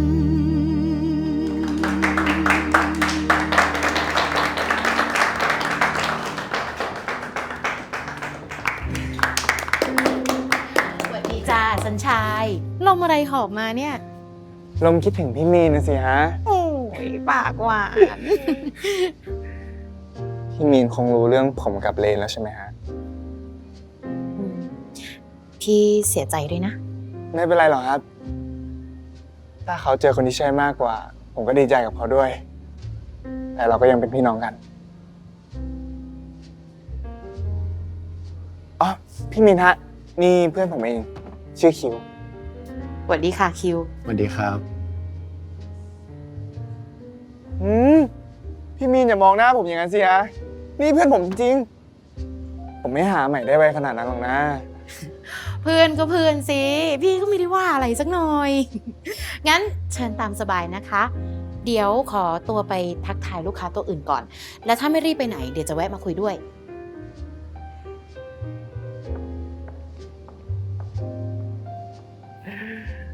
พี่มีนคงนึกว่าผมกับนาย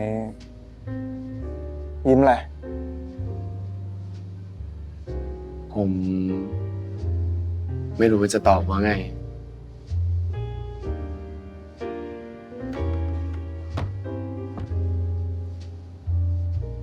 ตอบอะไรสักอย่าง อย่างที่นายคิด ไม่ได้หรอก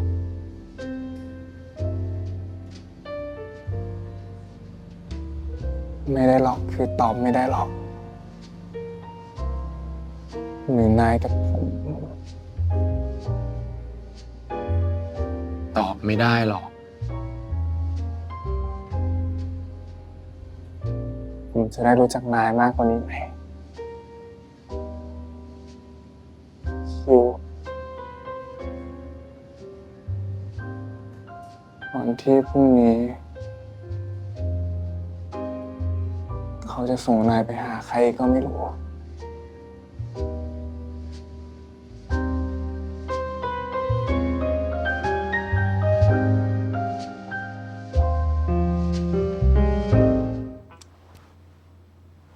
นายดูนี่สิ โทรศัพท์ผมกลับมาใช้ได้แล้ว มันฟื้นแล้ว เหมือนนายไง นายว่าดอกกุหลาบพวกเนี้ย จะอยากอยู่รวมกับพวกเดิมไหม ผมว่าไม่ ทำไม ก็พวกนางมาจากคนละที่ ที่จริงทุกดอกก็มาจากคนละที่กันทั้งนั้นแหละ นายไม่คิดว่าพวกนางอยากจะมีเพื่อนบ้างเหรอ อาจจะใช่ หรือบางทีก็ไม่ เราไม่มีทางรู้ใจพวกนาง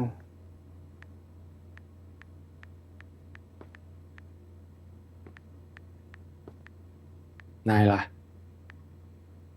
ไม่เคยอยากมีเพื่อนบ้างเหรอ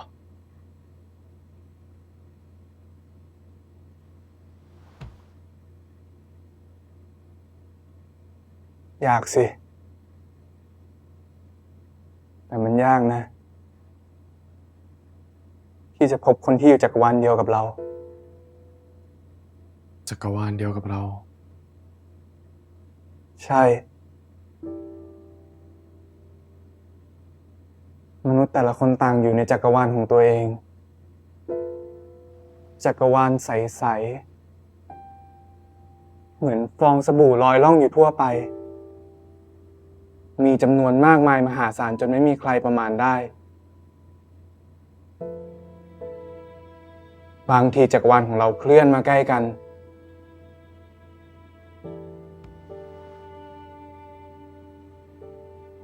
จนคิดว่าเป็นจักรวาลเดียวกัน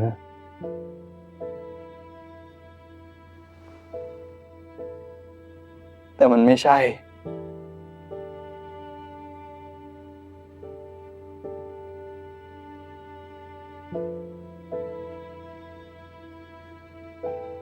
จักรวาลของบางคนมีแต่ความสุข ความสำเร็จ ต่างจากจักรวาลของเราเหลือเกิน ในขณะที่บางคนก็ระบายแต่ความทุกข์ ความผิดหวัง ผมถึงได้บอกว่าเราต่างคนต่างอยู่กันคนละจักรวาล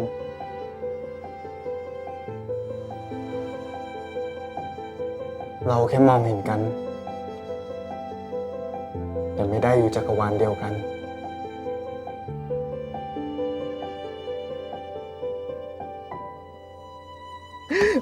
นี่ไม่ใช่เรื่องพระอุภพหรือว่าทฤษฎีทางฟิสิกส์อะไรหรอกนะ แต่เป็นทฤษฎีของผมเอง ทฤษฎีของศิลปิน นักแสดงกระจอกที่ไม่เคยหันกล้าเรียกตัวเองว่าศิลปิน งั้น ผมจัดให้พวกนางอยู่รวมกันในเนี้ยแหละ พวกนางคงไม่ตีกันเหมือนคนหรอก จริงไหม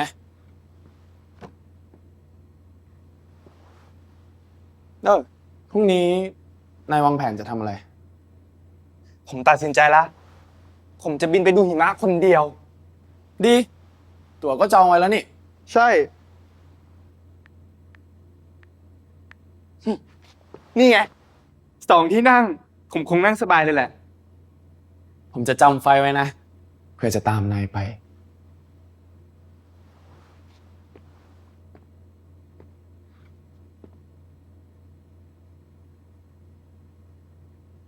ถ้านายไปด้วยก็คงดี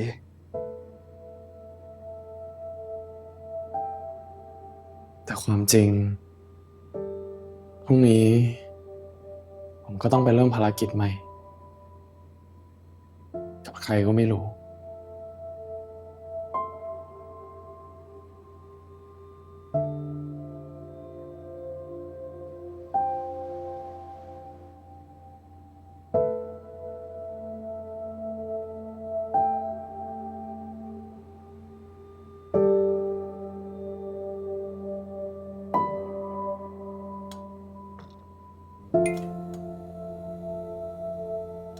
คืนนี้ นายจะเล่าเรื่องของนายให้ผมฟังบ้างได้ไหม ผมบอกแล้วไงว่ามัน มันเป็นกฎ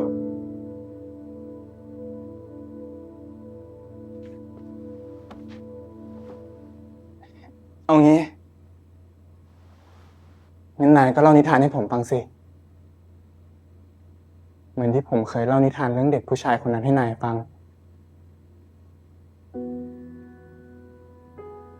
เด็กผู้ชายคนที่ใครๆก็ทิ้งเขาไป ผมเล่านะ ก่อนที่พรุ่งนี้ เด็กผู้ชายคนนั้น จะต้องอยู่คนเดียวต่อไป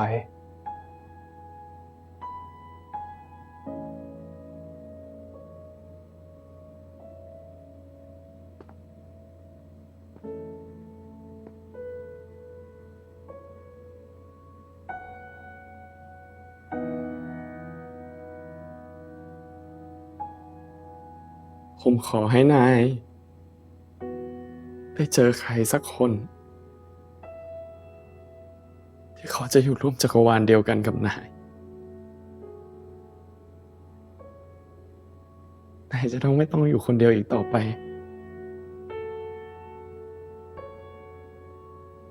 นี่นายให้พรผมใช่ไหม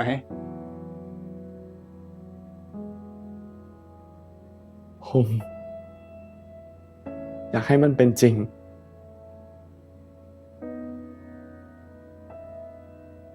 ผมก็อยากให้มันเป็นจริง ผมอยากให้นายมีความสุข แล้วนายล่ะ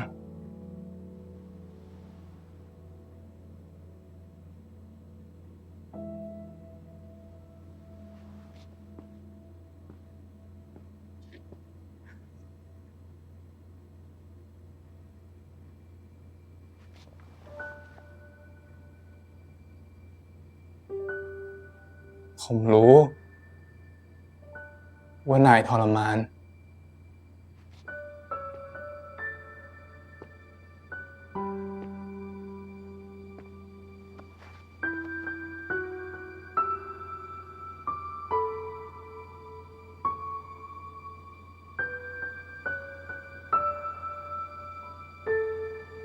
ผมอยากให้นายมีความสุขบ้างฟิว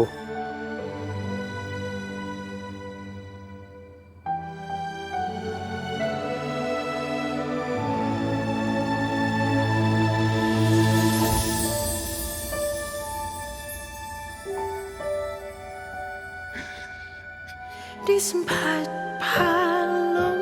หายใจ ปล่อยให้เราได้ลอยลงไป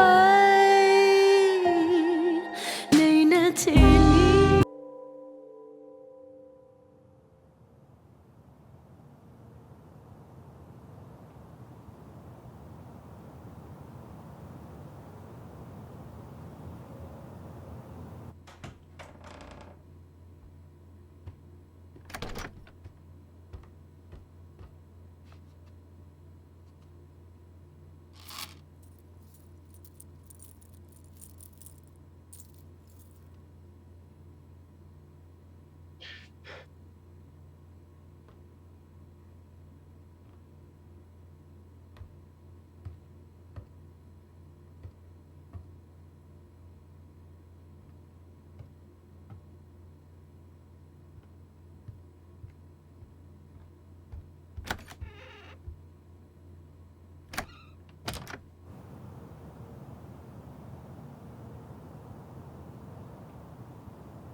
หลบมาอยู่นี่เองกำลังหาทางสื่อสารกับอะไรข้างบนอยู่เหรอ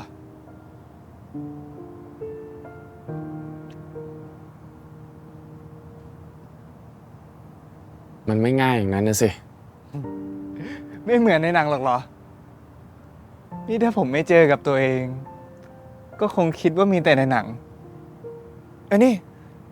ตอนเด็กๆนายชอบหนังเรื่องไหนมากที่สุด ผมไม่ค่อยได้ดูหนังฮะ นายคงเป็นเด็กที่แปลก แล้วนายทำอะไร มองฟ้า มองดาว โรแมนติกแต่เด็ก ใครว่า ไม่มีอะไรให้ดูต่างหาก ผมก็เลยเริ่มมองฟ้า มองดาว แล้วก็สนใจในระบบสุริยะจักรวาล อยากหาคำตอบให้กับทุกสิ่งทุกอย่าง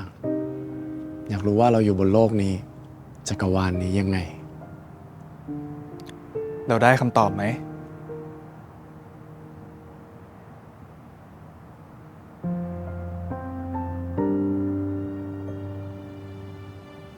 เอาละถ้างั้น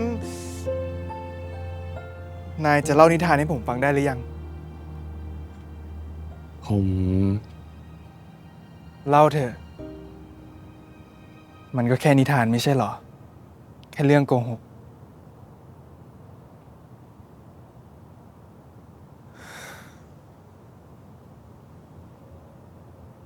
กาลครั้งหนึ่ง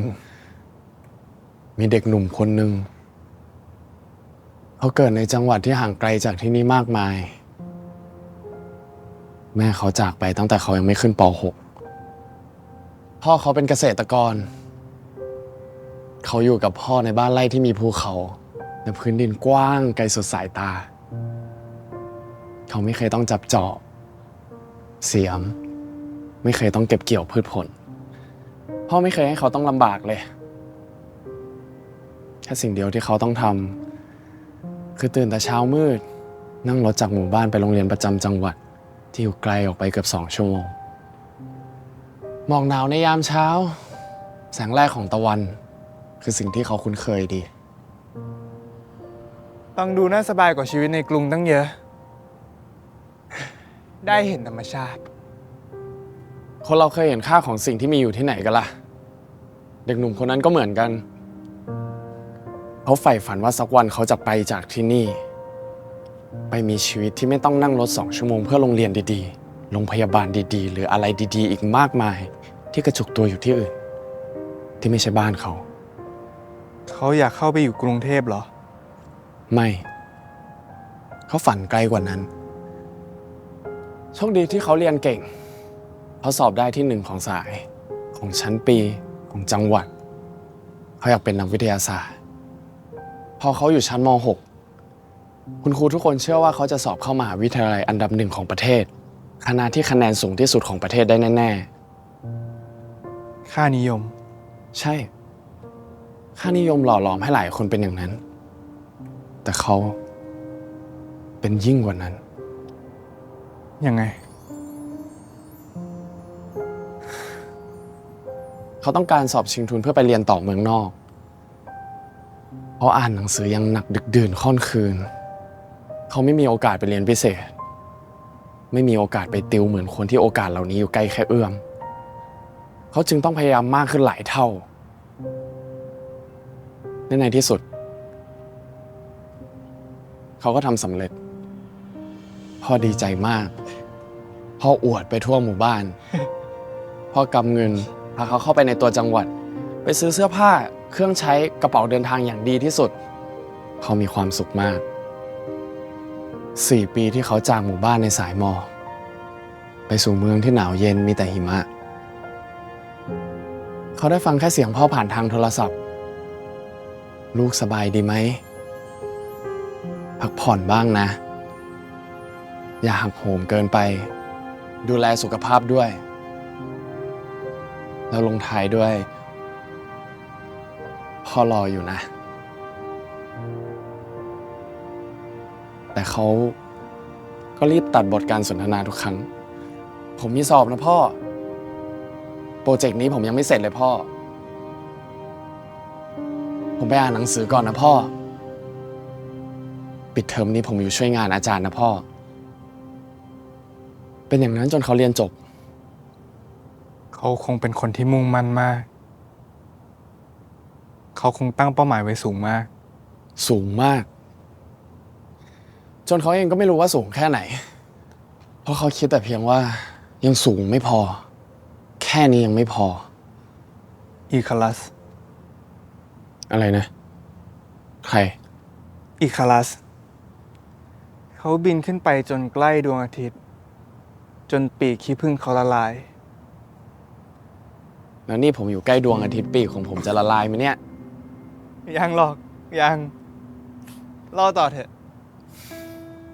เขาเรียนจบ เขาได้รับการเสนอทุนให้ไปเรียนต่อในระดับที่สูงขึ้นไปอีก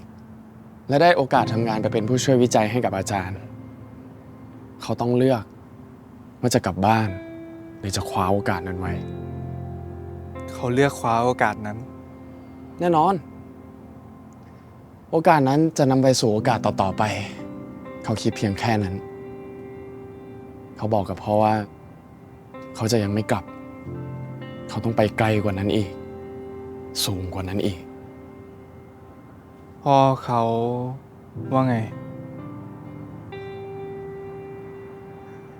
พ่อเขาบอกว่า ไปเถอะลูก ไปให้ไกลที่สุด สูงที่สุด เท่าที่ตัวเองจะไปถึงได้ ไม่ต้องเป็นห่วงพ่อ เขาไขว่คว้าหาโอกาสในชีวิต แต่ไม่รู้เลยว่า โอกาสที่เขาจะได้อยู่กับพ่อ มันน้อยลงทุกทีทุกที เกิดอะไรขึ้น วันหนึ่ง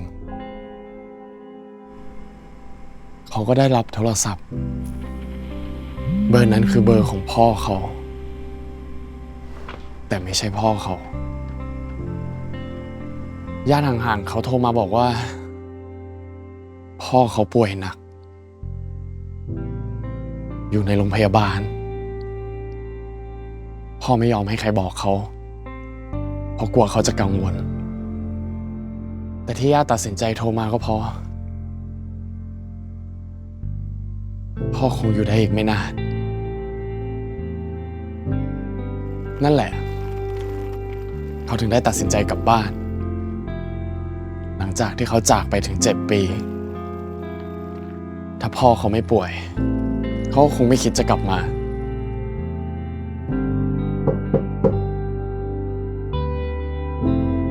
เขารีบไปโรงพยาบาลทันทีที่เขากลับมาถึง เขาเปิดประตูเข้าไป พ่อเขาหันมายิ้มให้อย่างดีใจ แปลกใจ แต่พ่อของเขาดูช่างอ่อนแรงเหลือเกิน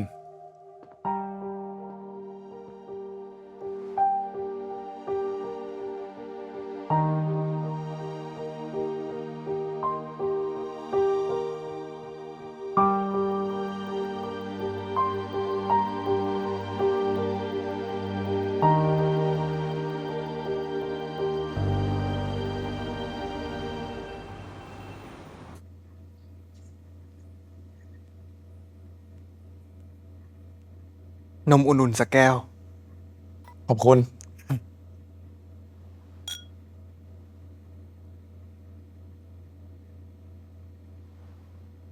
วันนี้มาแปลก ดื่มนมแทนที่จะเป็นเหล้าหรือไวน์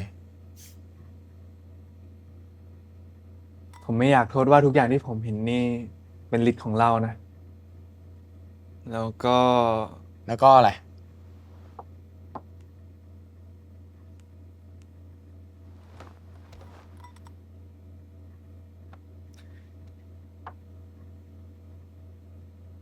ผมอยากดูแลนาย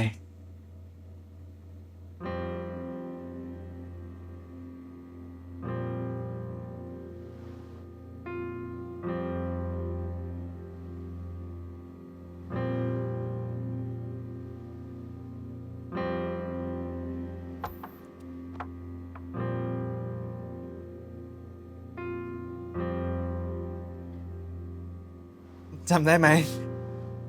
คืนแรกที่เราพบกัน นายเมามาก ใช่ ดอกไม้ทำให้เมาเหล้าทำให้เห็นความจริง ปัญญาคนอกหักชัด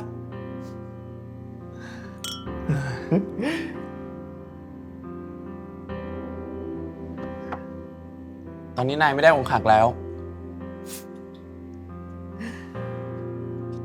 ผมดีใจนะ ๆ เหมือนผมฟื้นขึ้นมาจากความเมามายแต่จินตนาการยังคงไม่หายไปไหน นั่นบทละครเรื่องอะไร ผมแต่งขึ้นมาเดี๋ยวนี้ เอาล่ะ ผมอยากฟังนิทานของนายต่อแล้ว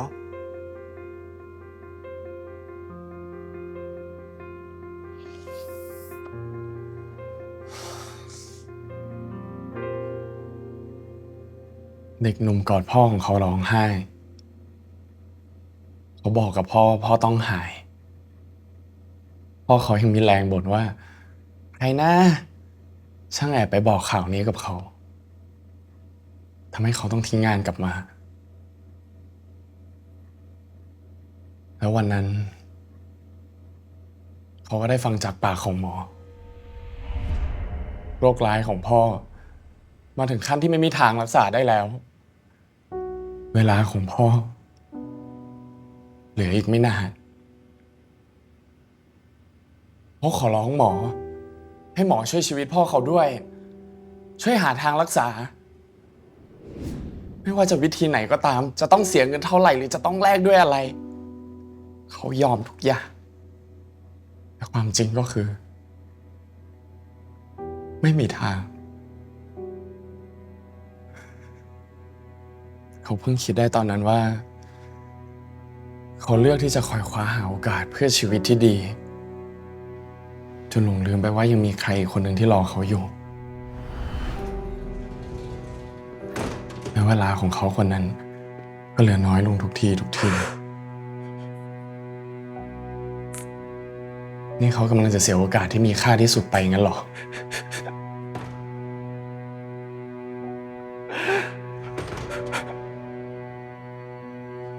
โอกาสที่เขาจะได้ใช้เวลากับคนที่รักเขาที่สุด เขากำลังจะเสียโอกาสนั้นไปงั้นหรอ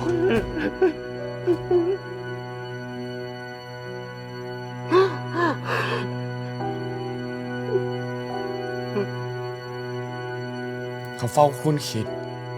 เขายังไม่อยากยอมแพ้เขายังมีความหวัง หมอคนนั้นรักษาไม่ได้ก็อาจจะมีหมอเก่งๆคนอื่นๆสินะ กลางดึกคืนนั้นขณะที่เขากำลังนั่งคิดอะไรฟุ้งซ่านเขาก็เห็นมีใครคนหนึ่งเปิดประตูออกมาจากห้องของพ่อเขาคงเป็นหมอเวรดึก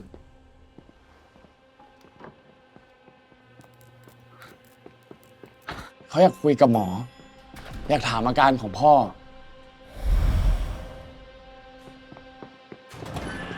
เขารีบตามหมอไป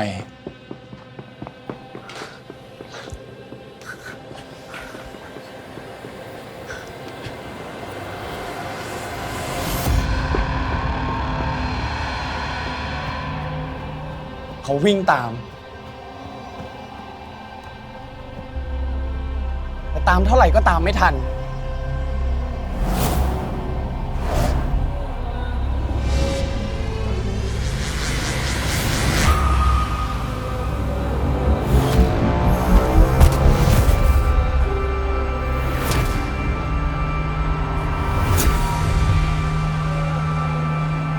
และในที่สุดเขาหยุดรออยู่ตรงนั้นหมอครับหมอครับ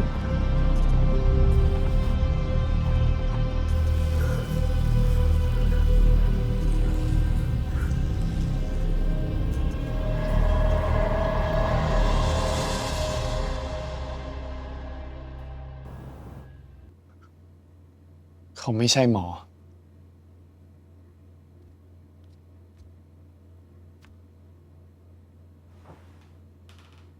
เขาเป็นใคร เขาบอกว่าเขาเป็นยมทูตแต่เป็นยมทูตที่ให้พรได้ เขาเป็นยมทูตคิวปิดเหมือนนายเหรอ ใช่แต่มีกติกาต่างกัน ยังไง เขาสัญญาว่าพ่อของเด็กหนุ่มคนนั้นจะมีชีวิตอยู่ต่อไปได้อีกถ้าเด็กหนุ่มคนนั้นเลือกเป่าเทียน1 ใน 2 เล่มนั้นให้ดับลง ก็กติกาง่ายๆนี่แค่เป่าเทียน มันไม่ใช่เทียนธรรมดานะสิแต่เป็นเทียนแห่งชีวิต เทียนแห่งชีวิต ใช่ ชีวิตของใครอีก2 คนที่จะต้องเลือกเป่าให้ดับลงคนหนึ่งเพื่อพ่อเขาจะได้มีชีวิตอยู่ต่อไปได้อีกวันหนึ่ง แค่วันเดียว แค่วันเดียว แต่นายรู้ไหมว่ามันมีความหมายมากแค่ไหนอย่าว่าแต่วันเดียวเลยต่อให้แค่ชั่วโมงเดียวนาทีเดียวเขาก็ยอมแลกด้วยทุกอย่างนายน่าจะเข้าใจดีนะ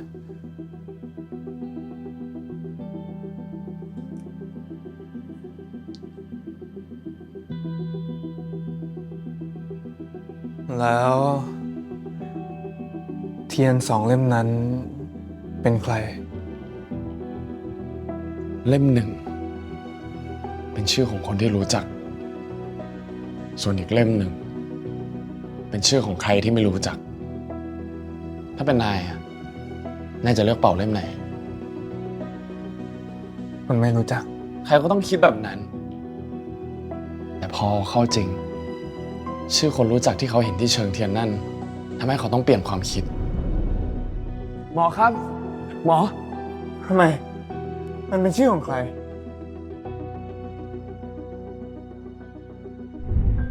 หมอที่รักษาพ่อเขาน่ะสิ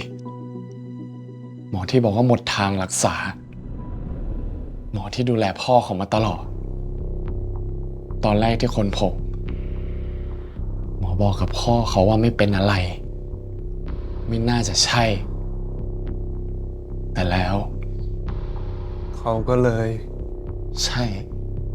เขาเป่าเทียนชีวิตของหมอนั่นโดยไม่ลังเลเลย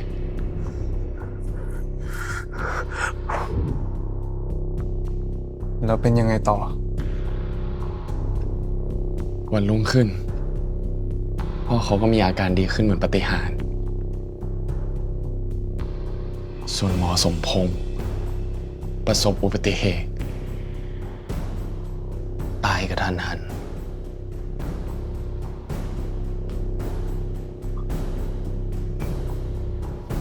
โหดว่ะ แล้วพอตกดึกอาการของพ่อเขาก็แย่ลงไปอีกเหมือนพลังที่แลกมาจากชีวิตนั้นหมดลงไปทุกทีแล้วเขาก็โผล่ขึ้นมาอีกพร้อมเทียนแห่งชีวิตอีก2 เล่ม เล่ม 1คือคนรู้จัก อีกเล่ม 1คือคนแปลกหน้า เหมือนเดิม ใช่เหมือนเดิมกติกาเดิมแล้วเขาก็คิดว่าเขาจะเป่าเทียนชีวิตของคนแปลกหน้าแต่เขาก็ต้องเปลี่ยนใจทุกทีเพราะคืนแล้วคืนเล่าชื่อของคนที่เขารู้จักนั้นล้วนเป็นชื่อที่เขาอยากให้หายไปจากโลกนี้ ผมว่า นี่ไม่ใช่แค่โหดเฉยๆ แต่โคตรโหดเลยว่ะ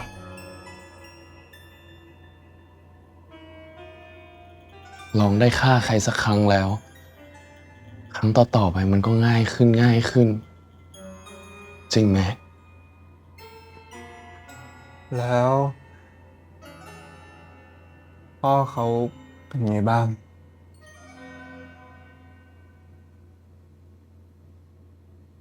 เหมือนเดิมดีขึ้นในตอนเช้าพร้อมกับข่าวการตายของคนที่ถูกเป่าเทียนชีวิตให้ดับไปหลังจากนั้นก็ค่อยๆอ่อนแรงลงจนใกล้เที่ยงคืนจนกว่าจะได้อีกชีวิตหนึ่งมาทดแทนมาต่อชีวิตให้อยู่ไปได้อีกวันหนึ่ง ทรมาน ใช่ทรมานเขาเองก็ทรมานใจที่เห็นพ่อทรมานจนผ่านมาจะครบ7 วันวันรุ่งขึ้นจะเป็นวันฮาโลวีนพอดีพ่อบอกกับเขาว่าพ่อมีความสุขที่ได้เห็นเขาประสบความสำเร็จพ่อดีใจที่ได้มีโอกาสเห็นเขากลับมาอย่ายื้อพ่อต่อไปเลยนะความตายไม่ได้โหดร้ายหรอกค ความตายป่านนี้เราเสมอ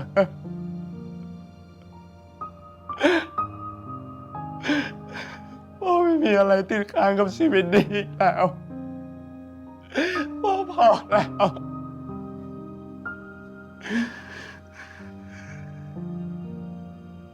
นายโอเคไหม นายจะไม่เล่าต่อแล้วก็ได้นะ นายจะหยุดแค่นี้แล้วก็ได้นะ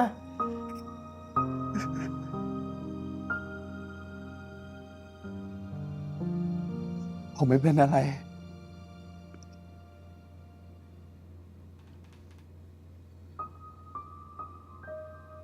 ผมจะเล่า ตอนนี้ผมอยากเล่าแล้ว มันกำลังจะถึงตอนสำคัญ คืนนั้นมีลมแรงขณะที่เขากำลังครุ่นคิดตัดสินใจยมทูตก็ปรากฏตัวขึ้น พร้อมยื่นเทียนแห่งชีวิตอีก2 เล่มให้เหมือนเคย เล่ม 1เป็นชื่อของใครที่ไม่รู้จัก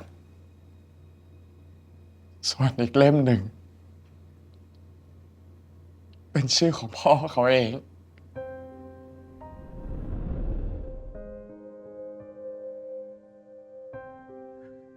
เมื่อนาทีนั้นมาถึง มันกลับยากที่จะตัดสินใจเขาไม่อยากให้พ่อต้องทรมานอีกต่อไป แต่เขาก็ไม่อยากเป็นคนเป่าเทียนชีวิตของพ่อเขา แล้วทันใดนั้น ลมก็พัดเทียนอีกเล่มหนึ่งที่เป็นชื่อของคนอื่นดับไปต่อหน้าต่อตา เด็กหนุ่มคนนั้น ตัดสินใจใช้เทียนชีวิตของพ่อเขามาจุดเทียนอีกเล่มหนึ่งที่ดับไปนั้นให้ติดขึ้นมาใหม่ ก่อนที่จะเป่าเทียนชีวิตของพ่อให้ดับลง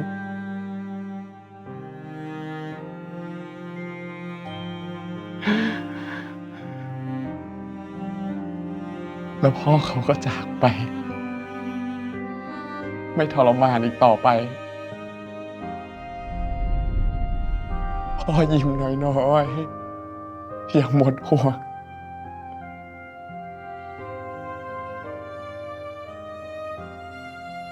แล้วอีกชีวิตหนึ่งนั่นเขาก็จะได้กลับมาอีกครั้งเพื่อเรียนรู้ความจริงของโลกนี้ต่อไป นายจำชื่อนั้นได้ไหม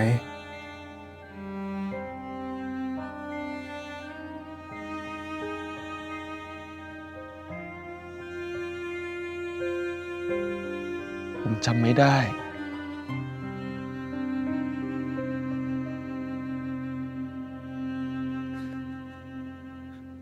แล้วนิทานก็จบลง ตอนให้รู้ว่า เราไม่อาจหยุดยั้งความตาย ไม่ใช่ ไม่ได้จบแค่นั้น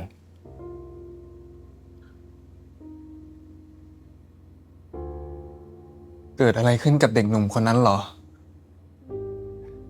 หลังจากที่พ่อเขาตาย เขาวุ่นวายจัดการงานศพ พอทุกอย่างผ่านไป เขาถึงได้มีเวลาอยู่กับตัวเอง เขาเสียใจมาก เขาโทษตัวเองที่เขาทิ้งพ่อไป แล้วเขายังเรียกร้องโอกาส โดยไม่คิดสักนิดว่ามันเป็นความผิดของตัวเขาเอง เขาไม่ได้กลับไปเมืองนอกเหรอ ไม่ ผมหมดกำลังใจที่จะทำอะไร ผมหมดกำลังใจที่จะมีชีวิตอยู่ต่อไป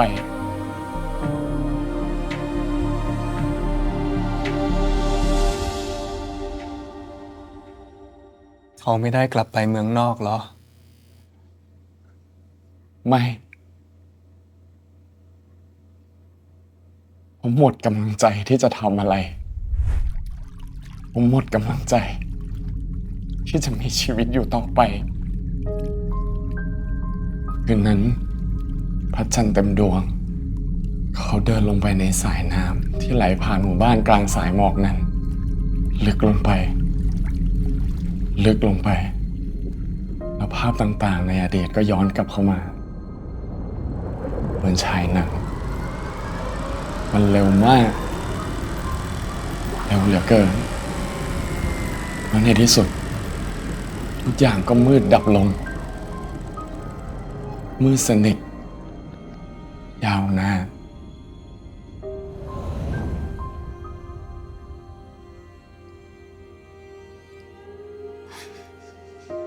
แล้วต่อจากนั้น จบแค่นั้น จบแค่นั้นจริงๆเหรอ จบแค่นั้น ผมเล่าได้เท่านั้น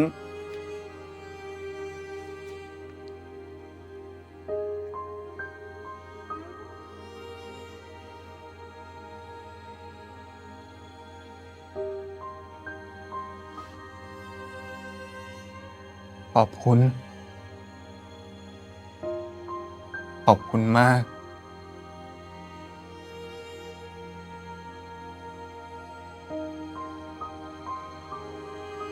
แค่นี้ก็พอแล้ว ขอบคุณที่เล่านิทานให้ผมฟัง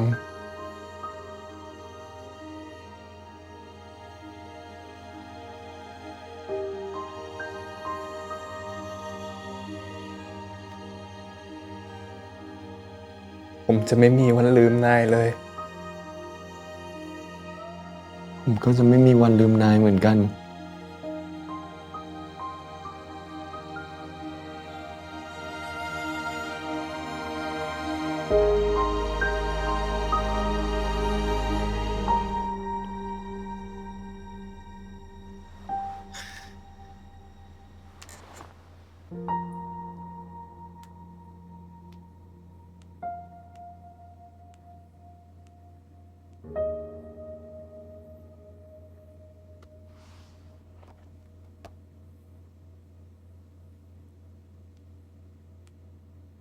นายจะว่าอะไรไหม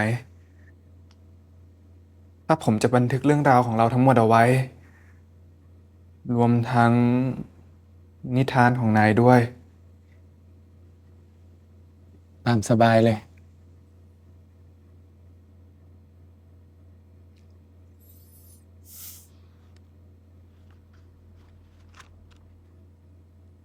เมื่อวันที่เลนหายไปจากจักรวาลนี้ ผมพยายามจะเขียนมัน แต่ผมนึกอะไรที่เกี่ยวกับเขาไม่ออกเลย เลยเขียนค้างไว้แค่ชื่อเรื่อง นายตั้งชื่อเรื่องไว้ยังไง 7 วันก่อนวาเลนไทน์ น่าสนใจดีนี่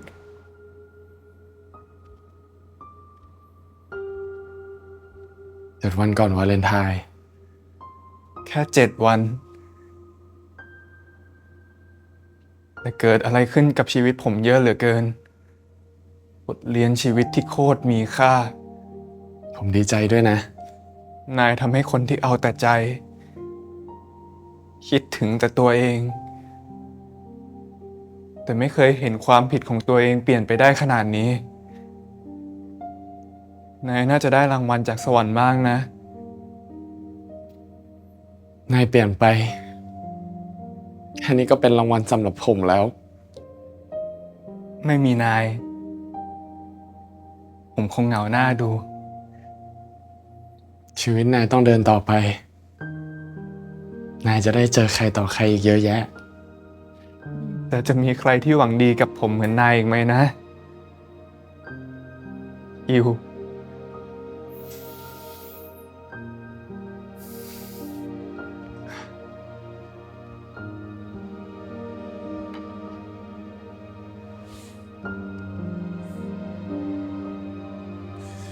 เจ้ามนุษย์เอ้ยติดใจปีศาจอย่างข้าแล้วล่ะสิ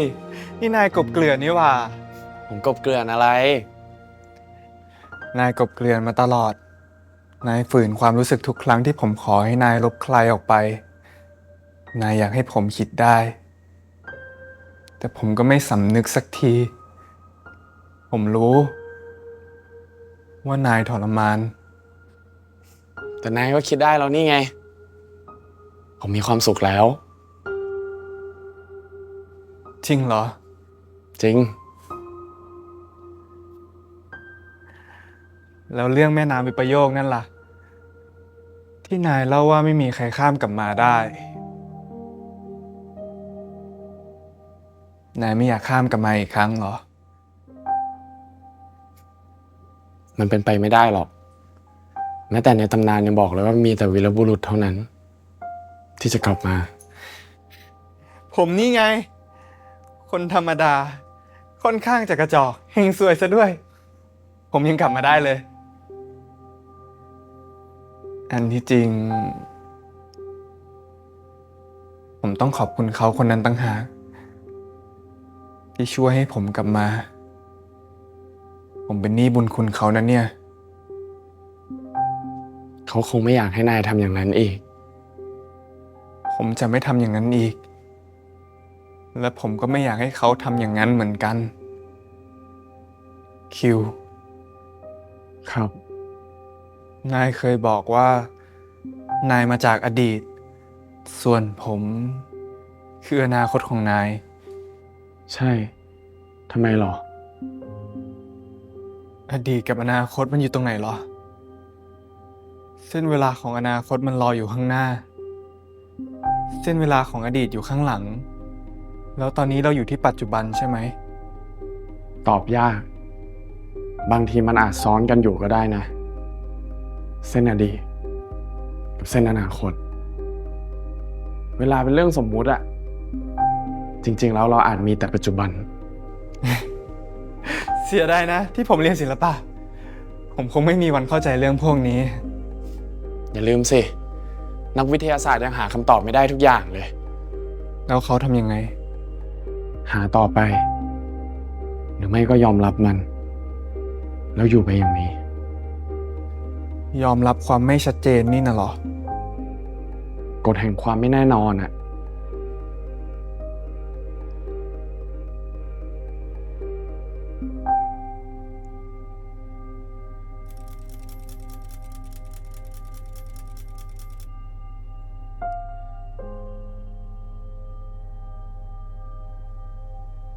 ใกล้เที่ยงคืนแล้ว ผมอธิษฐานได้อีกครั้งใช่ไหม ครั้งสุดท้าย ใช่ แต่ตอนนี้ผมไม่ได้อยากให้เลนกลับมาหาผมอีกแล้ว เขาเจอคนที่เหมาะกับเขามากกว่าผมแล้ว แต่นายก็ยังอธิษฐานให้ใครหายไปได้อยู่ดี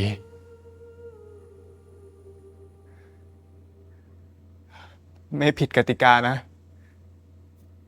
ไม่ผิด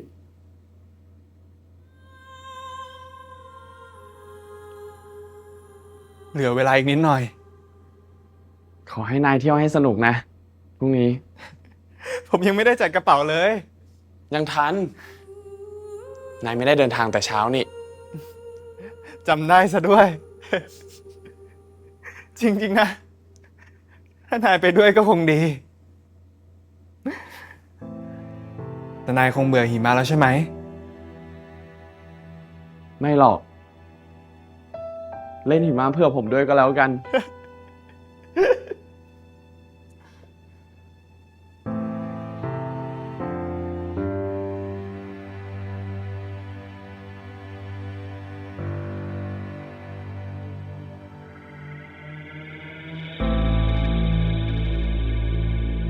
คิว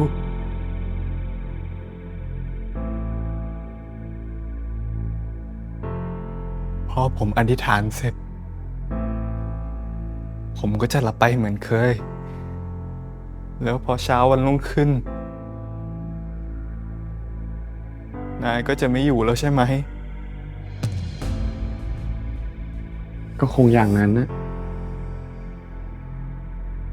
ผมไม่ชอบการจากลาเลย ทุกสิ่งคือความไม่แน่นอน แต่การจากลาแน่นอนเสมอ แล้วเราทำใจยอมรับมันได้ยากเหลือเกิน ผมคงคิดถึงนาย รู้สึกดีจัง ที่ได้ยินอย่างนั้น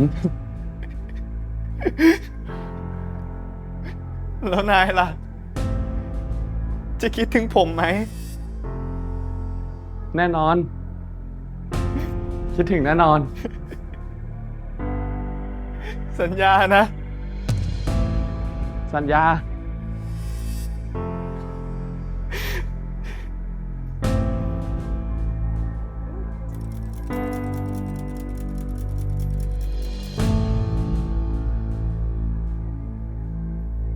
ได้เวลาแล้ว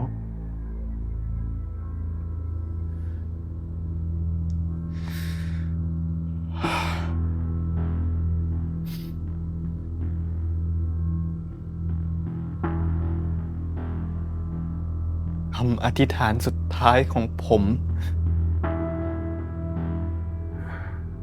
พร้อมรับคำบัญชา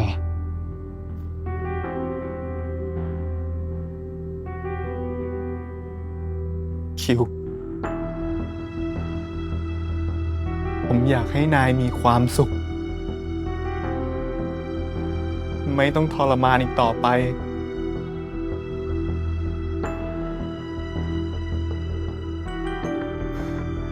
ผมขอให้นายหายไปจากจักรวาลนี้ สัน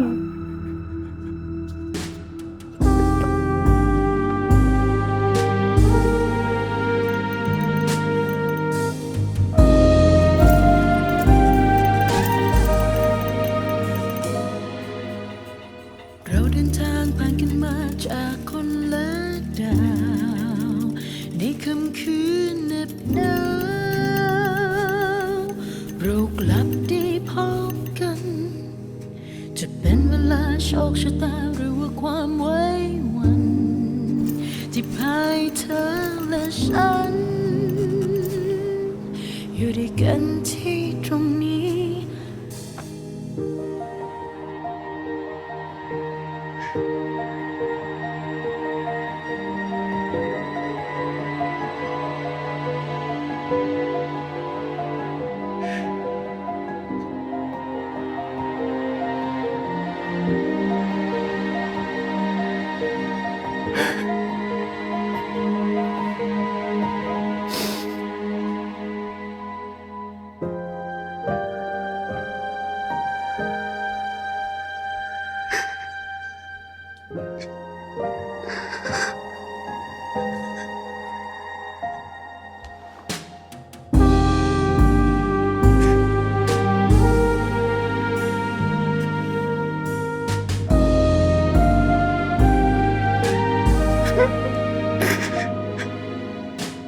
หากว่าเรามีเพียงเราอยู่ในอ้อมกอ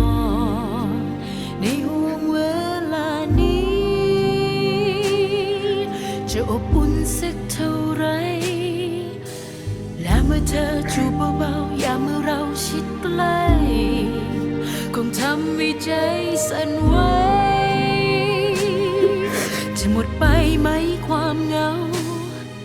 ได้สัมผัสผ่านลมหายใจปล่อยให้เราได้ลอยลงไปในนาที ผ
ผมอยากให้นายเรียกมันว่าโอกาส นายใช้อำนาจลบใครก็ได้ แต่จะได้ความรักกลับคืนมาไหม นายต้องคิดให้รอบคอบ มันคือ point of no return นายจะได้ไม่ต้องมานั่งลายใจภายหลังกับบาปที่นายทำนั่นสิ ผมจะได้แน่ใจว่านายเริ่มมีสติ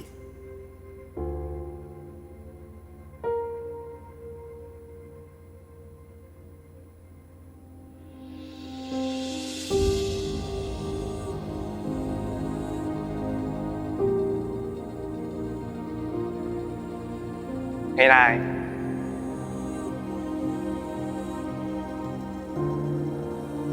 สัญชัยเวอร์ชันนี้อ่อนโยนขึ้นเยอะเนาะ ผมพลาด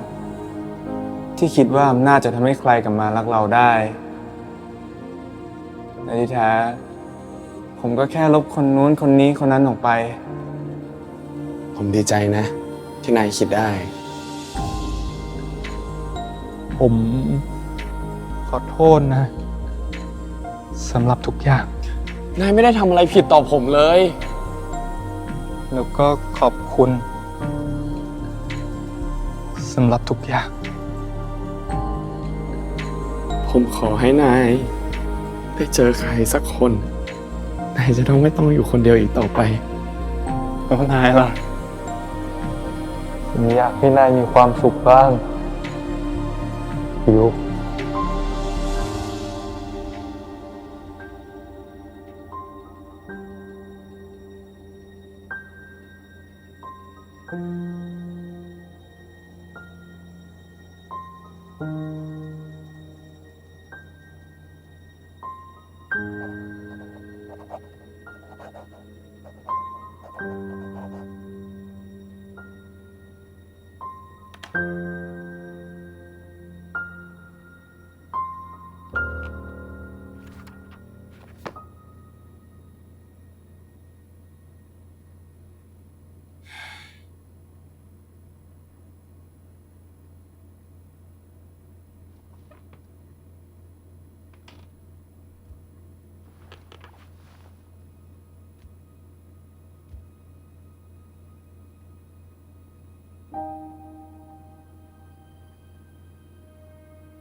สุขสันต์วันวาเลนไทน์ครับ อ๋อจาเลด วันนี้ดอกสุดท้ายแล้วนะครับ ผมเลยเลือกดอกที่พิเศษหน่อย ชื่ออะไรล่ะดอกเนี้ย ไม่มีชื่อ เพราะมันพิเศษ รอไว้ให้เจ้าของตั้งเองครับ อ๋อเหรอ แหม ฉันไม่มีหัวในทางตั้งชื่อซะด้วย ก็ให้แฟนตั้งให้สิครับ ไม่มีหรอก โสดแล้ว อ้าวเสียใจด้วยนะครับ ไม่เป็นไร เรื่องธรรมดา ความรักก็มีอายุขัยของมัน เหมือนกุหลาบนั่นแหละ ก็อาจจะอย่างนั้นมั้งครับ อาจจะเหรอ แสดงว่านายยังไม่ค่อยเชื่อ ผมเชื่อว่ากุหลาบมีอายุขัยของมัน แต่ไม่แน่ใจว่าความรักก็มีด้วยหรือเปล่า นายเคยมีความรักไหมล่ะ มีสิ อย่างผมรักยาย ยายก็รักผม ไม่ใช่ความรักแบบนั้นสิ อ้าวแล้วนั่นไม่ใช่ความรักเหรอครับ ก็จริง นั่นก็เรียกว่าความรัก แย่จัง ทำไมฉันนึกถึงความรักแค่แบบเดียว ไม่แย่หรอกครับ เพราะผมก็รู้จักความรักแค่แบบเดียวเหมือนกัน แบบไม่มีอายุไข แล้ว วันนี้มีอะไรให้ยายหรือยัง ไม่มีหรอกครับ ทำไมล่ะ ยายไม่รู้จักหรอกครับวาเลนไทน์ แค่ผมกลับบ้านไปหอมแก้มยายเร็วหน่อย นั่นก็พิเศษแล้วล่ะครับ กุหลาบสักดอก น่าจะดี วาเลนไทน์ทีไรกุหลาบทุกดอกก็ถูกสั่งจองล่วงหน้าเป็นอาทิตย์แล้วล่ะครับ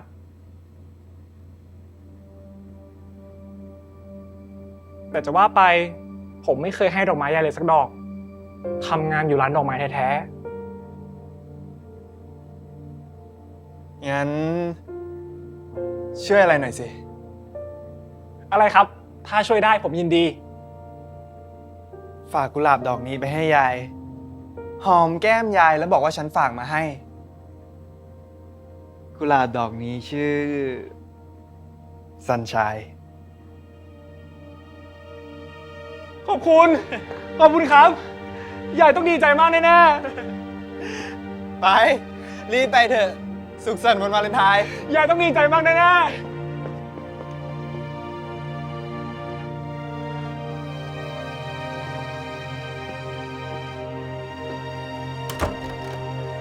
นั่นสินะ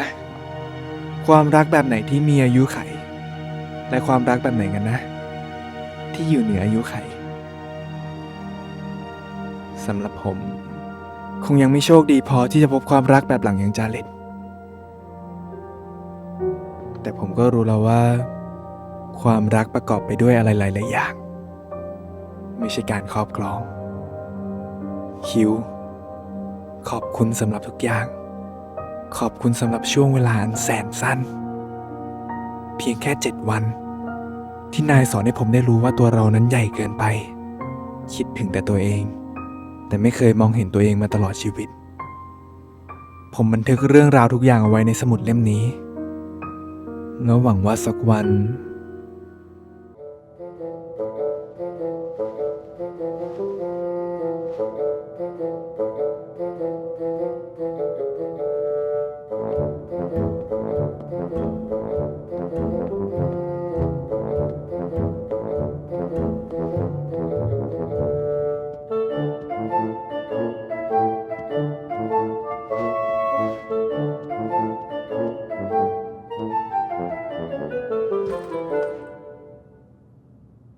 สุขสันต์วันวาเลนไทน์ครับ เจนอม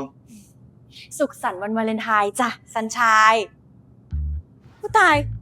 แล้วนี่จะไปไหนละจ๊ะ ไปเที่ยวนะครับ แหมตกใจหมด นึกว่าจะย้ายออกซะแล้ว ยังหรอกครับ ผมไม่ย้ายไปไหนง่ายๆหรอก ผมชอบที่นี่ ชอบที่นี่ แล้วชอบเจด้วยหรือเปล่า ชอบสิครับ เจนอม่าแปลกไม่เหมือนใคร ผมชอบ ก็คงจะมีแต่คนแปลกเท่านั้นล่ะ ถึงจะเข้าใจคนแปลกด้วยกัน แล้วนี่รอยนั่น เจไม่ลบแล้วเหรอฮะ ไม่ลบแล้วล่ะ ยิ่งลบก็ยิ่งเลอะปล่อยมันไว้อย่างนั้นแหละแต่ก็ต้องระวังนะ ไม่ปล่อยให้ใครเมาแล้วมาประทับรอยเอาไว้อีก ดีฮะ รอยประวัติศาสตร์ แล้วนี่ไปกี่วันล่ะ อาทิตย์หนึ่งครับ เที่ยวให้สนุกนะ ไปกับแฟนเหรอ เปล่าครับ ไปคนเดียว ไปคนเดียว ครับ กระแสเที่ยวคนเดียวกำลังฮิต โอ้ยพูดเป็นเล่น แล้วแฟนไปไหนซะล่ะ ไม่มีครับ เลิกกันแล้ว จ เสียใจด้วยนะ พูดแบบนี้ทุกคนเลย ไม่อยักมีใครพูดว่าดีใจด้วยหรือยินดีกับแฟนเธอด้วยนะ อะไรแบบนี้เลย บ้า ใครเขาจะพูดออกมาตรงๆ เขาคิดในใจ ผมรักเจ๊ก็ตรงนี้แหละ วาเลนไทน์ปีนี้ไม่มีอะไรให้เจ๊เลย งั้นติดไว้ก่อนแล้วกัน ไว้ผมซื้อของมาฝาก เจ๊ไม่เอาเป็นของ เจ๊ขอเป็นคน โหเจ๊ ถ้าเป็นแบบนั้นผมเก็บไว้เองไม่ดีกว่า เออ งั้นเจ๊ก็อวยพรขอให้เจอแล้วกัน มีเหลือเมื่อไหร่ค่อยคิดถึงเจ๊ โอเคครับ ดิว งั้น ผมไปก่อนนะเจ๊ จ้า เดินทางปลอดภัยนะ แล้วปลายไฟกี่โมงล่ะ บ่ายครับ แต่เดี๋ยวจะแวะไปหากาแฟกินสักหน่อย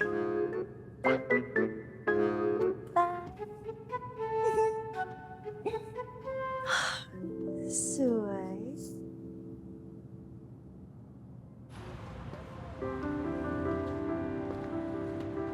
วาเลนไทน์ปีนี้เป็นปีแรกที่ผมรู้สึกได้ว่า มีความรักอบอวลไปทั่ว ความรักที่มาจากหัวใจของผมเอง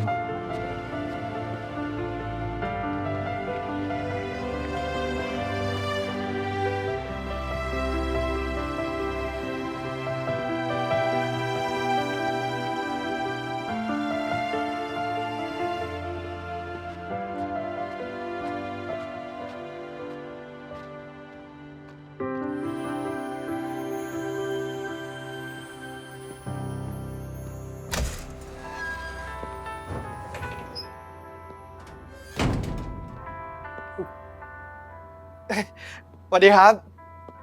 เจ้าเลยไปส่งดอกกุหลาบให้แล้วไม่ใช่เหรอ ดอกสุดท้าย ส่งเรียบร้อยแล้วครับ แล้วต้องการอะไรอีก เผอิญผมผ่านมา ร้านเหล้ายังไม่เปิด ไม่ใช่ครับ ผมไม่ได้จะมากินเหล้า ผมแค่อยากจะมาทักทาย ทักทาย สุขสันต์วันวาเลนไทน์ สุขสันต์วันวาเลนไทน์ครับ พี่จำได้ไหมครับ ที่พี่บอกว่าดอกไม้ทำให้เมาเหล้าทำให้เห็นความจริง นายเชื่อเหรอ เชื่อสิครับ ตอนนั้นผมเชื่อหัวปากหัวปั๊มเลยแหละ ผมว่ามันคือความจริงของคนอกหัก แล้วตอนนี้ล่ะ ผมหายแล้วเหล้าก็คือเหล้าดอกไม้ก็คือดอกไม้ โชคดีนะ ที่หายได้ ครับ ผมยังโชคดี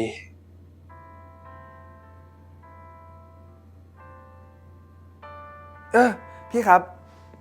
ผมอยากได้ดอกไม้ ดอกกุหลาบมีคนจองแล้ว ดอกอื่นก็ได้ครับ ทำไมล่ะ ก็เจ้าเลยไปส่งดอกกุหลาบให้ครบแล้วไม่ใช่เหรอ ใช่ครับ แต่กุหลาบดอกนั้น ผมให้คนอื่นไปแล้ว แล้วผมก็เพิ่งรู้ว่าการให้มันมีความสุขแบบนี้นี่เอง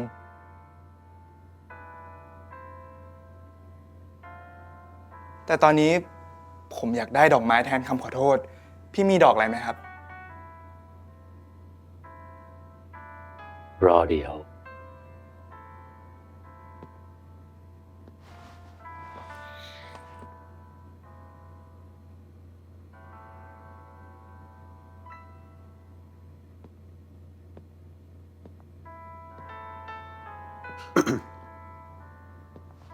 ทิวลิปขาว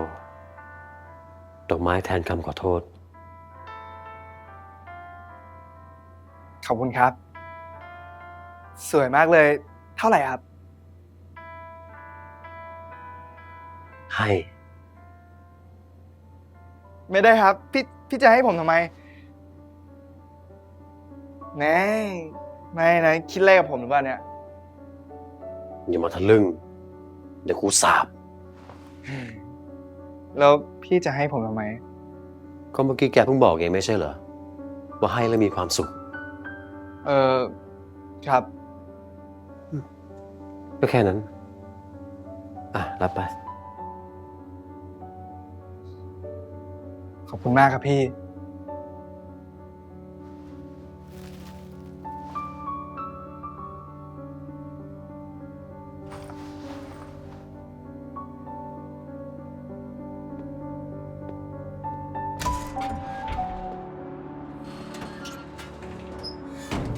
ทิวลิปขาว ดอกไม้แห่งคำขอโทษ ผมก็เพิ่งเคยได้ยินนี่แหละ พี่เต้เต้เขาเป็นคนแปลกจริงๆ แต่ลึกๆแล้วเขาคงเป็นคนจิตใจดี เหมือนอย่างที่จาเล็ตว่า ผมไม่รู้เขาให้ดอกไม้ผมทำไม แต่ผมรู้ว่าผมอยากได้ดอกไม้นี้ไปทำไม ผมอยากจัดการความรู้สึกบางอย่าง ไม่ให้ค้างคา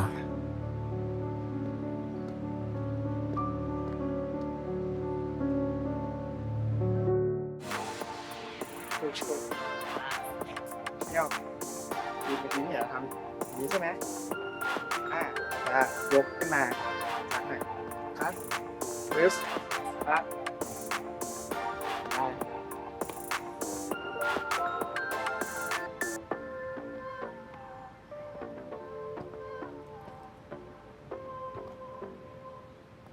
ร้องไปก่อนเลยสวัสดีแอร์นี่นายเรามาดีขอโทษนายนะเรื่องเมื่อคืนก่อน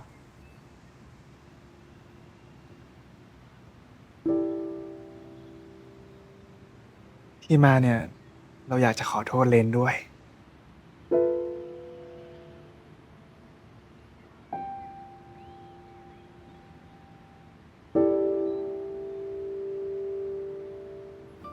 ผมว่า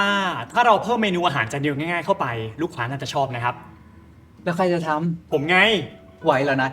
แค่นิดนัดก็เหนื่อยมากแล้วนะไหนจะต้องทำขนมไหนต้องคิดเครื่องดื่มใหม่ๆอีก ไหวครับ ผมว่าจะฝึกเจ้าเพรียวให้เป็นลูกมือด้วย ดูท่าทางสนใจอยู่นะครับ สนใจเหรอ นู่น มันซ้อมเต้นอยู่นู่น มันคงอยากเป็นแดนเซอร์มากกว่าเป็นเชฟละมั้ง แต่มันเต้นไม่เป็นนะครับ โตอีกหน่อยมันคงจะรู้เองแหละว่ามันถนัดเข้าครัวมากกว่า ไม่แน่นะ บางทีคนเราอะโตเท่าไหร่ก็ไม่รู้จักตัวเองสักที ใครจะยังไงผมไม่รู้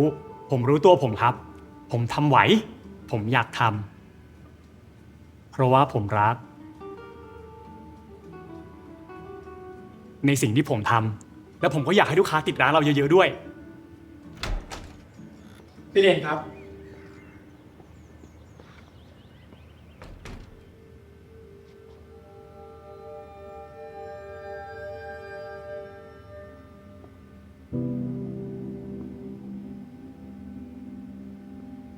สุขสันต์วันวาเลนไทน์เลน ซัน ดูดิทำหน้าแบบนี้คนละ เห็นผมเป็นอะไรกันไปหมดเนี่ย เลนผมขอโทษ ขอโทษสำหรับทุกอย่าง ซันเราบอกแล้วไงว่า เดี๋ยวก่อนสิ อย่าเข้าใจผิด ฉันไม่ได้มาก่อกวนอาละวาดเพื่ออยากให้เลนกลับคืนมา สันชายคนนั้นตายไปแล้ว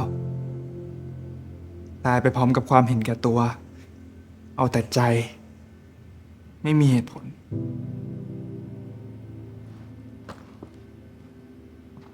สันมาที่นี่วันนี้เพื่ออยากจะขอโทษทั้งเลนและแอร์ขอโทษให้สันนะ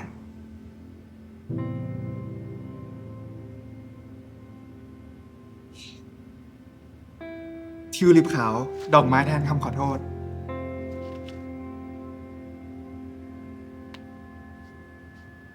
เรายังเป็นพี่น้องกันได้ใช่ไหม ได้ดิซัน ขอบคุณ เอ้า แล้วนี่จะไปไหนอะ ก็ไปลุยหิมะนะสิ แต่ไฟตั้งบ่าย เลยแวะมาหาก่อน งั้นไม่คุยกันตรงนั้นเถอะ ผมขอไปสอนเด็กๆเต้นต่อนะครับ อ้าว คุยด้วยกันดี ไม่เป็นไร เด็กๆรออยู่อ่ะสบายนะซัน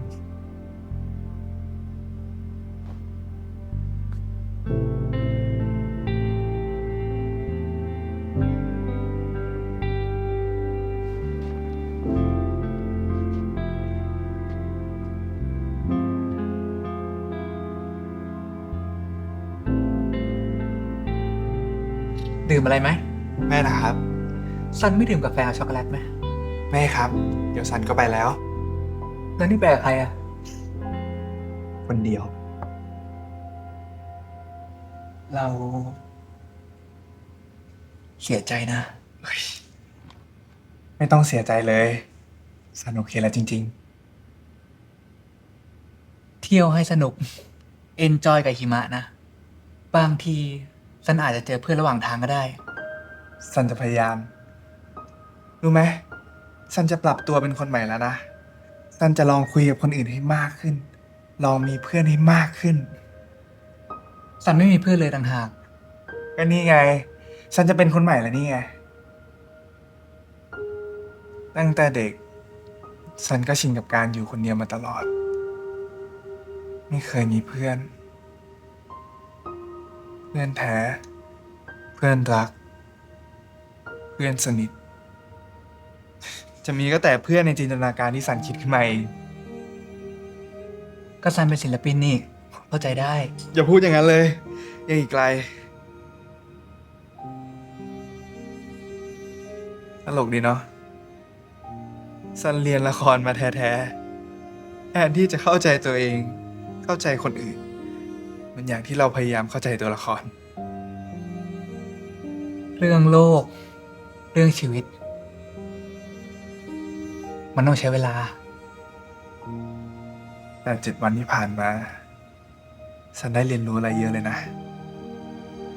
เรียนรู้ไหม ซันก็เพิ่งเข้าใจที่เขาบอกว่า เวลาคนเราสูญเสียอะไรไป มักจะผ่านช่วงเวลาต่างๆ กว่าจะทำใจได้ ปฏิเสธ โกรธ ต่อรอง สิ้นหวัง แล้วถึงจะยอมรับมันได้ ฉันผ่านช่วงเวลาเหล่านั้นมาหมดแล้ว แล้วมันทำให้ซันโตขึ้น เข้าใจอะไรมากขึ้น เราดีใจที่ซันโตขึ้น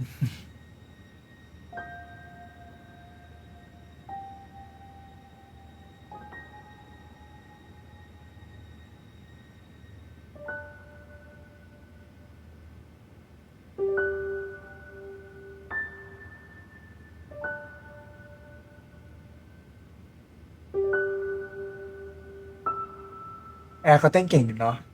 เขาเป็นนักเต้นเหรอ เปล่า เขาเป็นนักเรียนกฎหมายนะ อ้าว บางทีคนเราก็ไม่ทำสิ่งตัวเองรักหรอก ด้วยเงื่อนไขอะไรหลายๆอย่าง ซันโชคดี ได้ทำในสิ่งที่ตัวเองอยากทำ แอร์ก็โชคดีแล้วที่ได้เจอเลน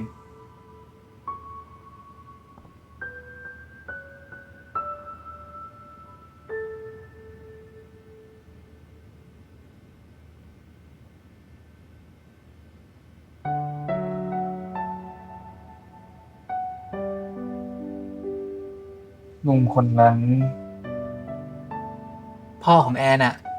ซันรู้จักเหรอ เรา แค่คุณหน้า แกมาที่ประจำ เมนูโปรดของแกคือยกล้อ ซึ่งไม่มีอยู่ในเมนู เลนก็เลยได้เจอแอร์พ่อคนนี้ ดาวเก่งนี่ แกน่ารักดีเนาะ น่ารัก เป็นคนแก่ที่อบอุ่น โอเค เดี๋ยวนะทุกคนสู้หน่อยนะฟรีสไตล์นะทุกคน อยากรู้ว่าทุกคนมีพื้นฐานอะไรกันมาบ้าง ลองเลย เดี๋ยวทำจังหวะให้ 5 6 7 8 1 2 3 and 4 5 6 7 8 1 2 3 4 5 6 7 8โอเค เดี๋ยวนะ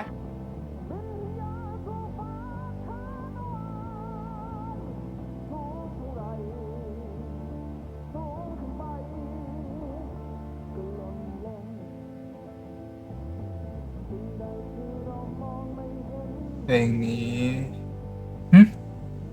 กำลังคิดเลยนะ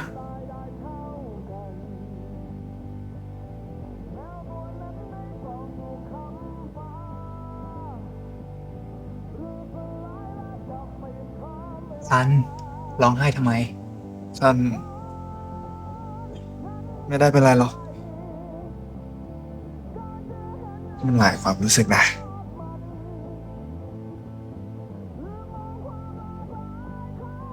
ตื้นตันใจ รู้สึกผิด รู้สึกละอาย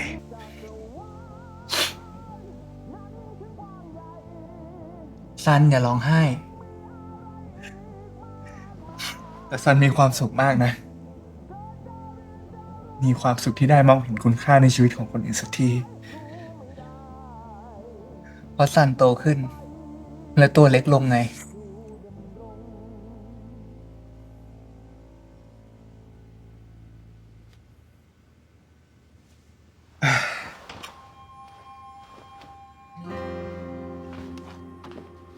ผมก็ไปแล้วแหละ โชคดี ไอ้น้องชาย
แล้วผมก็ได้ชำระสิ่งที่ค้างคาใจของผมได้สำเร็จ ไม่มีอะไรติดค้างอีกต่อไป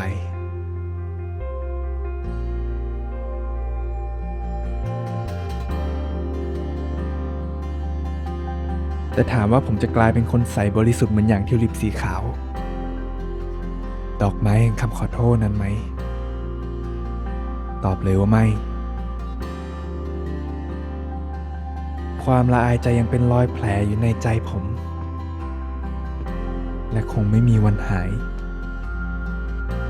แต่ผมยินดีที่จะมีรอยแผลนั่น รอยแผลแห่งประสบการณ์ที่คอยเตือนใจผม และเตือนให้ผมคิดถึงคุณเสมอ ฮิว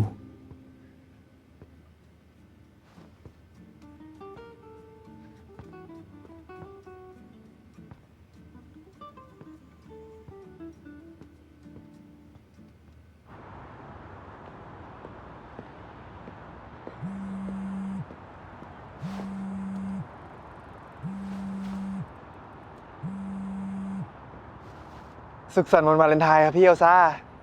หวัดดีอ่ะยังไม่เดินทางอีกหรอ กำลังจะไปสนามบินฮะ นี่พ่อเดวิลเห็นบิลบอร์ดวันนี้หรือยัง ยังเลยฮะ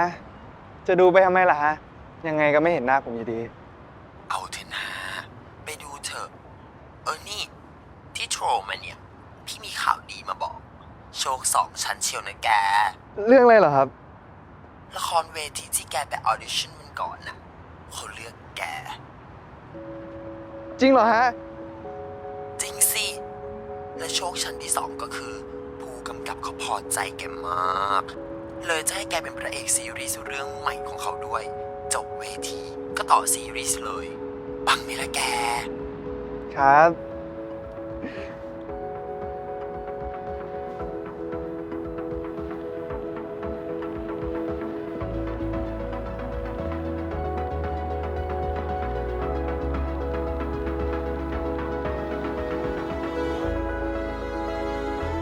คิว นายรู้ไหม ผมไม่นึกเลยว่านาทีนี้ผมจะคิดถึงนายที่สุด ถ้านายอยู่กับผมด้วยตอนนี้ นายจะต้องดีใจกับผมแน่ๆเลยใช่ไหม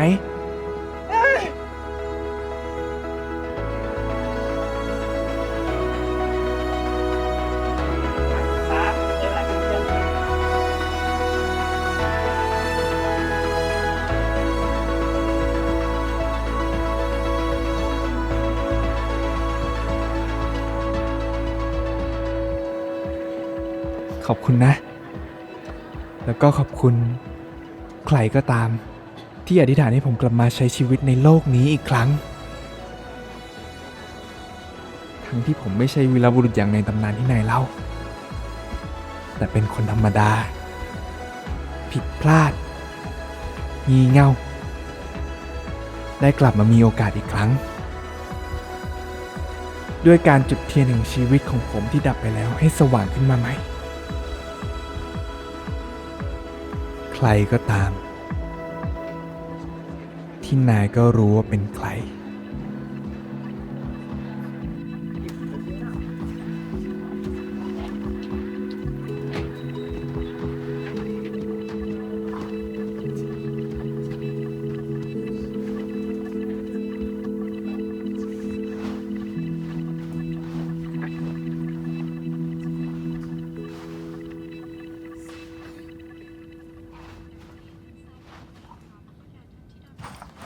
ขอโทษครับ ไม่เป็นไรครับ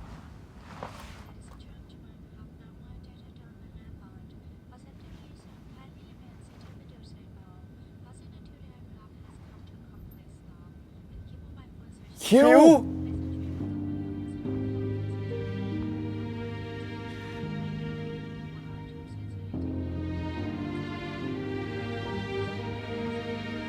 ท่านผู้โดยสารคะ นั่งประจำที่ก่อนนะคะ เดินทางผ่านกันมาจากคนละดาว ในค่ำคืนเหน็บหนาวเรากลับได้พบกัน จะเป็นเวลาโชคชะตาหรือว่าความไว้วัน ที่พายเธอและฉัน อยู่ด้วยกันที่ตรงนี้ และเมื่อตอนสายตา เรามาประสานกันจักรวาลของเราเคลื่อนเข้ามาซ้อนกัน หากเรานั้นสวมกอดโดยไม่ต้องรู้จัก มันจะเป็นความรู้สึกอย่างไร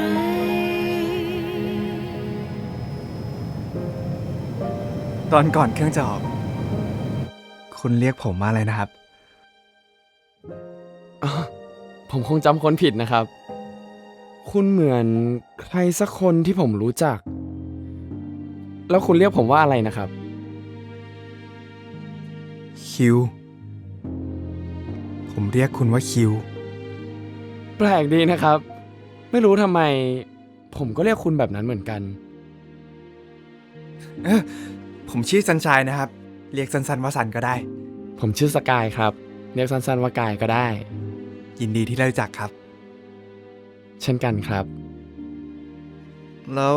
นี่มาเที่ยวคนเดียวเหรอครับ ครับ ผมมาคนเดียว วันวาเลนไทน์เนี่ยนะ ครับ แล้วนายล่ะ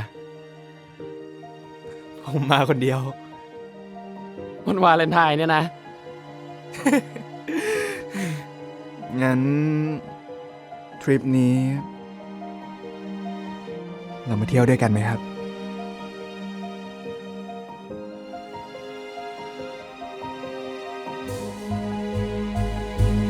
ในคืนที่สองดา